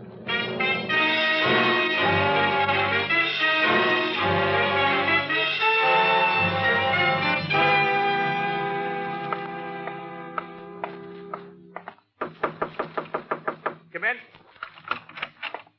Desk sergeant said you were waiting for me. Oh, yeah. I told him you'd be showing up. Sit down, Dollar. You didn't seem to like the latest development. Well, I've been working from other directions. Give it to me again, will you? Well, here's the autopsy report. Death by asphyxia caused by carbon monoxide, agent unknown. Probably automobile engine exhaust. That's the most popular these days. Do you believe this, Lieutenant? I believe what's on the report. And how did you say she got into the river? I said maybe she committed suicide somewhere so that somebody would get involved. Maybe in the driveway of somebody who didn't want to get involved. To get rid of her, she was probably moved to the stream. What's the matter? Don't you like that? What else does the report say? Symptoms of severe concussion. I thought you'd be happy with this suicide evidence. The insurance company hired me to dig up facts. If it was suicide, all right. But if it wasn't, they want to know that, too. And I don't think it was. Why not? Well, from what I've learned, she wasn't the type. She liked to be alive, and she played it hard enough to leave some motives lying around. Jealousy, for one. That boyfriend of hers? Ah, you know about him, then. Yeah, Corey, isn't it? A truck driver? That's right. And then there's this. Look. What's this unlock? I wish I could tell you. It was given to her by somebody. I'd like to know who. Would you put a couple of men on it, find out where it was made? I could do it, but I think the police can get it done faster. All right, Dollar. I'll stick my neck out that far. I'm under orders, you know that. I have to be assigned before I can investigate. Yeah, sure. But I'll take your story upstairs and see what the chief says. Let me know what else you find. I will. Say, do you have the address of the old flame you mentioned? The mother's friend? Still like to settle for fraud, would you? The desk sergeant will give you his address. His name's Paul Anderson.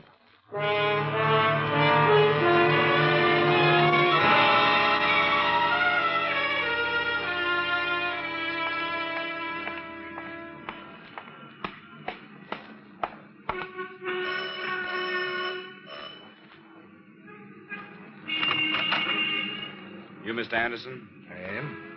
I'm from Joan Sebastian's insurance company. Wonder if you'd spare me a few moments. Why, yes, I suppose so. Come in. I didn't know she had a policy. She did. $25,000 to go to her mother. I see.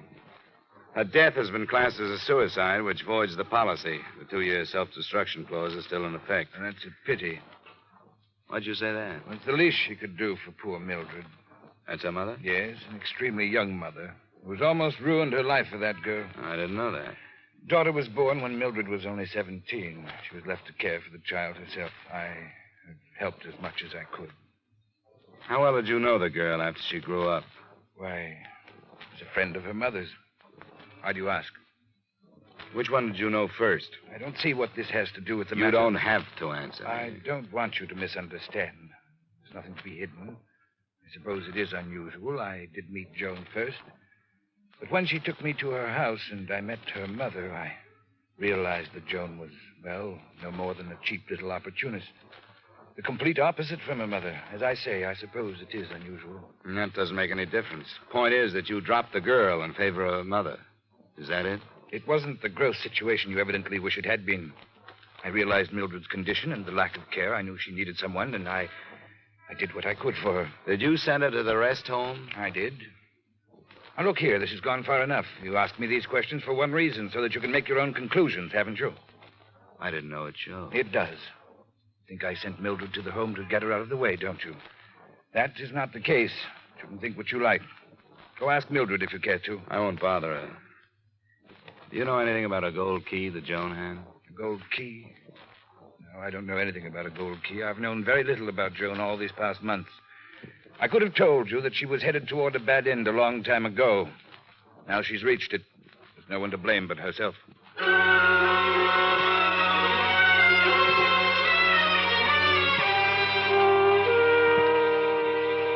was 4 p.m. then, and at 5, I was standing in front of the North American Van building on Columbus Avenue as Harold Corey backed a big rig into a parking area and headed for a quick-order restaurant.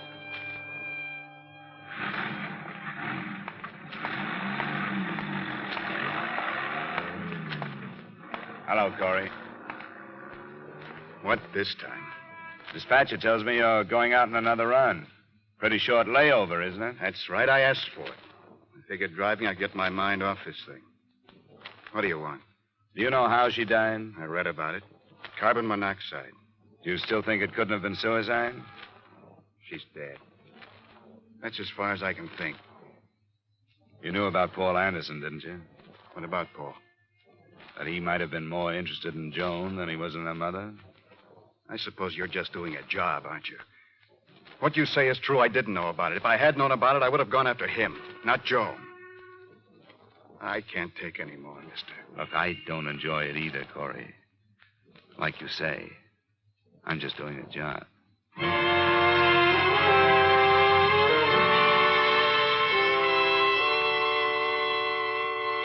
After questioning the 6 girls who had worked with Joan Sebastian, I was still nowhere.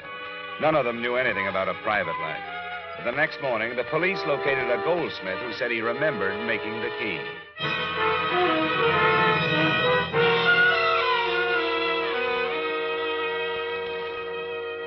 The police told me you might come in, Mr. Dollar. No trouble at all. We're happy to oblige. Good. You've seen the key? Yes, the officer showed it to me. Oh, friendly young man. I have it with me.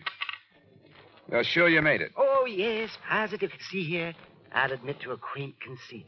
You see here? Part of the scroll? See the letters? Oh, yeah. Yeah, CS. My initials, Cedric Foss. Oh. But I haven't the faintest recollection who I made it for. I told that young officer that, too. I don't even remember when. Oh, there's so much work, you know. Well, maybe I can help you. It would have been between 7 and 8 months ago. You keep any kind of record? Oh, of course I do. I'm bound to. A matter of law. 7 or 8 months should have... let me see. That would be November, October, September. 7 would be March. 8 would be February. Oh, yes, of course. Now, here we are. Frankly, I'm intrigued. How many of my items may have been involved with tragedy? Who knows? Perhaps I'm a curse. I was hoping you'd be a cure for this one. Well, I hope so. You wouldn't know what week or day? Oh, I'm afraid not. Oh, my. Oh, my. February wasn't a very good month, was it? Post-holiday slump. Reset, change rings high, set opals. Dreadful stuff. What? No. It's much too small. Key for a jewel box. Well, let me see. March. Yes, engraved spoon, repair, bracelet. Here it is. Door key in gold, March 17th. What name? Do not deliver. Will call J.E. Carter. J.E. Carter? Does that help? No, not a bit. Do you remember anything about him? No, paid in cash. Wait, now, that was the day Mrs. Brand brought the baby shoe in for placing. She's the councilman's wife. I remember that. It was snowing. That was the day it was ordered, Yes, Now, wait a minute. It was modeled from a plain old cast house key. Uh-huh. I cannot picture him.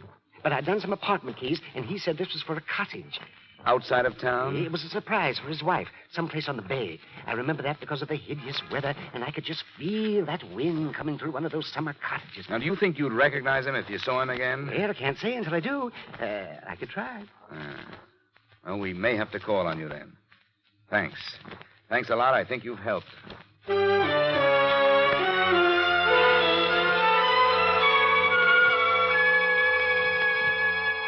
How'd you make out with that fussy little man, Dollar? We found the day the key was ordered, and he remembered a few things because a councilman's wife came in the same day. Why? Well, the customer, Carter was the name he used, mentioned a cottage on the bay. That's east, and the girl's body was found northwest of here. I think she was dumped from a car coming toward Boston from out there. So I think the cottage is in that direction.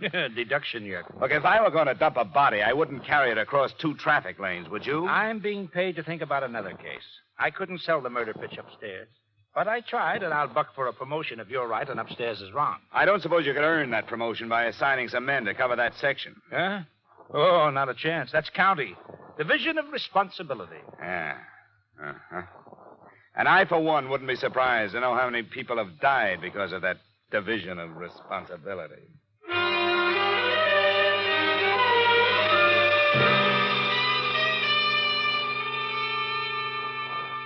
Expense account item 4, $35 mileage covering a 2.5-day search of real estate offices northwest of Boston. Object, a cottage rented a few days before March 17th by a man possibly using the name J.E. Carter. It was morning to night legwork, but on the afternoon of the 3rd day, it paid off. I found an agent who had rented a cottage to a J.E. Carter. She took me out, but before we went into the place, I noticed a lean-to garage marked up by plenty of tire tracks. Inside, I found a stained rug, among other things. Well, Mr. Dollar, I've always said I personally vouch for the people I do business with. You never know, do you? I should say you don't. You want to go now? I think I've seen enough.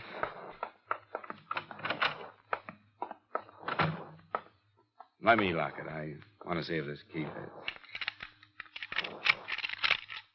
It does fit. Yeah, it sure does.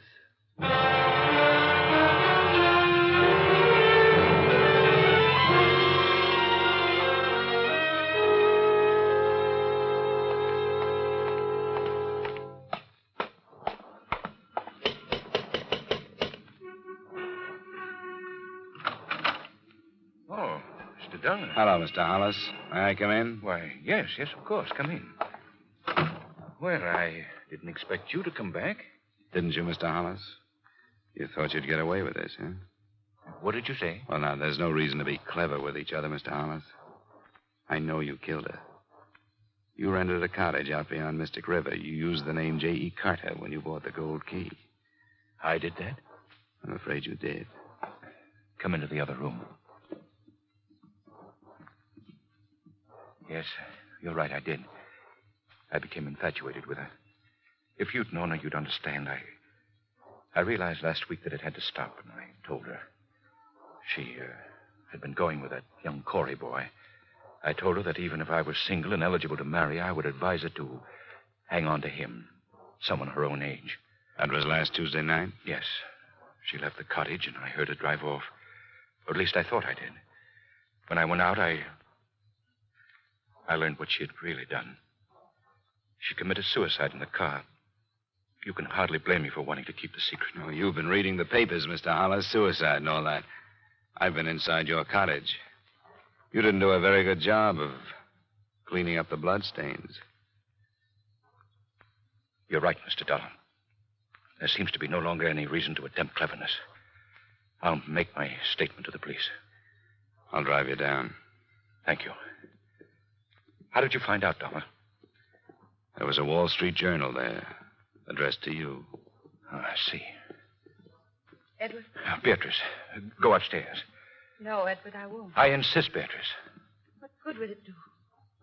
Do what I've done because I lost you? Why should you ask me to go upstairs while I lose you again? I forbid you to say another word. Forbid, Edward. You have no right. I found them, Mr. Dollar. It took a long time, but I found them. She had taken him from me because she was beautiful. And I no longer am. I was waiting in the cottage. And when they came in, I struck her. Is this true, Mrs. Hollis? I killed her. And since there was nothing left, we carried her to the cop. Beatrice. Beatrice, what have I done? What have I done?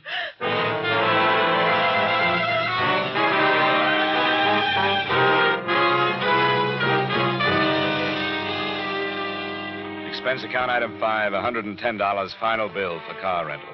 Item 6, $85 miscellaneous. Expense account total, $356.75. Remarks?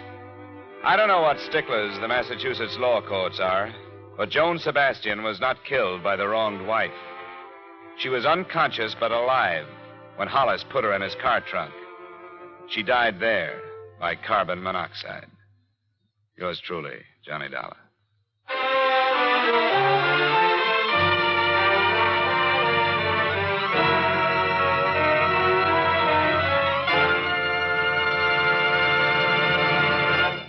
Yours truly, Johnny Dollar, stars Edmond O'Brien in the title role and is written by Gil Dowd with music by Wilbur Hatch. Edmond O'Brien may soon be seen in the Paramount Pictures production Warpath. Featured in tonight's cast were Virginia Gregg, Howard McNear, Virginia Eiler, Wally Mayer, John Stevenson, Bill Johnstone, and Raymond Burr. Yours truly, Johnny Dollar, is transcribed in Hollywood by Jaime Del Valle.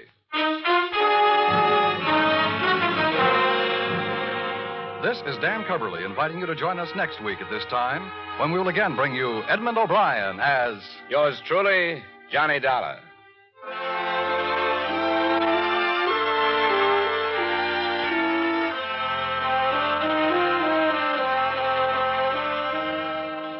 Stay tuned for Vaughn Monroe's Caravan, which follows immediately over most of these same CBS stations. This is CBS, where Hopalong Cassidy rides every Saturday night, the Columbia Broadcasting System.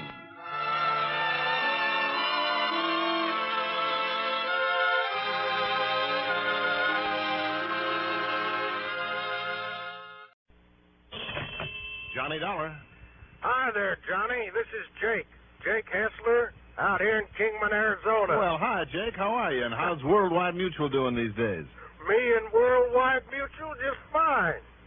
But it's one of my greater Southwest clients got me worried. Well, I wish you'd make up your mind which one of these insurance companies you're really working for, Jake. You want to know the truth, Johnny? Let's have it. Neither one of them, really. I'm trying so hard to retire and take it easy out here in God's country that I just don't. Why, do you know I myself haven't bothered to get out and sell a single policy in over 6 months now? No kidding. But as long as those two companies are willing to pay me good money just to head up an office for them and to kind of keep an eye on the boys they do have out selling for them, well, why not, huh? Why not? Only one trouble. What's that, Jake? Any problems come along, you just guess who gets them dumped right spang in their lap. Well, what's the matter with that? Huh? Now, what do you mean? Well, all you do is turn around and dump them in my lap. Oh, well, now, Johnny. Well, it's the truth, you old reprobate, and you know it. What is it this time, Jake? Young fellow that was insured by the San Francisco office. Yeah? Old mine. One of those old ones over toward Lake Mojave. Uh-huh. Yeah, and he's up and disappeared. So maybe you can come on out here and see if you can find him. Okay? Well, as long as it means a chance to warm some of this winter chill out of my bones, and as long as I always manage to get in some good bass fishing out your way, and since you're willing to pay all my expenses while I do it... Huh? For while you're fishing over at that Lake Mojave resort? Why, as an old friend of mine by the name of Jake Hessler said just a minute ago, why not? Well, you come out here and we'll see. Okay, Jake. I'll fly out to Las Vegas, rent me a car, and see you sometime in the morning. The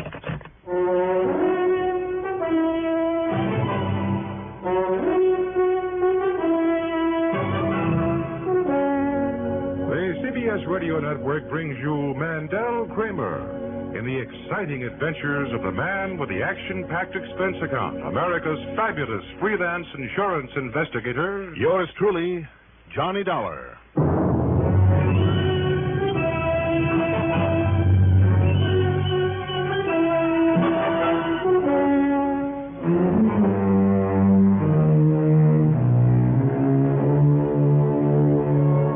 Expense account submitted by Special Investigator Johnny Dollar to the Greater Southwest Insurance Company branch office in Kingman, Arizona. Following is an account of expenses incurred during my investigation of the Golden Dream matter.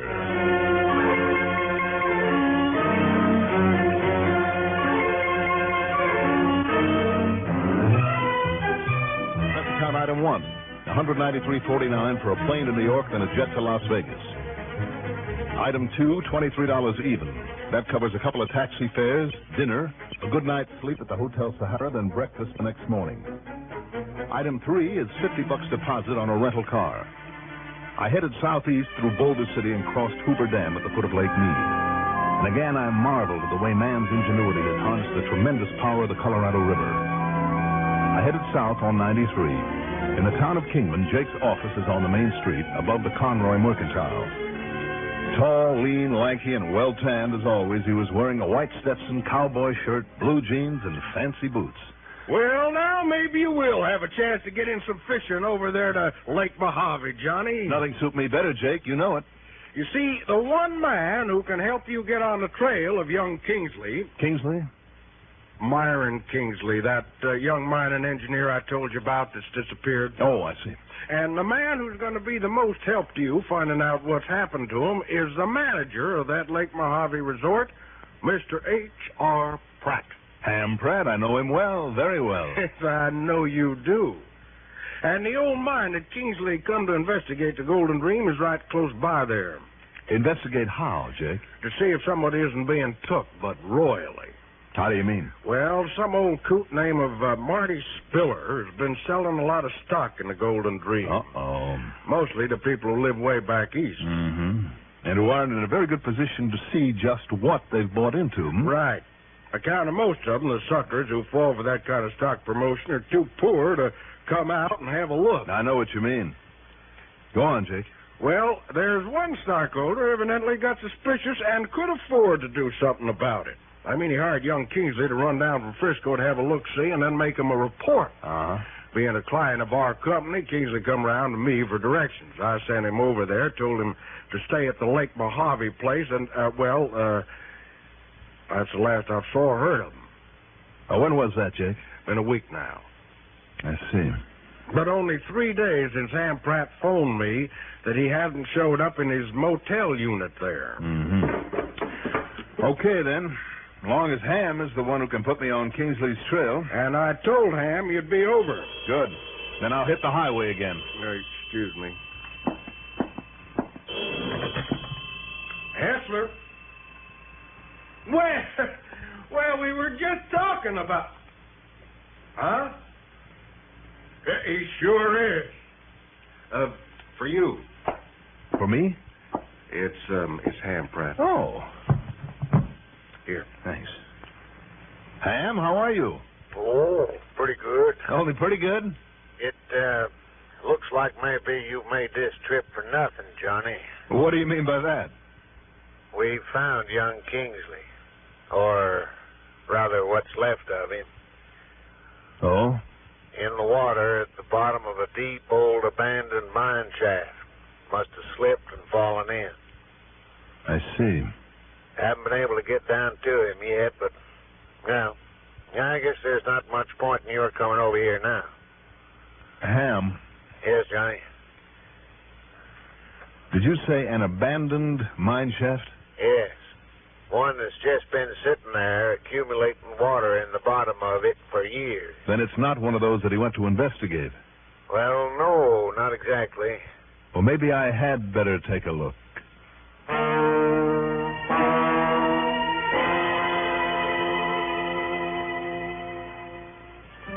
I got back into my car and drove westward across the desert on Route 68 over Union Pass, then down the long 17-mile grade to Davis Dam. But instead of crossing it, I swung right for 3 miles to Lake Mojave Resort. As I got out in front of the office, Ham Pratt pulled up in his Jeep.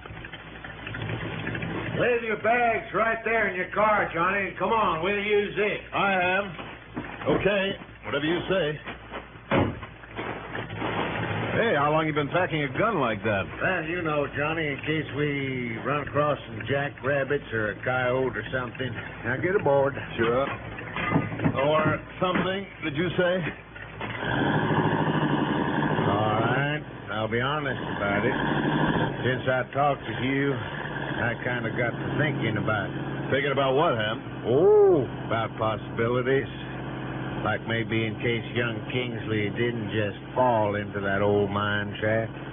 I know what you mean. After all, if Kingsley was a mining engineer... And he was, Johnny. And I mean a practical one, not just a student. He's a good one. He knew his business. Well, then he should have known enough to take care of himself and watch his step. Right. In other words... Well, do you have any ideas, Ham? Plenty. Like maybe the owner of the Golden Dream, who didn't want it shown up that he was selling stock in a worthless mine? His name is Marty Spiller. He's the sort of character we don't like around here. How do you mean? Hang on now. Not much daylight left, so he'll take a shortcut onto this side road. Okay. Oh, hey! You call this a road? There's an old wagon trail they used to haul stuff in and out with a mule team. Don't worry. This Jeep will make it okay. I hope so. You were going to tell me about this Marty Spiller. Yeah, but better wait now till we get to the Golden Dream.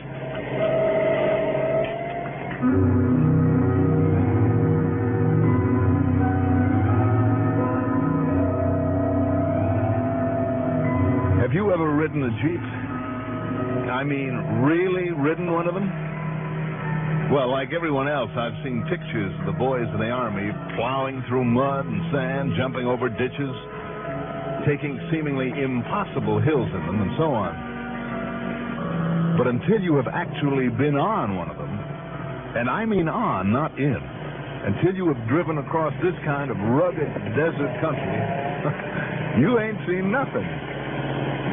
When the trail gave out, as it frequently did, where spring runoffs from the winter rains had washed rocks and boulders and sand across it, we simply bounced across the desert, leaping and straddling stream beds and washes and anything else that stood in the way.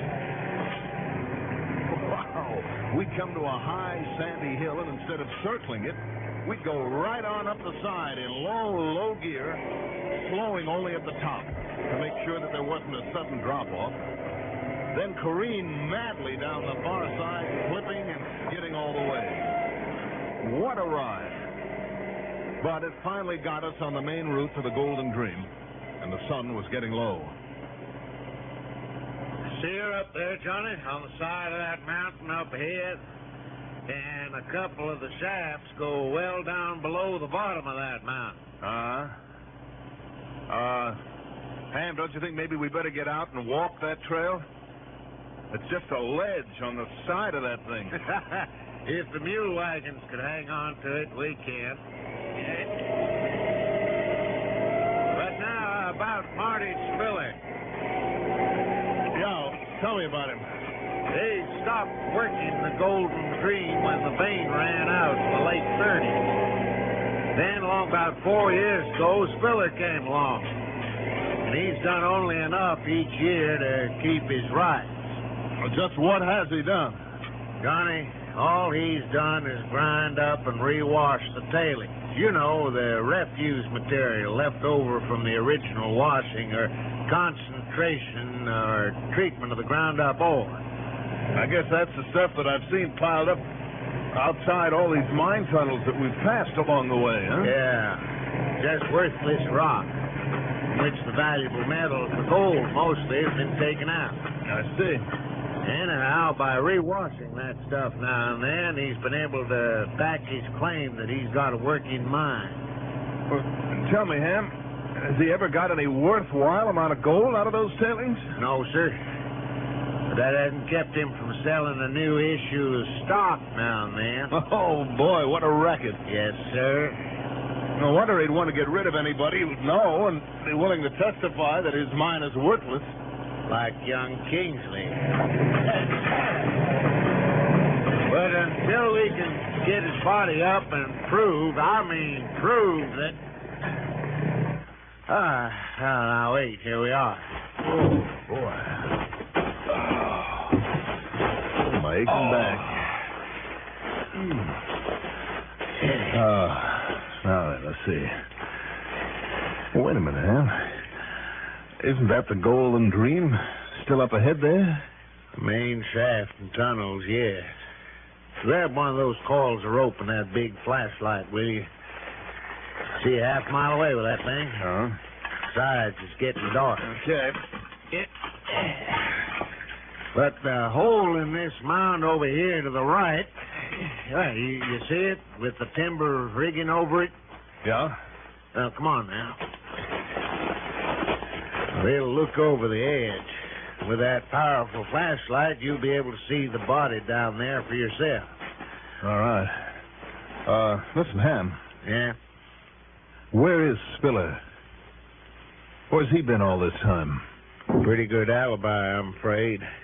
The day after Kingsley got here, started poking around, Spiller apparently left. Apparently, you say? Yeah.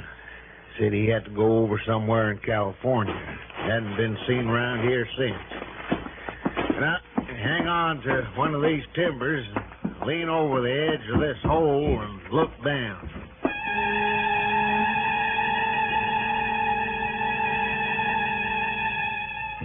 With the help of the powerful flashlight, I looked. About 100 feet straight down in that jagged-sided hole, floating in the water that filled the bottom of the shaft, was the body. Ham was absolutely certain it was Kingsley. So, job number one was to bring it up. Only then could we determine whether he'd been killed before plunging down there, and if so, how. And, if possible, by whom. So if you'll lower me down there, Johnny, on one of these ropes, you can feed it around one of these timbers for a break, so if you let me down easy. Just hold everything for a second, Ham. Huh? Look, you're the one with the big muscles, so I'm the one who's going down that shaft. Well, now, listen. No, I'd a lot sooner trust you to lower me properly than I'd trust myself to hold that heavy carcass of yours. Also, it'll give you the job of hauling up the body, and then me. There you say, Johnny. Only it'll serve you right if I make you climb back up.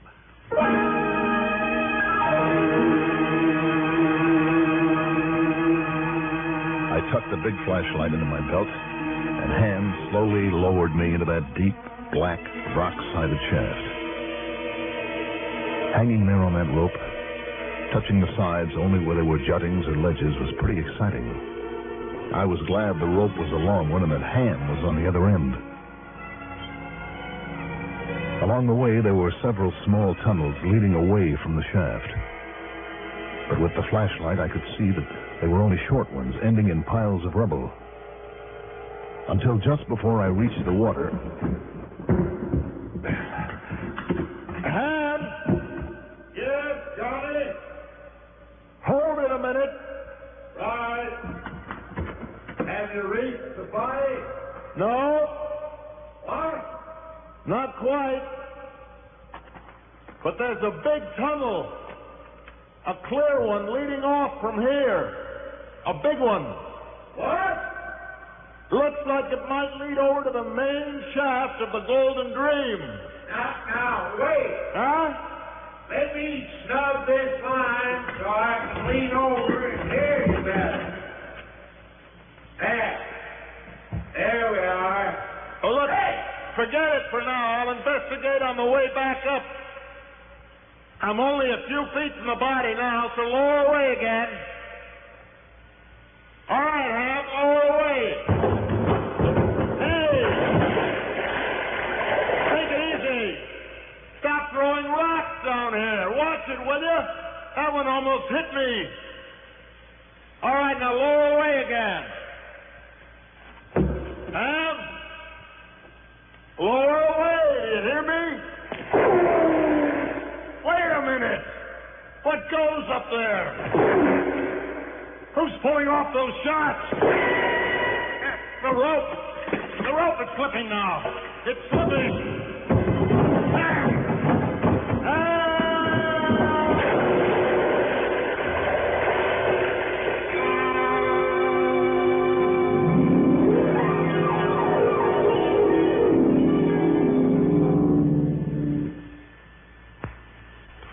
No painless way has yet been discovered to extract money from your paycheck.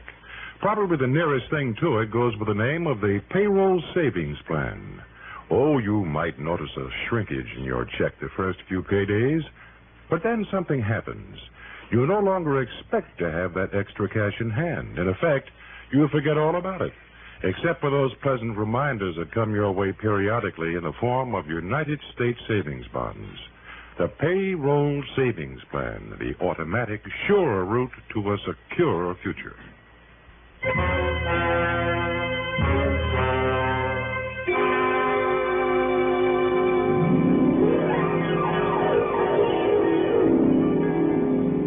Okay, so I cheated a little. When the rope that had been holding me suddenly slackened, it wasn't I that splashed into the water at the bottom of that mine shaft. Nope. It was one of the big rocks at the opening of the tunnel that I'd found down there. One of the two or three I'd grabbed at frantically to pull myself into the tunnel as the 100 feet or so of heavy rope came whipping down past me and I barely made it. I kept the flashlight off so as not to show that I was still alive and kicking. Because then, after the more of the gunshots, and then huge boulders were rolled over the edge and plunged down to where I was supposedly struggling in the water.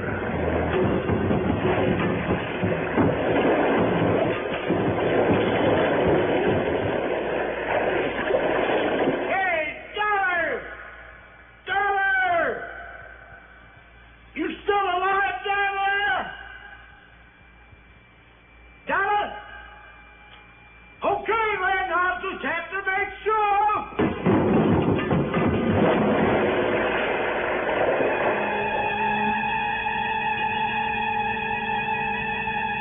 Several more huge boulders came crashing down into the shaft, and thank goodness passed harmlessly by the mouth of my tunnel.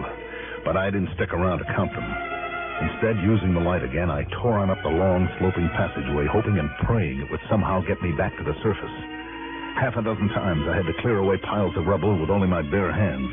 But I was thinking of Ham, of what might have happened to him, what still might happen to him. Finally, a pile of rubble blocked off the passageway entirely. But then through a low, narrow little side tunnel, so filled with debris where the shoring had given way that I had to crawl along on my belly, I reached the surface. It was quite dark by now, but I didn't dare show my light. Instead, I walked slowly, quietly around to get my bearings. And then I saw the Jeep. And above it, the timbers Ham had used to snub the rope we outlined against the darkening sky. In silhouette, I could faintly see two men up there. But in the dark, I couldn't tell which was which. But at least I knew that Ham was still alive. But for how long? Because one of them was carefully tying the other one down to a 10x10 that lay only a few feet from the edge of the shaft. Had Spiller gone mad? Was he going to shove that timber with its human cargo into that shaft? No Indian ever crawled along over the floor of the desert any more softly than I did. And I cursed the fact that I hadn't a gun, that I'd left it with Ham to cut down my weight. A couple of times a jackrabbit jumped out from under my feet, and I hunched over and froze, hoping the man I was stalking wouldn't look around. Or if he did, that he'd mistake me for one of the many boulders scattered about, or a clump of sage. But then I came to a clear space, nearly 20 feet of it, that I had to cross to reach him. To reach him before he could shove that timber into the pit. It was so dark now, I could only see him as a blurred shadow. But all he needed was to hear me. Whichever one had the gun. I stopped, took a deep breath, then rose up to make the dash across the open space. It's okay, Johnny. What? Just take it easy. Ham. So that tunnel you found down there did bring you up and out, huh? Thank heaven you're okay, Johnny. Ham, the main thing is that you're all right. Except for a bump on the head from the butt of his pistol. Marty Spiller, Marty Spiller. Sneaked up behind me when I was letting you down there and really laid one on to me. When I came to, I saw him throwing rocks down there at you, so, well, I figured I'd better get up and stop him. I was tying him up just now, then fastening the line so I could work my way down and help you to get back up. Ham, whatever gave you the idea that I was still alive? Johnny, if a lousy punk like Spiller could kill off a man like you, well, this I gotta see. I hope you never do. We brought up Kingsley's body the next morning. The bullet that had killed him before he'd been dropped from the mine shaft had come from Spiller's gun. A simple ballistics test proved that conclusively. So, again, it's up to the courts. Expense account total, $451.80. Yours truly, Johnny Dollar.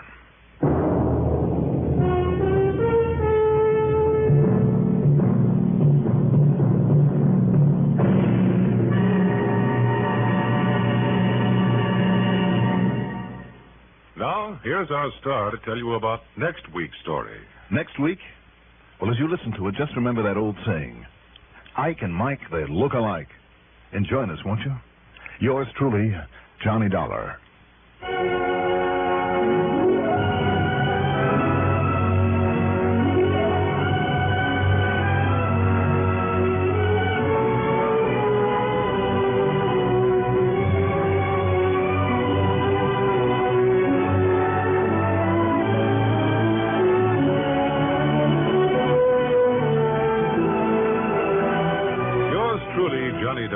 Written by Jack Johnstone, produced and directed by Bruno Zerato Jr. Music supervision by Ethel Huber.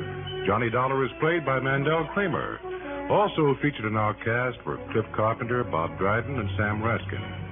Be sure to join us next week, same time, same station, for another exciting story of yours truly, Johnny Dollar. This is Warren Sweeney speaking. Johnny Dollar. Dollar, this is Adolph Dorfman at Amalgamated Life Association. Oh, yes, Mr. Dorfman. Where the devil have you been? I've been trying to get you for days. Well, I've been out of town, sir, in Las Vegas on a special assignment. Never mind. Just get yourself over to this office, Dollar, and right away. Well, now, Mr. Dorfman... What do you think you're up to, anyway? This is absurd. This is ridiculous. If you say it is, I'm sure it must be. Of course it is. Do you mind telling me what you mean by it? The Cleet Martin case. What did you think I was talking about? I wasn't quite sure. But don't tell me you have solved it and just haven't bothered reporting to me. No, Mr. Dorfman, I have not solved it as yet, but I think I'm on the right track. You think? You think, don't you know? No, because there is one possible clue to be checked out before I can be certain. Yes? Certain of what? That it actually is a clue to that murder. What? Do you mean to say you've been wasting valuable time and a lot of company money on just theories about that killing? That you haven't really accomplished a thing? Mr. Dorfman. Oh, that's ridiculous. And what about this expense account you've sent in and the fact it's marked incomplete, no total given? Does that mean I'm to expect another one? Yes, it does, Mr. Dorfman. Maybe more than one by the time I'm through. Oh, that's ridiculous. Whatever gave you the idea we'd pay you before the case is closed? Why do you expect us to pay you now? I don't. Then why send in these itemized expenses? Because you yourself demanded I send in my expense account on Friday of each week, whether complete or not. Now look here. Some of these items you've listed, these charges you've run up. When it's all over, all wrapped up, I'll be glad to explain every one of them to you. Not a bit of it, Dollar. You get yourself on over here and start explaining them now. Why, I've been trying to reach you for days. As I tried to tell you, Mr. Dorfman, If you have anything to tell me, you can say it to my face, not waste my time on this telephone. Well, you coming over here? I certainly am.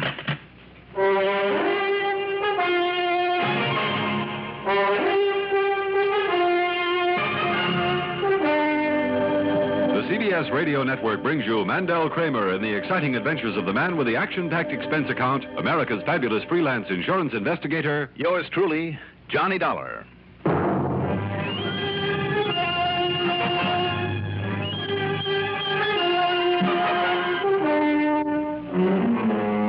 Expense account submitted by Special Investigator Johnny Dollar to Amalgamated Life Associates, Home Office, Hartford, Connecticut.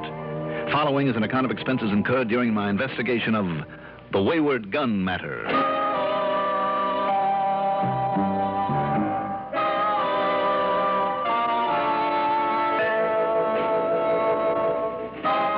Adolf Dorfman always had been, always would be, a short-tempered, crotchety old maid. Nothing but trouble on a case. But Amalgamated Life, mostly through Al Spangler, a VP and a very nice guy, has done mighty well for me over the years. So when Dorfman called me in on the Martin case, I couldn't very well turn him down, in spite of resenting his high-handed manner. Expense account item 1, $1.10 for a cab to his office. Oh, all right, I'll accept that one. But look at this item right here.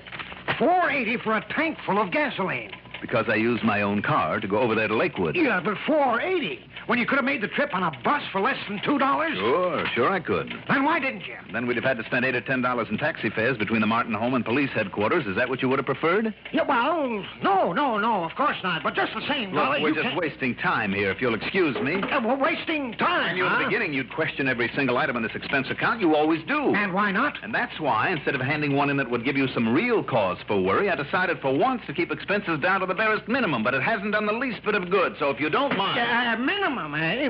What about this? $1.75 for lunch. What about it? Do you deny that it included an over-generous tip to some pretty waitress? The tip was exactly 25 cents, and it came out of my... There, you see? A 25-cent tip and a $1.50 meal. That's ridiculous. I started to say the tip came out of my own pocket, Mr. Dorfman. If you don't believe me, take a look at the cash register slip. It's right there. Go ahead, look at it. All right. I'll take your word for it.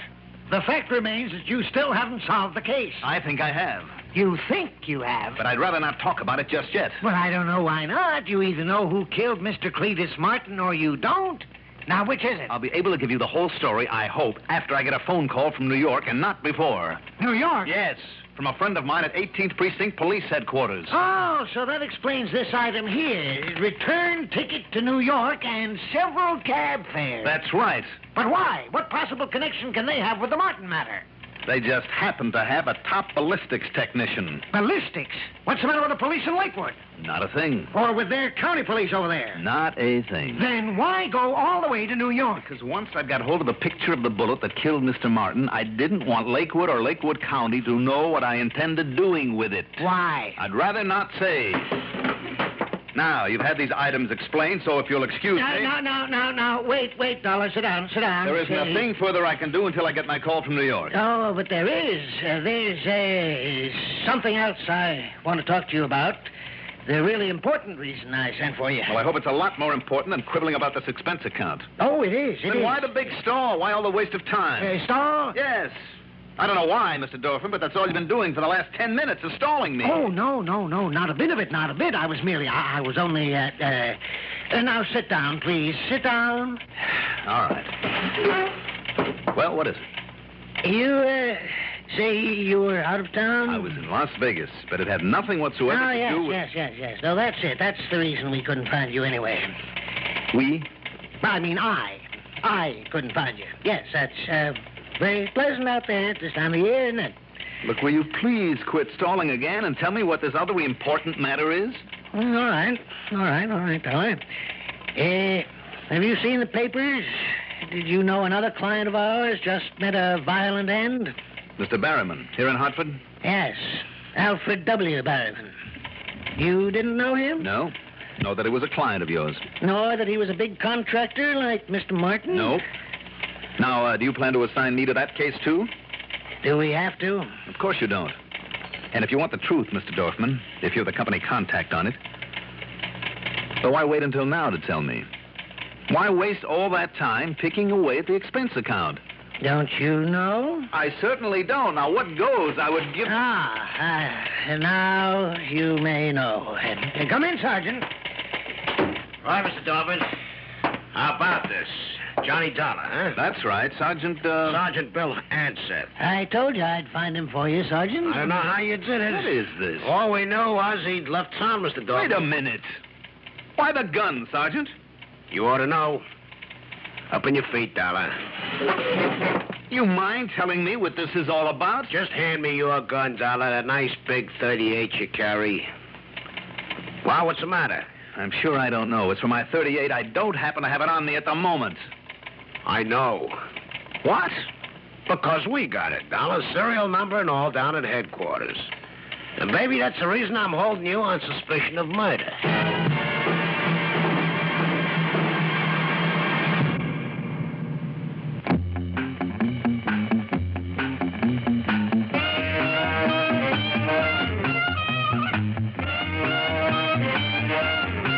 Pardon me, mister.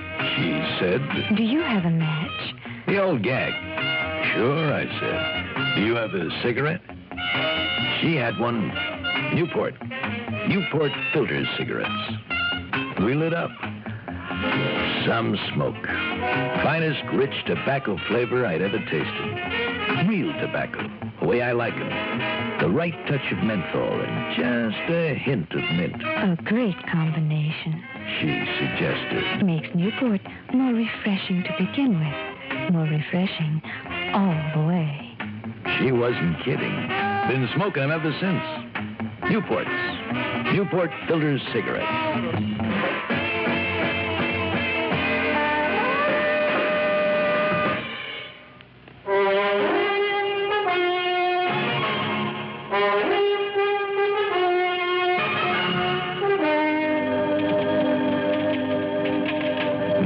To the snide sergeant's bombshell wasn't repeatable.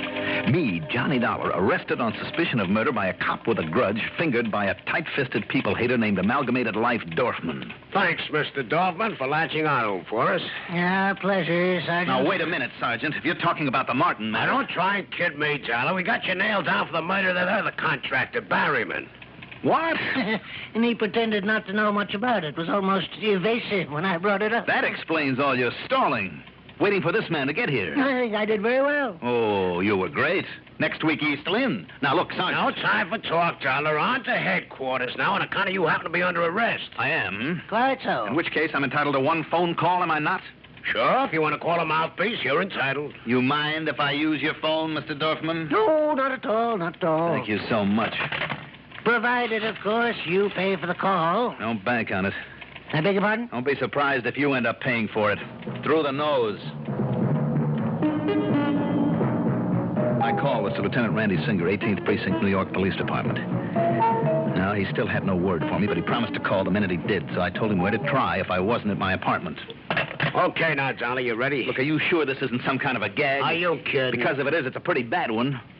Sergeant, don't you know who I am? I mean, what my job is? Yeah, Dollar. I know all about you. What a great guy you are. Thanks. And nobody wasn't any more surprised than me. But Lieutenant Bartley don't go off half-cocked, and you know it. Bartley?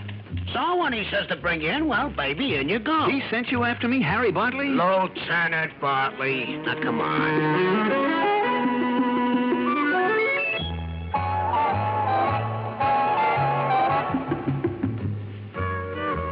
Okay, now, Lieutenant? You want me to book him now, lock him up? In a couple of minutes, Sergeant. Yes, sir.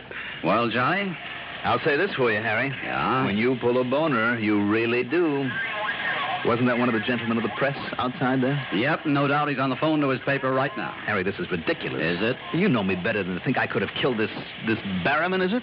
When your own gun was found beside the body, when a bullet from it killed him... Just let me handle this, Sergeant. Yes, sir. All right. Look at the facts, Johnny. You've been on the Martin case up in Lakewood, haven't you? That's right. But you've been stalling on it. But there is reason for that. You even left town, went to Vegas, presumably on another investigation. It was on another investigation. Would you like some verification? No, I'll take your word for it. Thanks a lot. But you found no real clue to the Martin murder, did you?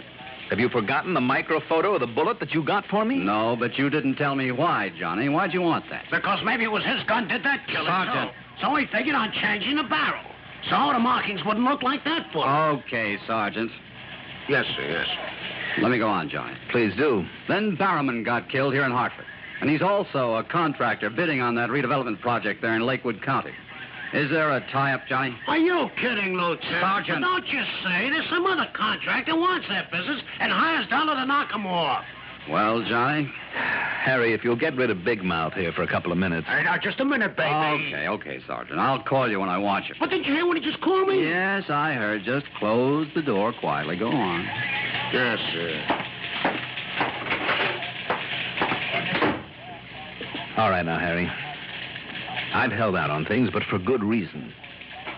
Don't you know about the rotten political situation up there in Lakewood? Well, I've heard some things. Well, then you know the contracting job on that redevelopment project is going to be one big, juicy plum for somebody. I know. And who gets it depends, unfortunately, on one man. On one politician whose own brother just happens to be in the contracting business. Do you know the man I mean? This Mr. Politics I'm talking about? Yes, I'm afraid I do.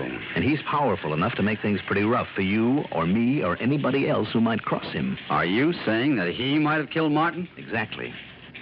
Killed off one of his brother's competition. And the same for Barrowman's death? Yes. And for the same reason. Because there is no doubt that Mr. Barrowman or Mr. Martin could have underbid Mr. Dirty Politics' brother if they stayed alive. So with that in mind, I call him on this politician. On what excuse, Johnny? Just to suggest some possible changes in his insurance. He fell for it and he let me in. And Harry, there in his study on the wall, he had quite a collection of guns. Most of them flintlocks, very old and very well cared for. Flintlocks? But I also spotted one half hidden behind some books on a shelf that was a dead ringer for the gun I always carry. Same make, same model, same caliber and finish. Oh? So by the simple device of dropping a lighted cigarette into his wastebasket, starting a little fire, well, while he was throwing it outside, I switched guns on him. Why, Johnny? So that I could have his checked against the microphoto you gave me of the bullet that killed Mr. Martin. Checked there in Lakewood? Oh, no. Why not? Because if my hunch was wrong, Harry, and if it got around, that man could make more trouble, could hurt more people than you or I ever dreamed of. And his first target would be the Lakewood police who made the checkup. You can be thankful that you don't have that kind of politics to contend with. I am. But if you're right, if his gun matches that bullet? Then he's through, Harry. The big construction job will be handed out legitimately. And more important, Lakewood and Lakewood County will be clean for the first time in years. And you'll have your killer. Yes, if this story of your switching guns is true. If it's true? Yeah. Harry, you've got to be kidding. Don't you see now why I've had to go this thing alone? If it was his gun that killed Martin. If not, the story about your gun, why it was used for the Barrowman killing, is going to sound pretty fishy. What do you mean? Johnny, we know only one thing. It was your gun that killed Alfred Barrowman. And I've told you why. Yeah, but what if the tests show your gun also killed Martin? Harry, that's impossible. When Martin died, I had my gun in my own possession. That's exactly what I mean. Now, wait a minute. Sergeant, answer. Harry, will you wait a minute? Yeah, Lieutenant. You can lock him up now. What? Yes, sir. It'll be a pleasure. Only first I better book him, hadn't I? Oh, just leave that to me. Harry, you're out of your ever-loving mind. Am I? Come along, Dollar. Hey, shut up.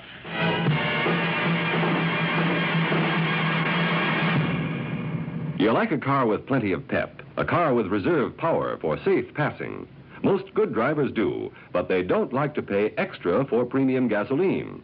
Listen, in 3 out of 5 cars, regular priced Sinclair Dino gasoline matches performance of premium gasolines, saves you up to 4 cents a gallon. Almost anywhere you see the Sinclair Dinosaur sign, you can save up to 4 cents a gallon with Dino. Drive with care and buy Sinclair Dino gasoline.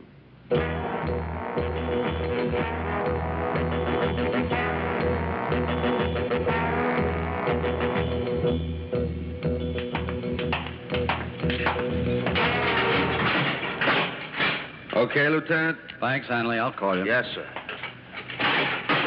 Well, it seems to me the least you can do is ask me to sit down, Johnny. Sure, jail, Harry. Make yourself at home. Thanks. Cigarette? No, thanks. I have one. Now, what goes, Harry? Well, don't you believe what I told you last night? Seen the morning paper? Yes, and I'm sure you went out of your way to have it brought into me. That's right. And the cigarettes and extra coffee and the reporters who called on you. Did you tell them anything? You know darn well I didn't. Yeah, I thought you'd clam up, huh? Harry, don't you see what you've done to me, to my reputation in this town? You think so? I'll never live down this boo-boo of yours. And worst of all, you're letting a killer run around loose. I am? Well, wasn't it your idea to try to pin the Martin murder on him, too, as a clincher? Of course it was, but... Look, Harry, will you listen to me? Sure, if you think it'll do you any good. Now, I'm expecting a call. A very important one. Yeah? From where? From whom? Well, you wouldn't like it if I told you, because I didn't contact you instead. But I had to stay away from this territory to prevent even the remotest possibility of a leak.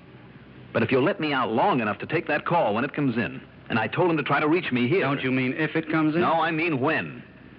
It'll be a ballistics report on the gun. His gun. As compared to the photo of that bullet that killed Martin. But what if they don't tell you what you've hoped for? Harry, don't you see there is still a matter of my gun? I know. Well, don't you believe what I told you about it, about the switch? Lieutenant, got an urgent one for you, real urgent, up in your office. Okay, Hanley, thanks. Harry, listen to me. You've got to let me out of here to get that call. We'll see. Behave yourself, Johnny.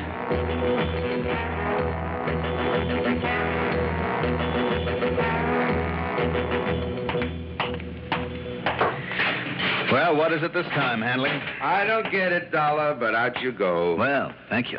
Come on, I'll lead the way. You mind telling me where we're going? Sure. Up to Lieutenant Bartley's office. Phone call for me? Gee, how should I know? Come on, let's find out. This could be very important. Now, take it easy, huh? My feet hurt. Hey, listen. Yeah. Tell me one thing. How come a smart man like you didn't get a lawyer to spring you? Only one reason. I know you're Lieutenant Bartley a little better than he thinks. Huh? At least I hope I do, because if I don't, if he's pulled the boo-boo, it looks as though he's pulled. Well, come on in, Johnny. I have a little surprise for you. Oh, that's all, Hanley, and thanks. Yes, sir. Now, this had better be good, Harry. Believe me, Johnny, it is. Oh, sit down. Thanks, but that's all I've been doing for the last 15 hours. Listen. Now, that urgent call I got when I had to leave you a couple of hours ago? Yeah. Well, it was a phone call for you. Randy Singer in New York? Have you forgotten he's an old friend of mine, too? But look here, see, this is a transcript of his call. Let me see. Kind of proves you were right, Johnny. It was that gun of Mr. Dirty Politics that killed Cletus Martin. I knew it, Harry. It had to be. And, of course, that gives full credence to what you told me about switching with him. And that means that he also killed Alfred Barriman. No doubt about it. So, once again, Johnny, one of your crazy hunches paid off. That hunch was based on plenty of known facts. Anyway, you're a hero again. Oh, some hero after spending a night in the clink, after being booked on a murder charge? My name is Mudd. Booked? Well, certainly, by you. Well, it's funny, I must have forgotten, too. What? Yeah, so if you want to sue me for holding you illegally... Oh, if I had any sense, I probably would. But now, would you make with a good reason for all this, Harry? Well, it's a trick I learned a long time ago from a fellow. A man I've admired for a long time, Johnny. You. Me? Yeah, I suspected Mr. Dirty Politician, too. As would anybody who really knew about his methods and his machinations. All his shady deals up there in Lakewood.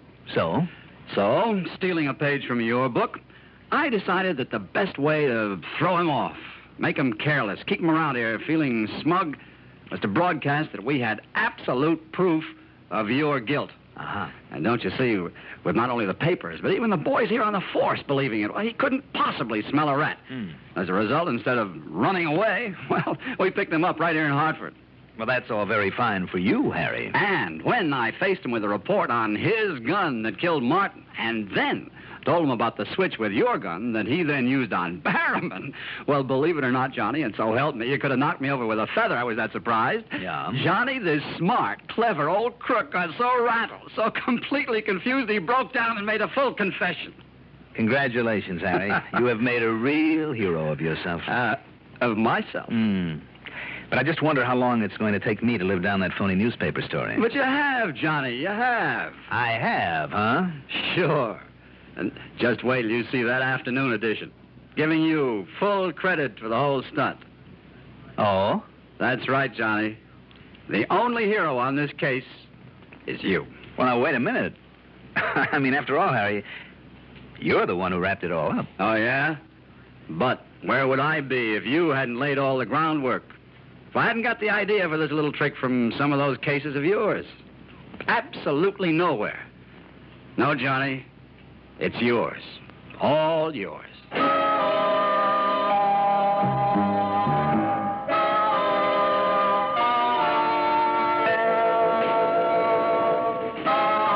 After this, I think I'd better keep my tricks to myself. Well, now, wait a minute. How can I? When every case I handle gets broadcast all over the country. Well, I guess I just can't win. Expense account total? Well, all I want now is one big fat apology from meddling old Adolf Dorfman at Amalgamated Life for having trapped me into that night in jail. Yours truly, Johnny Dollar.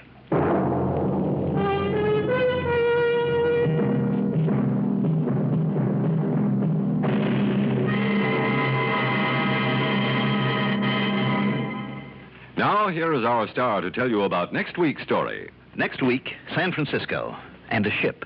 A most unusual ship. Join us, won't you? Yours truly, Johnny Dollar.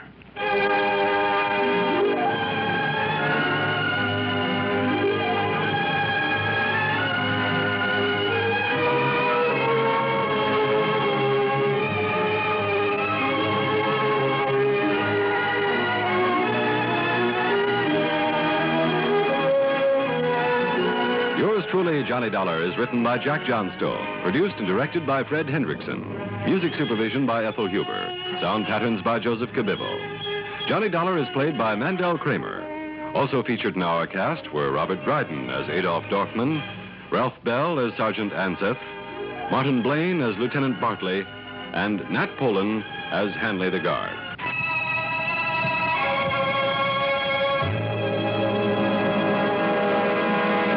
Mid pleasures and palaces, though we may roam, be it ever so humble, there's no place like home.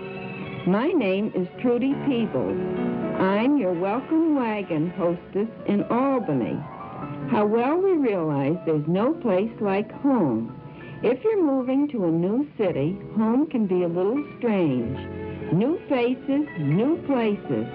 It's our job in Welcome Wagon to make newcomers feel at home. Won't you call us when there's a newcomer on your street? Welcome Wagon hostesses are charming ambassadors of goodwill. Won't you call Welcome Wagon at State 59640 and give them the name and address of any newcomer you know? Each newcomer will receive greetings and warm wishes from civic-minded businessmen. Your call will help your neighbor, and it will help your Welcome Wagon hostess who carries on this valuable community service. Call State 59640. That's State 59640 for Welcome Wagon. WROW Music, row 59, Albany. The most popular sport on Boston's Charles River is rowing in one-man sculls. Or rather, it was the most popular sport, that is, until they took to beating on one man's skull. Mine.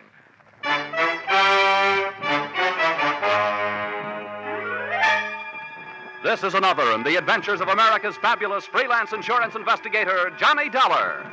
At insurance investigation, Johnny Dollar is only an expert. At making out his expense account, he's an absolute genius.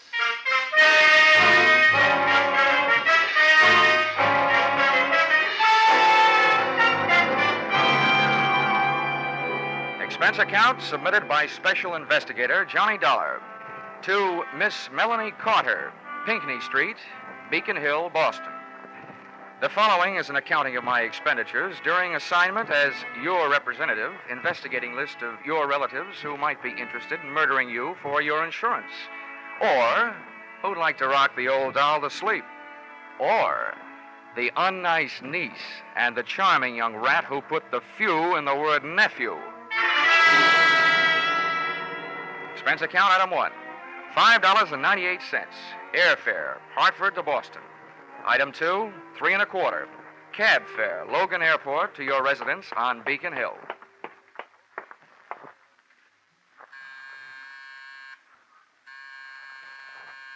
Who is it? This is Mr. Dollar, the insurance man from Hartford. Good. Just a minute. Come in. An electric latch unlocked the door of your flat, and I stepped through, straight out of this century into the last. It was another world, the remnants of which you see today in antique shops, including those Chinese wind chimes that tinkled over by the window. And you, its tiny and aged queen, sat across the 19th century room in your modern throne, that chromium and black leather wheelchair. Come in, Mr. Dollar. Oh, What's the matter, ma'am? oh, nothing. You just remind me of someone I once knew, that's all. He was so... Come, sit down over here. Thank you, Miss Carter. I take it you are Miss Carter. Oh, yes, indeed. You probably expected a younger woman. Maybe, but certainly not one any more attractive. Oh. You hold on to that gallantry of yours, young man. It's very difficult to find these days. And a very precious treasure to women. Miss Carter, since you seem to know my name, I guess there's not much use in my telling you that I'm the investigator recommended by your insurance company, Royal Life. Oh, yes, they sent me a telegram saying you would be here. No telephone? No telephone. You see, Mr. Dollar, I was once a very happy young lady. Yesterday was very good to me. Today and tomorrow, who knows? And why take chances? What little life I have left, I want to enjoy. That is why I've sent for you. You mean somebody told you I was an early American insurance investigator? No, my dear. It's just that experience is such a good teacher. Mr. Dollar, many years ago, my husband was murdered for his insurance money by his very own brother. Would you hand me my smelling salts, please? Yes, certainly. There you are. Well, fate was very quick in passing judgment on the case, because the brother was killed by a runaway horse as he was leaving the scene of his terrible crime. I not only received my half of the insurance money, but also the half that would someday have gone to him. Oh, and now you feel that your life may be in danger for the same reason. Oh, well, whether my life is actually in danger is not the most important thing. It is my mind that is in danger. The beneficiaries to all of my insurance, and as the company may have told you, it is a lot of insurance, are my niece and my nephew, the children of that murderer. You see, I adopted them after their father's death. Oh, bad blood is bad blood, Mr. Dollar. And I want you to make sure that I am not engulfed by it. So, with the two names and addresses you gave me, written in your precise copperplate handwriting, I set out to give the once-over lightly to the two people you were afraid might someday give you a once-over not so lightly. Move number 1, a quick trip up the financial pathways worn bare by credit bureaus, income tax investigators, and other types of snoops. I learned that thanks to your generosity, both your niece and your nephew had just enough to live graciously on, and thanks to your frugality, no more. Move number 2, a quick trip to Cambridge, the address of your nephew, Chalmers Carter, a stylish fire trap near Harvard Square. A maid let me in and summoned her mistress. Her entrance was announced by the jangling of a stack of bracelets and bangles running up her arm. So sorry to keep you waiting, darling. What was it you wanted? How do you do? Mrs. Carter? Oh, yes. Yes, I'm Crystal Carter. Of course. Oh, I say, that's a beautiful suit you're wearing. It's not Boston, I can tell. No, New York. $185. Right off the racks. Mrs. Carter, the maid tells me your husband isn't at home. Oh, I know. He isn't? Well, when do you expect him back? He always calls me before he comes. Why? I want to talk to him. That's why. Business, you know, that old stuff. Oh, business.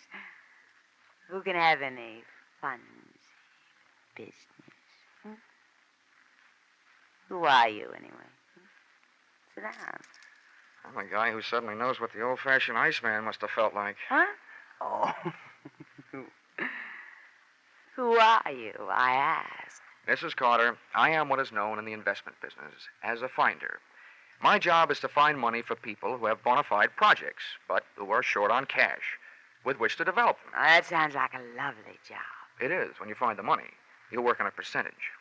Now, right now out in California, there's a little man who some time ago bought a lot of oil rights covering a big piece of property.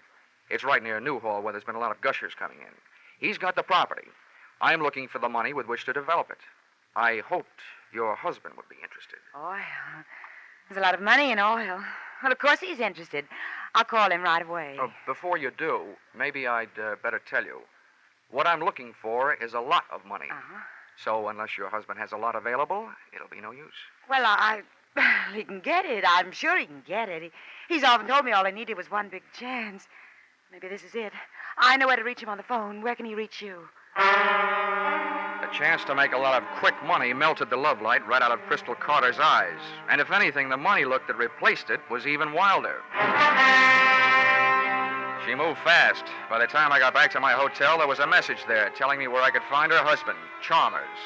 And her directions took me back into a taxi, back across the Charles River, and move number 3 to the Bayshore Trotting Club, a fancy little track where millionaires who like the smell of stables see how fast they can make horses trot.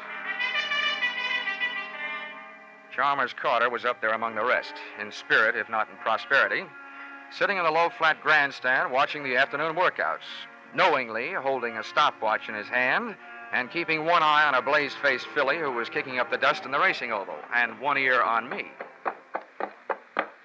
And as you may or may not know, Mr. Carter, the best thing about an oil investment, the first 27% of your income from it is tax-free. What? Say that again. That's right. The first 27%, tax-free. Dollar, just how much money do you need? About 120,000 should do it. 120,000, huh? All right, I'll see what I can do about it. What did you say about 120,000, Carter? George... When you get your hands on 120,000, Chalmers, don't forget the 500 you owe me. Move number 4. A quick trip back across the one more river I seem to have to cross, the Charles, to a pompous little apartment on Bay State Road, where I found your niece, Sophia. Very pretty, but very stuffy. Your proposition interests me. However, I would naturally first have to check everything very closely with my business advisors. Oh, naturally. This first visit is only to find out whether you are interested and whether you do have money immediately available. Immediately? Yes. I see. Very well. I think it can be managed. Then, having made those moves, I was in a hurry to move you out of the way, which led me straight back to your flat on Pinckney Street, Beacon Hill.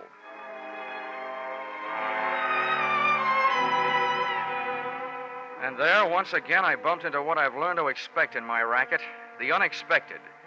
Your apartment door was slightly open. Your wheelchair was empty. And from outside, I saw you across the room, standing there, talking into something that earlier in the day you had very deliberately told me you didn't have. A telephone. Oh, Joseph, I'm so glad I was able to reach you. Now listen, I have another little job for you to do. I want you to come right over. Both of you. You need Rocky, huh? You know where it is? No, this time it's somebody I have to get rid of. I took up a plant in the antique store across the street and waited for your visitors. They were charming, Just the sort of folks you'd expect to see on Beacon Hill, dropping in for a spot of afternoon tea. They were the kind of guys who never wear wristwatches, handcuffs being rough on watch crystals. I gave him a short lead upstairs, then pussyfooted up behind him. Oh, one of these days my right eye is going to wind up shaped like a keyhole, with my left ear shaped like a cauliflower from pressing against door panels. It's so nice having you young fellows around to depend on. Sit down, sit down. Do you want some nice tea and cake? No, thanks, dear. We just had some pizza and beer. Yeah, Joe and me just had some pizza and beer. What's on your mind, Grandma? Yeah, what's on your mind, Grandma? Well, boys, you know how worried I've been Yeah. about that family of mine. Well, things are even worse now.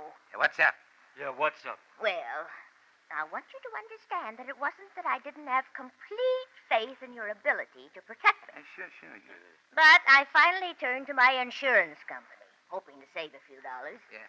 They sent a scoundrel named Dollar from Hartford to protect me, mind you. And do you know what he did? No, what'd he do? No, what did he do? Well, just to make sure this Dollar fellow, I called a private detective and had him followed when he left here. Yeah, good. And that detective told me that Dollar went to Sophia and my nephew Chalmers and is trying to entice them to kill me for my insurance money so they can buy some phony oil stock he's trying to sell them. Huh? That guy sounds like a big operator. Yeah, that guy sounds like a big operator. Well, whatever he is, I want that young man out of the way. Grandma, dear, you don't really mean out of the way. That's exactly what I mean. Joseph, I see something I don't like very much. What is it? Some shadows moving around under the edge of the front door. Well, what are we waiting for? Yeah. Come here, you! I wasn't a match for one of those guys, let alone two. And Rocky, Big Sir Echo, not only repeated everything Joe said, he repeated everything Joe did. Take this! Oh! Yeah, take this! Oh! That's good. That's very good. Now, that's him. That's Dollar. You hold him. Hold him. Don't let him get away. Mr. Dollar, unless you're in a big hurry to get measured for a cement suit, don't start no funny business. Don't worry. I feel about as funny as a funeral. My own. Well, I hope you've learned your lesson. Although, don't you think for a minute it's all over. This'll teach you honesty is the best policy, and cheaters never prosper. Hey, take it easy, Grandma, dear. This boy will not ever bother you again.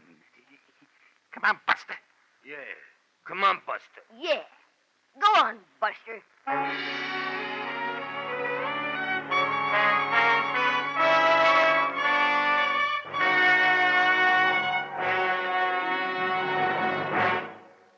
In just a moment, we will return to the second act of Johnny Dollar. But first, this fall, you hear them all on CBS, and you hear from the top mystery writers as well as top stars like Jack Benny, Bing Crosby, and the Lux Radio Theater luminaries.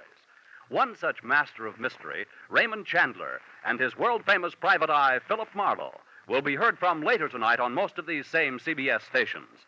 Be sure to hear this latest, hard-bitten, wisecracking adventure of Philip Marlowe later tonight, won't you? Tune in this fall for the shows that you love best of all. Listen carefully, here's the address. It's CBS. Now, with our star, Charles Russell, we return to the second act of Yours Truly, Johnny Dollar.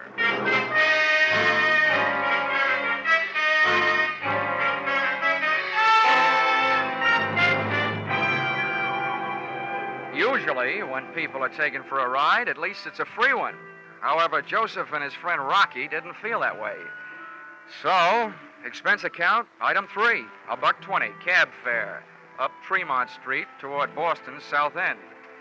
The three of us sat packed in the back of the taxi with me in the middle. And just as we passed King's Chapel Burying Ground, Rocky and Joseph suddenly felt the urge to be alone with me. Hey, driver, crank up your window. We wish to be in private. As it happens, I can't. The crank fell off. Yeah, you and your lousy cab. Yeah, you and your lousy kid. Well, step on it.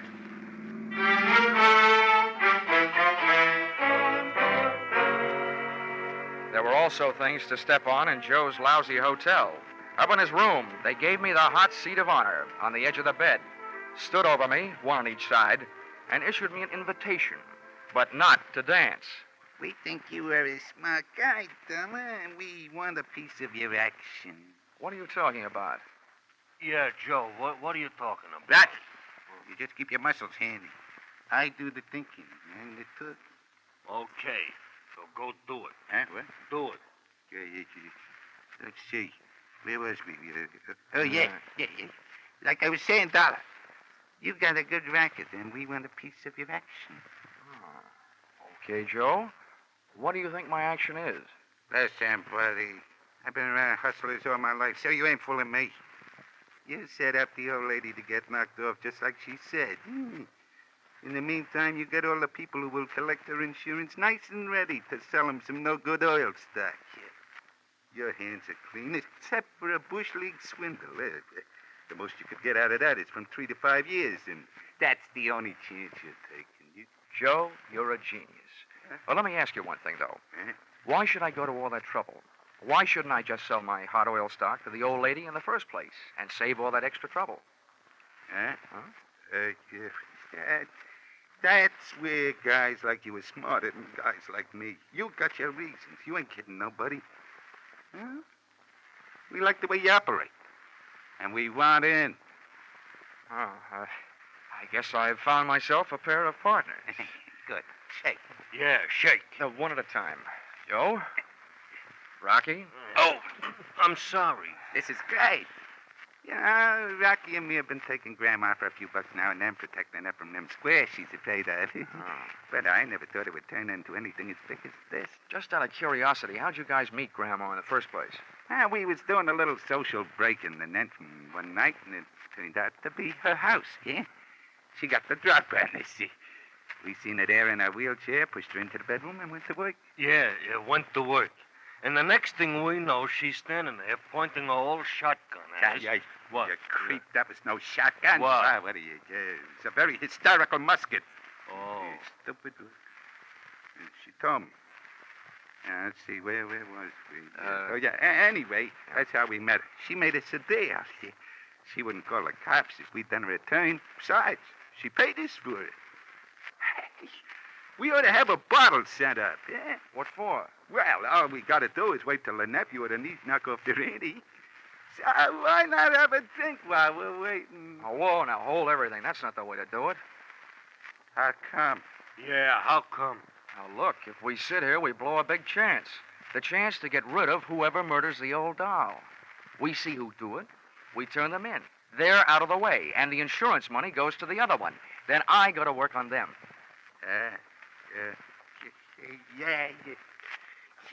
You see what I mean, Rocky? That's why guys like him has got more brains than guys like me. Yeah, more brains than guys like me, too. In spades. Okay, Dollar, what do we do?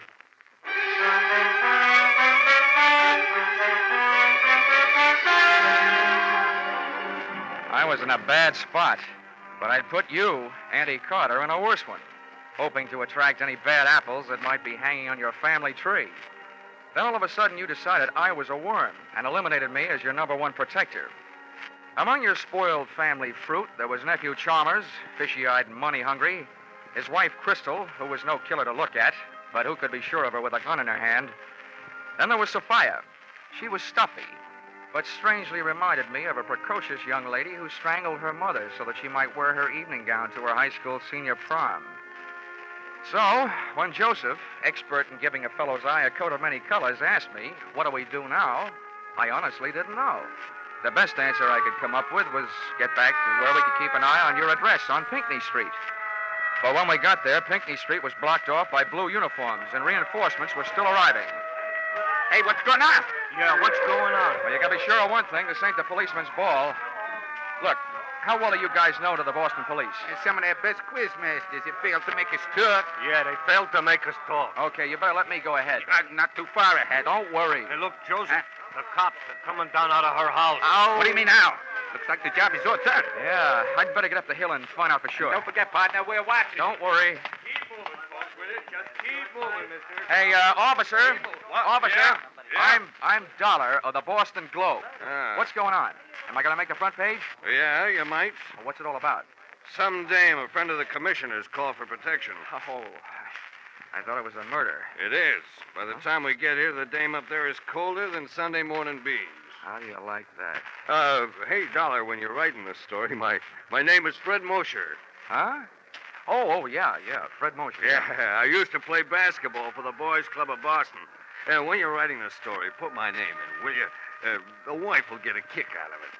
Well, I got to get back to headquarters. Headquarters? Hey, officer. Yeah? Fred. Yeah? Come here. Listen, I'll see that you get your name in the paper if you do me a favor. Oh. Act like you're arresting me, will you? A couple of friends of mine are just down the street. I want to pull a gag on them. Sure. With or without handcuffs. Anyway, just grab me by the elbow and throw me in that squad car.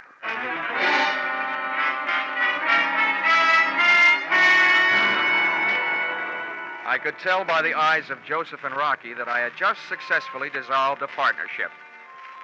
At the corner of Arlington and Boylston, I swapped the patrol car for a cab. And, what do you know? I headed back across the Charles River to Cambridge.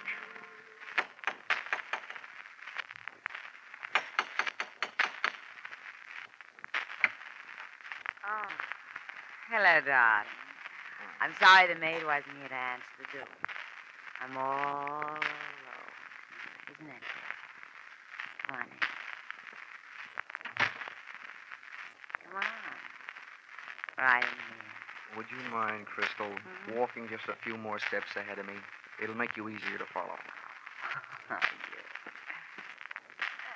Here we are. Make yourself at home. Where's your husband? Oh, stop worrying about my husband.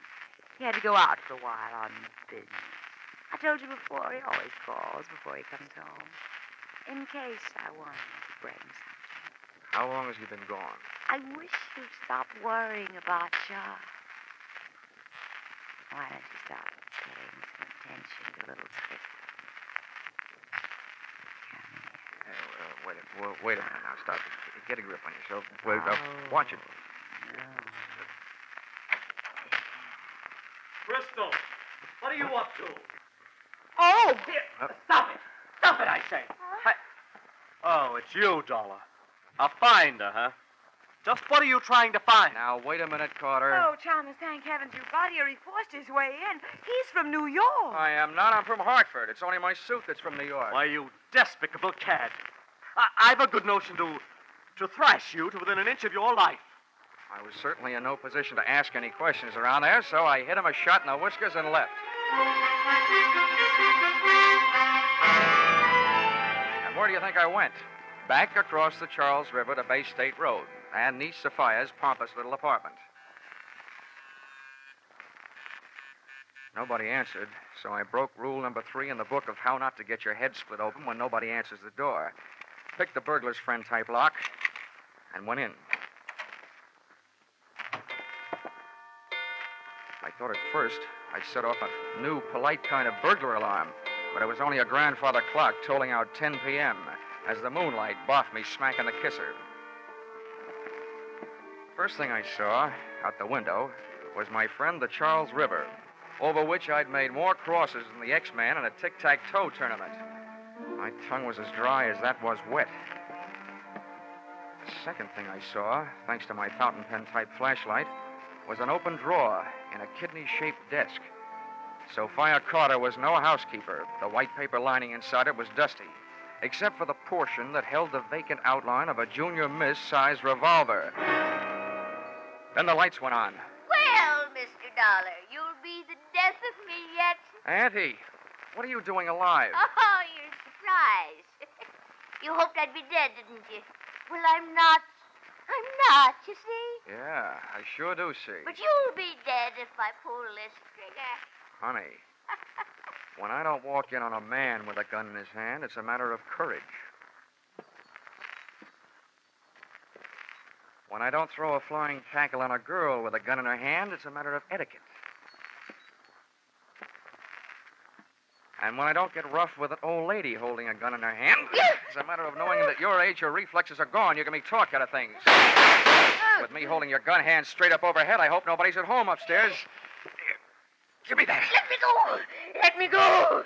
Don't you kill me. Everybody's trying to kill me. Sophia was when she came to my flat this afternoon. Oh, which must mean that Sophia is the body in your flat tonight. The body I thought was yours. I know she was. She's been threatening to kill me for years. Now, what's that you've got in your other hand? No, you can't. Here, give it to me No, now. no, you can't Come read on. it. No. What I ripped out of her hand was a very old note written on very old paper. Give me that. And reading it, what with the clawing, scratching 82-year-old woman tucked under one arm, it read like a voice from out of the past. That is mine. The voice of that 82-year-old woman's long-dead husband, Caleb Carter. To my beloved niece, Sophia, in these last remaining moments of consciousness, I tell you this. My wife, Melanie, has made repeated attempts upon my life. This time, I'm afraid she has succeeded. Also, crushing the life from your father, my brother, beneath the wheels of her carriage as he rushed to my rescue. Well, I guess this means that Sophia had this letter and has been holding it over your head for years. Yes. She's been blackmailing me. Blackmailing me. Melanie, it was your conscience that first called me into this case to protect you from your relatives. It was your conscience that hired that private detective to protect you from me.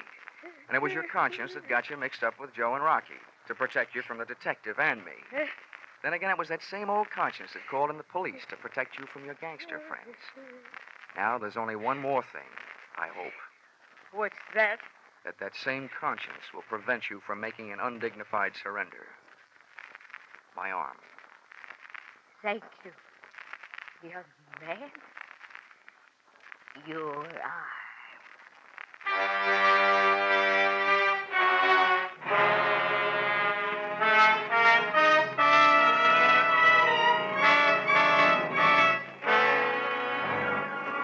Expense account, item 4, $15, pipe and slippers. Appeasement to Chalmers Carter, nephew of the accused. To give him a symbol that all I was really trying to find was a way to straighten out his home life. Item 5, $50, a personally autographed check in lieu of his name in the paper to Patrolman Fred Mosier, so that the wife would still get a kick out of the publication of his name on the payable to line of said check. Expense account item 6, $15. Gift to Joseph and Rocky. One roll of tickets on the River Queen sightseeing boat, which gives daily round-trip tours of the Charles River. Maybe they'll do me a favor and fall in. Item 7, $5.98. Airfare, Boston to Hartford. Expense account total? What's the use? Where you are now, Aunt Melanie Carter, you're never going to be in a position to pay. I won't even bother to sign it. Yours, truly, Johnny Dollar.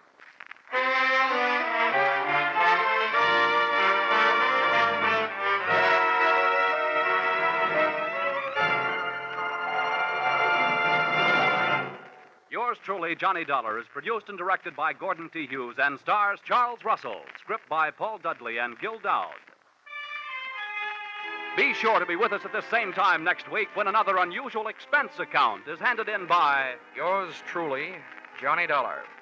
This is CBS, the Columbia Broadcasting System.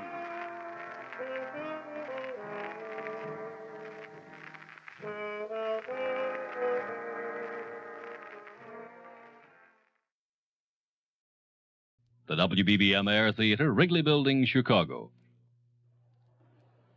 Wrigley's Spearmint Chewing Gum, the refreshing, delicious treat that gives you chewing enjoyment, presents for your listening enjoyment John Lund as Johnny Dollar. Hi, Johnny. Frank Preston, Baltimore Liability. Oh, hi, Frank. How's it going? Okay, I guess, Johnny.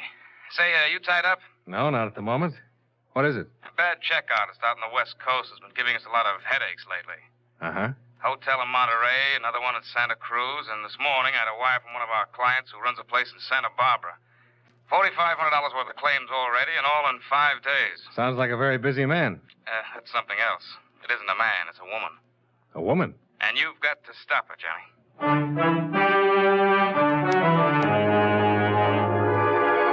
The makers of Wrigley's Spearmint Chewing Gum bring you John Lund in another adventure of the man with the action-packed expense account, America's fabulous freelance insurance investigator. Yours truly, Johnny Dollar.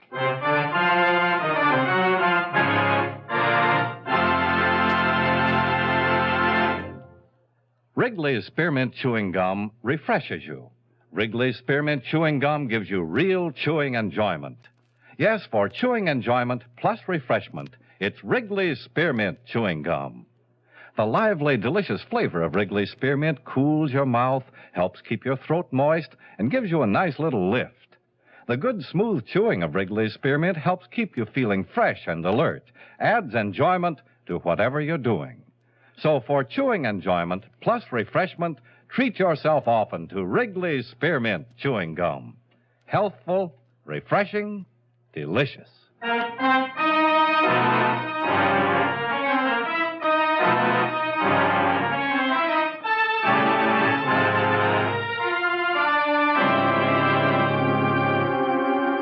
Expense account submitted by Special Investigator Johnny Dollar to the Baltimore Liability and Trust Corporation, 418 Virginia Boulevard, Baltimore, Maryland. The following is an accounting of expenditures during my investigation of the Emily Braddock matter. Expense account item 1, $158.16. Plane fare and incidentals, Hartford to Santa Barbara. My mid-morning arrival was timed for the sun and the sea to show off a sizable and pleasantly crowded harbor, some sprawling hotels, 2 lush green golf courses, and acres of snug, expensive homes. At the police station, my contact, a Sergeant Lopez, was out, so I went over to the Harbor Inn and met the victimized hotel operator, Glenn Sheridan. Tall, gray-haired, slacks, sports shirt, suntan, and sandals. On the face of it, you'd think I'd been in the hotel business 20 minutes instead of 20 years, the way that woman took me.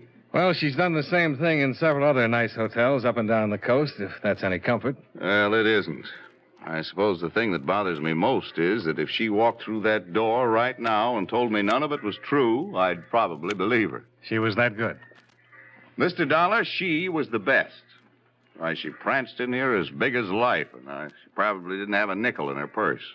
And what's more, for the whole 4 days she was here, she didn't break her stride once. What do you mean? Well, only the best of everything. Oh. She gave you a check for $813, is that right? Painfully right. Mm-hmm. And I took it, no questions. Every night in the dining room, she'd order champagne, special dishes. I've seen my share of grifters and bad check artists, but she tops them all. Perfume, clothes, luggage, conversation, and a very pretty woman, Dollar. Beautiful, in fact. She checked in alone, registered as Mrs. Robert Payne, Beverly Hills, right? Mm-hmm. Did it strike you as odd that a woman would check into a place like this, a resort hotel, alone? No, she wasn't alone long. She met other people. Became friends with at least a half a dozen guests in the place. Uh-huh. The way she was throwing my money around, why not? She picked up all the tabs. Well, ordinarily, I'd have been suspicious under those circumstances, Mr. Dollar, but she threw me off right from the very start. Oh, how's that, Mr. Sheridan? Well, she showed up about midnight, came in a cab that was just loaded down with expensive luggage. Probably wrote a bad check for that someplace. Yeah, probably. She came swinging in the lobby with a cabbie following her and told the night clerk she wanted to see me. When I came down to the desk, she yelled, "Sherry!" Ran up and kissed me and asked how my wife was. Can you beat that? Nope. She acted as though we knew each other. And one of those tricks your mind plays on you in this business, I actually thought I remembered her from someplace. I see. She registered as Mrs. Robert Payne. Said she was on her way back from Lake Tahoe, wanted to rest up. Something about just getting a divorce and being awarded $3,000 a month alimony. That impressed me. Well, it'd impress anyone, Mr. Sheridan. Well, I did make a check. She gave her home address as Beverly Hills, and there was a Robert Payne listed there. Later on, I found out he's in Europe with his wife and children. But his name was in the book. Yeah, and that was enough for me.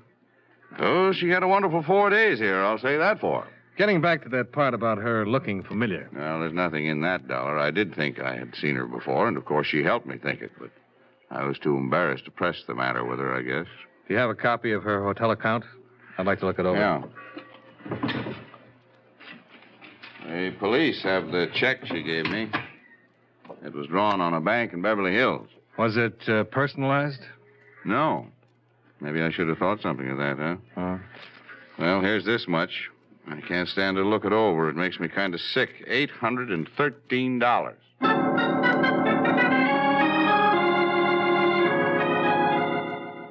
I spent another hour with Mr. Sheridan as he distastefully covered the items on the bill she'd paid with a bad check. Later that afternoon, I met with Sergeant Lopez, who reported a woman answering the same description had passed bad checks in Burlingame, Santa Maria, and Ojai.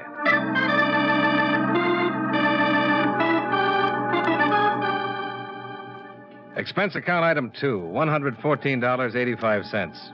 Transportation to Monterey and Santa Cruz, where I interviewed the other 2 clients who had filed claims. Their stories were much the same as Sheridan's.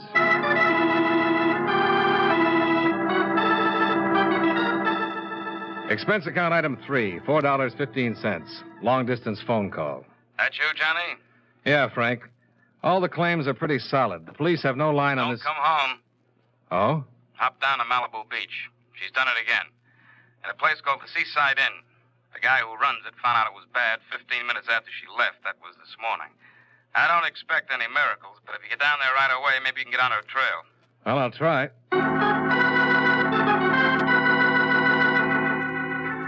Expense account item 4, $38 even. Transportation Santa Barbara to Malibu. I didn't even bother to listen to a disgruntled hotel proprietor repeat a story I knew so well. I went directly to the sheriff's station and Sergeant Pell's.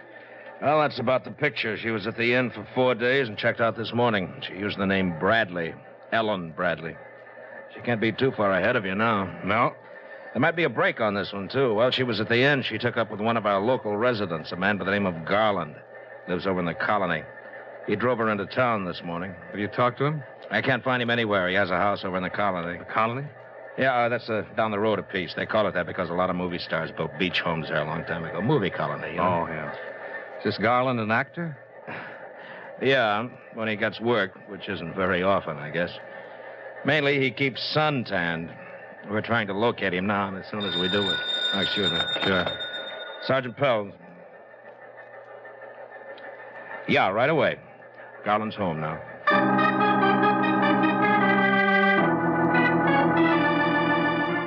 I went with Sergeant Pell's to talk with Garland, who was in trunks and sunglasses in front of his house. A healthy, muscular, handsome man in his mid-30s. He was a little stunned by the news we brought him. Ellen, a phony? Sergeant, are you sure about this? Well, you can ask the man at the Seaside Inn. He got the check, and Mr. Dollar here's been looking all over the state for it. Well, come on, let's go up into the house. All right. I thought I knew her pretty well. Did you meet her out here, or did you know her before? Oh, I met her at the Seaside Inn the first night she was here. Go ahead. Thank you. Now, sit down. Like something to drink? No, thank you. Not now, thanks. Understand you drove her into Los Angeles. That's right. I took her in this morning. Where did you take her? The Beverly Glen Hotel. Did she check in there? No, she just dumped all her luggage. She told me she didn't know whether or not she'd have to go to Chicago tonight. Something about a house she owned there that had to be rented or sold. Did you leave her there? No, she made a phone call. Said she had to meet her lawyer. Yeah? She say where? Yeah, a bar in Hollywood. Topper on Coenga. So I drove her over there and left her. When was this? Oh, 3 hours ago, about 1 o'clock, I guess. How was she dressed? Black strapless job. Uh-huh. Did she mention any names? Tell you anything about herself? Yeah, she told me that 6 months ago her little 2-year-old boy was killed in an automobile accident. She said that was the thing that broke up her marriage to this Bradley guy. Uh-huh. Said she needed to believe in something again, that she needed someone to believe in her. Well, I figured her for a pretty nice person, just having a little fling. Even with what you've told me, I believe that part of it. Why? Because she told me, and she cried a little when she was telling me. Oh, I don't care how you look at me. I don't think anyone could invent a story that tragic without some sort of basis. Well, maybe you've got a point, Garland, but a good liar can see a story in a newspaper, adapt it to his own needs, and maybe even cry a little about it. Well, I still believe it. You know, Mr. Dollar, you ought to try believing what people tell you sometime. Yeah, I'll try it. Next time I have 2 weeks off. What? In my business, they call that a vacation.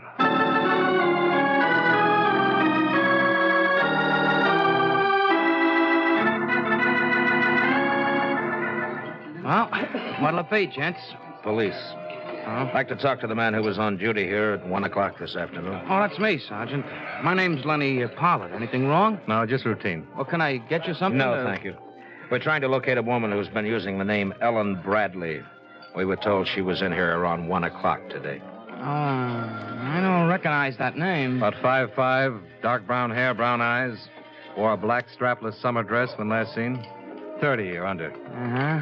No, no one like that. 1 o'clock's a pretty quiet time. In fact, all afternoon's been quiet. No woman like that's been in here at all. You been here all the time? Yeah, on duty since 11 o'clock. That's when we open. You sure this is the right place, the Topper? Mm-hmm. Sorry. Wish I could help you.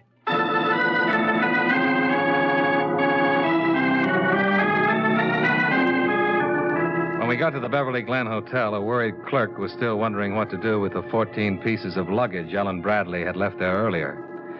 No, she hadn't phoned in and given him any instructions. No, she was not registered at the hotel. Sergeant Pels made arrangements for a man to cover the lobby in case she showed up to claim her things.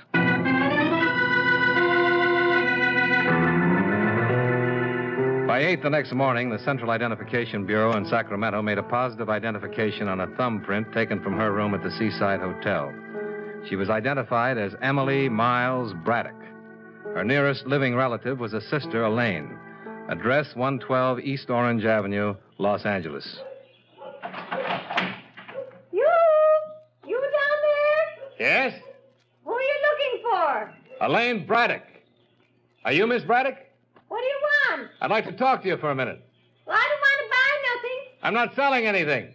I'm an insurance investigator. You sure you got the right party? Elaine Braddock? Come on up, mister. Just open the door and come on up.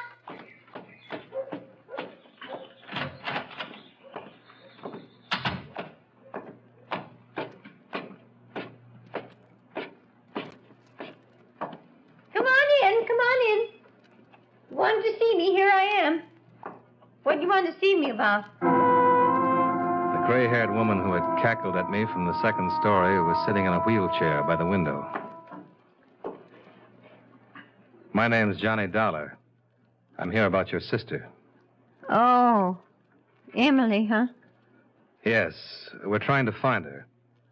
Has she been around here? We know she's in the Los Angeles area. Emily was here a little bit yesterday afternoon. Where she's gone now, I don't know. Have no idea. How long was she here? Oh, she stayed maybe 2 or 3 hours. I hope I don't ever see her again. She's no good. Well, how did she get here? By car? Cab? I don't know. Just standing at the door yesterday, the same as you, all of a sudden. Well, how did she leave? Walked. Tried to borrow some money from me, but I wouldn't give her none, so she had to walk. Did she make any phone calls or see anybody else while she was here? Well, she made a call. Any idea who it was? No. Did you happen to hear anything she said on the phone?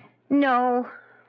Showing up here just like that after not writing or letting me hear from her all the time she was away. Getting herself in trouble with the police. Being in jail. 10 years ago when I got hurt, she promised she'd take care of me. Look how she's done it. I have to live on the county. You know that? I got to live on the county, and nobody cares about me. Is she in bad trouble? I'm afraid so. Well, how bad is it, mister? Oh, 10 years, maybe. 10 years? 10 years? Yeah, 2 was bad enough, but 10. What'd you say your name was? Dollar. Mr. Dollar, I hope you don't catch her. Even if she killed someone, I hope you don't catch her. And I hate her. You're only young a little while, and that's all you got. 10 years in prison, and she'd come out worse off than I am.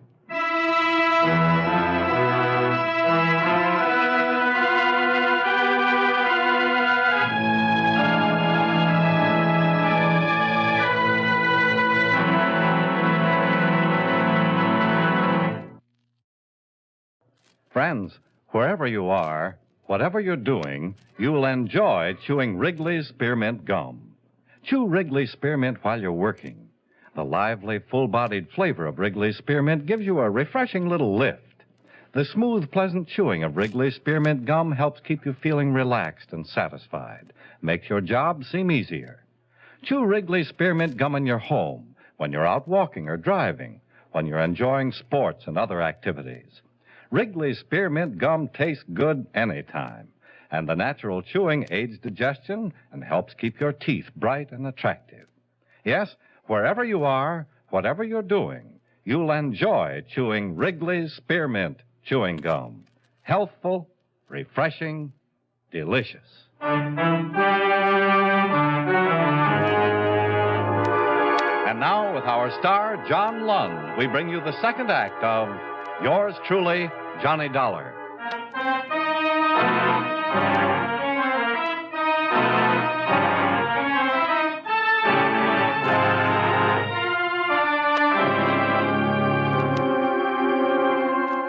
That afternoon, a follow-up came on Emily Miles Braddock.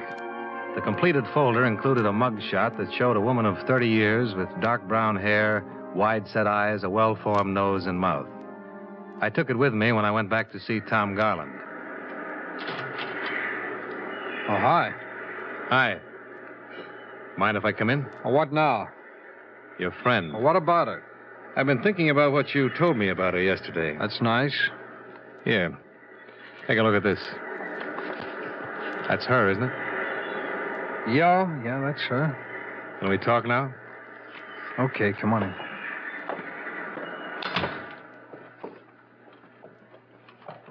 Her name's Emily Braddock, not Ellen Bradley. Up until 2 months ago, she was in the state correction home for women, serving a 2-year term for grand theft. Here, take your picture back. I'm not pushing my weight showing it to you, Garland. But you're a little stubborn about what you want to believe about her. If she lost a baby, as she told you, she was in prison when it happened. I thought I'd better prove this lie. All right, so you proved it. You mind if I sit down? No, help yourself. Thanks. Well, do you have anything else to tell me? Well, I suppose I do, since you don't seem to want to tell me anything. I've been on this case almost a week now. In that time, I've talked to 8 different men who have met Emily Braddock, and 1 woman who knew her by her real name and for what she really is. Garland, every one of those people came out on the short end of things with her. Just a minute, I've looked at this mug shot. I've heard these men describe her, and I think I can understand why. It's not hard to imagine this face set off with a nice hairdo, some earrings, makeup, and the works. This sister of hers I met this morning lives in a very crummy neighborhood, a family home. She's all Emily has left, or vice versa. Emily walked out on her. Well, if it's as bad as you say it is, why shouldn't she? For one reason, her sister's a hopeless cripple. But even she would protect Emily. You're my only hope. What? This woman can get away from us right now. She's smart and clever. She can go right on doing the same thing she's been doing all along. Oh, she'll get caught eventually, But because I know her and she passed a few bad checks doesn't mean that I'm responsible in any way. You know that. You're right, it doesn't. But you're involved just the same. You're different from a hotel man who's been tilted. You're a boyfriend. True, just a 4-day boyfriend. But a woman like that can do a lot of damage in 4 days' time. Why are you here, Dollar? What do you want? I'm here to disillusion you, Garland. Because I don't think you're disillusioned enough right now. Now, wait a minute. You're a perfect stranger to me. I don't know you from a Grand Rapids chair. But I'm doing you a favor telling you that Emily Braddock is a crook and a thief and a forger, and that everything she ever told you was a lie. Now and then a woman walks into a man's life that he'd sell his soul for. But don't ever do any business along those lines with this baby, because all she'll do is give you a bad check for it. She's trouble in a great big way, Garland, and you know it as well as I do. Well, what do you want me to do? Apologize for meeting her? I'll be satisfied if you tell me why you lied. Garland, Emily Braddock never went to that bar you were talking about earlier. You didn't drop her off there. No one there had even seen her. And she's the kind who could walk into the World Series with 50,000 other people around and still be noticed. Where is she now? I don't know. I won't buy that. Not from you. Now, let's try once more. Where is she? What did you do with her after you dropped the luggage off at the Beverly Glen Hotel? Where did you take her? She phoned you from her sister's house yesterday afternoon, didn't she? Right after I'd been here with Sergeant Pels. Garland, you should see that sister. Ellen's in Santa Monica. Where? At a little hotel called El Tonquis. She's registered there as Evelyn Brady. Where's your phone? It's over there.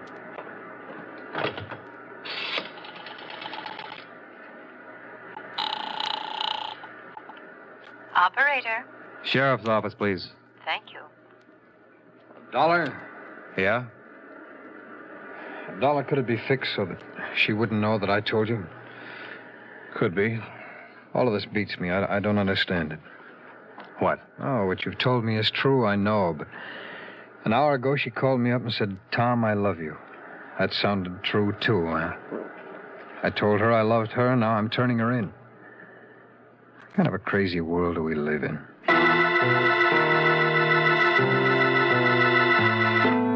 20 minutes later, Sergeant Pels and I were in the rickety elevator in the El Tonquis Hotel, a place as dingy and old as the Spanish name it bore. A little different from the swank hotels where our suspect had lived so gaily. Pels was thinking of it, too. Yeah, some joint this is. Yeah. What was it, 518? Yeah, it's down this way, I think. This one kind of harpoons you a little, huh? Yeah, I suppose so. There are a lot worse things than passing bad checks and telling lies. But the way she handled it, no one even raised an eyebrow. Yeah. Yeah, here it is.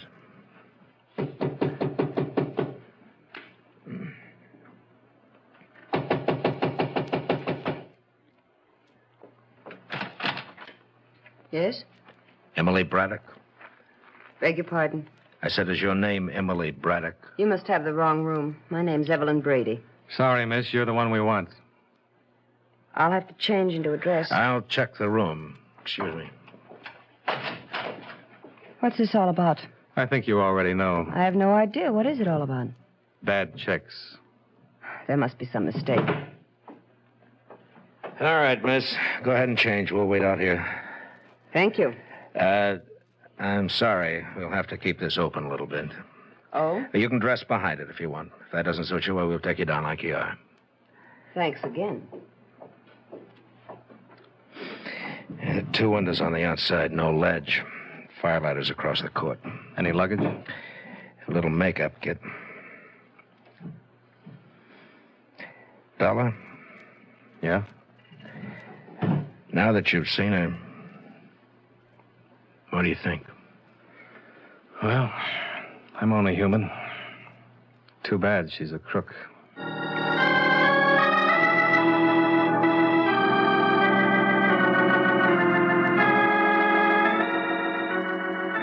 Emily Braddock was held at the sheriff's office in Malibu.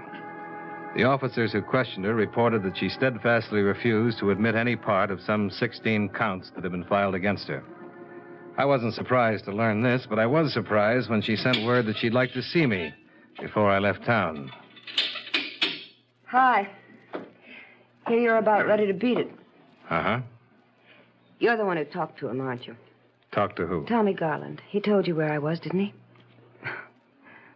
Sure he did.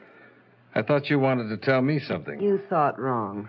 The same as all these others around here. I'm not going to tell you or anybody else anything. Police are like hotel men. You figure out their little system and then you beat it. If you say so. I don't have a lot of time. We could be pretty good friends, you and I, if this hadn't come up. I mean, a drink or something together. We'd have looked nice. Now, look, Emily. You're the one who got him to tell where I was. And he asked you to fix it so I wouldn't know. Oh, yeah, Tommy would do that, I know. What I don't know is what you said to him. How did you get him to tell? Is that all you're interested in? It's not asking anything. Well, I told him just what you are. A thief. A crook. That sold him? Well, he told me where to find you. I guess it did. I must be slipping. You slipped a long time ago. When you walked out on that sister of yours. When you thought you could talk and look your way into anything you wanted. I didn't know I thought that, but if you say so. Whatever I've got, it's worked. Has it? 2 years the last time. Whatever you get this time will be longer, no matter what you say or don't say. I'm not in a courtroom yet. That's where it happens, not in a lousy jail. We'll see about that. You're just as bad and just as dumb as the worst of them. Any day you believe that. Like it says in the manual. When a woman suspect is to be interrogated, remember that the strongest appeal to her is in her family connections and moral outlook. Question her regarding these. Stinking cops. Just stinking cops. You never give up, do you? Hardly ever. Stinking cop.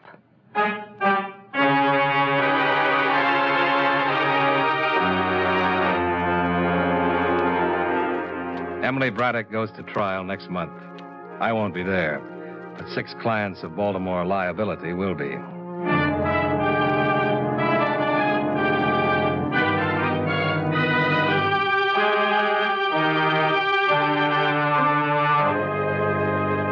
Expense account item 5. Miscellaneous, $265. Item 6, same as item 1, transportation back to Hartford. Expense account total, $738.32. Remarks. The next time I go after a check artist, I hope it isn't a good-looking woman who feels that there's no one in the world she can't dominate. This last one scared me, even if she was behind bars. Yours truly, Johnny Dollar.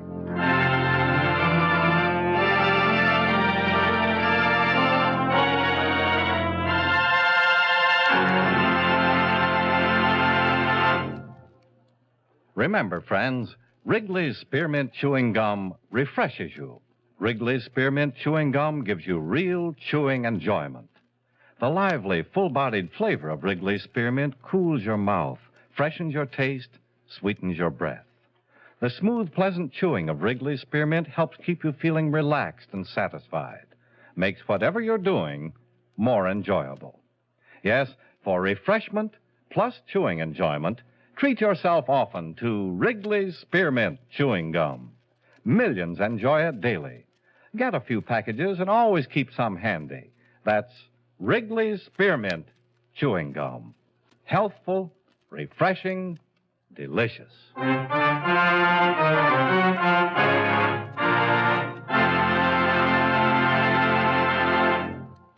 Yours truly, Johnny Dollar, brought to you by Wrigley Spearmint Chewing Gum, stars John Lund in the title role and was written by E. Jack Newman with music by Milton Charles.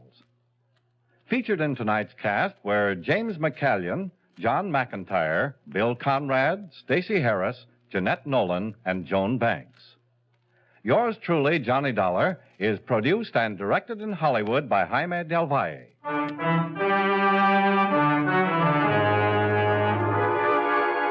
The makers of Wrigley's Spearmint Chewing Gum hope you enjoyed tonight's story of Johnny Dollar and that you're enjoying delicious Wrigley's Spearmint Gum every day. This is Charles Lyon, inviting you to join us again next week at this same time when, from Hollywood, John Lund returns as yours truly, Johnny Dollar.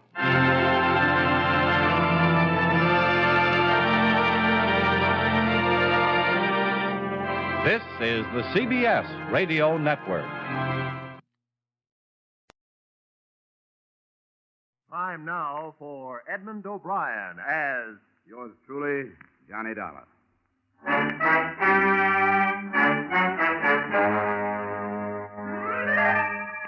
Edmond O'Brien in another of the adventures of the man with an action-packed expense account, America's fabulous freelance insurance investigator, Johnny Dollar.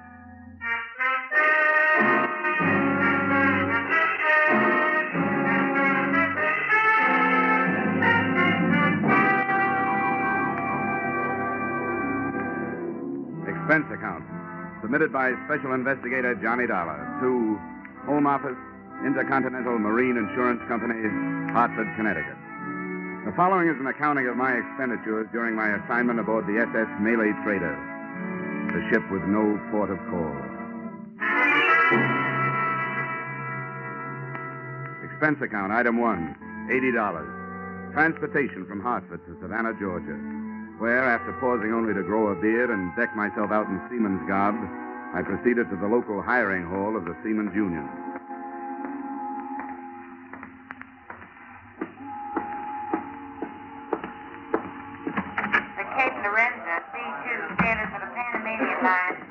YTOD's Merrill leaves tomorrow morning, 9 a.m. The call is for one baker, one galley boy, one carpenter, and 2 ABs. Yes, okay. All right, we'll put the call right through right away. Sam, what is it? The name is Dollar. I'm signing on the Malay trader. Ordinary seaman, special permit. Special, huh? Well, let me see now. Oh, yeah, here it is. Insurance dick, huh? Well, I'm glad to cooperate, Dollar. Thanks. Where do I find the ship? Pier 8. The directions will all be here on your assignment slip. What's the beef? A hot cargo? Well, maybe. When I find out, you can read about it in the papers. Okay, so you're not talking. That's your business. Here's your slip. Now, the best way to get there is to follow the railroad tracks past the warehouses right across the street.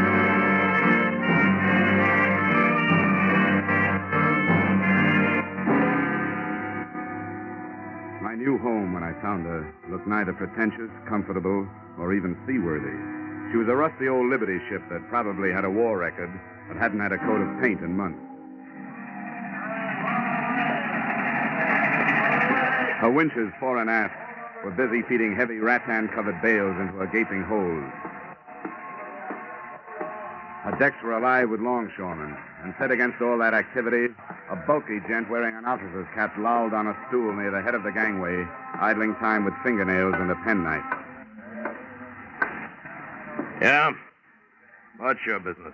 I'm signing on. Where do I find the chief officer? You found him. I'm all set. Let me see your slip. Yeah.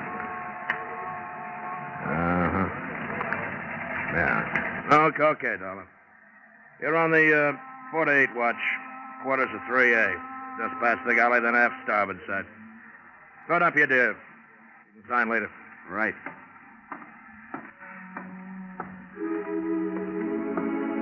So far, the spy story method seemed to be working. I was aboard the ship as a seaman, and a few seconds later, I was shaking hands with the man who shared my quarters, Al Rhoda, on a salary for 4 years as Intercontinental's marine investigator.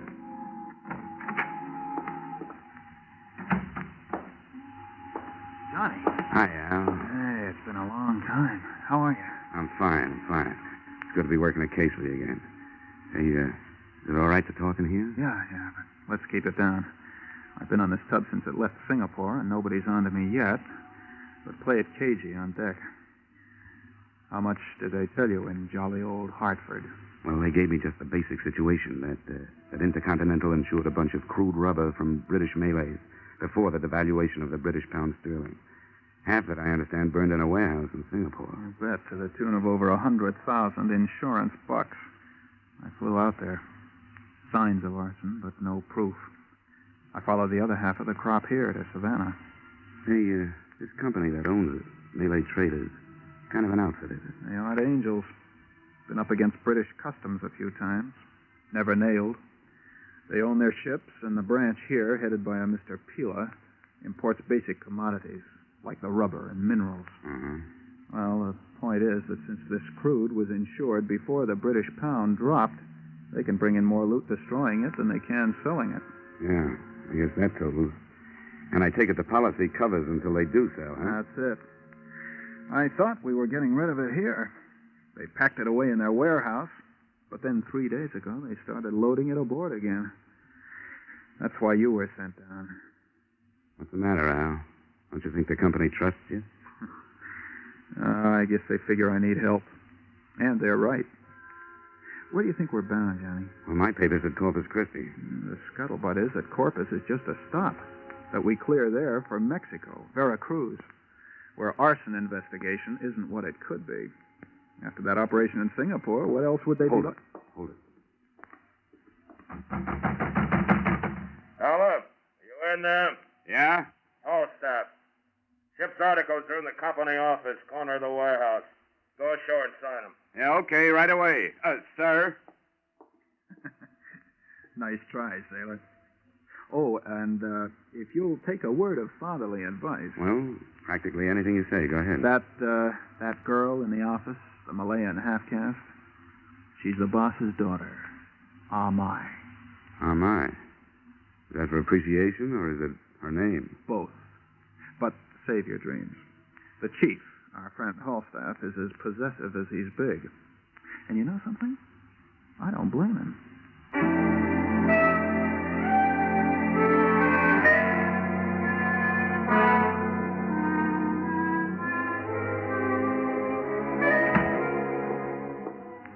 I didn't blame Falstaff either after I saw her. You could tell she had enough Occidental know-how to be proud of what the Oriental did to her looks. Ah, my, indeed. Good afternoon. Hello. I'm here to sign the articles. I'm the Malay trader. What, please, your name? Dollar, Johnny Dollar. Dollar. Are you a very thrifty man, Mr. Dollar? Well, hardly. My name is usually the only one I have to my name. Your signature right here. I wish I were sailing with you. What? What did you say? That I wish I were sailing with you. I have begged with my father, but he will not let me go with him. Oh, your father's going with us, huh? I didn't know that. I will beg some more. Once again, please, your name right here. You have nice hands, Mr. Dollar. Nice, huh? Now, why'd you say that? I see so many hands here on my desk, so I notice them. Some are big and lumpy. Some are short, some are dirty. And in Stewart's department, some are clean from dishwashing, but all wrinkly. I see. Well, I'd better get back to the ship. Thanks. Thank you. We hope that conditions during your voyage will meet with your approval, and that you will accept employment with Malay traders again.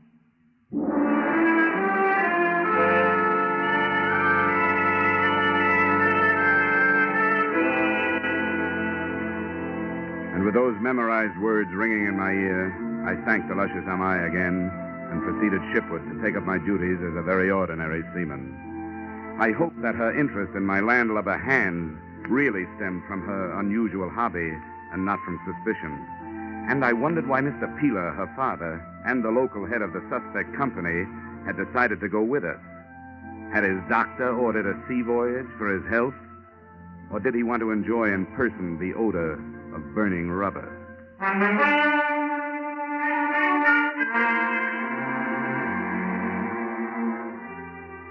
The next afternoon, the cargo had all been brought aboard. The ship was made ready for sea. And I had sustained, along with multiple cuts and bruises, the ire of the bosun because I didn't know the difference between a preventer and a topping lift. But by the time night fell and the Malay trader was plunging down the Atlantic coast, I knew one thing. The sailor's life is not for me.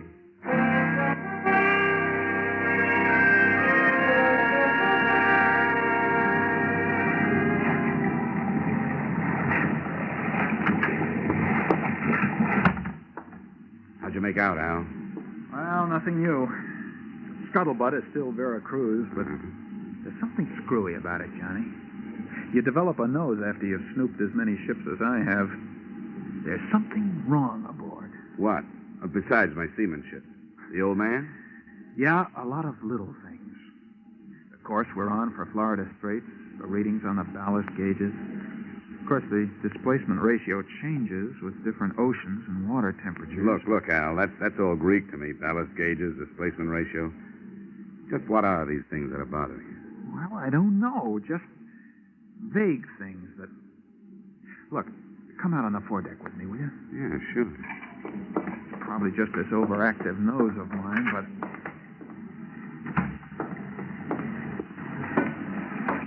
I want to get a look in one of these holes. Now, there's a hand standing look out, and if you'll go up there and keep his attention, I'll slip into the escape hatch of number 2. All I'll need is about 10 minutes. I'll meet you in the cabin.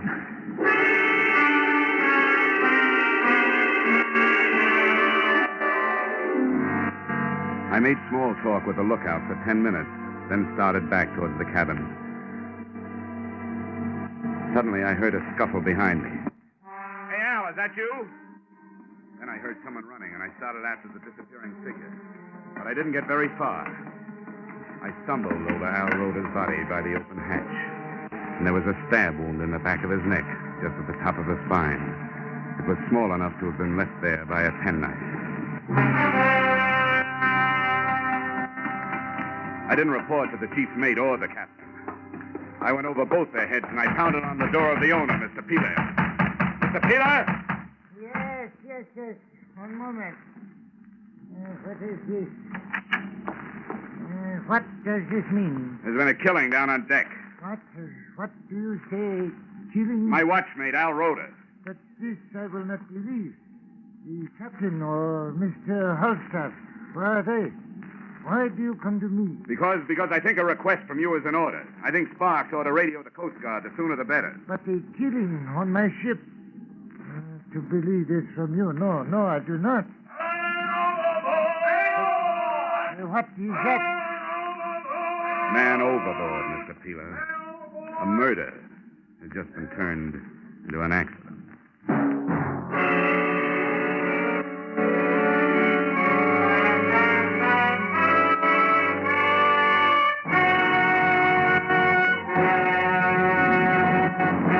In just a moment, we return to the second act of Johnny Dollar. But first, Kitty Callan will join Vaughn Monroe's caravan along most of these same CBS stations this Saturday night. And on the CBS Gene Autry Show, the King of the Cowboys will bring you Ramona, When the Bloom is on the Sage, and many another Western favorites. The Vaughn Monroe Caravan and the Gene Autry Show are heard every Saturday night. Hear them tomorrow night in an hour of Top Pops and Sagebrush Symphonies. Now, with our star, Edmond O'Brien, we return to the second act of yours truly, Johnny Dollar.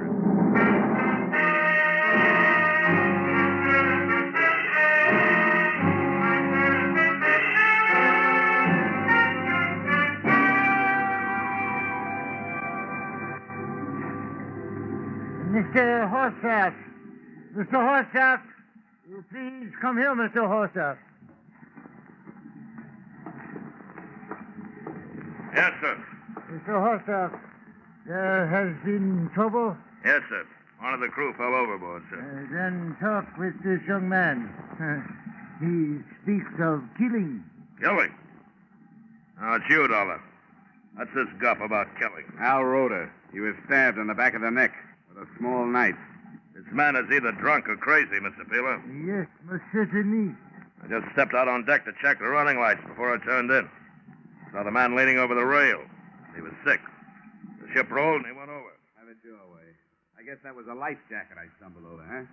What are you doing about the man overboard? I'll thank you to remember your place on this ship. I do, but I also remember Al Rhoda.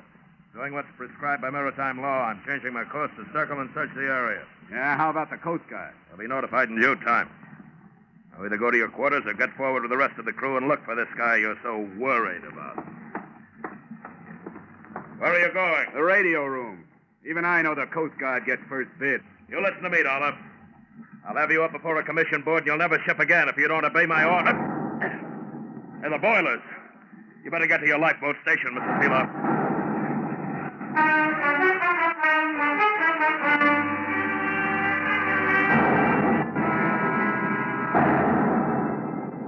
Every time an explosion lifted the Malay trader up off the water, it lifted my stomach up with it. My heart must have been pounding, too, because I felt it high in my throat. And feeling that big seagoing box of steel plates and bolts shuddering under my feet, painted sweat on my forehead and big sticky splashes of real fear on my soul. This would be getting dead the hard way.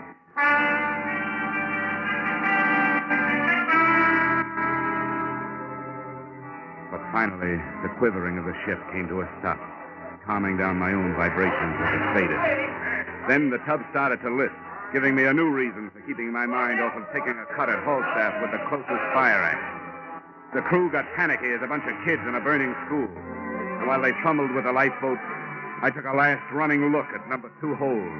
There were still bloodstains on the deck where I'd found Rhoda. And next to them, besides the open hatch, I found something that Falstaff hadn't realized he'd lost or hadn't had time to look for. His penknife, a pearl shell handle with an anchor embossed in silver. I pulled back the top further, moved a few of the sectional hatch covers, and got a look into the hold. There was enough light to see the cargo, and enough smoke curled out to tell me the explosion had not been in the boiler. Yeah, I had a fine case, except it was going down under my feet. And I'd end up with everything but proof.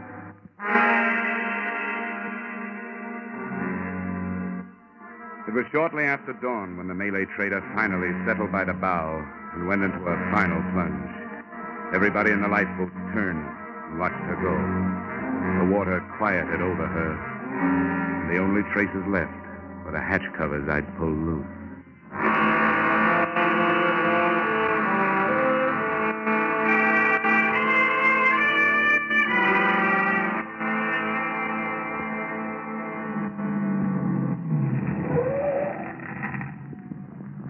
Here's the place, mister. Yeah, this is it. That'll be, 280. Yeah, here you are. Keep it. Oh, thanks.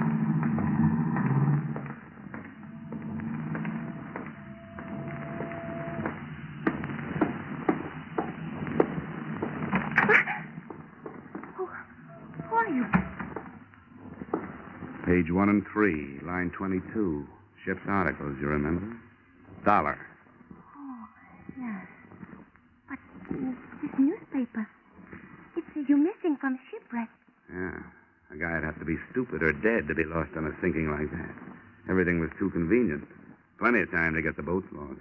Only 4 miles from shore. Papers say that. Yeah, they reported me missing because I didn't take time to report myself among the living. You see, I couldn't wait to get back to Savannah, get back to you and the king-size scheme cooked up in this office. Now, I'm not promising anything, but a quick signed statement might help you. I'll write it and you sign it. You talk about a scheme. What statement is this? Oh, come on, stop it. Look, use the old sex pitch. Try to sell me that it'll be worth my while, but don't try to sell me innocent. Mr. Starlet, you think I know about something. Please, tell me what it is. Look, if you're bluffing, you can quit. I know that explosion on the ship was staged. Now, the next step is to try to collect the insurance on the rubber that was lost. And that's the step I'm supposed to start. Here. Here's my ID. I'm very sorry. I not understand. You are a police? Yeah, in a way. In a way, I'm the police. And the real ones aren't far behind me. And you do not lie to me. Look, I wouldn't have any reason to. If it's true, I knew nothing about it. I, too, do not lie. Why'd you think your father was taking this trip? I did not question. Neil told me he had business in Corpus Christi. Well, then Holstaff lied to you. The newspapers will tell you why your father took the trip.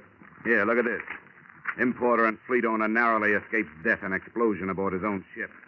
Now, who'd think of scuttling with the aged owner taking the risk himself, huh? Darling, it's very difficult when in a few minutes 2 men you love become suddenly criminals. I am only daughter. I not question my father. If he did this thing, he did it with reason. Now, what would you have me to do? Well, first stop looking at me as if I started it all. I'm sorry. Honestly, I am.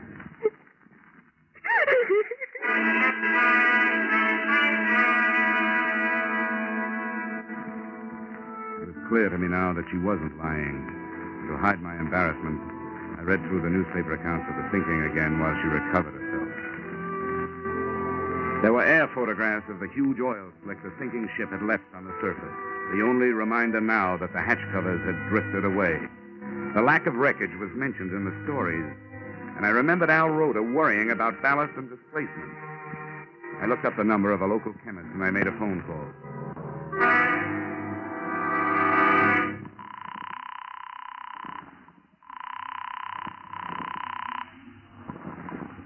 Hello? Listen, Doc, this may sound like a silly question, but it could be important. Does crude rubber float? Crude rubber? Do you mean perhaps latex? Yeah, whatever you call it. The way it comes into the country, wrapped in rattan, will it float? Oh, specific gravity. Wait, I think.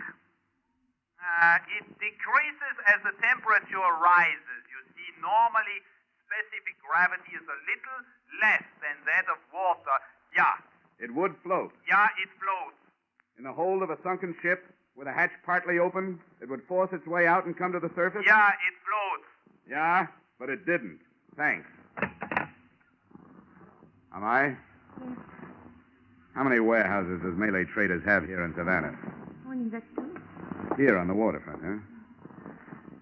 Was anything moved out of them last night? After the ship left? No. Nothing was moved. Mr. Dollar, what does this mean? Am I? I want you to wait here in the office for your father. When he comes, I want you to tell him that I'll be waiting for him in one of the warehouses and that I know the truth.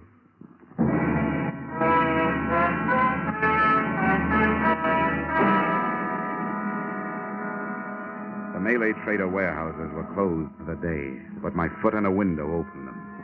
Both were stacked high with imported goods, and I picked my way through everything from lychee nuts to ivory back scratchers. In the second one, hidden behind a wall of cotton Ceylon tea, I found what I was looking for.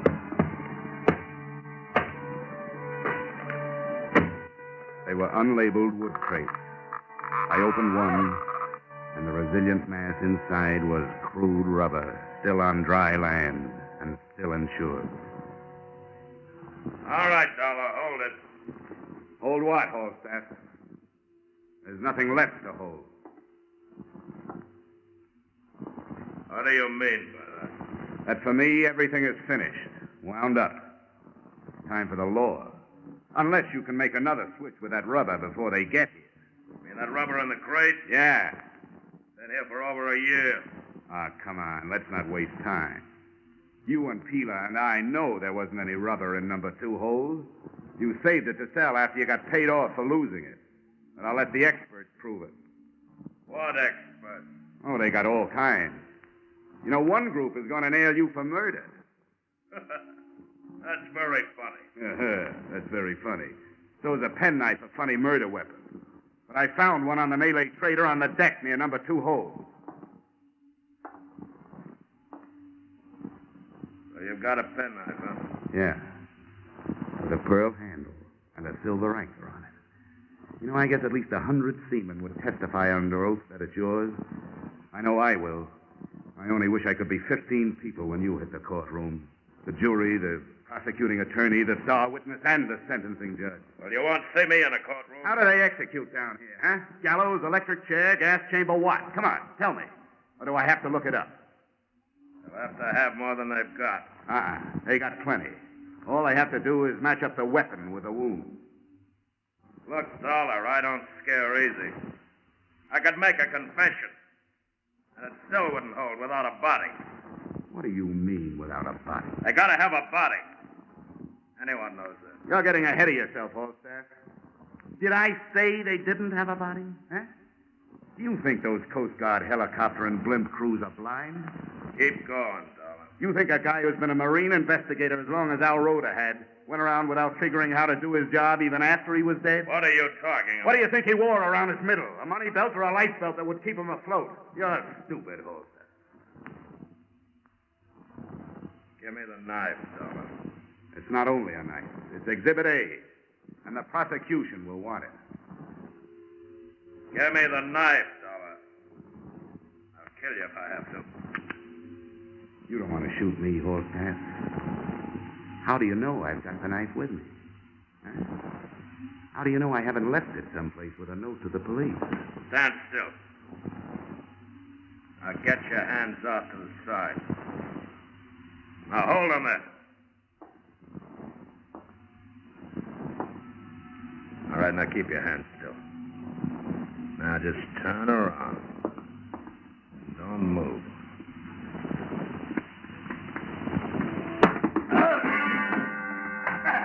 It wasn't timed for Queensbury rules. He was close to me, and I used my feet. The first one landed on his shin. And the same movement, I fell forward on my hands and kicked out with both feet.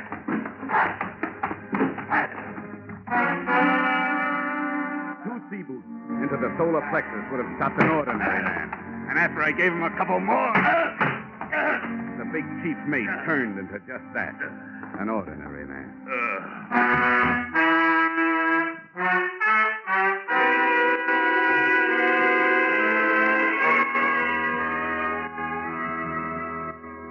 I turned Holstaff over to the police along with the murder weapon and the results of my bluff.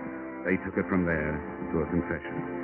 Mr. Pila was cleared of responsibility for Al Roda's murder, is now being held on conspiracy to defraud.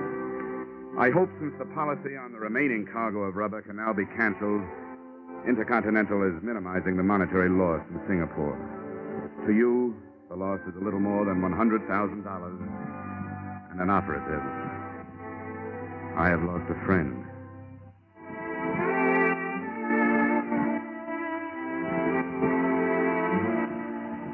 Expense account item 2, $63. Getting my foot on a bar and my chin off my chest while waiting for a train to take me out of Savannah. Item 3, $80. Transportation Savannah to Huff.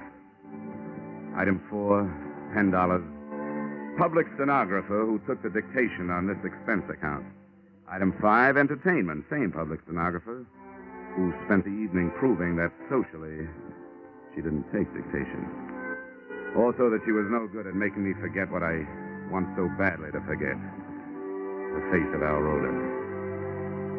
Expense account total? Ah, skip it. This one is on me. Yours truly, Johnny Dollar.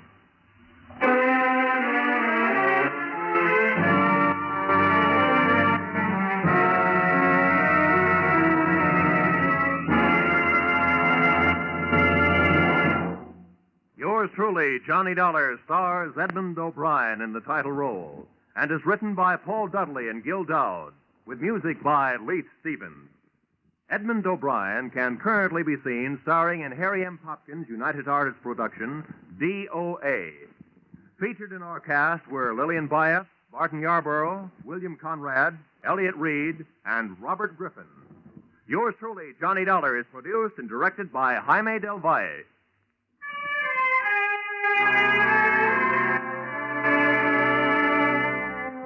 Join us again next week when Edmond O'Brien returns in another adventure of...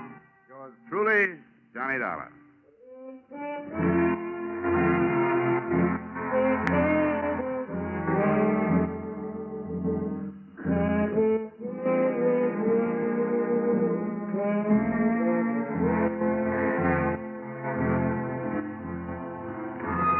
The Case of the Oblivious Angels, a true story of manhunt in Tennessee and Georgia, is to be dramatized on Gangbusters this Saturday night.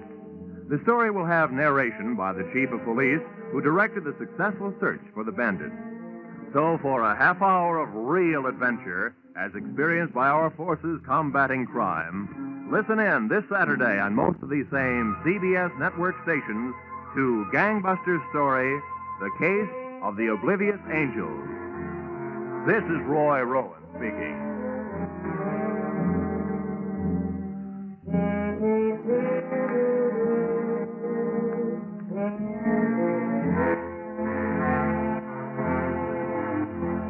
This is CBS, where yours truly, Johnny Dollar, meets adventure every Friday night.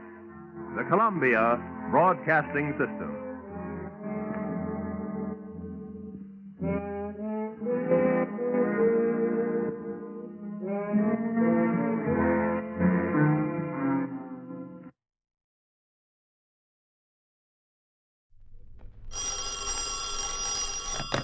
Johnny Dollar. So you've stayed on there in Miami? That's right. Good. And if I had any sense, I'd stick around in Florida the rest of the winter. Why not? Instead of going on back to the snow and cold of Connecticut. And who are you? This is Don. Don Boomhauer, Johnny. Don? Yes, sir. Right across the state from you here in Sarasota. Well, Don, it's nice to hear from you. How did you know I was down here? From Pat McCracken at Universal Adjustment Bureau. Uh-oh. So I told him I'd try to catch up with you before you head up on north again. I think I will. What? Yes, sir. Nor rain, nor sleet, nor snow, nor anything else shall keep this insurance investigator from heading home. Huh? What are you talking about? Getting away from here in one piece. What? Well, you're still holding down the office of Tri-State Life and Casualty, aren't you? Of course, and that's exactly why... Well, I love you dearly, Don. I've been paid a lot of nice fat commissions by that company of yours. Exactly, and it's because of that very But the last 2 or 3 cases I've handled for you have been so risky, so dangerous, and so darned unprofitable. Johnny! No, please, Don. Let me duck this one. But all I need is 5 minutes with you. 5 minutes? That's right. Well, what kind of a case could I possibly cover in 5 minutes? None at all that I know of. Well, then? Did I say anything about taking on a case? Well, no. But I'll tell you this. 5 minutes with me over here may very well keep me from getting involved in something pretty serious. Yeah, like what? Oh, like maybe spending a few years in a federal prison, something like that. Oh, now you're kidding. Am I? Well, aren't you? Come on now, Don. No. You come on. Over here to Sarasota. For just 5 minutes with you, huh? Yes, Johnny? Well, I still think you're kidding. No, Johnny. But okay, Don, I'll see you. I'm sure it's a gag. Has to be. And yet, coming from Don Boomhauer.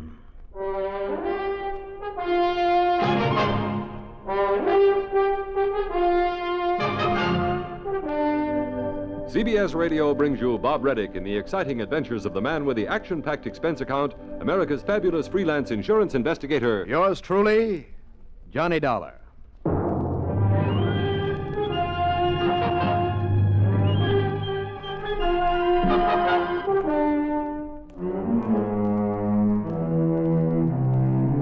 Expense account submitted by Special Investigator Johnny Dollar to the Tri-State Life and Casualty Insurance Company office in Sarasota, Florida.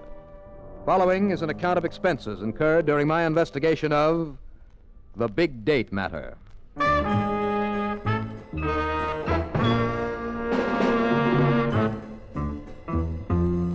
Expense account item 1, 2020, plane fare, tips and taxi. In a little over an hour from the time I left Miami, I was in Sarasota talking to Don Boomhauer in his office near the foot of Main Street. Sure, Johnny, simply because I asked you to. Wrong, Don. Only reason I agreed to come on over here on my way back to Hartford is because it means a little more time away from the snow up there. Yeah, Florida's pretty nice this time of the year, isn't it? Handled a jewelry store robbery there in Miami, huh? Yes, and almost got my head shot off, which is why I'd like to be able to relax for a while. But now, what is this case you seem to think I can solve in 5 minutes for you? I told you I have no case for you. Yes, I guess you did. All I want you to do is to check over some of these figures for me. Don, you know the only kind of figures that I give a hang about. I know. The ones on pretty girls. Well, why not? After all, just because you're a staid old married man. Don't knock it, Johnny. How is Frances, by the way? Fine, just fine. You give her my best. Oh, do it yourself. I told her that if I could persuade you to come here at all, I was sure I could get you to stick around for a few days. How about it? We'll see. Now, about those figures you mentioned. Oh, yeah. Johnny, have you kept any account of the monies we've paid you this past year in commissions? I can tell you down to the last penny. Good, because if it agrees with these figures here, all you have to do is sign this statement, and the Bureau of Internal Revenue will quit threatening to send me up the river. So that's what the big emergency is. Yeah. Huh? One of my part-time clerks balled up some of the paid-out items a couple of months ago, and the tax man just wants proof that we actually gave you this money. So if this figure agrees with yours... And it does. Good. Well, then take this pen, affix your lawful legal signature, and try for once to make it legible. Sure. Under the desk, Johnny. Those shots are right outside on the street. Telling me? Move over so I... Hey. What? Shots, did you say? What's the matter with you? Can't you hear them? Well, just take a good look out there. Come on, let's go and see. Get our heads blown... Hey, what the dickens... Sure, it's that car out there with the pretty little blonde sitting in it, backfiring. Son of a gun, you're right. Yeah, but I guess we're not the only ones who thought they were shots. You mean that mob that's gathering? Yes. Looks like half the town has come to see what it's all about. Hey, I hope they don't lean against my plate glass window and break it in. Look at that crowd. Poor gal. Yeah, pretty too, isn't she? Yes, come on. I'll see if I can give her a hand. Come on, Don. Oh, why not? Now, I don't think I know her, Johnny. Well, that's too bad. But she might do anyway. I do? For what? As a date for you. What else? A date? Sure. That wing ding that Frances and I are taking you to out at the yacht club on Bird Key tonight. Oh? Sure. She is kind of cute looking, isn't she? Uh-huh. Nice-looking car, too. Brand new. And after all, you're going to need some transportation. Well, come on. I'll see if I can find out what's wrong with that bus of hers. Sure, Johnny. You go right ahead. Okay, I will. And purely incidentally, find out if she has a nice evening dress she'd like to show off tonight. Sure, why not?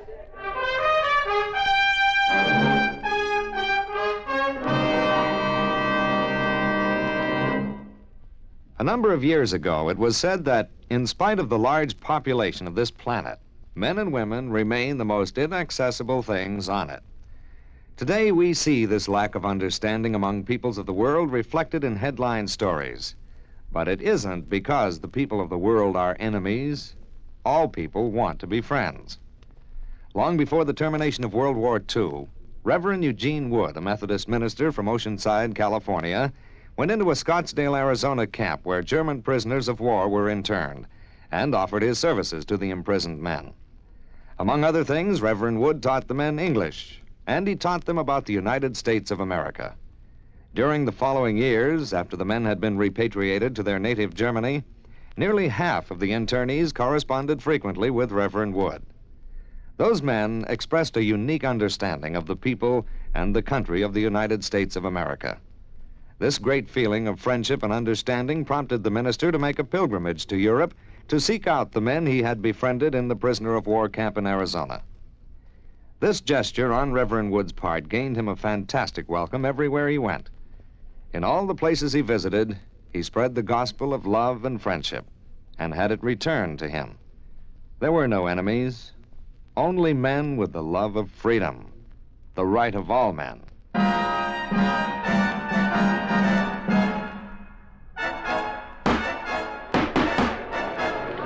By the time I got outside the door of Don Boomhauer's office, it looked as though half the town was gathered there. By the time I got to the car where the cute little blonde gal was fighting the ignition switch to cut the engine, stop it from backfiring, 3/4 of the town was present, including the merchants and customers from all the stores and cafes and hotels there on Main Street. The folks had come to see the fun and, of course, offer all kinds of unhelpful suggestions. Well, don't just stand there, please. Can't you help me get this thing started?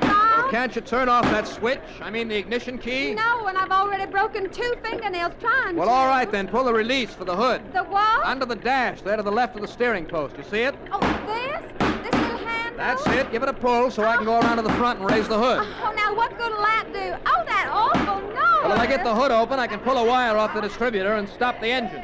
Distributor? What's the distributor? Just pull on that little handle. This one? That one. Go ahead, pull it. Okay, now if I can get the hood open, excuse me. So, and I surely would appreciate All right, it. here now. Now, what the Sam Hill? Don't tell me this thing is stuck too. Hey, now, do you mind telling me what's the big idea around here? Officer. That's right.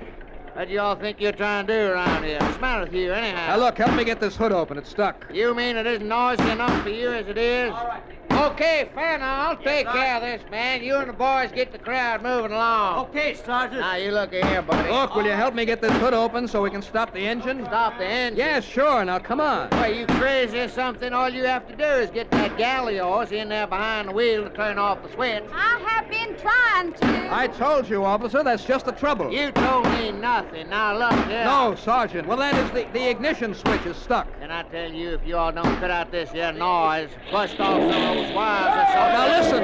Right this minute, I'm going to haul you and the car and this gal friend of yours off to... Oh, yes, it's stopped. Well, that's that. Oh, it is, huh? Young lady, you get this car out of here and over to some repair shop before this happens again. You hear me now? Oh, yes, sir. I certainly will. Oh, well, now, wait, miss. I don't know what you did to stop it from making that awful Oh, noise. nothing. Absolutely nothing. And But now also, I'm terribly upset about it happening right here on the main street. Okay. Just get it out of here. Uh-huh. Vanna, clear this crowd off the street. Right, Sergeant. Awfully. Oh, my pleasure. And maybe I'd better go along with you to make sure it doesn't do it again, huh? No, it runs fine now, but thanks anyway. Hey, did I tell you to get this thing out of here? Yes, sir. Right away, officer. Oh, no, wait, please. Wait, nothing. You go on, miss. Yes, sir. Bye. Look, listen. I just want... Miss. The only thing you want to do is keep out of jail. Officer. The idea of letting that thing backfire out here on Main Street. What, do you think I had anything to do with it? If I had any sense, I'd lock you up right now. Oh, now, wait a minute, officer. Go on, get on your way. I don't know who you are, and the only way I'm going to find out is by putting your name on the blotter at headquarters for disturbing the peace. What? And I'm going to do just that unless you make yourself mighty scarce around here in a hurry. Now, go on. Oh, now, look here, will you? Don't bother me. Vanna, I guess you can all go on back to your regular beat again. Okay, Sergeant. All right, you men. Well, I guess Go back to that's your regular that. beat now. Scout O'Connor, we'll do this. Okay. Well, it doesn't look as though you did too well, Johnny. Well, I didn't really have a chance to talk to her. Yeah, it's too bad. Yes, it is. But she's a living doll, all right. Are you sure you don't know who she is, Don? No, sorry. But don't worry, Johnny. I'll round you up some kind of a date for the affair at the club. Now, let's see. Maybe Bill Hall knows somebody nicer. Foster Harmon. What's the matter? I said, what's the matter? Oh, nothing. Nothing. I was just thinking. Oh. And I'll bet she dances like a dream. I wonder what her name is. No, we'll never know, I'm afraid. Now, don't bank on that. But now, if you'll just sign this statement that you came over here to sign. Oh, sure. Here. Here, use this pen. All right. There you are. Legible, too. Now I'll call Frances and tell her that you're staying over with us. If only I'd noticed the license on her car. Then I'll see what charming, good-looking girl around this town is available. But I doubt if even the police And did. would like the famous Johnny Dollar for a date tonight. Obviously, that one cop didn't know her. Huh? Hardly dare to ask him anyway. Johnny. Which means that probably none of the other police who were there would be of any help either. What are you talking about? That girl, my date for tonight. Oh, now, Johnny, I was only kidding about her. Well, I'm not. But you don't even know her. I will. And chances are that if you should find her and proposition her for a date, you'd get your handsome face slapped. I'll risk it. Yeah? What if she turns out to be somebody's wife? No wedding ring. Oh, you did notice that. I noticed that, among other things. But how are you going to find her? Well, if she's still here in Sarasota, if she lives here... Oh, now, Johnny, this is all a little... Okay, go ahead and find her. How? Well, I have an idea. Yeah? What? May I borrow your car for a little while? Sure. Here. Yeah, help yourself. Okay. When do I see you again? Now, just give me a little time. All you want. Up until dinner time, when you'll have to pick me up here. Now what? Yes, I see. Stopping at that jewelry store across the street. Here comes another prowl car from the other end of the... Uh-oh, Johnny. Yeah, I see him. Same policeman you were arguing with a few minutes ago. Only why is he coming in here? I'm sure I don't know. Officer? All right now, Buster. What? Just put up your hand so I can slip these cuffs on you. Sorry, Mr. Boomhauer. What are you talking about? You think I don't know now what you all were up to out there, you and that gal? What? Creating all that disturbance out in the street with that backfiring car. Now, officer... So as to draw the crowd so as your Confederate could have a clear field to rob that jewelry store across the street? Put out your hands, sir. Oh, now hold everything. That store was robbed while the mob was gathered around the car? Thanks to this man's diversionary tactics, somebody walked out with must have been $60,000 or $70,000 worth of watches and pins and rings and everything. So they called us up. I wrote the insurance on that store. Now, if you don't want to come along peaceful, mister... Oh, now, whoa, now. Yeah? Yes, officer, wait. What's that, Mr. Boomhauer? Well, don't you know this man? This is Johnny Dollar. Johnny Dollar? That's right. Y'all mean that freelance insurer...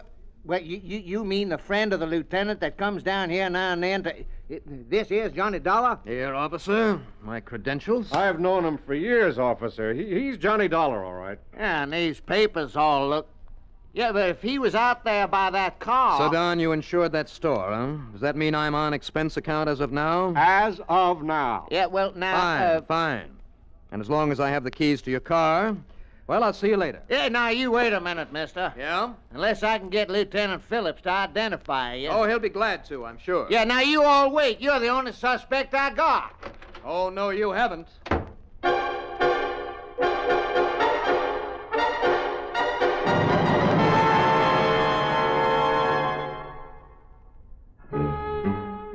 By the time the officer had recovered his wits enough to barge out the door after me, I'd raced around to the back of his office and taken off in Don Boomhauer's car. Stop number one was the car agency that sold the same make the gorgeous blonde had been driving, that backfired there on Main Street. No, they hadn't seen either her or the car in the repair shop. Anyhow, one of our nice new models kick up and backfire like that? No, sir. Then I made the rounds of every car agency in town. Nothing. All right, that clinched it for me. I mean the reason for that car acting up as it had. But how to find it, if, that is, it was still in Sarasota. I drove aimlessly all over the place, hoping and praying that somehow I'd just happen to spot it. Yes, and hoping that Don Boomhauer had been able to explain things so the police wouldn't track me down and cramp my style. I racked my brain for some idea how to find that girl and her car. And I guess the strain on my so-called brain made me a little foolish, for I suddenly found that I'd driven way out of town, way out on Bee Ridge Road. I started ahead into a little side road on the edge of the swamp to turn around, and then... Well, don't tell me there isn't luck in solving these cases.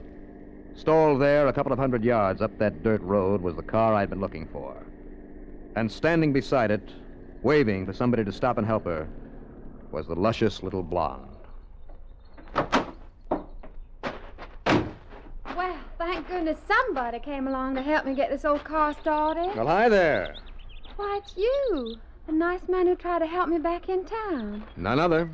Well, you're certainly my good Samaritan today. Now, what seems to be the trouble? I don't know. It just stopped. And neither one of...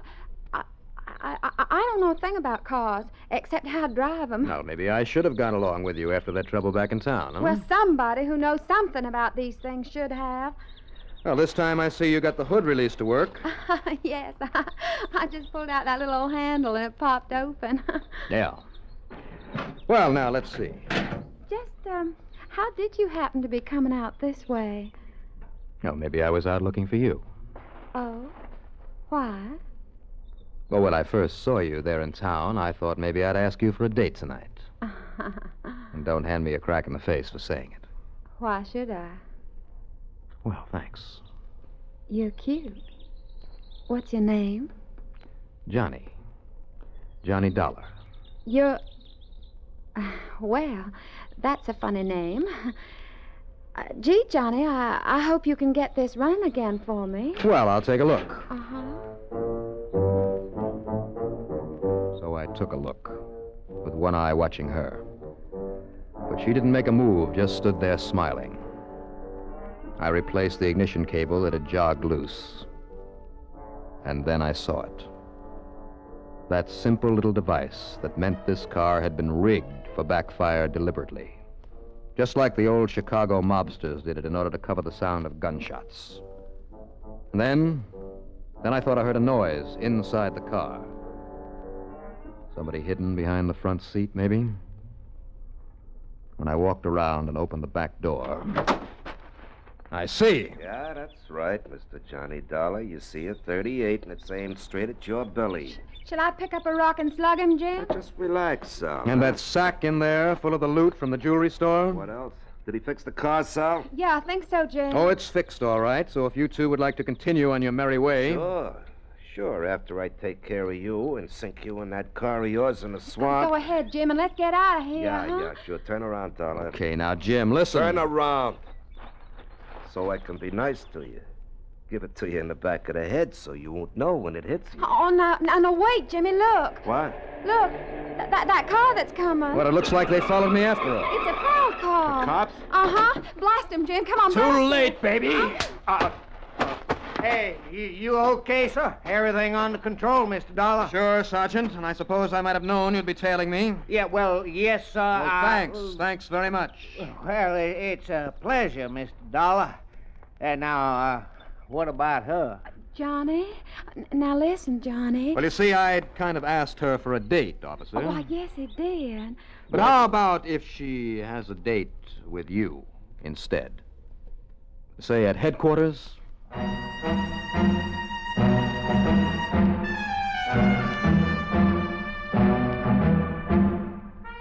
So, thanks to sheer luck and clean living, of course, I'll pick up a commission on the recovery of all that jewelry.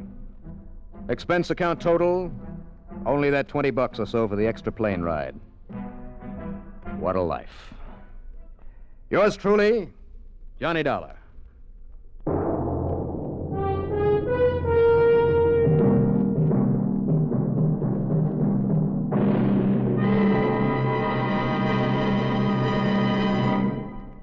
They say that clothes make the man. A smart-looking uniform can do even more.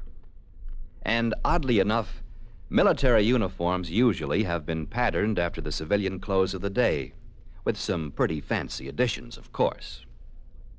The buckskin-clad rifleman soldier of 1775 was dressed the same as the frontier trapper. The naval seaman, the same as the merchant sailor. It wasn't until the new American government was able to get enough money scraped together that uniforms started to get fancy. But the uniforms weren't really uniform. The infantry had one color combination, and the artillery had another. Even most regiments were dressed differently. Some uniforms were blue and white. Some were red and white. And others were red, white, and blue. Oh, yes, it looked like a pretty patriotic army. But each man also made an excellent target. It was more than 100 years before it was decided that all the frills and colors, plumes and gold braid would make a better dress uniform than fighting clothes. As battle tactics and weapons changed, so did the uniforms. Today, the American fighting man has a greater chance of survival in a uniform that blends with nature. And it's a uniform to be proud of for the great American heritage it represents.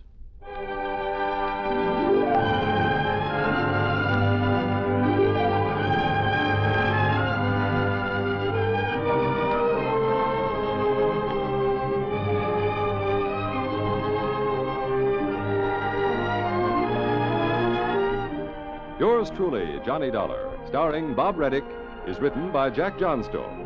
Produced and directed by Bruno Zerato, Jr. Musical supervision by Ethel Huber.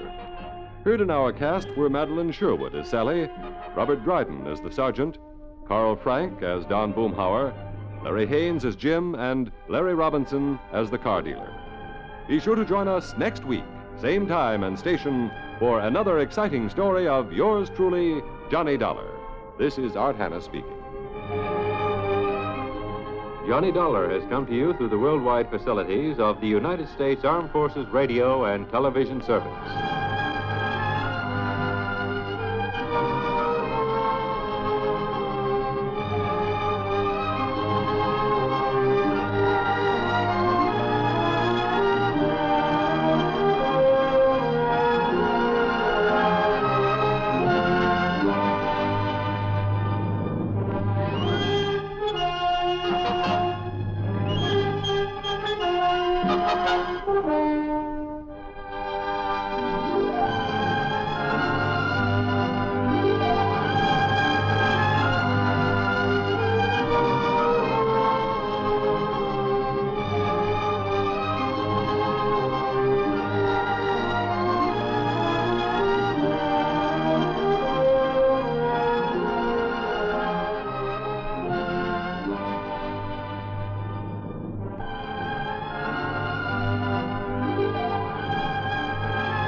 From Hollywood, it's time now for Edmond O'Brien as Johnny Dollar. This is Mr. Lavery at Washington Life.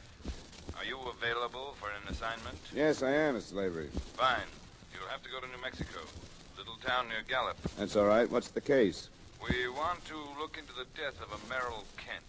It was generally accepted that his death was the result of an accident, and he was buried day before yesterday. On that same day, the police received information to the effect that he was murdered. Well, this kind of thing can be awkward.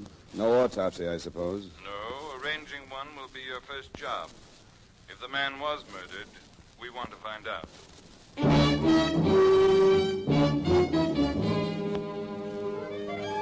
Edmond O'Brien in a transcribed adventure of the man with the action-packed expense account, America's fabulous freelance insurance investigator. Yours truly, Johnny Dollar.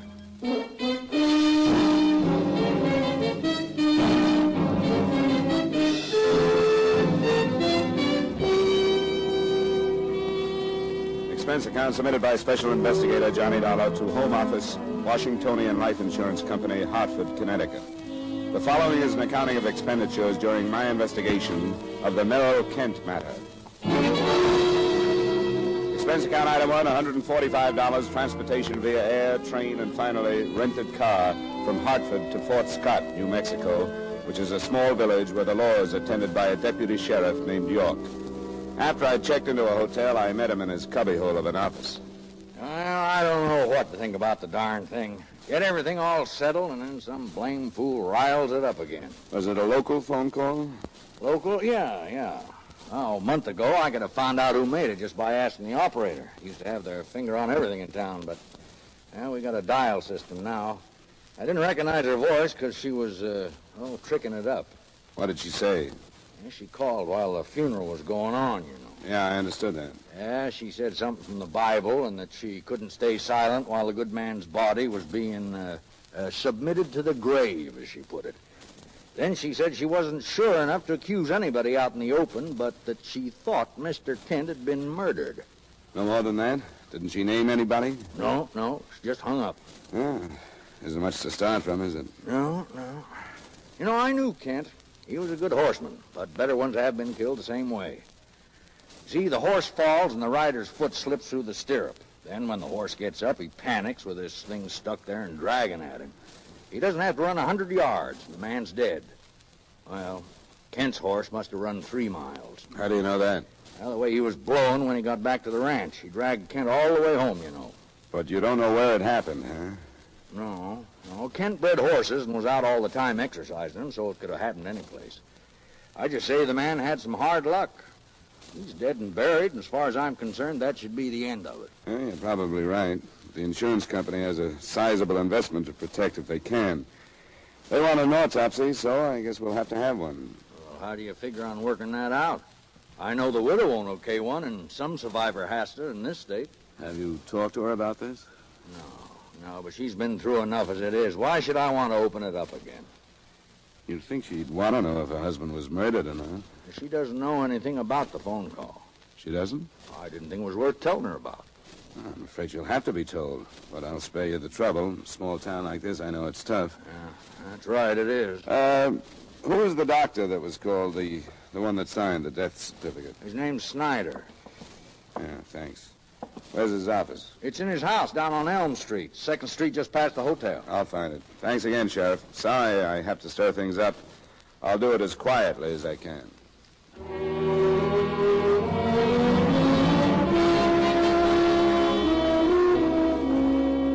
Right then, I didn't know how to figure the sheriff. It was fairly obvious that he didn't approve of what I was doing. For the time being, I charged it off to the fact that no law officer enjoys the possibility that a crime might have gone unpunished right under his nose. Dr. Hugo Snyder's shingle on a white fence identified the address on Elm Street. A side door led to his office waiting room. I was met there by a woman in a nurse's uniform.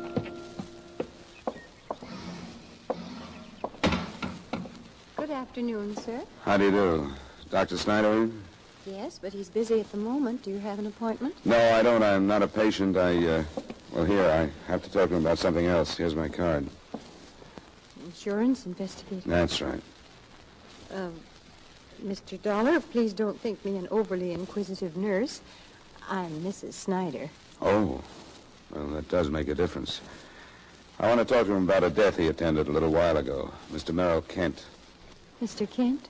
Yes, the company that held his life policy sent me. Oh, I see. They think an investigation is needed. There's a chance, yes. That's what I wanted to talk to the doctor about. If I can see him now. He's in the X-ray lab. I'll see if he can come out. Hugo. Yes, what is it? There's a gentleman here to see you. It's about Merrill Kent. What about it? Well, I don't know, dear. He's an investigator from an insurance company. All right, I'll be right out.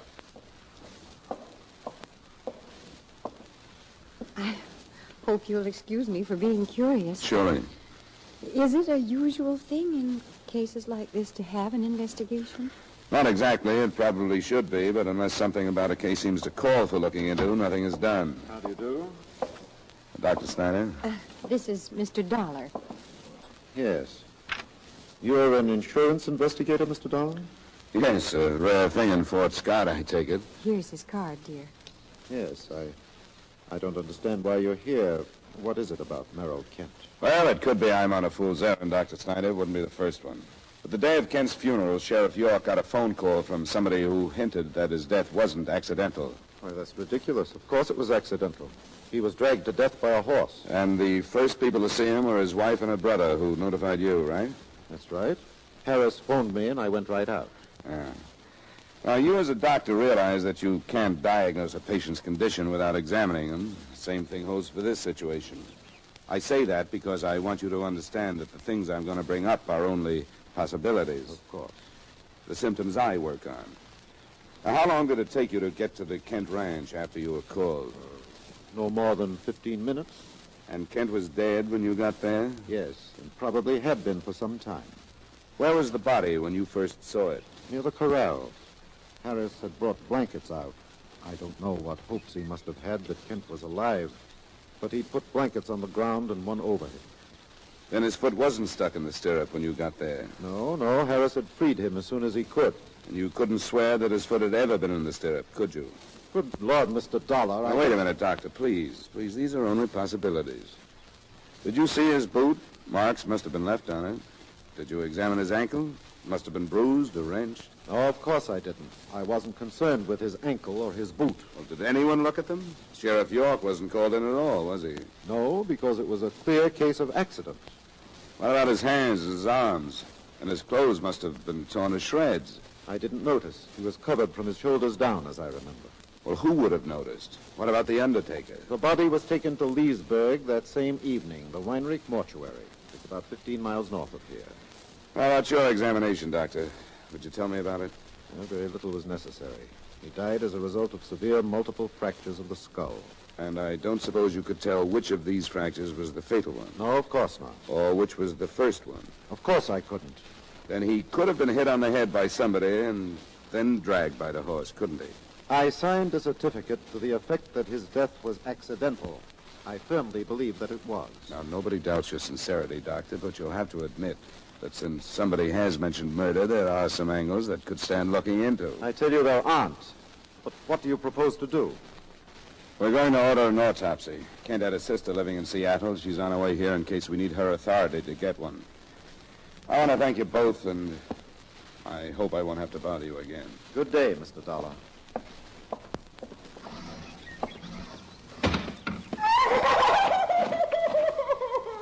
Hilda, what's the matter? Stop it. What's the matter?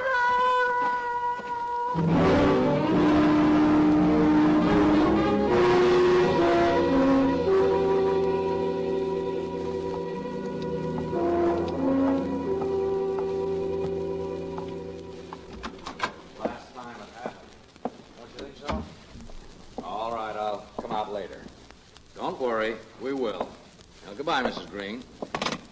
Oh, hello there, Mr. Dollar. Hi, Sheriff. Oh, how you getting along?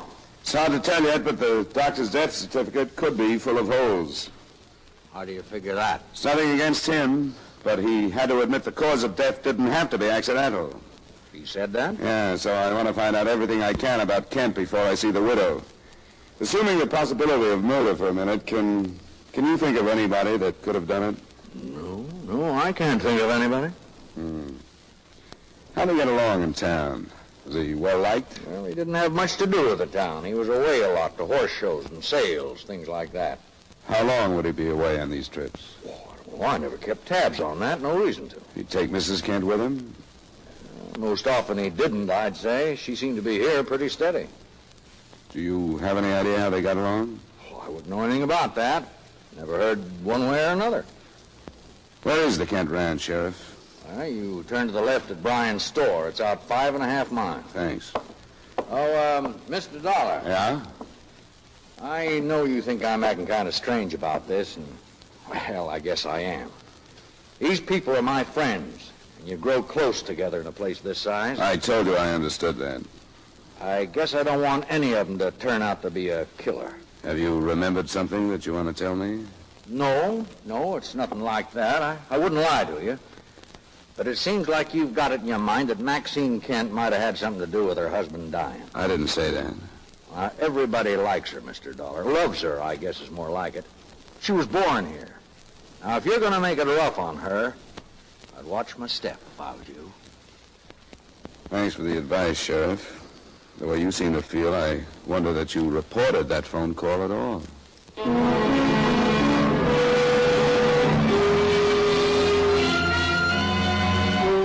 ranch was quite a surprise. I'd halfway expected the layout to be like the village and the other ranches I'd passed, old and badly cared for. But the residence was chalk white with a tiled roof and long shaded verandas. Around it, the grounds were well-groomed, and behind it were a few low white outbuildings.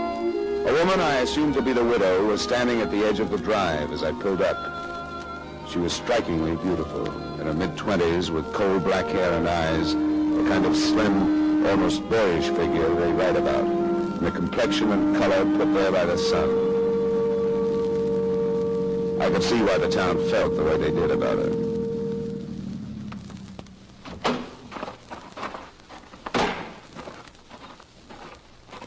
Well, Mr. Dollar? Yeah, I seem to have been preceded by my infamy. My brother's in town. He phoned me that you were on your way out. He didn't tell me where he'd learned it, but... I only told one man, Sheriff York. That isn't important. It really isn't. They're all doing what they think is right. They think they're helping me. But I can realize that all they've done is give you more and more reason for suspicion. Isn't that true? So far, yes. Come up on the veranda where we can sit down. Then you can tell me what to do. Sure.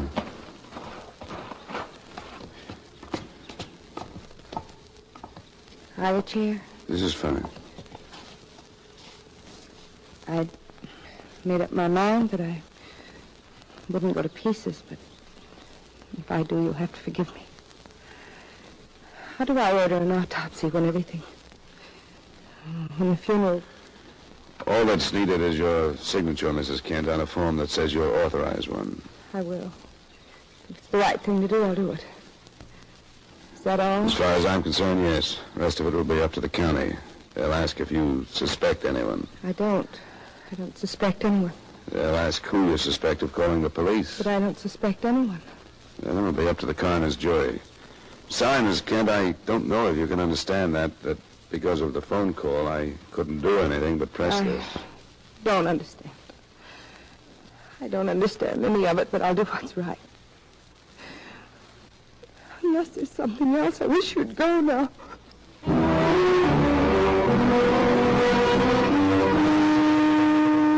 When I drove away from the ranch, I would have given my salary and a lot more if I could have skirted the village and kept right on going. I still wish I had.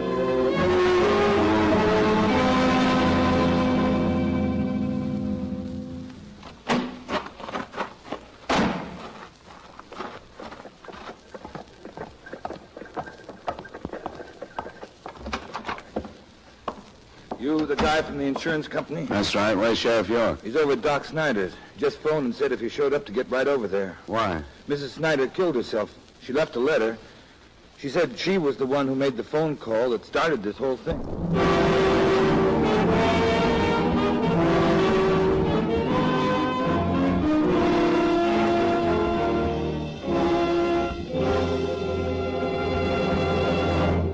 We will return you to yours truly, Johnny Dollar, in just a moment.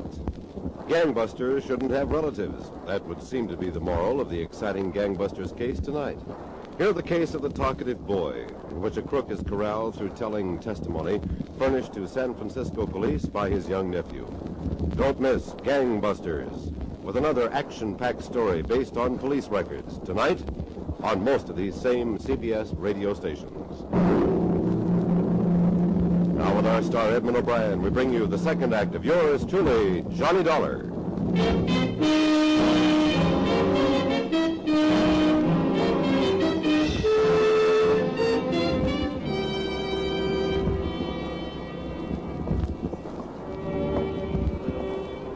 Sheriff York?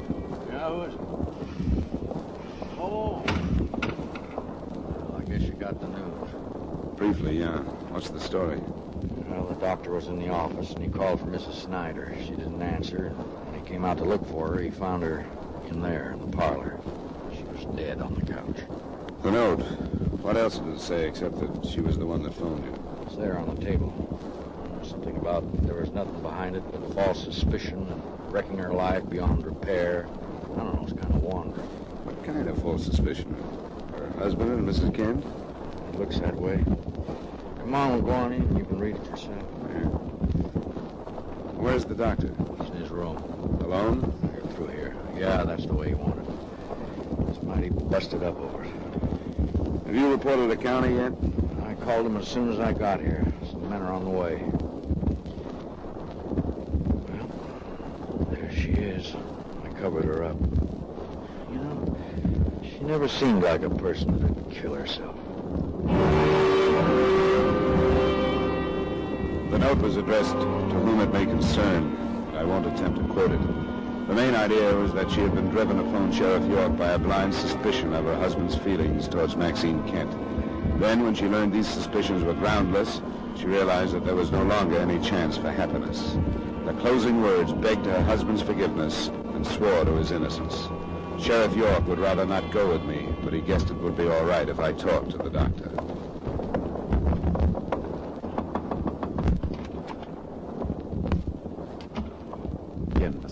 Yes, things haven't cleared up very quickly, have they? No, Scott has accomplished a great deal. Suppose I was being too objective. I meant the 2 lives have been ruined since you arrived. Wives of my own. You didn't mean that I ruined them. Oh, no, of course not. Circumstance. Circumstance that should have been entirely harmless, not even known. Misunderstand me, I'm not see no reason to anymore. Those circumstances drove your wife to breaking the case open, with you in the middle. Her own version of them. I am in love with Maxine Kent. I have been. If I'd been selfish, divorced my wife, if Maxine had been the same, none of this would have had the meaning that it has now. But one doesn't do things like that in a small town unless one is prepared to leave. We weren't. Why not? The doctor's money is nothing. She had none. But we were intelligent people. We had control of our emotions.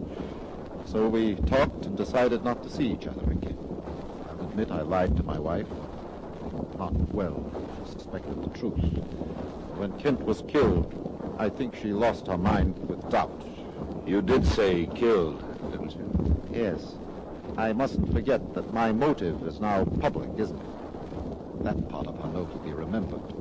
That she realized she was wrong isn't important, is it? That depends. By itself, this is a good story, all of it. But it falls to pieces when it's told by the doctor who signed Merrill Kent's death certificate. Yes, I suppose it does. But it's the truth. If it is, you can prove it. Where were you the afternoon Kent was killed? Sometimes you can't prove the truth. I was in the office, working with my wife. Then why did she think you had killed him? Because she left for about an hour to shop. What did you do during that time? I came here to this room and rested. Is there any way to prove that? Anyone see you? No. And if you can't prove it, it's not the truth. If you can, it holds up better in court. You're convinced that I'm guilty, aren't you?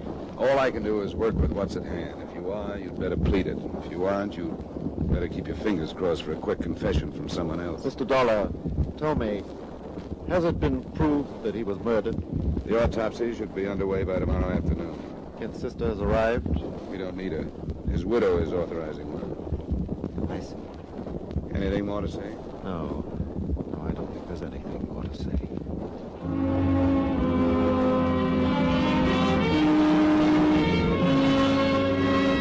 The deputies from county headquarters arrived at 6:30 p.m. On their orders, Dr. Snyder was removed to the single cell of the Fort Scott jail. He wasn't questioned that evening, but the headquarters men quite pointedly had their doubts that his wife's death was due to suicide. When I'd given them everything I had, I drove back to the Kent ranch. This time, I wasn't met by the beautiful widow. A man stood waiting for me at the edge of the driveway. Hello. I saw your lights coming up the road. I came to see Mrs. Kent. I'm sorry, she's not here. Where is she? She had to go to Santa Fe. I'm her brother. Can I do anything for you? I don't need any help, thanks. We'll have the Santa Fe police pick her up. Wait a minute. Wait a minute. It's a pretty sudden trip to Santa Fe, wasn't it? No, she does this a couple times a month. It's not as close as Albuquerque, but she likes it better. Your name, Dollar? How soon did she leave after Mrs. Snyder killed herself? I think it was before. Couldn't have been. I was here. Here with Maxine? You people ought to get your signals straight. She said you phoned her that I was on my way out from town. How come you didn't know it? Or didn't you really call? You're right. Things got confusing. I sure did. Where's your sister? It's true. She's in Santa Fe. I told her not to go because everything she did like that was making it look worse. That's right. Why'd she go? When she heard about the doc's wife, she flew apart. Until then, she was sure Kent hadn't been murdered. When that happened, she seemed to change her mind. I guess we can charge it off to the old beat-up prerogative women are supposed to have. I'll go back to my hotel. Get some sleep. Wait just a second. I want to tell you this. Whatever happened, Maxine didn't have anything to do with it. What did happen? I don't know. I'm no expert. I was here when the horse dragged Kent in. I took his foot out of the stirrup and laid him down. Maybe I should have waited until the governor came. I don't know. Anyway, you took him down. To me, he was dragged to death. But you say he might have been hit on the head by somebody. I don't know. Doc Snyder? I don't know. Did you see him out here that afternoon? No. As far as I'm concerned, he quit coming out a couple of weeks ago. Before that, he kept after Maxine. She told me that. Then she made him stop. How'd she stop him? She told him she couldn't divorce Kent. You're trying to clear her, and that's natural. I'd like to see the truth come out. Well, let's work on that then. When was the last time your sister and Snyder were together? A couple of weeks ago. I didn't hear it, but I was here when she told him it had to stop. That was the last time he came out. Did she meet him any place? No, and I'm sure of that. I made it my business to find out where she went and who she saw. She never met him. Did he phone her? Yes, but it finally got to the point where I'd answer the phone and she wouldn't talk to him. Do you know if she ever phoned him?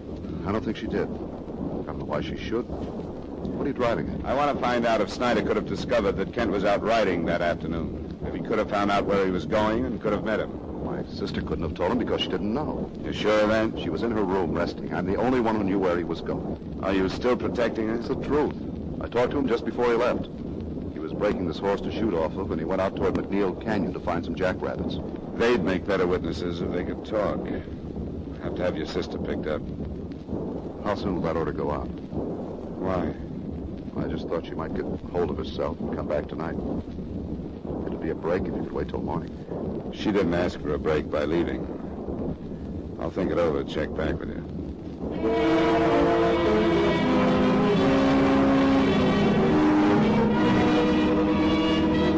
The next day, things moved slowly. Mrs. Kent did come back on her own and signed for an autopsy.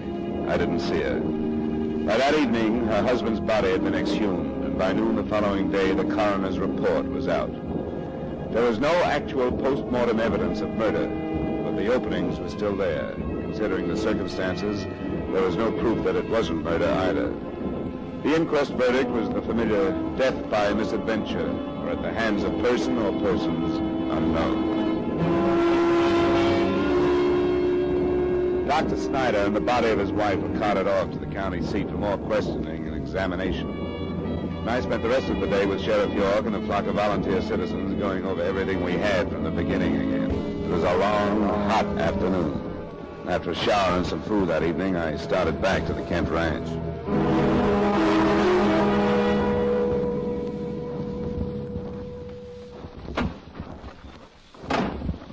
You again, Dollar? Thought you'd be through with us since Doc Snyder was arrested. Not quite. Your sister here? What do you want with it? I want to talk to her. Give her my apologies. Apologies? I hadn't noticed a side of you that would bother with them. Is she here? She's too upset to be bothered. Ask Mr. Dollar in, Harris. Why are you acting that way? Thank you, Mrs. Kent. Please come in. Why'd you run out the other night, Mrs. Kent? I don't know. When Hugo's wife... I lost my head. She came back, didn't she? I'm glad she did. She had nothing to run away from. What do you mean? Well, they're satisfied now that your husband's death was accidental. You know this, Dollar? I was with Sheriff York. We went out toward McNeil Canyon. Found the spot where it happened. Your husband fired a rifle. We found it. His horse reared and fell. The marks in the ground show that. It was dragged from there. There are traces of that, too. It's over. It's over. Merrill. Merrill, let me leave me now.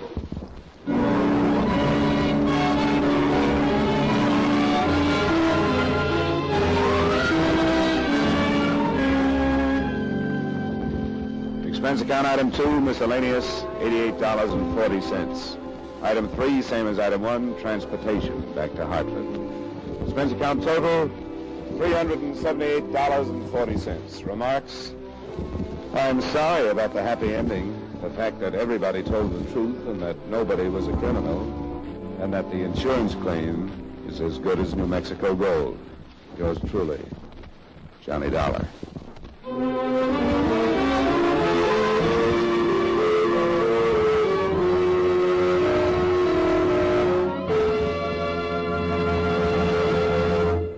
Yours truly, Johnny Dollar, stars Edmond O'Brien in the title role and is written by Gil Dowd with music by Wilbur Hatch.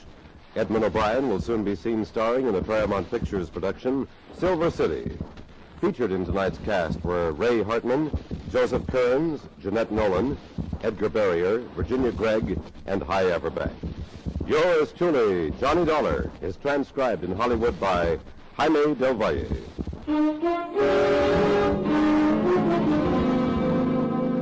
This is Clarence Cassell inviting you to join us next week at this time when Edmond O'Brien returns as... Yours truly, Johnny Dollar.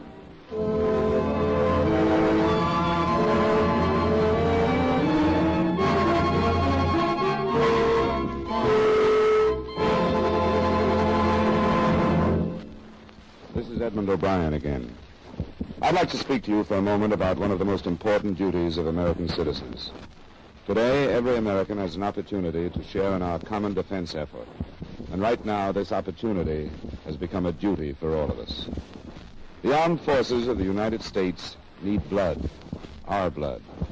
The Korean campaign has gravely depleted the supply on hand, and this must be replenished if we are to afford our servicemen the protection they are giving us. No matter what your age, sex, or station in life, you can contribute to American defense by donating a pint of your blood to the men of your Army, Navy, Air Force, or Marines. Call your local blood donor center or Red Cross chapter today for an appointment. Remember, your donation of blood may save the life of a wounded serviceman. Give your blood today to save a life tomorrow.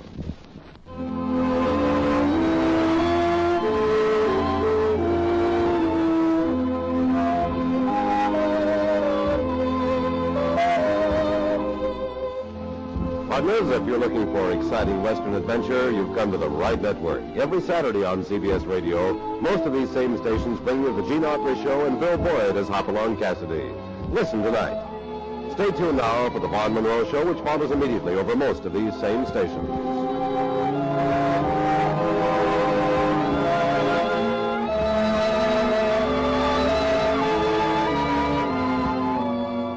And remember, Gene Autry every Saturday evening on the CBS Radio Network.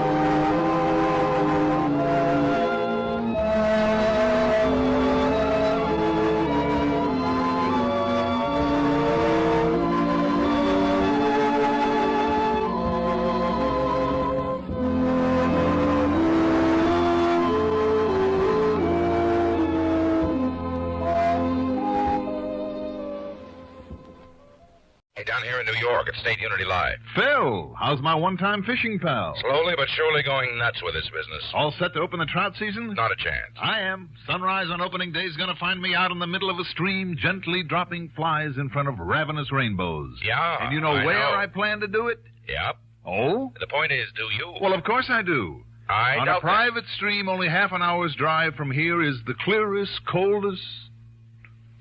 What was that? Yeah, you see, I was right. Right about what?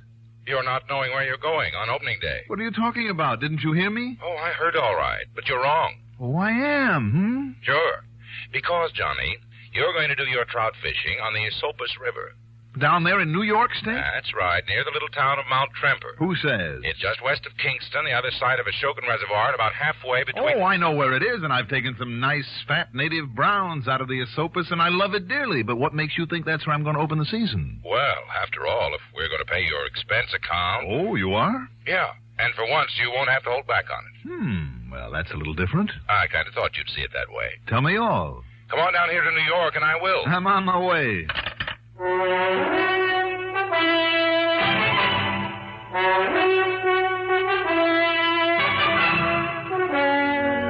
The CBS Radio Network brings you Mandel Kramer in the exciting adventures of the man with the action-packed expense account, America's fabulous freelance insurance investigator. Yours truly, Johnny Dollar.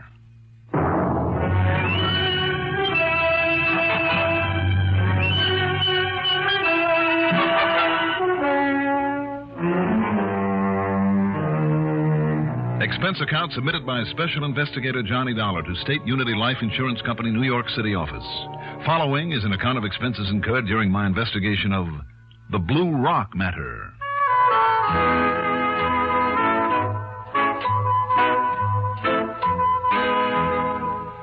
After carefully packing all my trout fishing gear and clothing to go with, including waders and a set of long johns, expense account item 1 is $5.75 taxi fare to Bradley Field. Item 2, $10.12 plane fare to New York. Item 3, $6.20 cab fare into Phil's office at 500 Fifth Avenue. Sure, Johnny. And I know that old saying just as well as you do. The time that a man spends in fishing is not deducted from his lifespan. Right. Right.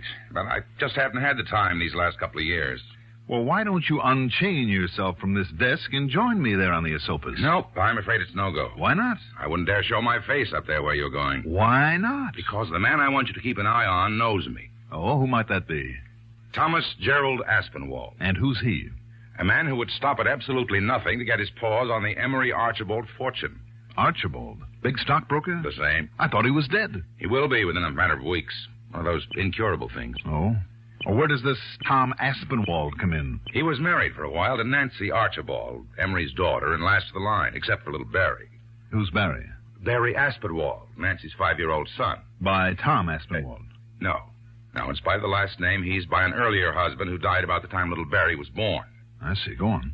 Now, in his original will, the old man left half to Nancy, half to Tom. Mm-hmm. But in a brand new will, that's all changed. When old man Archibald goes, and that could be most any day now, the whole of his estate, including nearly $1 million of insurance, gets divided 50-50 between Nancy and the boy. I see. And Tom doesn't like that. Unless, Johnny. Yeah? Unless the youngster dies before the old man does. In which case his share goes to Tom Aspinwall as in the earlier will. Ah. Don't ask me why, but that's the way it is. In any event, Tom would like nothing better than to see the youngster out of the way. Right. Before the old man dies. And that's why I suddenly got worried when I learned that Tom's taking the child away for a few days. Do you think he'd try to kill him, his own stepson? I think he would. All right. Now, what's all this have to do with my opening the trout season on the Esopus? Or was that just a gag to get me down here? No, not a bit of it. Now, I've made a reservation for you up there at Mount Tremper at the farmhouse of Mr. and Mrs. Fritz Hornblock. It's only a couple of 100 yards from the big pool below the bridge over the Esopus. Blue Rock Pool?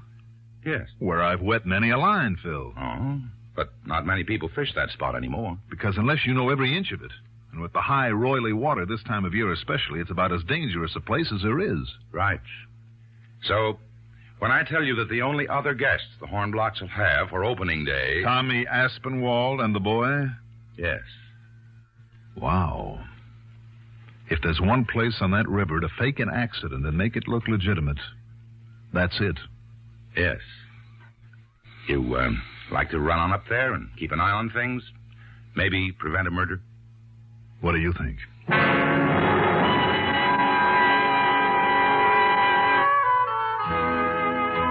Expense account item 4 is $28 even. Includes cocktails and dinner, a movie, a soft bed at the Lexington, and breakfast the next morning. After which I spent item 5. $275 for a 3-day non-resident fishing license. Item 6, the usual $50 deposit on a rental car. I drove north on Route 9, crossed the Hudson at Poughkeepsie, north on 9W to Kingston, then west around the Shokin Reservoir to Mount Trempler. By the time I got to the Hornblock farm, it was late afternoon, and the weather had turned very windy and very cold. Now, you think I'm too old to carry these packages of yours, Mr. Dollar? Well, no, but let me carry some of the fishing gear at least. Nine. I'm strong as an ox. Are there any other guests, Mr. Hornblock? Here now. Right in here. Okay? Oh, looks fine to me. Good. A nice warm feather bed for you, and if you like it, I built you a nice big fire here at the fire. Oh, I don't think that'll be necessary. Or maybe while the mama is out, you like maybe a little schnapps to keep the cold away. Well, now, it just happens, Mr. Hornblock, that I brought a bottle along with me. Oh. You know, just in case of snake bite. Oh, snake bite this time of year. Oh. What kind? Well, if 8-year-old Scotch doesn't offend your finer sensibilities. Well, why don't we see? Why don't we? Here you are. To your heart's content. Now, let me see. Well, what's going on here? What? Hey, just what are you up to, Fritz? That was good, Mr. Dollar. Well, good. Will you join us? Oh, with that cold wind coming up out there, maybe I'd better. My name is Tom Aspinwall. Ah, yes, Mr. Aspinwall. This is Johnny Dollar. Hi, Tom. Oh, well, hi. Dollar, did you say? Yeah. Sounds vaguely familiar. I don't know why it should. I'm just a fisherman up here for the opening. Yeah, so is Mr. Aspinwall. Him and his little boy, that cute little Perry. Oh, your son, Tom? Stepson. I figure if a youngster learns to fish at that age, he'll be forever grateful for it. Sure he should. Even I might learn sometime. Yeah. Oh, by the way, where is he, Tom? My wife, she took him in to do the shopping in the village. Yeah. And she promised to buy some more rocks for him. Rocks? Yeah. Well, he's crazy about those little hard candies, sugar candies, red and blue and yellow kinds. Yeah, rocks, he calls them. Oh, I see. I hope she doesn't give him too many, though. Make him sick. Oh, so isn't the little boy entitled now and again?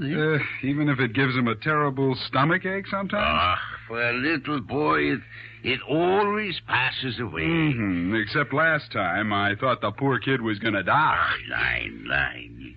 You just let him lie still for a while on the bed, and he'll be all okay again, no matter how sick he thinks he is. Well, yeah, I suppose you're right, but... Well, this time I brought him up here to learn to fish, not to lie around with a stomach ache because of the way you and your wife spoil it. Now, Mr. Aspinwall. And, didn't you say there isn't a doctor this side of Kingston? No, we take care of him. Now, don't you worry about him. You going out first thing in the morning, Tom? Yeah, I certainly am. Johnny, did you say? That's right. Yeah, I haven't missed an opening day in years. Where do you plan to fish? Oh, I don't know. Somewhere along the river. You?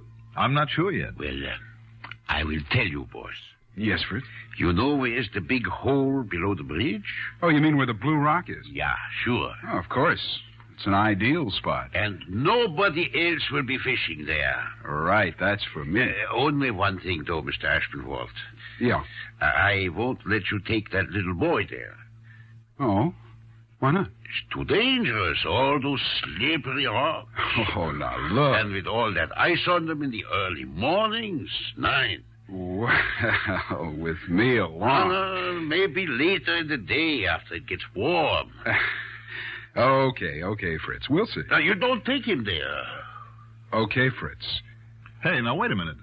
Yeah? If that's such a hot spot... Sure it is. Well, Tom, why don't you and I hit it at the crack of dawn?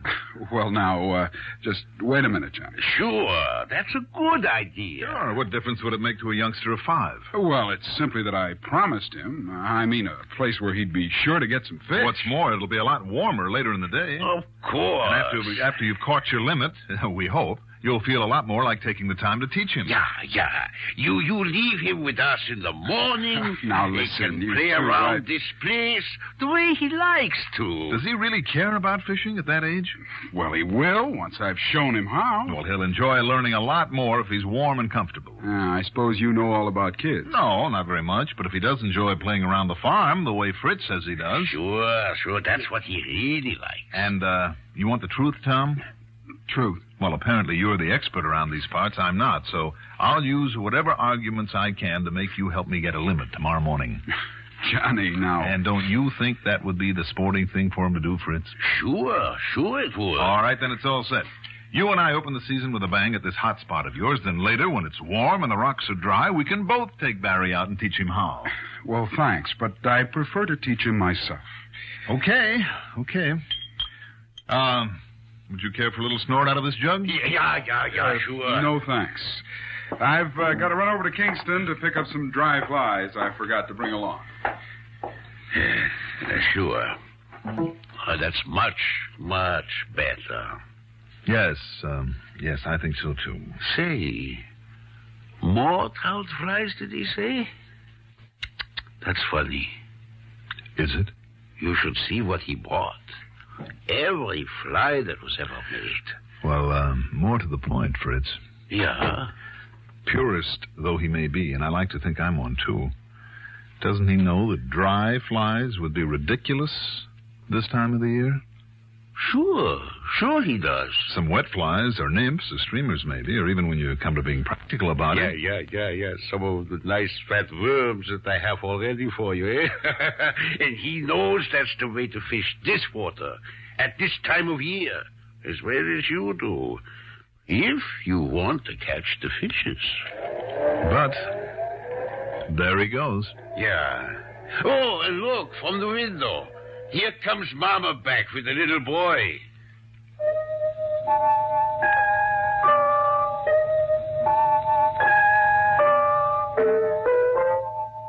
It was obvious from the way he spoke of him that Barry wasn't overly fond of his stepfather. But he was a cute little tyke, and I didn't blame Mrs. Hornblock, a sweet, typical housefrau, for wanting to spoil him just a little. A little, judging by the size of the sack of hard candies he clutched in his hand. Blue rocks, he called them. She was doing a pretty good job of it. The kind he likes the very best, his steppapa says. There was something about those candies, though, that vaguely reminded me of... I wondered... Yeah, and the blue ones, those are his favorite. Any kind that's blue, he loves it. But, Fritz, where's the steppapa? Oh, just to Kingston to make an errand. Tell me, Barry. Uh-huh. You looking forward to fishing tomorrow? Oh, I'd rather stay here and play with the pigs and chickens. Sure you would. I'd eat rocks. You want one, mister? No, thanks. Now, come, Liebchen. You must wash off all the stickies. So much happier the boy is with the pigs and chickens. But he's bound he teach him how to fish. And so he will. Will he? Huh? I wonder.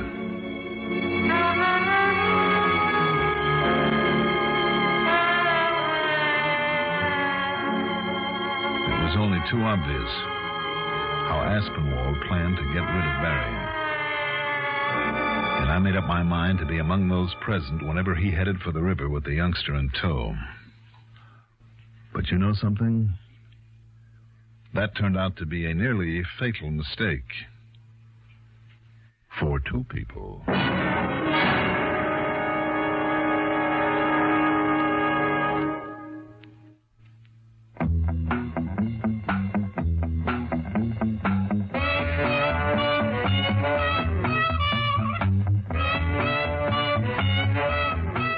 Pardon me, mister. She said, Do you have a match? the old gag. Sure, I said. Do you have a cigarette? She had one. Newport filter cigarettes. We lit up. Some smoke. Finest rich tobacco flavor I'd ever tasted. Real tobacco, the way I like 'em. The right touch of menthol and just a hint of mint, A great combination.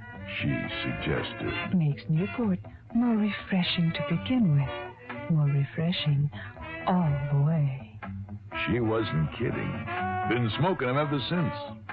Newports. Newport filter cigarettes.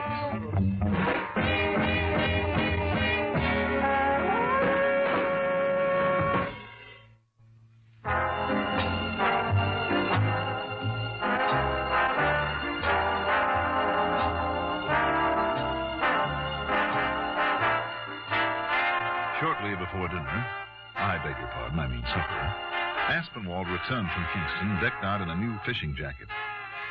And judging by the way one of his pockets bulged, he'd added to his collection of flies and lures.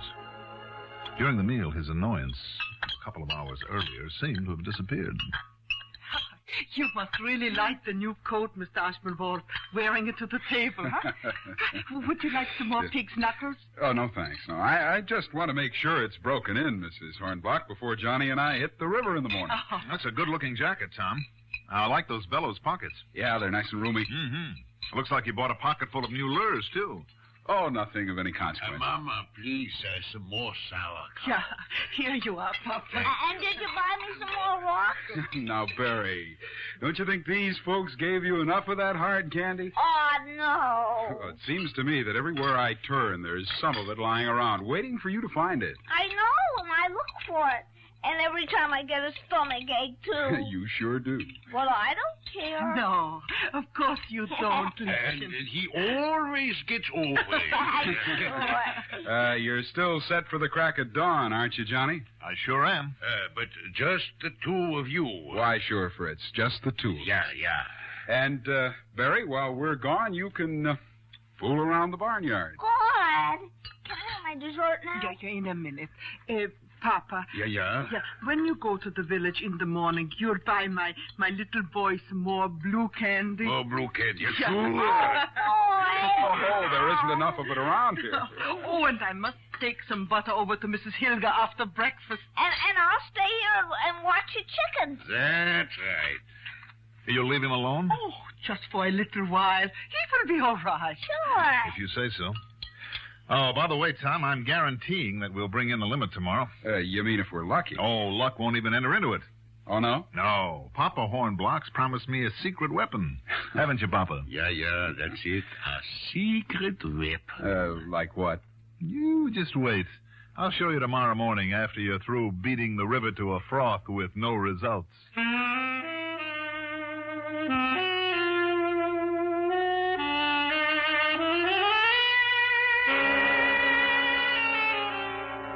At dark next morning, the temperature was in the mid-20s. But after fortifying ourselves with pork chops, hotcakes and bacon, 3 fried eggs apiece, and plenty of steaming hot coffee, Tom and I set out for the river, leaving the Hornblocks to their errands and little Barry to play around the farmyard. We crossed the bridge, then worked our way down to the Blue Rock Pool. Fritz had been right. There was a slick coating of ice on all the rocks and ledges. And, incidentally, I noticed the pocket of Tom's jacket wasn't bulging the way it had the night before. And I meant to ask him about it. I wish I had. But having given up on lures, I'd resorted to Papa Hornblock's secret weapon, a can of fat, sassy earthworms. Then, precariously perched on a slippery rock, I tied into the first trout of the season. Yo-ho! Hey, good boy, Johnny. Looks like you've got one. Oh, I sure have. This one's a dilly. Well, and here I come for some of that secret weapon. Just watch your footing, Tom. Oh, don't worry. My hand's free. I can hang on to bushes along the side. There he goes again. Oh, he's a good one. Yeah. Johnny Dollar, huh? What? You think I didn't know why you came up here? Wait a minute. Oh, look at him go. Yeah. Yeah, well, look at you. Go. Hey!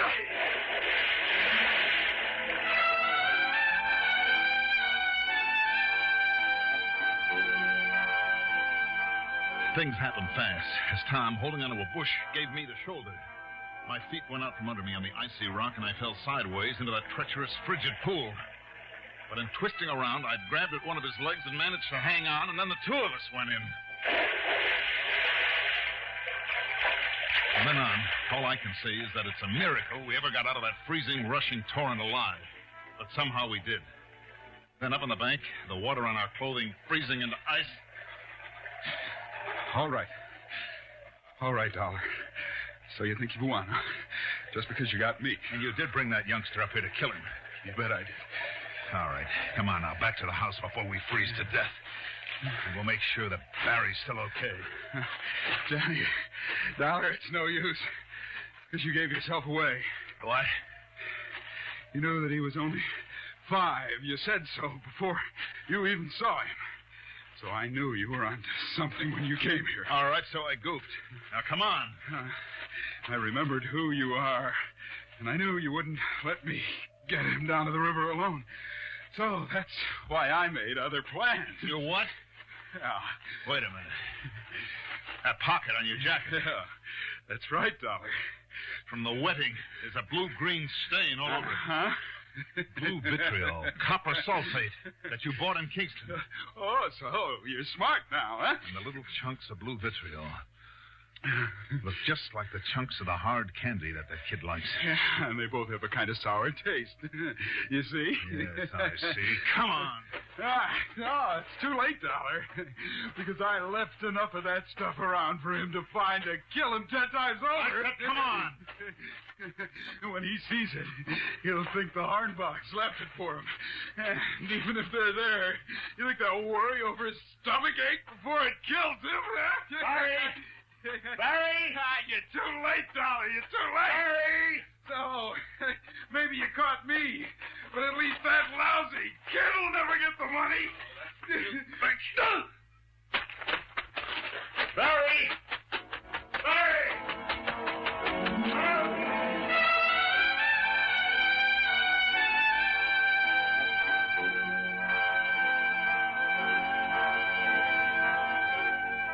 A big dramatic ending? Oh, I'm sorry. Not this time. Thanks to the fact that Mrs. Hornblock had changed her mind and had taken Barry along on her morning errand. By the time they got back, I'd cleaned up every chunk of the blue vitriol that Aspinwall had planted. Mostly around the chicken coop. So the only casualty? Aspinwall, who'd nearly frozen to death in his wet clothes on the frozen ground where I'd knocked him out. And he was a very docile prisoner when I handed him in at the Kingston Hooskow. Expense account total, including a bit extra for the Hornblocks. Oh, call it 200 even. Yours truly, Johnny Dollar.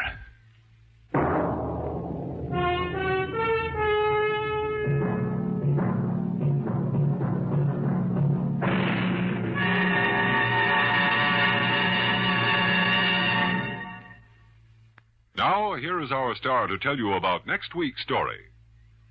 Next week, a lesson in how to crack a safe.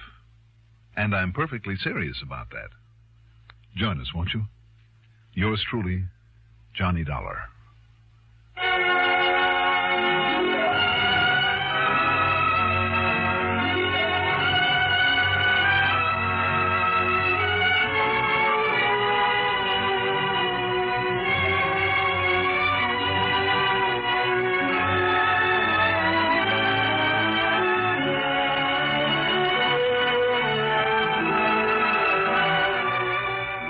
Yours truly, Johnny Dollar, is written by Jack Johnstone, produced and directed by Bruno Zerato Jr., music supervision by Ethel Huber.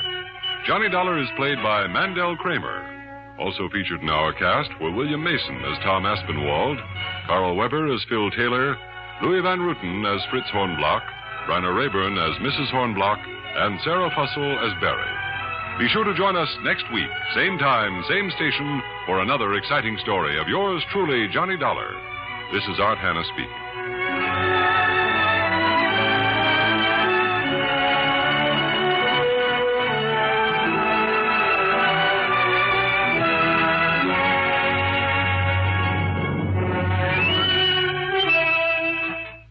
is the CBS. As Johnny Dollar. Jim Bates, Johnny. Oh, hiya, Jim. Johnny, when a chief of police gets shot and killed, what would you say is the most likely reason for it? Well, most likely because he's the chief of police. Right. Only I've got a hunch on this one. Like what, Jim? The insured the chief was middle-aged, shot to death with his own gun in his own house. The beneficiary, his wife, is 27. They've been married 8 months. The policy's been in force 7 months. The face value is $50,000. And the wife filed a claim on it only 24 hours after he was killed. Well, fast girl. She didn't waste any time. What do you think, Johnny? Same thing you do. Maybe I'd better look into it.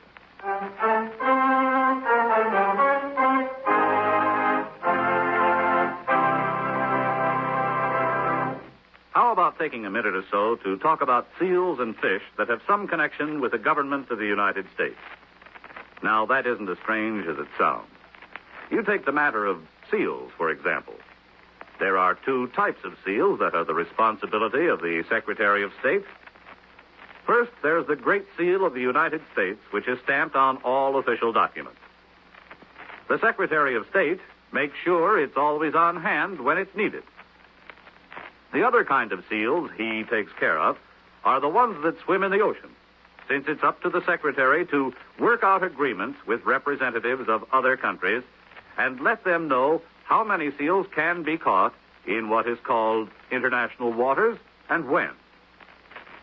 The Secretary of State works out similar deals for the catching of fish and lobsters because these agreements are actually treaties. Before they can be put into effect, they have to be approved by 2/3 of the Senate. As a matter of fact, any time our government wants to work out a deal with a foreign country on trade, mutual assistance, fish, seals, or lobsters, it's done by treaty. And all treaties are signed by the President, though some of them aren't drawn up until after the Secretary of State has worked over the rough spots in order to pave the way for prompt ratification. So, just remember, the Secretary of State is a mighty important wheel in the machinery of your United States government.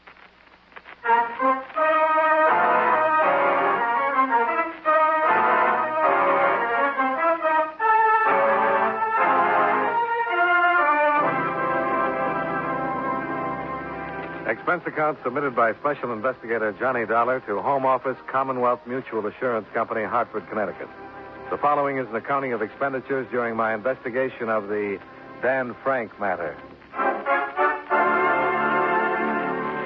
Expense account item 1, $76.40. Transportation to the Great Lakes town of Middleborough and taxi to the home of Dan Frank, former chief of police, now deceased.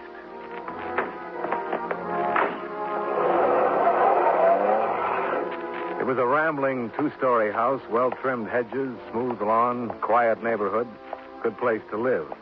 And the last place you'd think of as a setting for murder. I was halfway up the walk when a man came out the front door, down the steps, and then stopped and waited for me, rocking on his heels.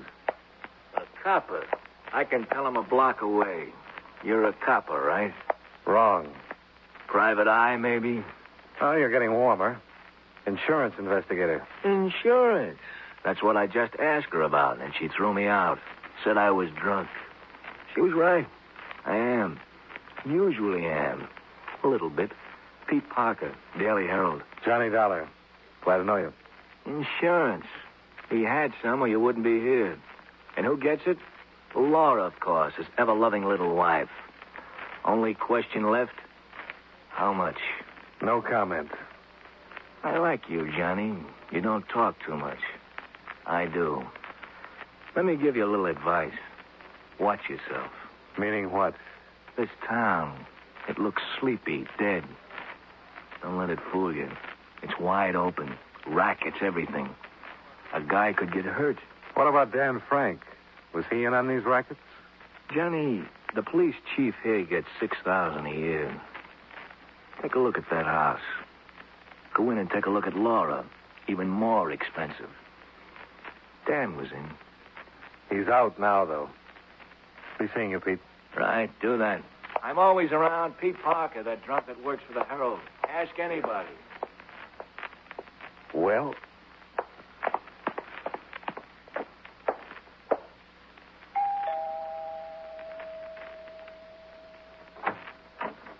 Mrs. Franks? Yes? Johnny Dollar is my name. I'm representing the insurance company. Oh, come in, Mr. Dollar.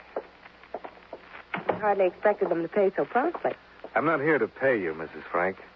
I'm an investigator. The company wants a little more information about your husband's death. Why? I told them everything in the claim I sent. I know, but there are always a few They're details. trying to get out of it. I know how those companies operate. Oh, you've had experience with them before? No, of course I haven't, but... What information? What is it you want to know, Mr. Dollar? Well, how it happened, for one thing. Right here. This is where he fell. His gun was laying beside him. Someone had taken it from the table there by the door and waited for him to come down the stairs. Middle of the night, wasn't it? Why did he come downstairs? I'd heard a noise. I woke him up and he came down to see about it. Mm-hmm. Were the lights on? Not down here. I turned on the hall light upstairs and done the shots. 4 or 5 of them. Someone ran out the front door. And got away without being seen? Yes. Who do you think that someone was, Mrs. Frank? I don't know. Dan had a lot of enemies, of course, because of his job. But I Now, don't... what about his friends? You suppose they could have done it? I don't know what you mean. Well, who were his friends? Who heads up the rackets here in Middleborough? What racket? Okay. Without your cooperation, though, it's going to take a lot longer to get this settled. Tell me something. Does the insurance company think I'm the one who killed him? Well, I think 24 hours is pretty fast for a grief-stricken widow to shoot a claim into the office. I'm not grief-stricken, Mr. Dollar. So I've noticed. You go see Max Bealey. Talk to him. Max Bealey? The city attorney. Get his story before you jump to conclusions. See if he thinks I'm guilty. All right, I will. Then we'll talk. Afterward. Maybe I'll even cooperate. Maybe you will be a little nicer to me.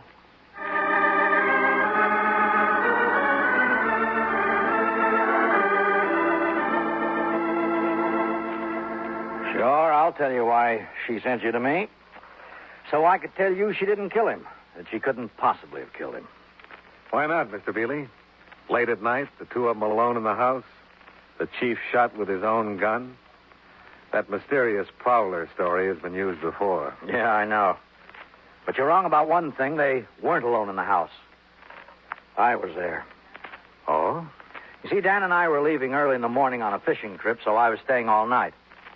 I woke up and heard somebody in the hall outside my room. About the time I opened the door, Laura snapped on the hall lights. Just then, the shots blasted downstairs. She was standing in the door of her room, not 10 feet away. She couldn't have done it. No, apparently not. She sure couldn't have had a better alibi. The city attorney himself. Were you and Dan Frank good friends, Mr. Bealey? No, we didn't have much use for each other. Well, then why were you... I know.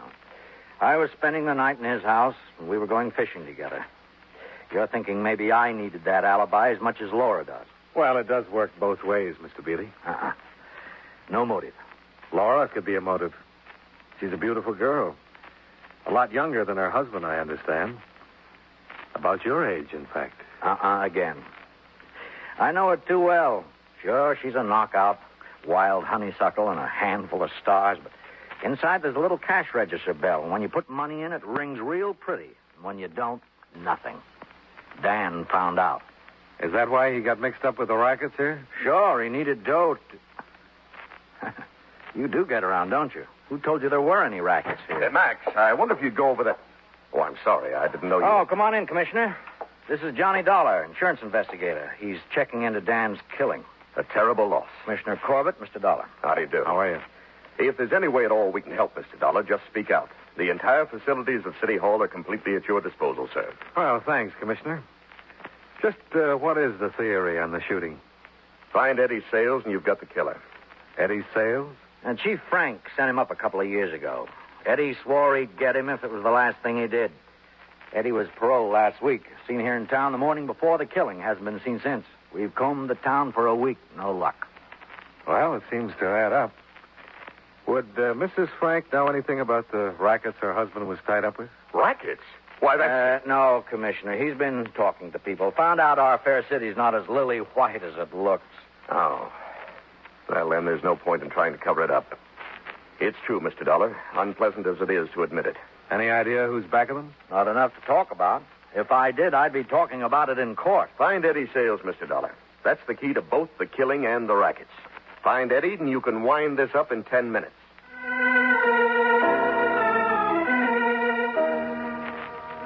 Expense account item 2, $1.50. Taxi from City Hall back to my hotel. I kept trying to make sense out of what I'd learned, but got nowhere. Everybody blamed Eddie Sales, the ex-con with a grudge. Only Eddie wasn't around.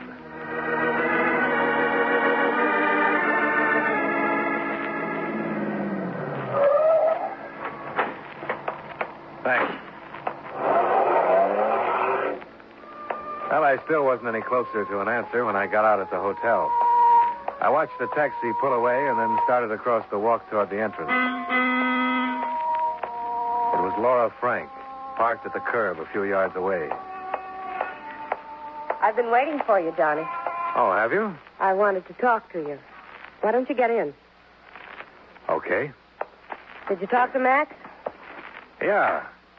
He gives you a pretty strong alibi. I could have told you myself, but you'd have checked with him anyway. Yeah, I imagine I would have.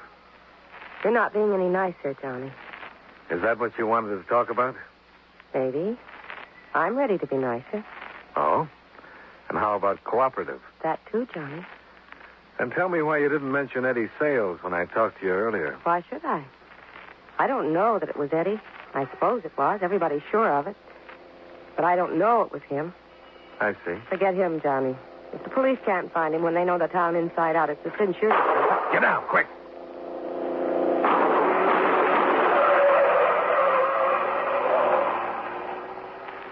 Are you all right?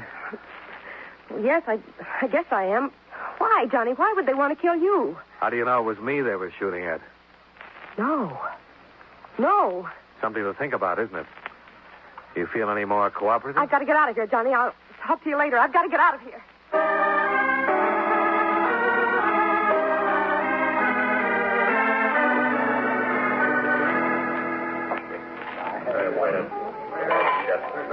Waiter? Yes, sir? Another scotch and soda.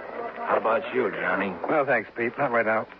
Oh, I forgot to ask. How did you find me? Called the paper. They gave me the names of 3 bars. I was lucky on the first try. A reputation is a wonderful, wonderful thing. Well, Johnny, what else you want to know? More about Laura Frank? Why? She's got an alibi. I know. And somebody tried to knock her off a couple of hours ago. Not necessarily. She could have been setting me up for that one. Possible. Huh? Hey, Arthur. Oh, thanks. Laura Frank hates champagne, but always orders it. It costs more. A pink and gold doll in spangled tights. A 4-star tramp. Ex-dancer at the Cosmo Club. Ex-girlfriend of Eddie Sales until Dan... Girlfriend of Eddie Sales? Oh, sure. Sure, hadn't you heard about it? That's why Eddie swore he'd get Dan. Claimed he was being framed.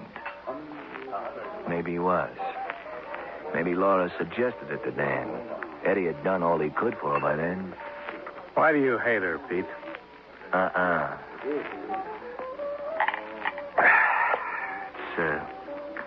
It's quite the contrary, Johnny.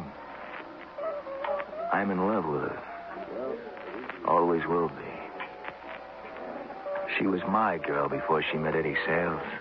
Oh. Oh, waiter. It's a screwy case any way you look at it, Johnny. That gun, for instance. I guess you heard? No. What about it? Well, they found it lying beside Dan's body. His own gun. So, of course, they assumed he shot it out with the killer. It was 2 days before the lab woke up and realized he'd been shot with his own gun. Hadn't used it at all. Excuse me, Mr. Parker. There's a call for you. I'll plug the phone in here. Oh, thanks. There you are, sir. Pete Parker. What? Oh, yeah, sure, I'll cover it. Oh, yeah, right away. It's a 3-alarm fire, Johnny. Laura Frank's place. Flames 50 feet high. They can't get inside.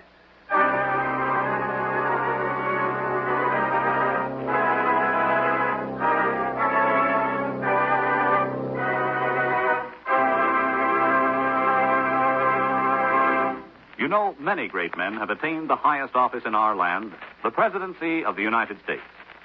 Can you guess the name of this man? The son of a president, he served his country as diplomat, lawmaker, and Secretary of State before becoming president himself. His excellence as a speaker won for him the nicknames of Old Man Eloquent and the Walking Vocabulary. In his first message to Congress as president in 1824, he recommended a program of national improvements, including the building of highways, canals, a national university, and federal weather observatories. He was also responsible for the Smithsonian Institute. If you don't have his name by now, here are two more clues. During his presidency, the Erie Canal was completed, and the first passenger railroad was built. Who was he? John Quincy Adams, 6th President of the United States. His life is part of your American heritage. And now, with our star, John Lund, we bring you the second act of Yours Truly, Johnny Dollar.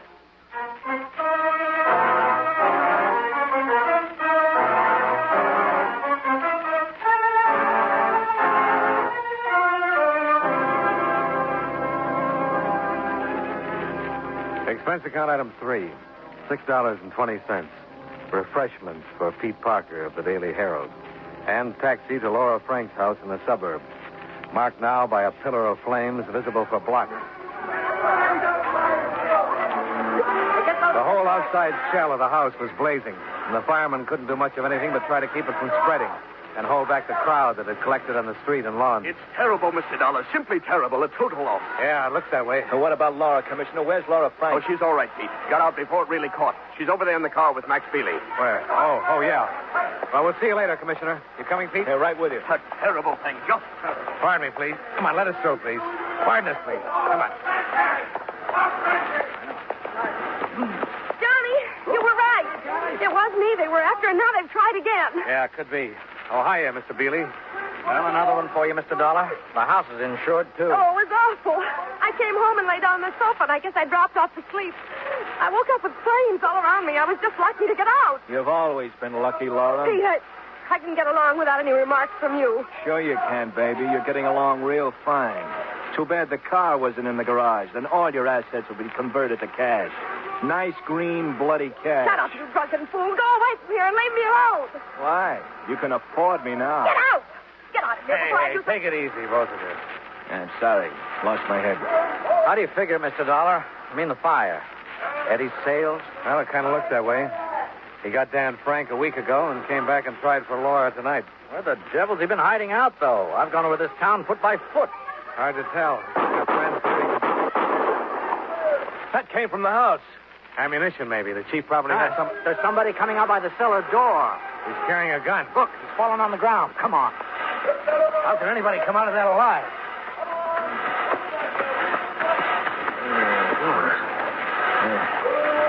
Let's get him turned over. Come on. Easy now. Good Lord. You know him? It's the boy we've been looking for, Mr. Dollar. Eddie Sales.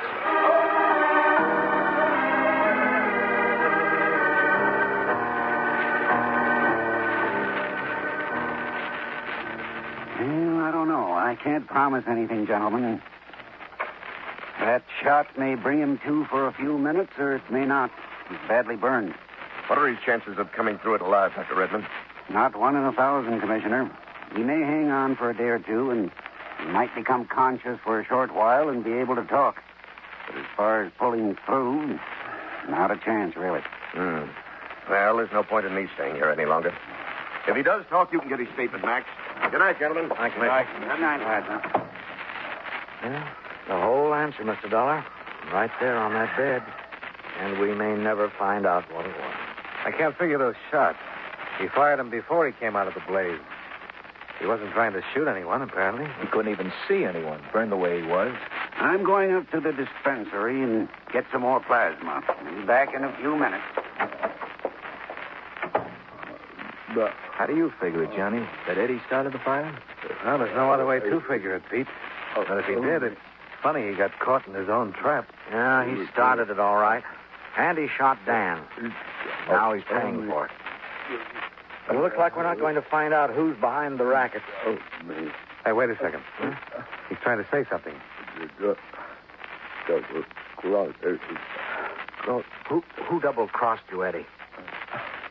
Hey, Eddie, can you hear me? No. Well, he still can't make it. That may be as close as he'll ever come. Oh, I'll get it. Hello? Oh, yeah, just a second. For you, Mr. Dollar. Oh, thanks. Johnny Dollar. Me, Johnny. Oh? I've got to talk to you right away. All right, talk. Not on the phone, Johnny. I'm across the street from the hospital. It's an all-night lunchroom. Can you come over here? I guess so. Right away? Yeah, right away. So long. Pete. Yeah, Johnny. What is it? That was Laura. She wants me to meet her across the street. Stay here and keep an eye on things, will you, Pete? Sure, go ahead.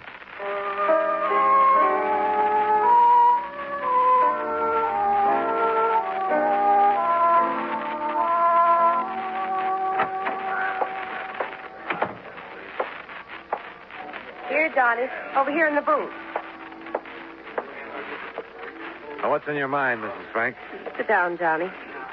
Come on. Thanks. You had to talk to me right away. Well? Look at me, Johnny. I'm not so bad, am I? In looks, you mean? Oh, no. Well, you're a pink and gold doll. A handful of stars. That's what a couple of guys said today. And I guess it fits. I don't care what a couple of guys said. What do you say, Johnny? You look great, Mrs. Frank. Terrific. Now, if you'll excuse me... No, wait.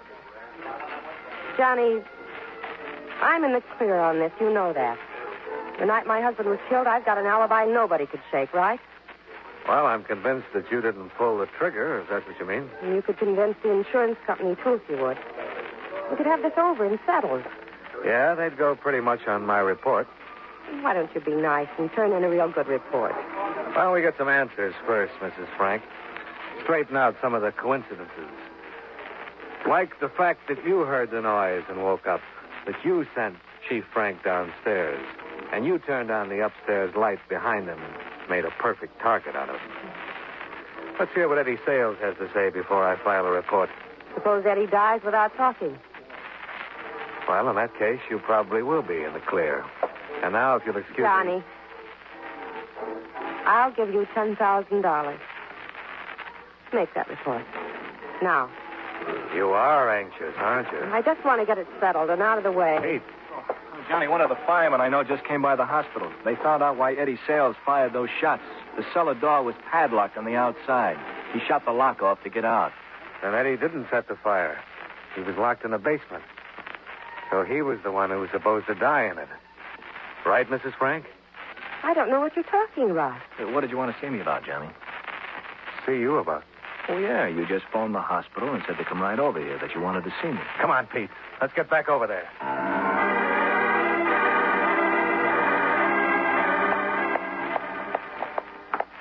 That's why she wanted to talk to me, to get me away from that room. Oh, the elevator's coming down now. Eddie's the big threat.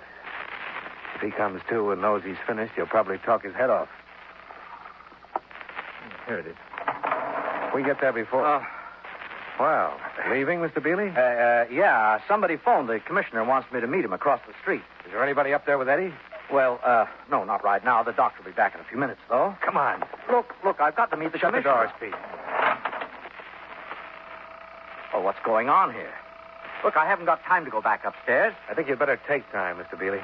Well, it's all right. Eddie wasn't showing any signs of coming to. I'll bet he wasn't.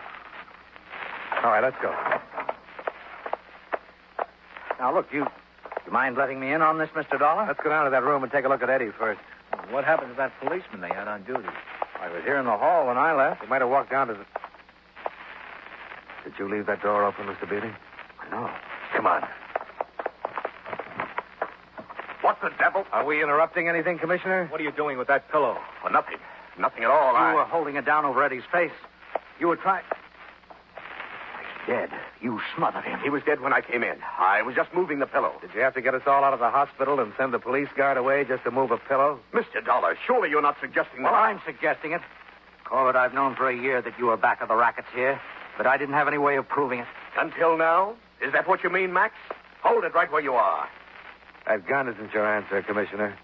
There are 3 of us, and you can't get us all. Stay back, Dollar. Why did you have Dan Frank killed? He was one of your boys. I can tell you, Mr. Dollar. Dan was going to pull out, spill the whole business, give me names and facts. That was the reason for the fishing trip. Laura must have tipped off Corbett.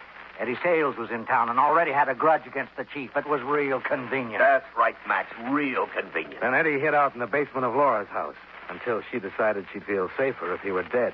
Until she locked the basement door and burned the house down tonight. Laura was a weak link. That's why we tried to knock her off this afternoon. Come on, you better give me the gun, Corbett. Stay back. You better do as he says, Commissioner. I'm warning you, Dollar. Don't come any closer. Stay where you are, or I'll... Let go of it. Drop it. Let go of it. Watch it. He's making for the window. Hit him off, Pete. You'll never stop me from...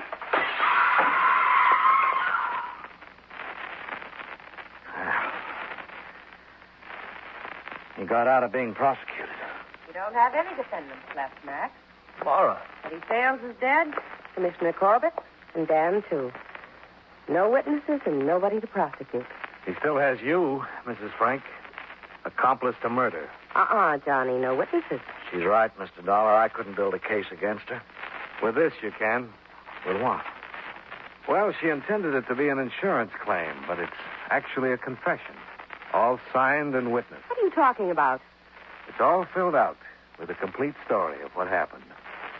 It says, we found my husband's body at the foot of the stairs. He'd been shot and killed with his own gun. Dollar, I don't quite see what... This claim was in the main office of the insurance company less than 24 hours after Dan Frank was killed.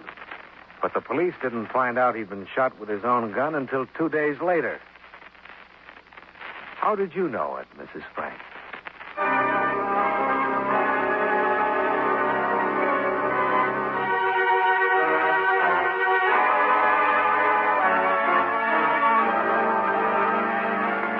Expense account item 4, $110.80. Hotel, incidentals, and transportation back to Hartford.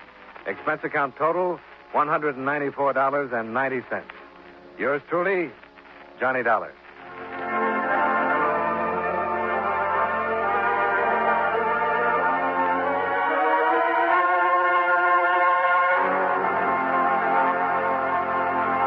Time now for Edmond O'Brien as Johnny Dollar. Dollar, thank goodness I found you. Why, what's up? You've got to leave for New York, Dollar, immediately. A policyholder, he's afraid for his life. Here we go again. Who's he afraid of? Well, he wouldn't say over the telephone. All I know is, to us, he's worth $100,000 alive. Well, that makes it simple. He must be afraid of somebody to whom he's worth $100,000 dead.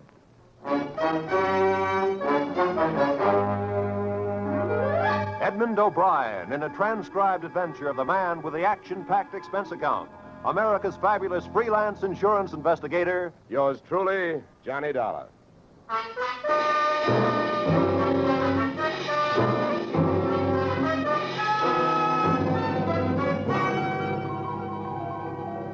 Expense account submitted by Special Investigator Johnny Dollar to Home Office, American Continental Life Insurance Company, Hartford, Connecticut. The following is an accounting of my expenditures fulfilling your assignment as a bodyguard. The body being that of your late policyholder, Robert W. Perry.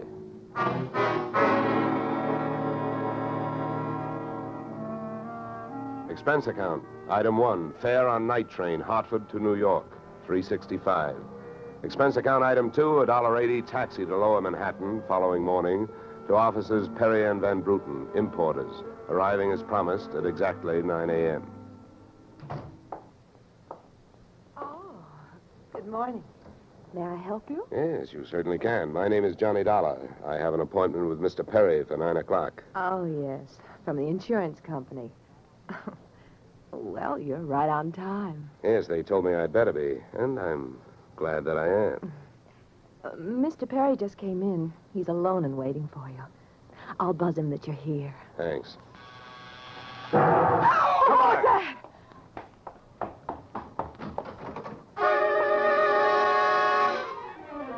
What was was left of your policyholder, Mr. Perry, was just sliding out of a swivel chair as I hit the room. The top of his desk had erupted, and splinters of mahogany pointed their sharp fingers upward through lazy circles of smoke swirling toward the ceiling.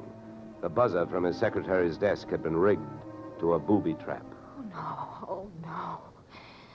Mr. Perry. Stay away from him. Come on, there's nothing you can do. He's dead. Oh. What happened? What happened? Whatever happened? Let's go. Let's get back out of here. Here you are. Sit down. I'll get you a drink of water.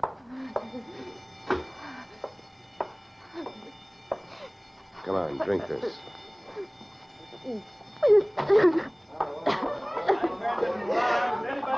There's a doctor on the third floor. Shall I call him? Never mind the doctor. Go call the police. Nobody gets in here till they arrive. Now, the rest of you, go on, run along, beat it, will you? And have the building superintendent turn off that alarm. Okay, miss. Now, take it easy. It was all so sudden. What happened? Well, that's not hard to figure out. Somebody wanted to give your boss, Mr. Perry, a shortcut through life.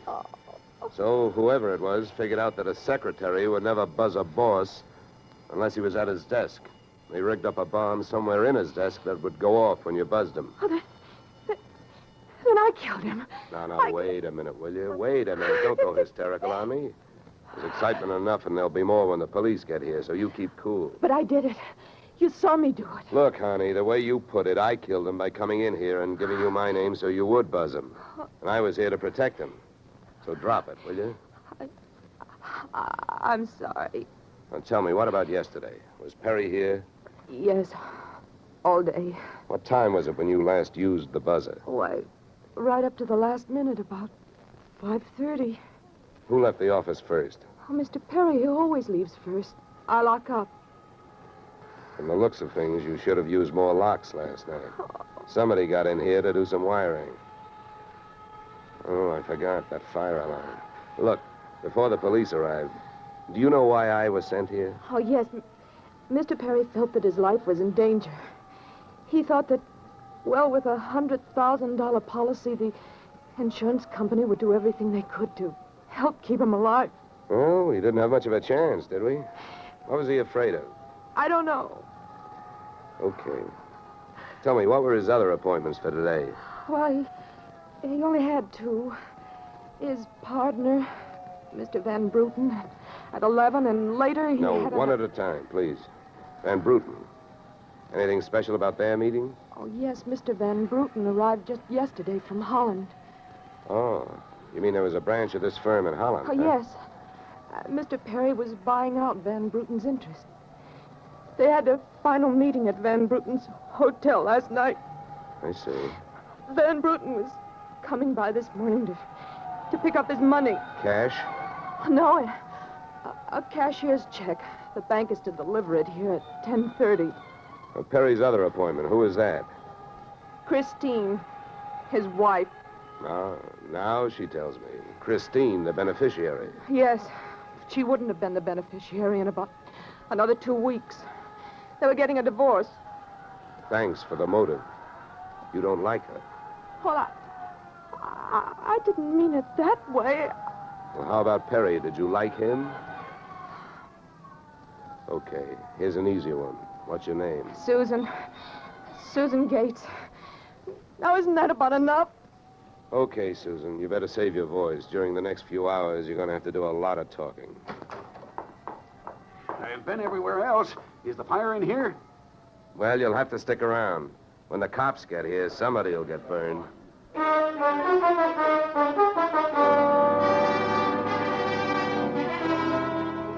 The firemen should have stuck around because the cops arrived in a blaze of glory.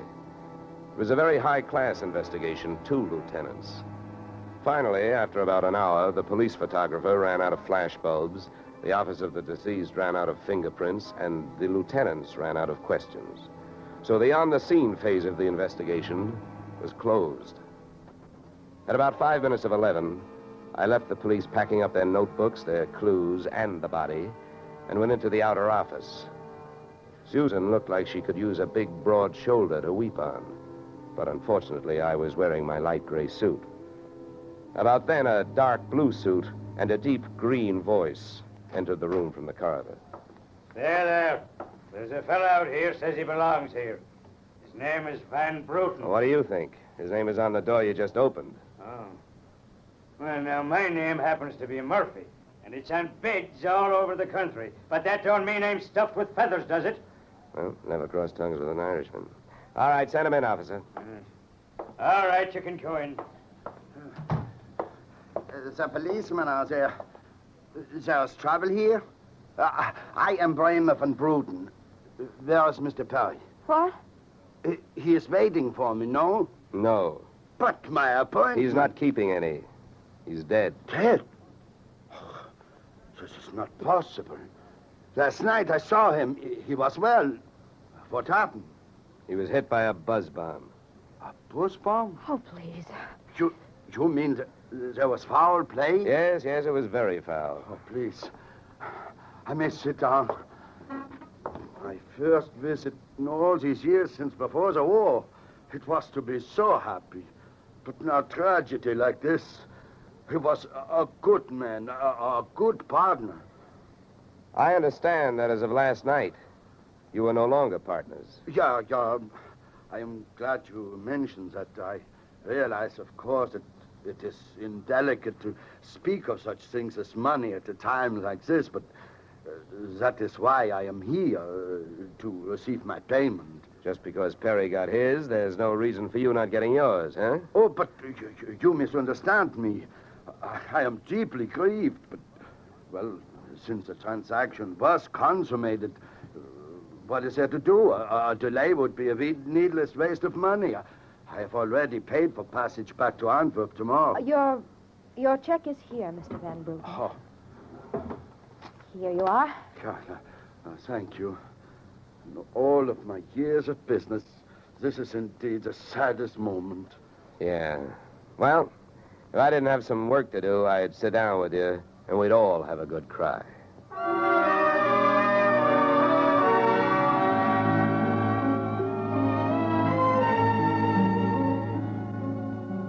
Expense account item 3, 90 cents, phone call to the home office.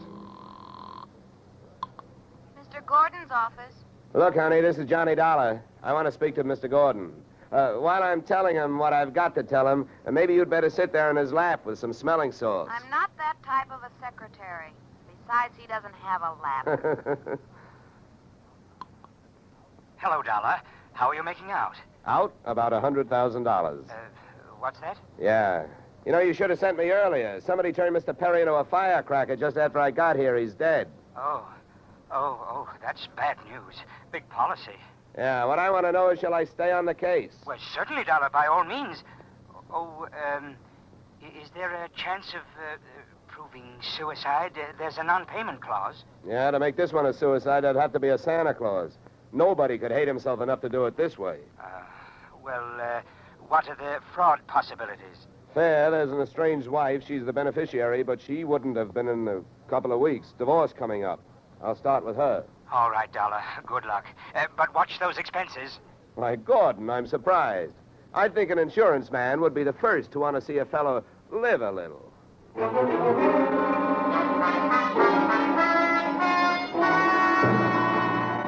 Christine Perry's apartment was on Sutton Place overlooking the East River. I took the elevator up to the 24th floor, and there I discovered that our garden-fresh widow was living high in more ways than one. Everything about the place was French. The maid who led me into the living room through a long foyer, the decor, and the perfume which reminded you that breathing can be fun. I looked up from enjoying my nose to see Mrs. Perry looking down hers. Mr. Dollar? Mrs. Perry. I believe we can dispense with the social amenities. You're an insurance investigator, interested in the death of my husband. So naturally, you're here because you've jumped to the conclusion that I killed him. You're the one that's jumping to conclusions, lady. And careful you don't break your leg. What do you want? The policy's in order. Premiums are fully paid. You know, I'm not quite sure what I want. I know that you've got a great motive. So far, the only motive I've found. You haven't had much time to look, have you? Check. This is my first stop. Maybe you can help me. Do you know anyone who would be happier with your husband out of the way? I know very little about my husband's friends. For that matter, his activities for the past 6 months. That's when I left him. Well, that's not much help for either of us. You know, without someone else to suspect, I may just have to concentrate on you. Mr. Dollar, I picked the men I want to concentrate on me. I hope you're as long on alibis as you are short on temper. Where were you last night? With a friend, Al Donovan. For a while, the same place my husband was. And I have witnesses to prove who was with him. Anybody at the Clover Club can tell you. Save me a trip. I can't afford the prices they get over there. Certainly. A pleasure. My husband was with his beautiful little secretary, Susan Gates. Well, I wouldn't be more surprised if your late husband walked through that door and said... All right, mister, that's enough. Al! Yeah. How much did you hear? I'm a big guy, baby, 6'4". I've got big ears to match. Al, please. Would this be Mr. Donovan, your companion of last evening? I'm getting you out of here, Christine. Al, you don't know what you're saying. You lie to me. How can I help you if you lie to me? You call me stupid. The way you're playing this, you'll alibi yourself right into a cell. Now, I'm getting you out of What are here. you doing to me, Al? You're crazy. Come on. She's right. You are stupid, Donovan. She was doing just fine till you dropped in. Mister, you've been asking a lot of questions. Now I'm going to give you one answer. All right, Christine. So much for the wise guy. Now, about you and your alibi. You wasn't with me at the Clover Club last night. And if it's so easy to prove that your husband was there with his secretary, who were you there with? Remember, baby, you told me you were going to be with your husband. When Al measured me for that swing, I measured my chances with him. To me, he looked like one of those corporate assets of Murder Incorporated. So I rolled with the punch and kept my eyes closed and ears open. What I heard was Christine's alibi flying out the window, Mr. Donovan giving her a few loving cuffs, and finally, the pair of them flying out the door. Just then, the noon whistle blew somewhere in New York, and I decided to allow myself the luxury of 1 full minute for lunch.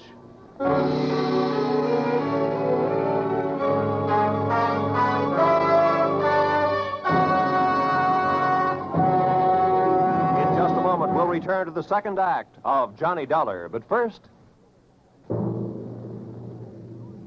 And now we return to the second act of yours truly, Johnny Dollar, starring Edmond O'Brien.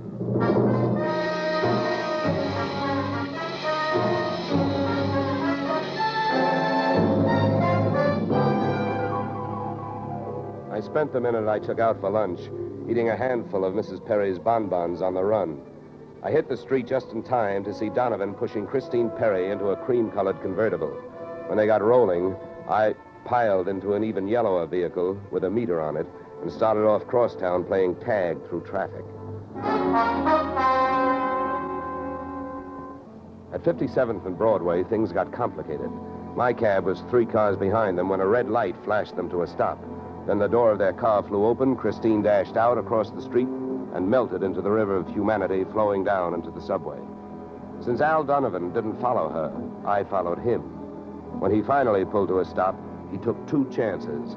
He parked in a no-parking zone and walked straight into the building beside it, a police station.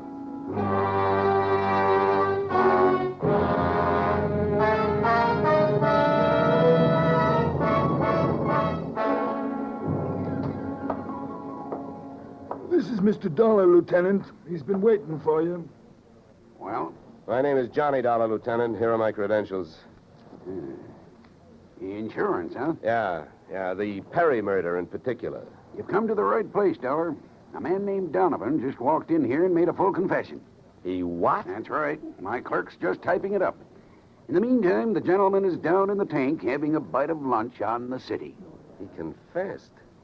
Well, does his story add up? As far as I know, I haven't heard too much about the case myself. It's not in my precinct. Yeah, but what did he use for a motive? Jealousy. Says he's in love, wanted to marry Perry's wife. Did he say how he managed it? Yeah, he stole a key to the office from the wife's apartment, Entered the building last night and wired the bomb to the buzzer system. Well, I guess guys do a lot of strange things in the name of love. It looks like Donovan did. Yeah, he either killed the man or he's trying to cover up for someone who did. Say, Lieutenant, don't execute him for a couple of days, will you? I spent the rest of the afternoon downtown in the offices of Perry and Van Bruten, importers.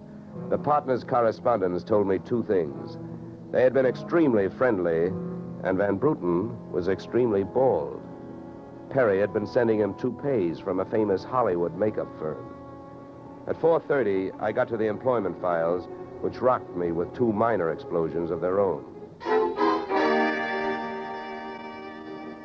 First, I learned that Al Donovan had been employed over a period of years as Perry's bodyguard, and that he had been canned the day before the murder.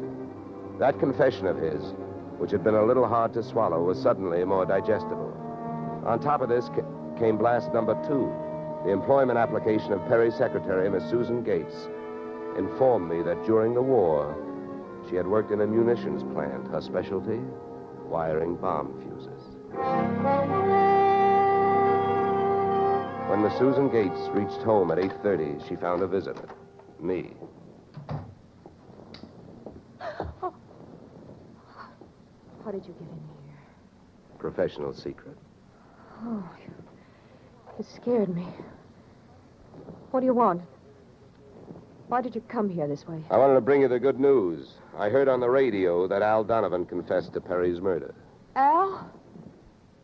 I can't believe it. Why not? Who do you like for the spot? Why, Christine. Al is covering up for her. Well, I'd like to agree with you. If it turns out that Christine wound up her husband's life with a bang, the company that hired me saves $100,000. But I don't know. She claims she has all kinds of alibis. One of them is you. Me? Yeah.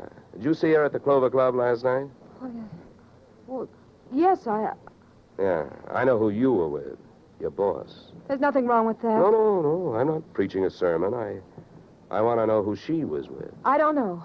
A man I'd never seen before. Mr. Perry knew him, but he wouldn't tell me who he was. Why not? I don't know. He said I might get the wrong idea. About what? I don't know. We didn't sit there and talk about it all night, so why should we sit here and talk about it all night? All right. Good heavens, when a census taker shows up and asks a lot of questions, people answer them. When an investigator tries to do his job, they make the proverbial clam look like a blabbermouth. Look, Mr. Dollar, believe me. This has been a greater shock to me than to anyone else. Yes, excepting, of course, your late employer, Mr. Perry. How long did you work for him? 4 years. Where'd you work before then? Well, I worked... Let me help you. Bombs, huh? Wiring fuses. Remember? All right. I remember. Good. Maybe you'll remember a little more. Let's go back to last night. The guy with Christine Perry, who was he? I tell you, I don't know. Was it Van Bruten? I don't know. You don't know? No. I'll get that. No, I'll go. Just make sure you don't keep going. Susan! When Susan snapped the spring lock to open the door, the gun outside opened up. The first slug caught her in the left shoulder, spinning her out of the way of the rest of them. It was getting monotonous. Every time a buzzer went off, things started booming. Susan was sprawled out on the floor in front of the door, and to open it, I had to move her. By the time I did, the hallway outside was empty. Okay, now, take it easy. Come on. Won't start hurting for a couple of minutes. We'll have a doctor here by then. He'll give you something. Please, try to keep calm. Here, boy. I'll throw my coat over here. Now, try not to move. You're going to ruin this rug. Never mind the rug. What we want to worry about is who tried to ruin you. What'll they do to me? What'll who do to you? They'll arrest me. They don't arrest people for getting shot. You have any idea who it was? That man in the office this morning. The one who picked up the check. Van Bruten? No, he wasn't Van Bruten. He was a phony? Yeah. And you still gave him that check? Yes. Well, I won't ask you why. You gave him that check and then tried to blackmail him. Is that right? They'll arrest me. I wouldn't be surprised. Who is this guy? Where can I find him? Come on, don't pass out on me now. His name, quick, come on. Vincent. Where's he live? Marsden Hotel. Under his own name? No, I don't... I don't blame you. I could use a few moments of unconsciousness myself. The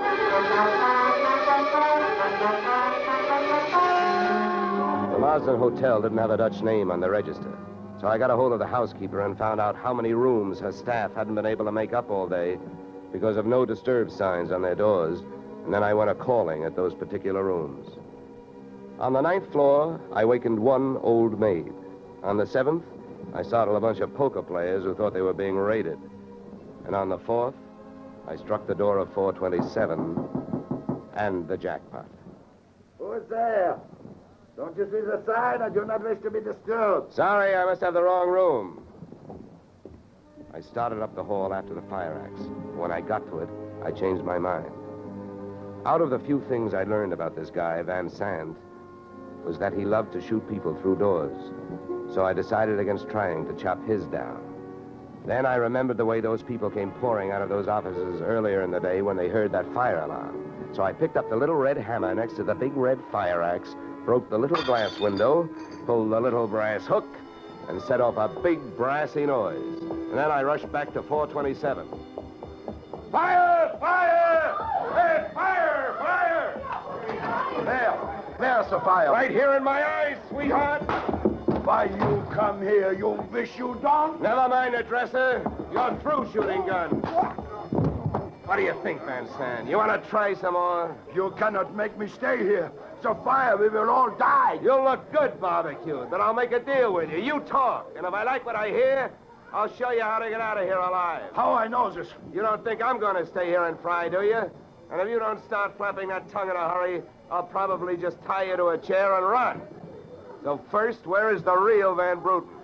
You will find him in the bedroom. Yeah? He'd better be alive. He's out cold. What's the matter with him? He will be all right. He's under sedatives. Where did this identity switch start? Come on, hurry up, talk. I smell smoke. I knew Van Bruten from Antwerp. I know about the sale of his interests. I know the girl in the office here had never seen Van Bruten. Look, we go now. Don't get up. Come on, keep talking. I can feel it getting warm in here. Ah, the firefighters. We will be safe. Don't be too sure. They always start at the top floor and work their way down. Come on, I can hear those flames crackling. You know the rest. Last night, when the transaction was all finished with Perry, I gave to Van Bruten some sedative in his cocoa. So you set up that bomb so Perry'd get it before you showed up to pick up the check, huh? Yeah, I told you that. How the girl knows I am an imposter, I don't know. Well, let me tell you. She's been sending old Van Bruten toupees for the last 4 years. Gray ones, my red-headed friend. I can stand up now. We go out from here, no? We go out from here, no? Yes, out cold.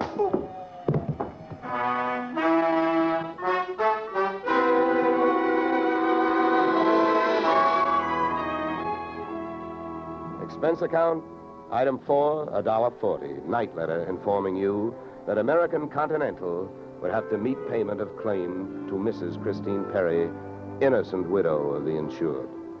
The only thing she was guilty of was trying to stay on the right side of a hot-tempered boyfriend. She lied about who she was with at the Clover Club, not to fix herself an alibi, but to keep Al Donovan from learning that she'd been out with another man. That man being the real Mr. Van Bruten, who had only taken her out to try to talk her into reconciling with his friend, her husband. Expense account item 5, $100. Fine for turning in a false alarm, which, since you're paying it with me, is just fine. Expense account total, $463. Yours, truly, Johnny Dollar.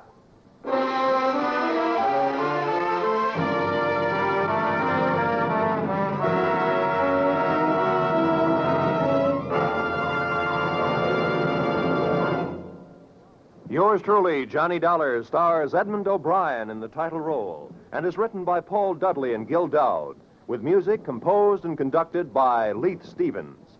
Featured in our cast were Walter Burke, Gene Bates, Joe Duvall, Ted DeCorsia, Joyce McCluskey, and Raymond Burr. Yours truly, Johnny Dollar, is produced and directed by Jaime Del Valle.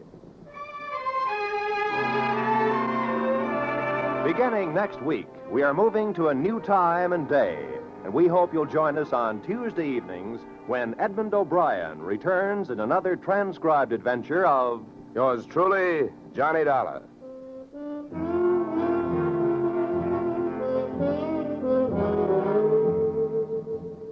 Yoo-hoo, Mrs. Bloom. Molly Goldberg's famous invitation to fun in the Bronx now echoes across the country each Saturday night on CBS.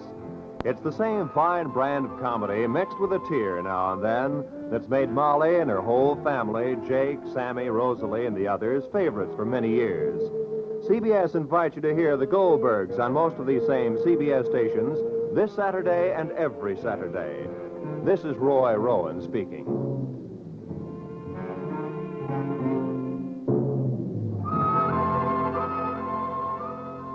Disaster is no respecter of persons, and it can strike any time. But your Red Cross never sleeps. It has to be ready constantly in case of an emergency. This is your protection. Keep it strong. Now is the time to support Red Cross for your sake. Remember, for every dollar you gave before, this year add a quarter more. If you gave Red Cross $10 last year, this year give it $12.50. Give gladly. Join Red Cross.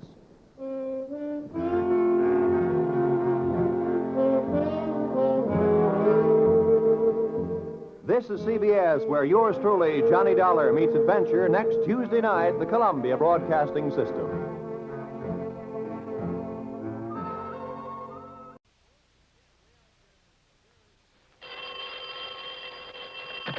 Johnny Dollar. Paul Ferris here. Ferris. That's right. And where is here?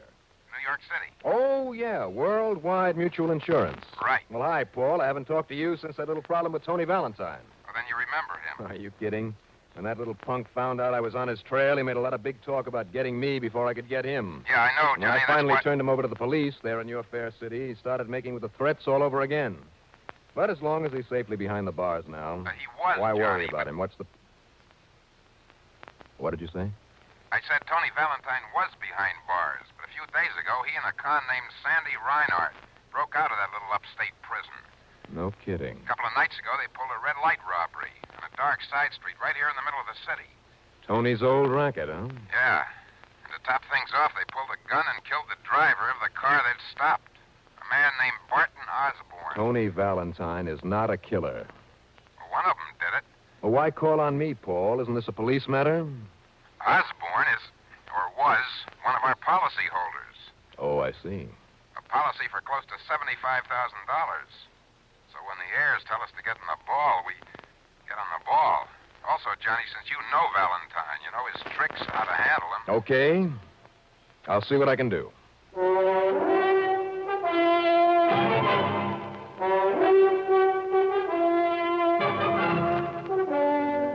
The CBS Radio Network brings you Bob Reddick in the exciting adventures of the man with the action-packed expense account, America's fabulous freelance insurance investigator. Yours truly, Johnny Dollar.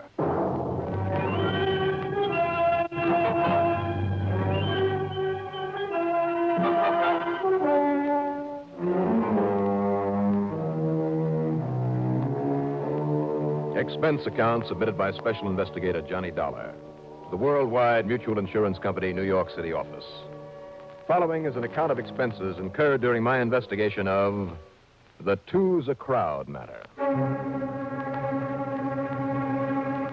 So Tony Valentine, one of the original red light bandits, was on the loose again. The case I thought I'd solved a couple of years ago was far from closed, especially now with a killing involved. But before getting into the old expense account, let me tell you the rest of my conversation with Paul Ferris of the insurance company. Now, wait a minute, Johnny. No, Paul. In spite of his threats to me, Tony Valentine never had a reputation as a killer. Nonetheless, Johnny. Sure, he'd drive around at night, flashing red light at expensive-looking cars, posing as the highway patrol. When they stopped him, he'd wave a pistol at them. But he was never known to pull the trigger. Well, then maybe the police theory is right. But the killing was done by Sandy Reinhardt, the con who escaped with him. What police, Paul? Well, when you get down here, contact Lieutenant Randolph Singer. Randy Singer, 18th Precinct? That's right. Well, fine. He's an old pal of mine. He'll be able to give you far more detail than I can. Right, Paul. I'm on my way.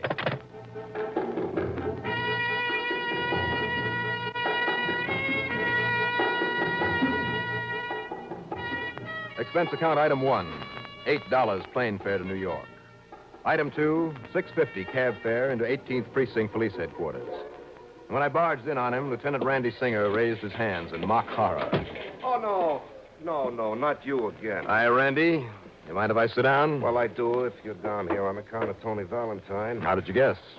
Johnny, why don't you leave these things to us? I mean, just because you happen to be lucky in tapping Valentine once before, and without getting your head shot off. Lucky, huh? What else? How else did you ever solve any of those wacky insurance cases? Sheer luck, that's all. Randy, maybe you have a point there. Sure. I mean, just because none of our boys could find him and you just happened to stumble over him. And bring him in for you on a silver platter. I wish you had, Johnny, all neatly stuffed with lead. And we wouldn't have to be out hunting for him again.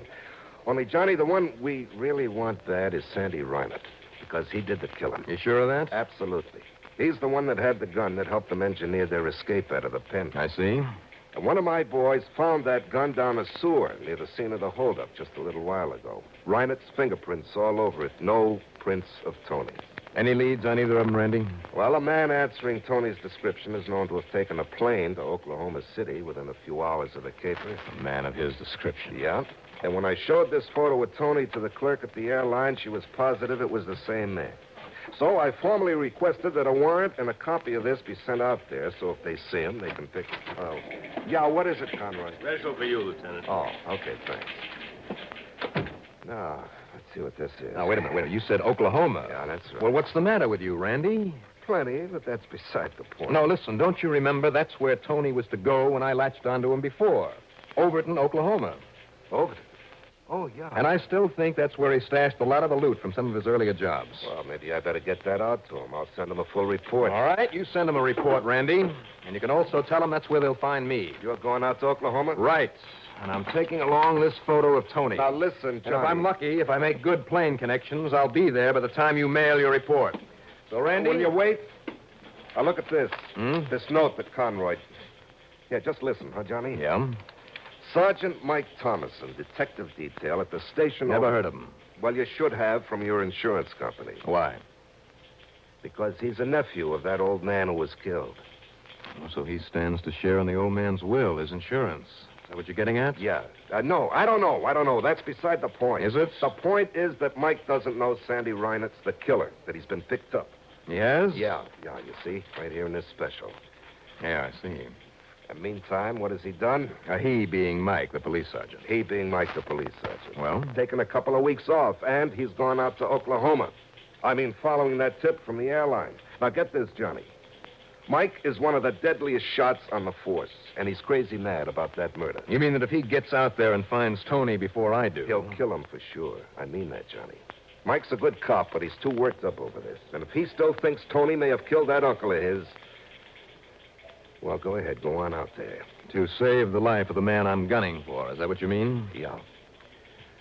Okay, Randy, why not?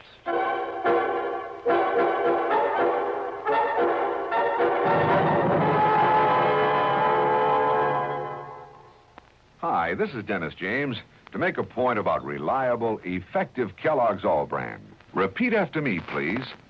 What do you want when you need brand? What do you want when you need brand? Reliability.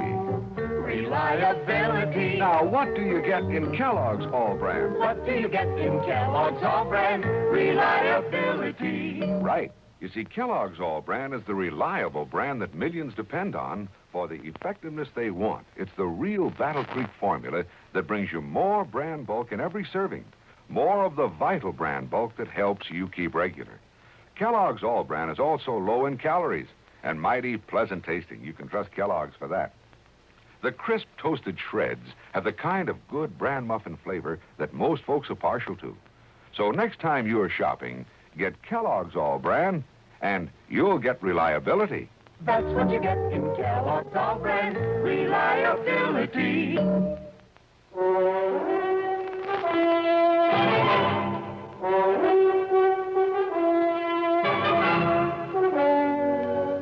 Or maybe Randy Singer's alarm was uncalled for.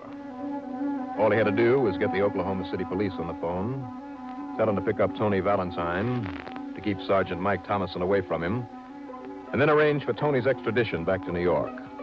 And Thomason, off duty, acting on his own, couldn't do a thing about it. If Tony stayed in Oklahoma City. And I didn't think he would. I thought he'd head for Overton, far away from Oklahoma City's jurisdiction, a mere pinpoint on the map that most likely wouldn't have a police department of its own. If Tony were there, if Mike were to find him there, nobody would ever see him again, would ever know what happened to him. Unless somehow I could get to Tony Valentine first. Okay, then, expense account item 3 is $6.50 for a cab to the airport. Item 4, $89.50, plane fare. Oklahoma City, center of the mad rush for free prairie land back in 1899, where in one day, some 10,000 people staked their claims in newly opened territory.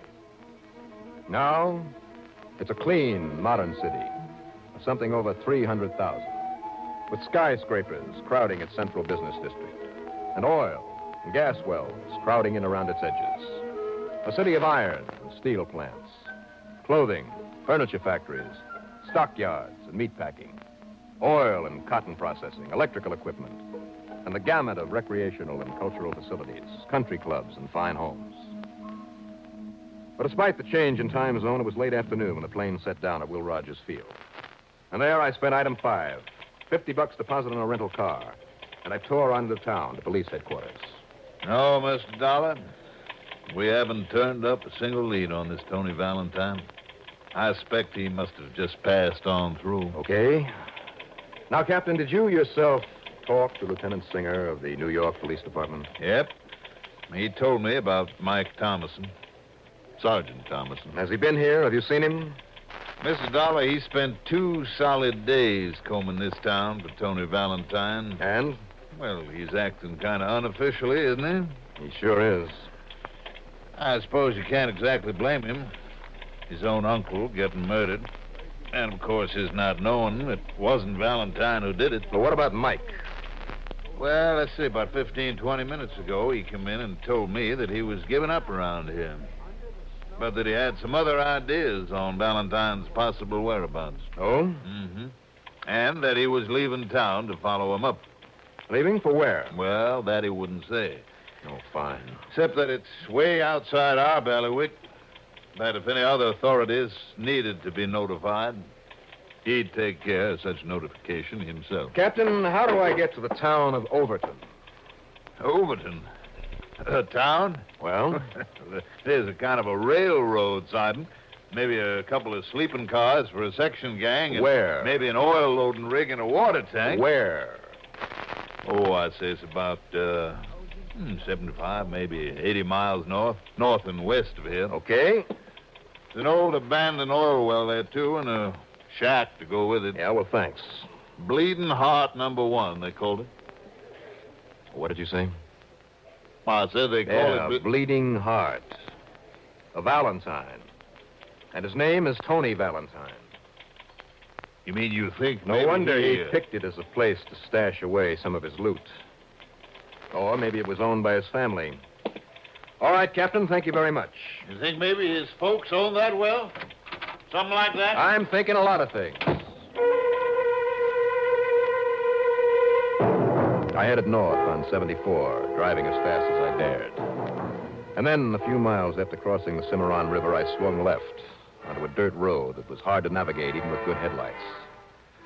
And finally, after crossing seemingly endless miles of barren prairie, I saw the light in a railroad shack at one side of a huge water tank and a cattle loading platform.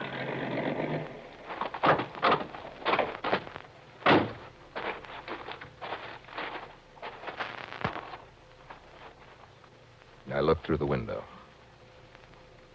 Inside the shack, sleeping sprawled over a sort of desk with a telegraph instrument on it, was an old man.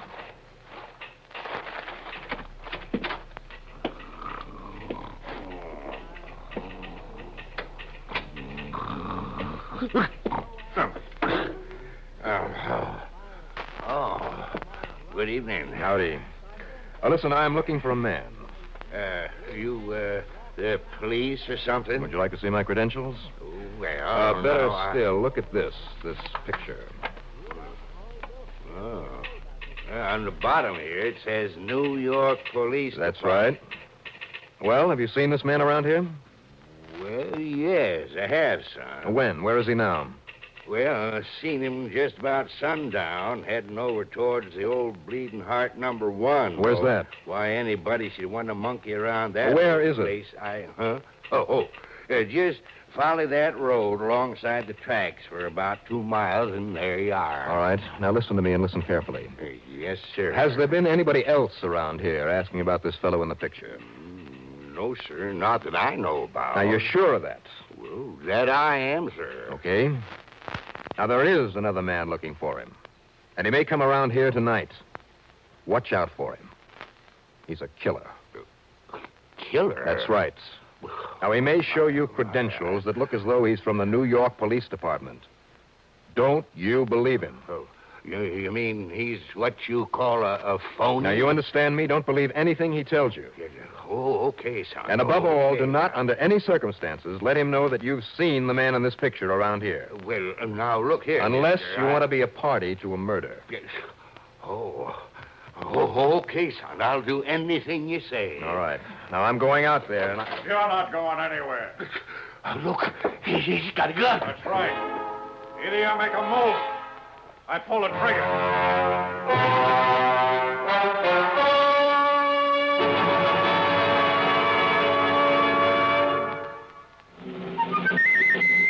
Have a commander, welcome aboard. Have a commander, welcome aboard. The cleaner the tobacco, the better it tastes. Have a commander and see. The cleaner the tobacco, the better it tastes. And in Commander, the tobacco is vacuum cleaned. Have a commander, welcome aboard. Try new king-size Philip Morris Commanders made on a new machine, the Mark 8, that takes rich, full-flavored tobacco and gently vacuum cleans it. And the cleaner the tobacco, the better it tastes. Noticeably better. The cleaner the tobacco, the better it tastes. And in Commander, the tobacco is vacuum cleaned. Have a commander, welcome aboard.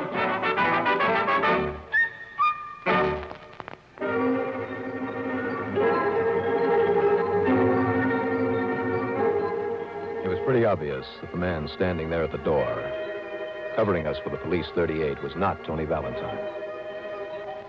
It was also obvious that he didn't know who I was, and I knew better than to tell him. Once he realized I was there to keep him from finding Valentine, well, put it this way, there was a bad look in his eye, almost a mad look. And he held the gun. Mine was still in my pocket. What's more, I knew better than to use it on a police officer when a hastily pulled shot might be a fatal one. By seeming only to shift the weight on my feet, I edged closer to the telegraph table with its old-fashioned heavy glass lamp on it. Don't move. I didn't move. I mean you. Until I get used to the light in here and make sure. Just trying to relax. Yeah? Yeah. Okay, go ahead and relax. You're not the punk I'm looking for. Oh, thanks. Now, if you'll just put down that gun... You'll try and jump me, that it? Tell me this, wise guy, you know who Tony Valentine is? Valentine? Look, I'm new around here, just driving through. Yeah? When'd you get here? Just a couple of minutes ago. That's true, mister. That's true now. Yeah, old man? Well, do you know him? Valentine? Yeah, Tony Valentine. Here, look. Here's his picture. Well, I said, do you know him? No, sir. I know who you are. You're a killer. What are you talking about? And your name is Sergeant Mike Thomason. What? Who are you? I said, who are you? Come on, wise guy, talk. You're a killer. That's what you are, a killer. Shut up, you. That's why you come here with that gun, to kill somebody. Shut up. Now, listen, wise guy. Oh, no, you don't. When he knocked down the old man, I pushed the lamp off the table. Dived for his knees. Why, you dirty... A couple of those shots came far too close for comfort. One of them grazed the top of my head. I locked his gun hand under my arm and shoved a fist into his midsection and then came up to his chin with everything I had.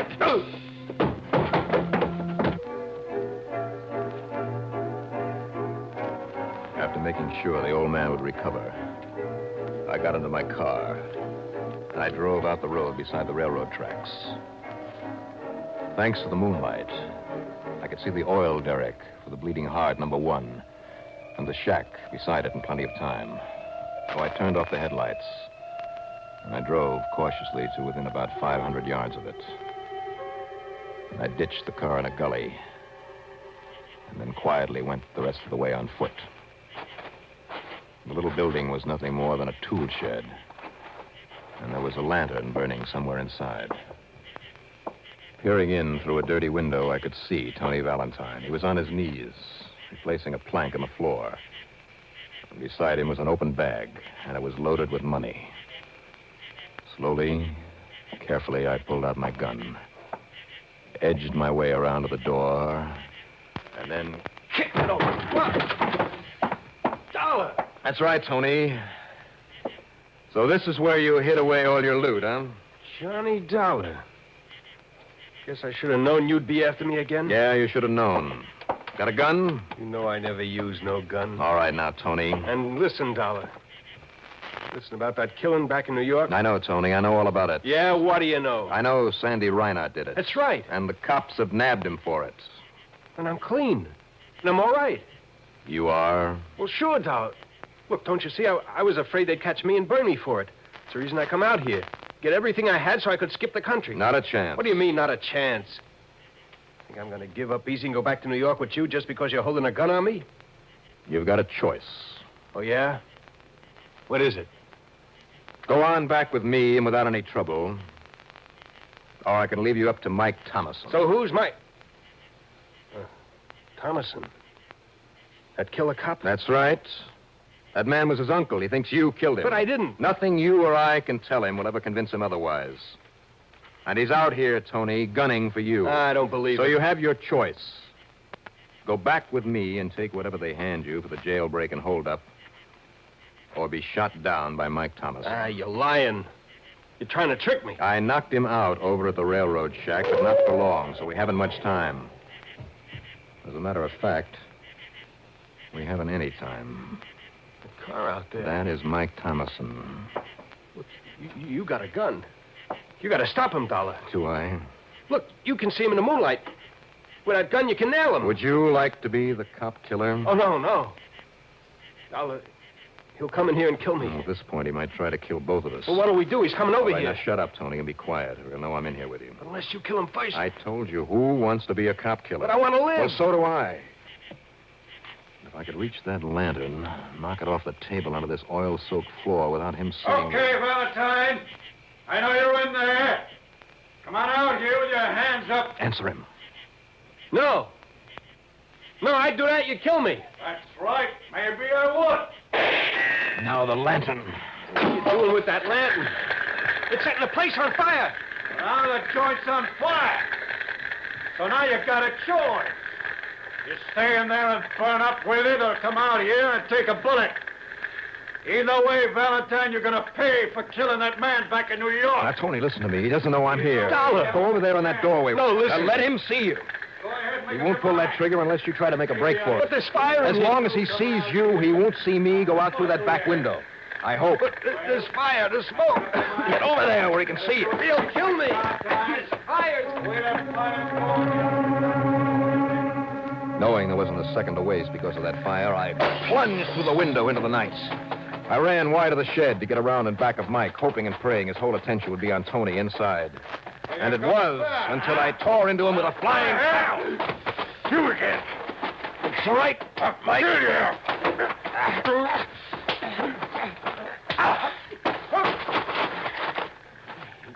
You knocked him out.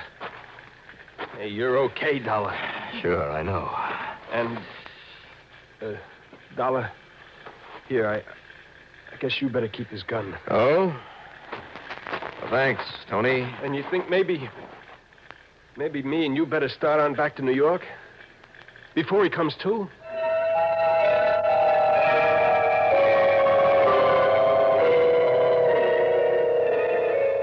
Funny, I never did think to find out if Mike Thomason kept his job on the force after that little episode. Tony, of course, is back in the pen, finishing out a somewhat extended term. Expense account total, including travel back for the two of us, $379.50. Yours truly, Johnny Dollar.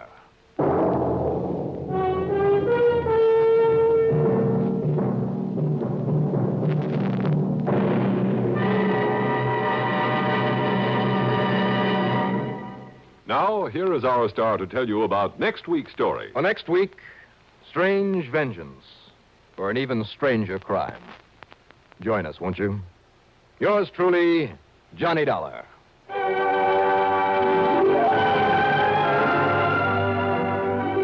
Yours truly, Johnny Dollar, starring Bob Reddick, is written by Jack Johnstone, produced and directed by Bruno Zerato Jr., musical supervision by Ethel Huber.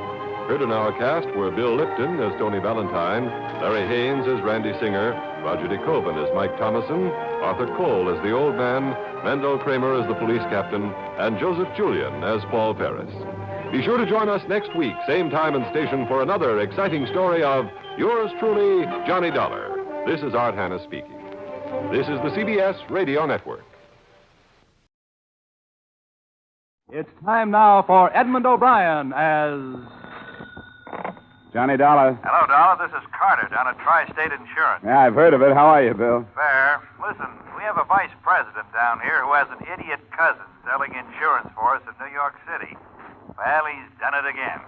Did you call me for advice or sympathy? He just sold a $15,000 policy covering a pair of antique pistols for the trip from here to a buyer in Boston. Well, some of those old weapons are worth it. Well, these must be. That's why I want you to see that they get there. According to this Leonard Bonney, who brought the pistols this far from England, somebody tried twice to steal them. That we learned after he bought the policy. Will you take the job?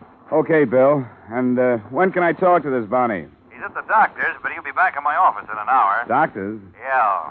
The last time the thugs jumped him, they put a knife through his arm.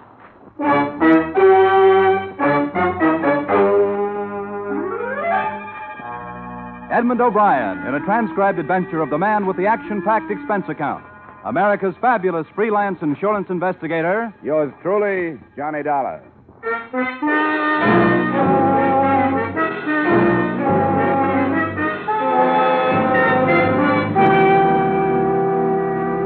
Expense account submitted by Special Investigator Johnny Dollar to Home Office Tri-State Insurance Company, Hartford, Connecticut. Attention, William Carter. The following is an accounting of my expenditures during assignment on the Queen Anne pistol matter.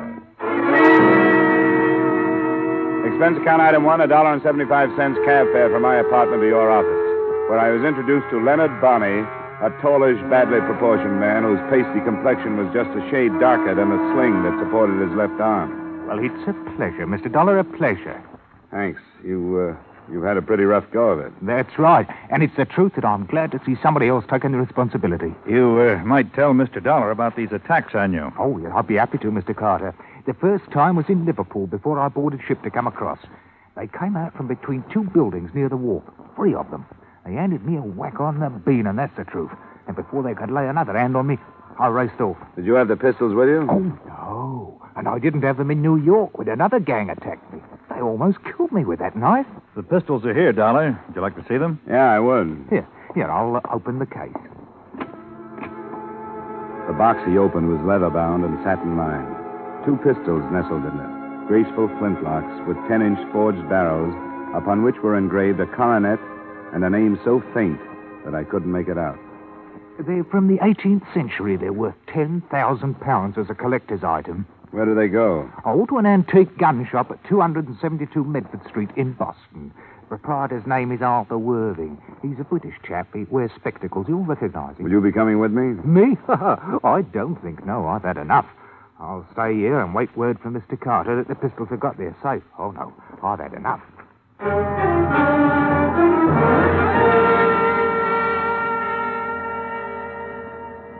The rest of the rundown was given to me before I left the office.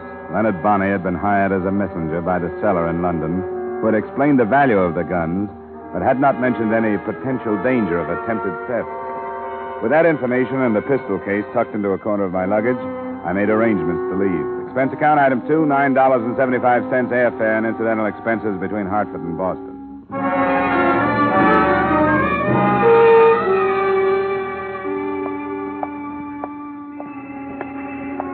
The address on Medford Street that Bonnie had given to me was on the fringe of the retail district. There was a sign, and there were a few dusty weapons in the window. Good day, sir. Hello, you Arthur Worthing? Yes, I am. My name's Dollar. I've been hired by the tri-state... Mr. Bonney telegraphed me to expect you. The package, sir. I see you have the package. Yeah, I have it. This is a day I have long anticipated, sir. There. 2 masterpieces from the shop of James Freeman, Norwich, circa 1705. Sir, are you a fancier of arms? Nothing antique. Oh, that's a pity, sir, a pity. Fascinating study. These pistols have quite a remarkable history. Fashioned during Queen Anne's reign and gave service during one of Europe's blackest eras. Yeah, they're pretty. But I like mine with less history and more shocking power. As might be supposed, sir, the English gunsmiths prospered during those stirring times, profiting by the constant demands for muskets and pistols to supply the good Queen's armies in Flanders. Ah, is that right? Well, I have a paper for you to These sign. weapons, sir, rode through the campaigns at the belt of an officer raised near Norwich. And if the truth were known, sir, more than one murder has been committed not only by them, but because of them. Tell me, sir, were you followed? Not that I know of. Now, if I could get your signature on this release, Just a moment, young man. I believe that the assurance policy purchased by Mr. Bonney is in effect until the pistols rest in the possession of the purchaser. Is that not correct? You're not the buyer? Well, unfortunately, sir, a price of $20,000 is a great deal too dear for me. Well, who is it then and where? A Mr. and Mrs. Jack Rollins' bride. Bride. Okay. Address? Yes, I'll jot it down for you. Just a moment. 8 Victoria Drive. Yeah, there you are. It's a large rest on the left flank as you approach it from the east. I think I can find it. Now, give the Pister's bride and tell them that either Mr. Bonney or myself will contact them at the earliest opportunity. All right, I'll get back to you by phone.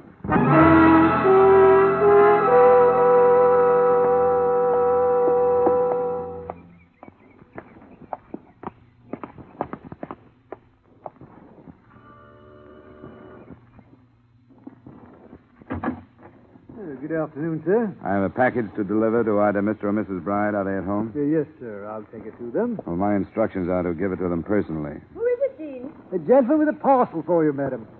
A parcel? My name is Dollar. Are you Mrs. Bride? Yes. Well, here are your pistols for Mr. Worthing. But come in. Mr. Worthing, I don't understand. Well, maybe your husband knows about it. Yes, perhaps that's...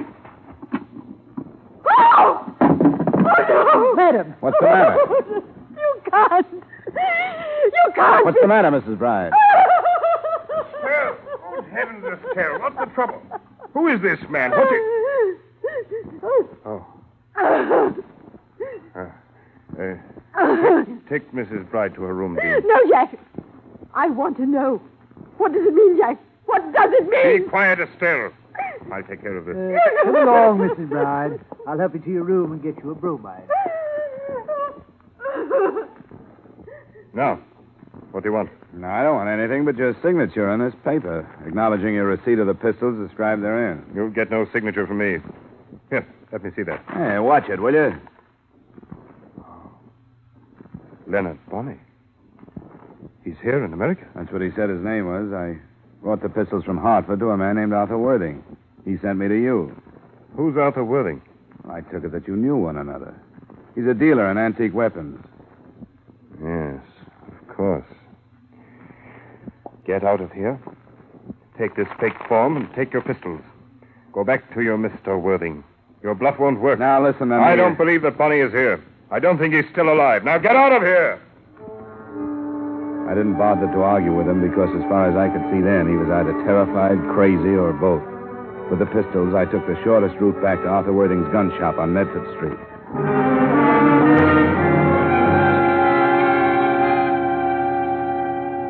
I should have saved myself the anger I'd built up to let go at Worthing. The place was not only locked, it was empty of antique weapons. And Arthur Worthing's sign had been replaced in the window by another which read, Office or Store for Rent. Inquire number 13 Groves Building. I decided not to.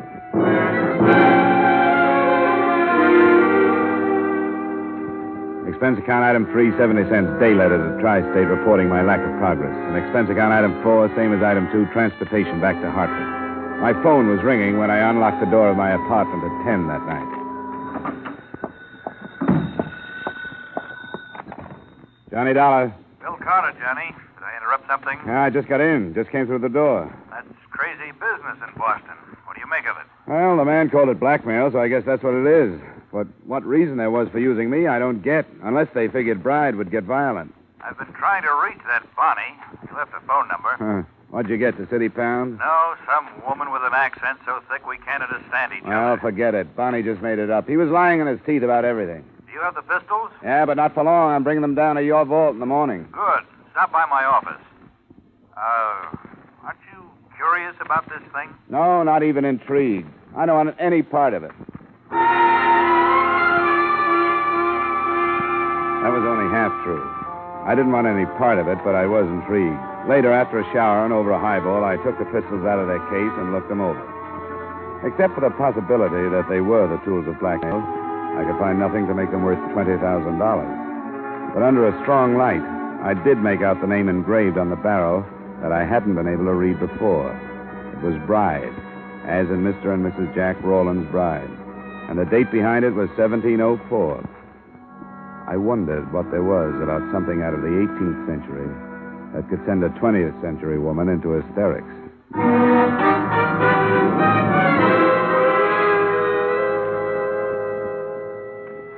The next day, I saw the pistols put under lock and key, started to work on another case, and tried to forget the whole thing. But I was reminded of it again by the caller who was waiting for me in the corridor outside my apartment that night, the Bride's butler. I hope you'll pardon my intrusion, sir. You must know why I've come. Well, I can guess. I shan't take up much of your time. But if I could just talk to you. All right, we'll go inside. Oh, thank you, sir.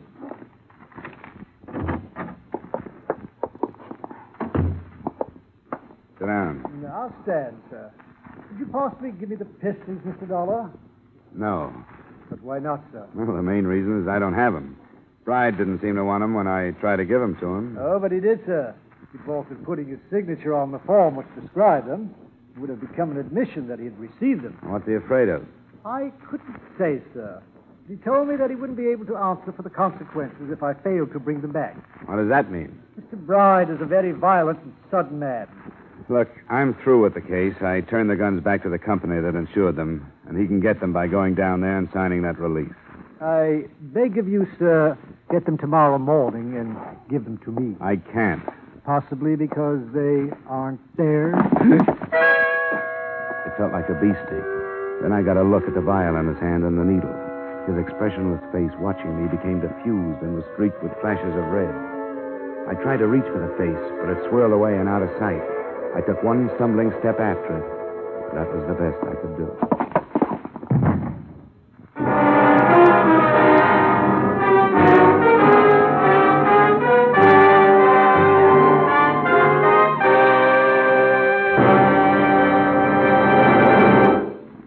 We will return you to the second act of yours truly, Johnny Dollar, in just a moment. But first, we Americans have a valuable heritage. A heritage of individual freedom that includes the freedom to worship as we wish at the church or synagogue of our own choice. By attending church regularly, we can gain the moral and spiritual strength to meet the many problems which confront us today. Help support your church and attend regularly with your family. Now, with our star, Edmond O'Brien, we return you to the second act of yours truly, Johnny Dollar.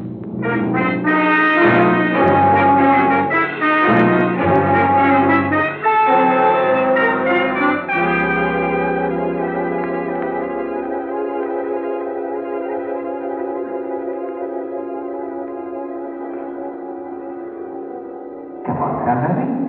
Come on now, Letty. Open your eyes. You can do it now. You can do it. Yeah, you feel that? You can feel that all right, can't you?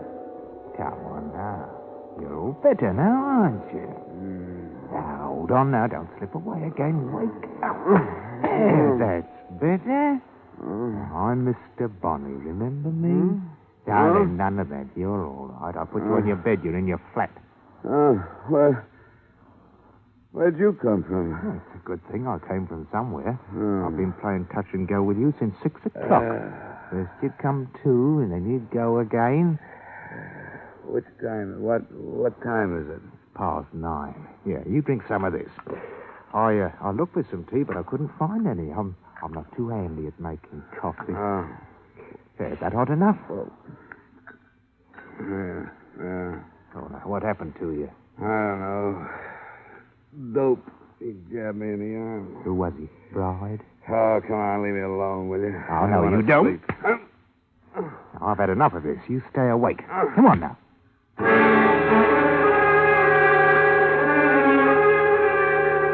That treatment went on for another 45 minutes.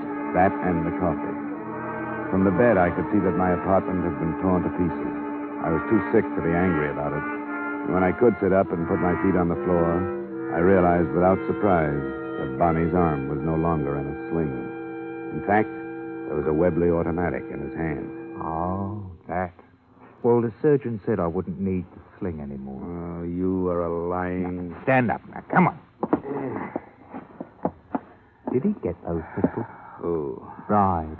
Whoever it was tore up your flat looking for them. No, he didn't get them.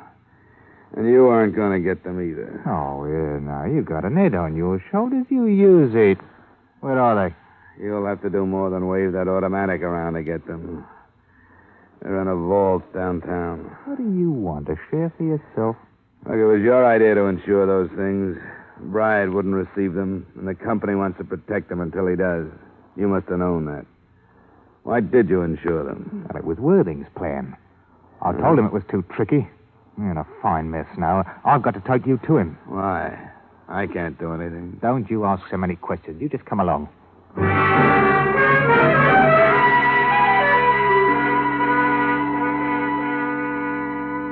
He gun-muzzled me out of my apartment and into a car. If I'd been in better shape, I might have been able to break away from him. But with my system still full of dope, I didn't have either the will or the energy for a try. I only half remember the trip, but the end of it was a shabby hotel within earshot of the harbor in Boston.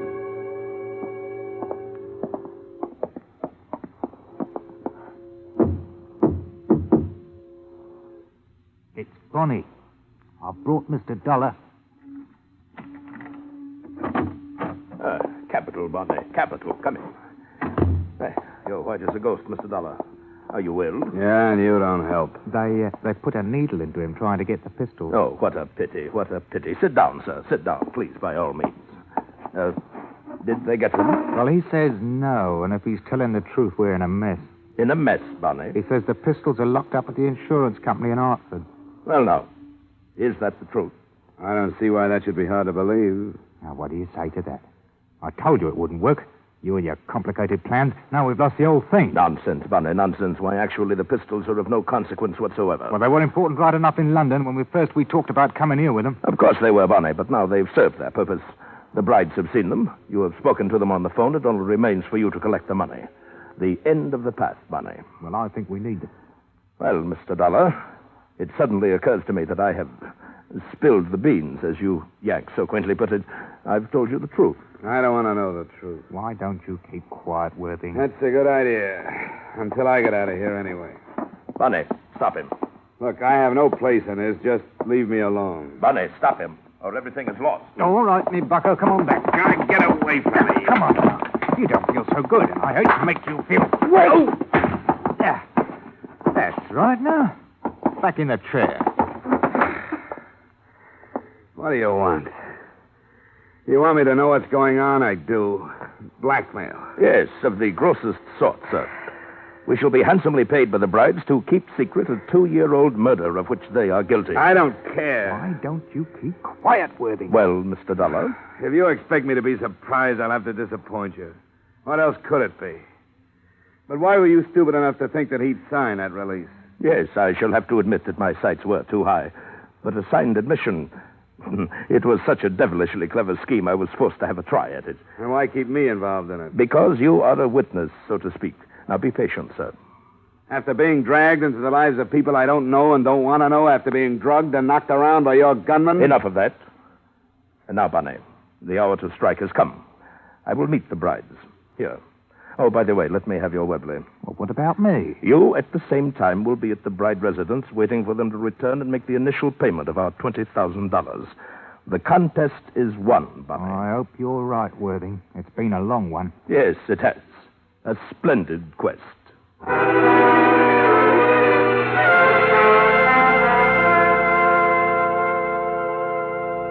He made a phone call to the brides, and Bonnie left. Worthing concentrated on the Webley automatic while we waited, and I concentrated on my head. By the time the brides arrived an hour later, I was almost able to stand without staggering. Well. Mr. and Mrs. Bright, late of Norwich. Our paths at last cross. Please come in. I am Arthur Worthing. You don't know me, but I assure you that you will. Oh, you remember Mr. Dollar? Yes. We should hardly forget him. You're not alone there. I'm afraid I have most distressing news for you, Mr. and Mrs. Bride. I shall be unable to make deliveries since Mr. Dollar has gained possession of the pistols and steadfastly refuses to part with them. He is a veritable thorn in my side. Do you expect sympathy from us, Mr. Worthing? Well, indeed, I expect nothing of the sort. No more than your uncle, the Duke of Pembroke, would have expected from you had he known your true thoughts before you had him murdered. Are you lecturing Worthing? You're planning to profit from the same death. Yes, quite a profitable death to everyone but the poor Duke. The estate fortune to the brides and to the others of us who nibble at the edges, a small share. Even you, Mr. Dollar, earned a penny or two. Cut this short, will you? It's a little too thick for me.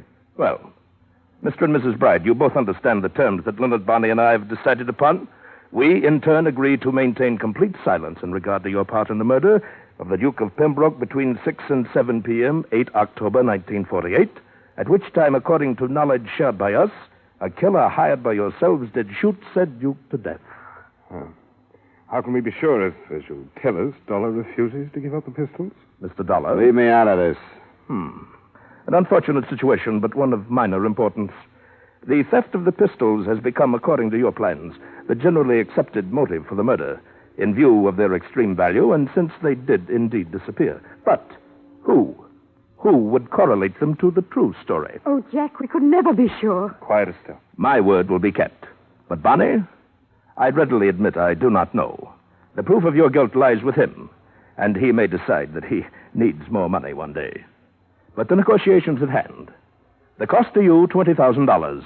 $5,000 to be paid tonight to Bonnie, who now awaits you at your residence. The rest within the next 7 days. Oh, I don't see how it's going to be possible.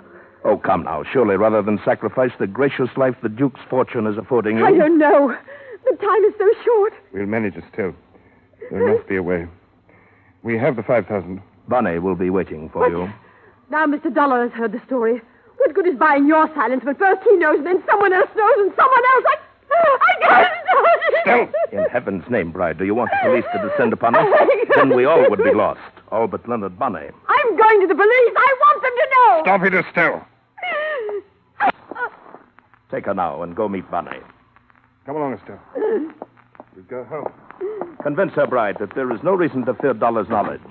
I have my own plans for him. Worthing's success made him careless. Calling his orders to the brides, he was a quarter turn away from me. As soon as the door closed, I moved.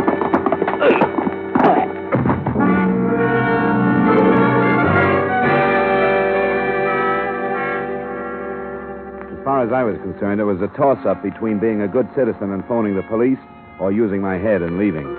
I decided on a compromise, an anonymous report. I leaned over him to double-check his name and started through his pockets. His inside coat pocket gave me a week-old receipt for the weapons with which he dressed up his phony gun shop. His wallet held some money, but no identification. I patted his side coat pockets. They were cluttered with the usual men's debris and nothing else. But I patted the empty pockets again, and down at the bottom of the right one, I felt a thin, rectangular object. It was inside the coat lining. I got my fingers into the seam and ripped. The object was a card set into a plate of transparent plastic. It said, Arthur T. Worthing, Inspector, C.I.D., Scotland Yard. Oh, the devil.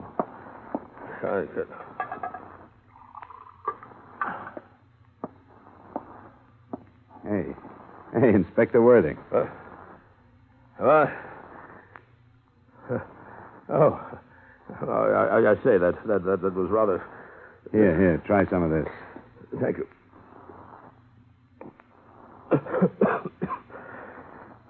Well, I must say that you're an extraordinary ally, Mr. Dollar. It would help, you know, if your allies knew they were allies instead of pigeons. Do you want to try and get up? Not yet, I think. A vicious pummeling. But more about that later. Suffice it to say that I've been posing as a blackmailer for so long that I scarcely know what I am myself. I couldn't shed my disguise in front of you until the final details were arranged. What is this approach of yours? Approach, sir. This crazy scheme. Here, come on, take my hand. Oh, thank you. Not crazy, sir. Intricate, perhaps, but I did obtain a confession, didn't I? With you as a witness. During the investigation in England, no effort was enough to swerve the brides from their story of their murder. I had to turn criminal to meet them on a common level and gain the truth.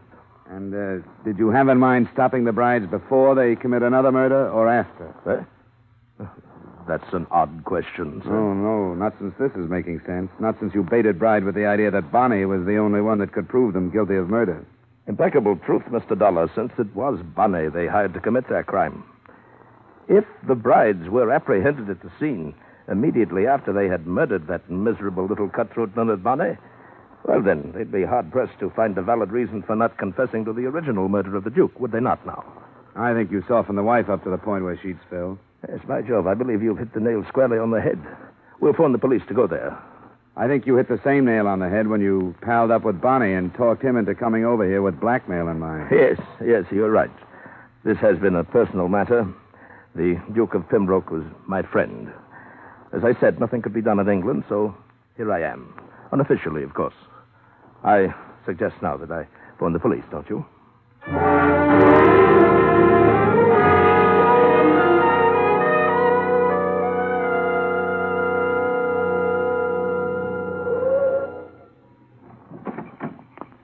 Here you are, driver. Keep it.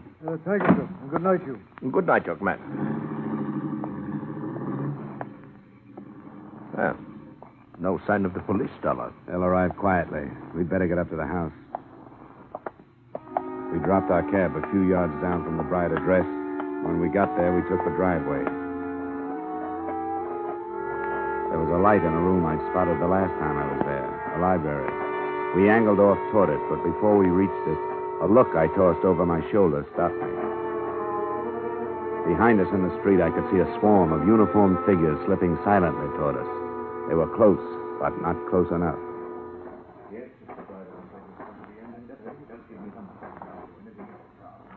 Now, boys, don't do it.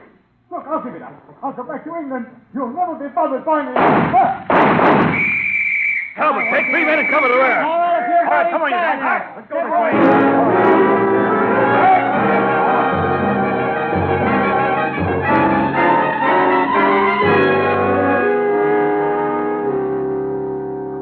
The inspector got what he wanted, the murder of the gunman Bonnie and the arrest of the brides. Justice is supposed to move in straight, formal lines. When that kind misfires, I guess it's cricket to go devious. He brought a victim as well as a motive clear across the Atlantic to set up the playoff scene. Expense account item 5, same as number 2, transportation back to Hartford. Item 6, miscellaneous. You'll have to admit I deserve something for what I went through. $150. Expense account total, $365.35. Yours truly, Johnny Dollar.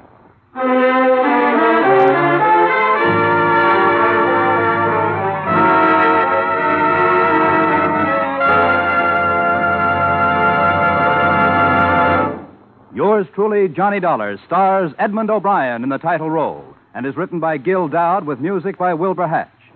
Edmond O'Brien can soon be seen in the Paramount Pictures production Warpath.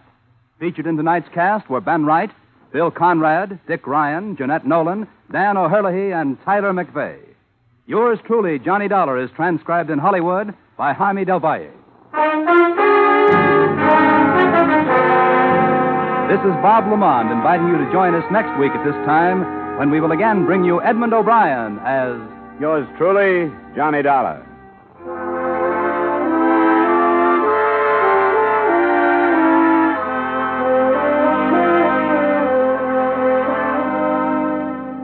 Every Saturday night, Americans from coast to coast play Sing It Again. Do you?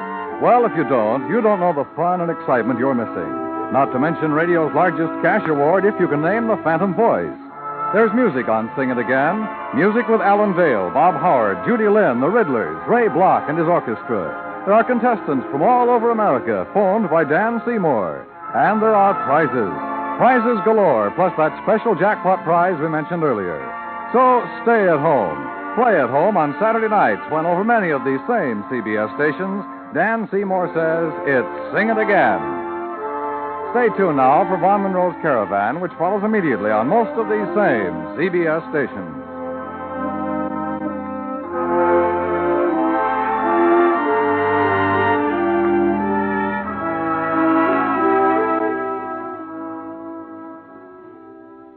If you met a stranger on the street who offered to give you $4 for $3, you'd be pretty skeptical. But when Uncle Sam makes the same offer, you can take him up on it and be sure you're getting a square deal. By investing your money in United States savings bonds, you'll get that extra dollar profit when the bonds mature. Buy your bonds through the payroll savings plan where you work or the bond-a-month plan where you bank. This is CBS, the Columbia Broadcasting System.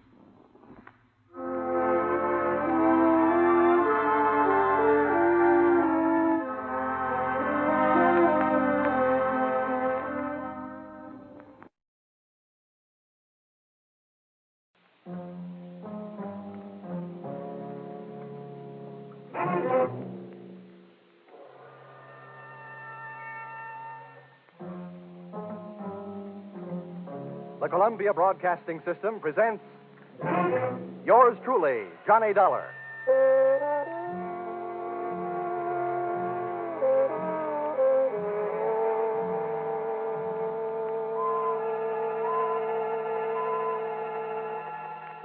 The next half hour has its baggage packed to take a trip with America's fabulous freelance insurance investigator, Johnny Dollar. At insurance investigation, he is just an expert. At making out his expense account, he is an absolute genius.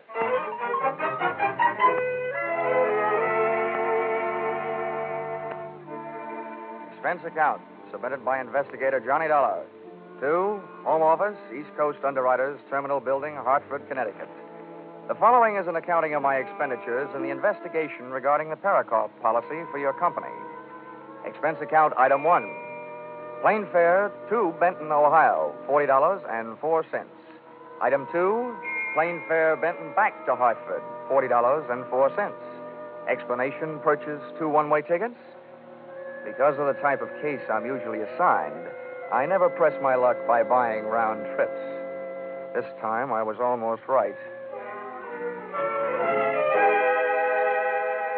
Expense account item 3, cab fare airport to Valley Hotel, $2.20. Tip the driver. Gee, $1. Naturally. There'll be steak on the table tonight. Welcome to Warfare City. Hey, Dorman. Yes, sir. What can I do for you, sir? Bring my bag inside, will you? Here. $1. Always. All you need is $1 and a pen. Yeah, but does that mean you have to have a lot of strange people in the house? Good evening, sir. Hello. You have a reservation for Johnny Dollar?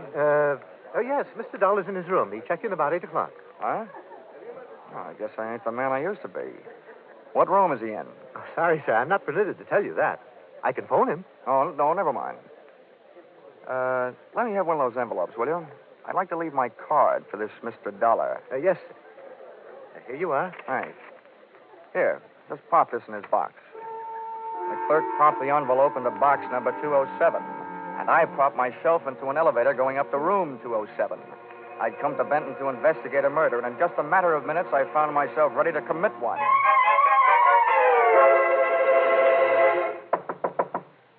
Yes? Who is it? Bellboy, sir. A package from Hartford. Just a minute. Package for me? Special delivery. Oh. Come on. Get up on your feet. Now, wait a minute. Take it easy. You must be Johnny Dollar. Sometimes strangers in a hotel room can be a lot of fun, but not when they're using my name. What's your angle? Listen, Dollar, I can explain everything. It better be good, and it better be fast. I didn't want to be seen waiting for you in the lobby, and it's important that I talk with you before anybody else does. That's why I'm here. I'm Eric Barker. Oh, the defense attorney in this Parakoff thing, huh? Well, I hope you're better at defending your client than you are at defending yourself. Whether my client goes to the chair or not, unfortunately, has nothing to do with my being a good lawyer. That's what I wanted to talk to you about. Well, I suppose this is one time when the attorney won't mind relinquishing the floor. Why don't you get up on your feet? Yeah, thanks. I will. Now, look, I'm no coward, Dollar. But if either one of us is going to get any place on this case, we'll have to work together. Now, I need your help, and I need it badly. I do a single act, sorry. Now, don't be hasty. I can help you, too. Just how much do you know about the Parakoff murder? All I know is it's one of the screwiest cases I've ever run into. All over the country, beneficiaries are knocking off insured people. But not here in Benton. Oh, no, here they tell me the insured man, Harlan Wolf, knocked off his beneficiary and partner, Parakoff. And now I've got the jolly assignment of trying to keep the state from executing the insured man. My employer, East Coast Underwriters, isn't anxious to see $100,000 of their money burn up in the electric chair. Well, at least we're both stuck with the same tough job. Now, look, I'll tell you the few things I already know, and you fill it in from there. All I know is that Parakoff was shot to death, and that his business partner, your client, Harlan Wolf, was picked up leaving town and being held for the murder. What have they got against him? Only what they found on him. That's enough. The murder weapon. Any witnesses? One. Parakoff's wife, Marcia, an eyewitness. A murder weapon and an eyewitness. Well, it seems, at least at first glance anyway, that the state of Ohio will be receiving a large electric bill one day soon. Hey, is there any chance of my seeing Wolf? No, not before he's indicted. Great. Dollar, Harlan Wolf shot Parakoff in self-defense. There was no premeditation. Well, I'm convinced that I could get him off with a second-degree manslaughter verdict if it weren't for the tactics of the prosecution. What's that? Well, they not only have intimidated my character witnesses, they've suborned their own to perjury. That's the sort of thing I'm up against. Well, as the insurance companies keep on saying, never say die. So where can I find the widow Parakoff? Well, if they aren't holding her in protective custody so nobody can question her, she may be at home. That's 1375 96th Street. That's a lot of figures. By the way, how's hers? Expense account item 4, cab fare to home of murdered man and the girl he left behind him, $2.40. I shivered all the way out to the suburbs, but not from fear or anticipation. A simple case of summer shorts in red flannel weather. The Parakoff place was obviously the product of a good income and a bad architect. It looked like a great big wedding cake, and Mother Nature had mercifully iced the confection. The front walk was white and untrammeled as if driven snow. As a matter of fact, that's what it was. 3 inches of it, which meant that Marcia hadn't had a visitor in the past couple of hours. I was playing detective, and somebody inside was playing the radio. So, I played Peeping Tom, and loved every second of it. I couldn't see her face, but she had a lovely profile. I hastened to the door.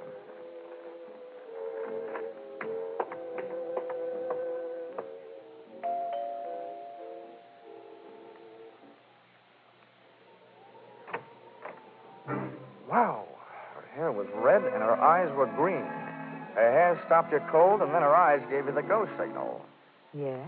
Would you mind saving that yes for later? I beg your pardon? Well, I've come here to ask your help, and I hope you'll say yes. My name is Johnny Dollar. I've been sent to Benton to investigate the death of your husband. Well, why? Has this turned into a federal case? No, I'm from the insurance company. Oh, come in. Thanks. Say, where can I put my coat? This snow will melt all over your carpet. Let it melt. Just throw your coat any place. Okay. Good shot. Come on in by the fireplace. It's nice and warm. I should have brought some chestnuts. I could have followed her with my eyes closed. She headed for the living room, leaving a pathway of perfumed air behind her, and I didn't waste a breath of it. Yeah, that's nice perfume. Sit down. Thanks. Hey, you have good taste. That chair is a genuine antique. Oh? If you can stand a compliment before we get down to business, you certainly furnish a room. Oh, most of the things are just reproductions. Not the things I'm talking about. Oh, you mean me? Uh-huh. Oh, this is a happy surprise. I expected to find someone fatter and 40er. My husband was. And now, what about his insurance? Oh, you got me wrong. You see, I'm working for the company that insured the man being held for the murder of your husband, Harlan Wolf. What do you want from me? Just a story of what happened. Oh, that I can't do. The district attorney had a long talk with me about it. I'm not supposed to say anything to anybody about it until the trial. Well, I'm not asking you for any state secrets. I just want you to save me a trip down to the morgue. Oh, don't be so brutal. Oh, sorry. I didn't realize you were still in mourning. That negligee confused me. Anyway, I meant the newspaper morgue. That's what they call their files. You gave them a story. Why won't you give it to me? I told you I can't. Okay. Sorry I wasted your time. Oh, wait a minute. Don't go. Well, you aren't exactly cooperating. Oh, please sit down. I'm going crazy in this house alone all the time. Can't we find something else to talk about? Sure. Later. First things first. That makes sense. All right. I don't see how it could be wrong to tell you what's already been in the newspapers, Johnny. Yeah, that's right. Go ahead. All right. Well, Harlan Wolf and I were here in this room alone. We were discussing business. Business? Business. The Highland Coal Corporation. My husband was its president. Harlan Wolf is the secretary-treasurer, and I'm the vice president. I can't resist this. But your kind of businesswoman makes this anthracite heart of mine feel very bituminous. What? I don't get it. Let it go. So, you and Wolf were sitting here talking about your coal business. Where were you sitting? Well, I was sitting over there at the desk. How about Wolf? Well, he was sitting where you are right now. And then my husband came home. And no doubt accused you and the secretary-treasurer of putting in too much overtime. Is that it? Yes. Oh, it was terrible. They fought, and finally Harlan ran over to the couch over there and pulled his gun out of his overcoat pocket and started pulling the trigger. Who called the police? The neighbors? No, I did.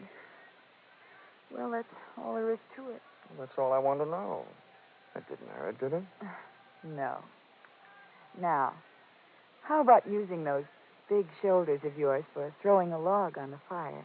Sure. I'll go outside and get one. No, there are logs in here. Mm-mm. I'd rather go outside and get one that's a little damp. They burn much slower. Oh. Well, then, while you're at it, get a big one.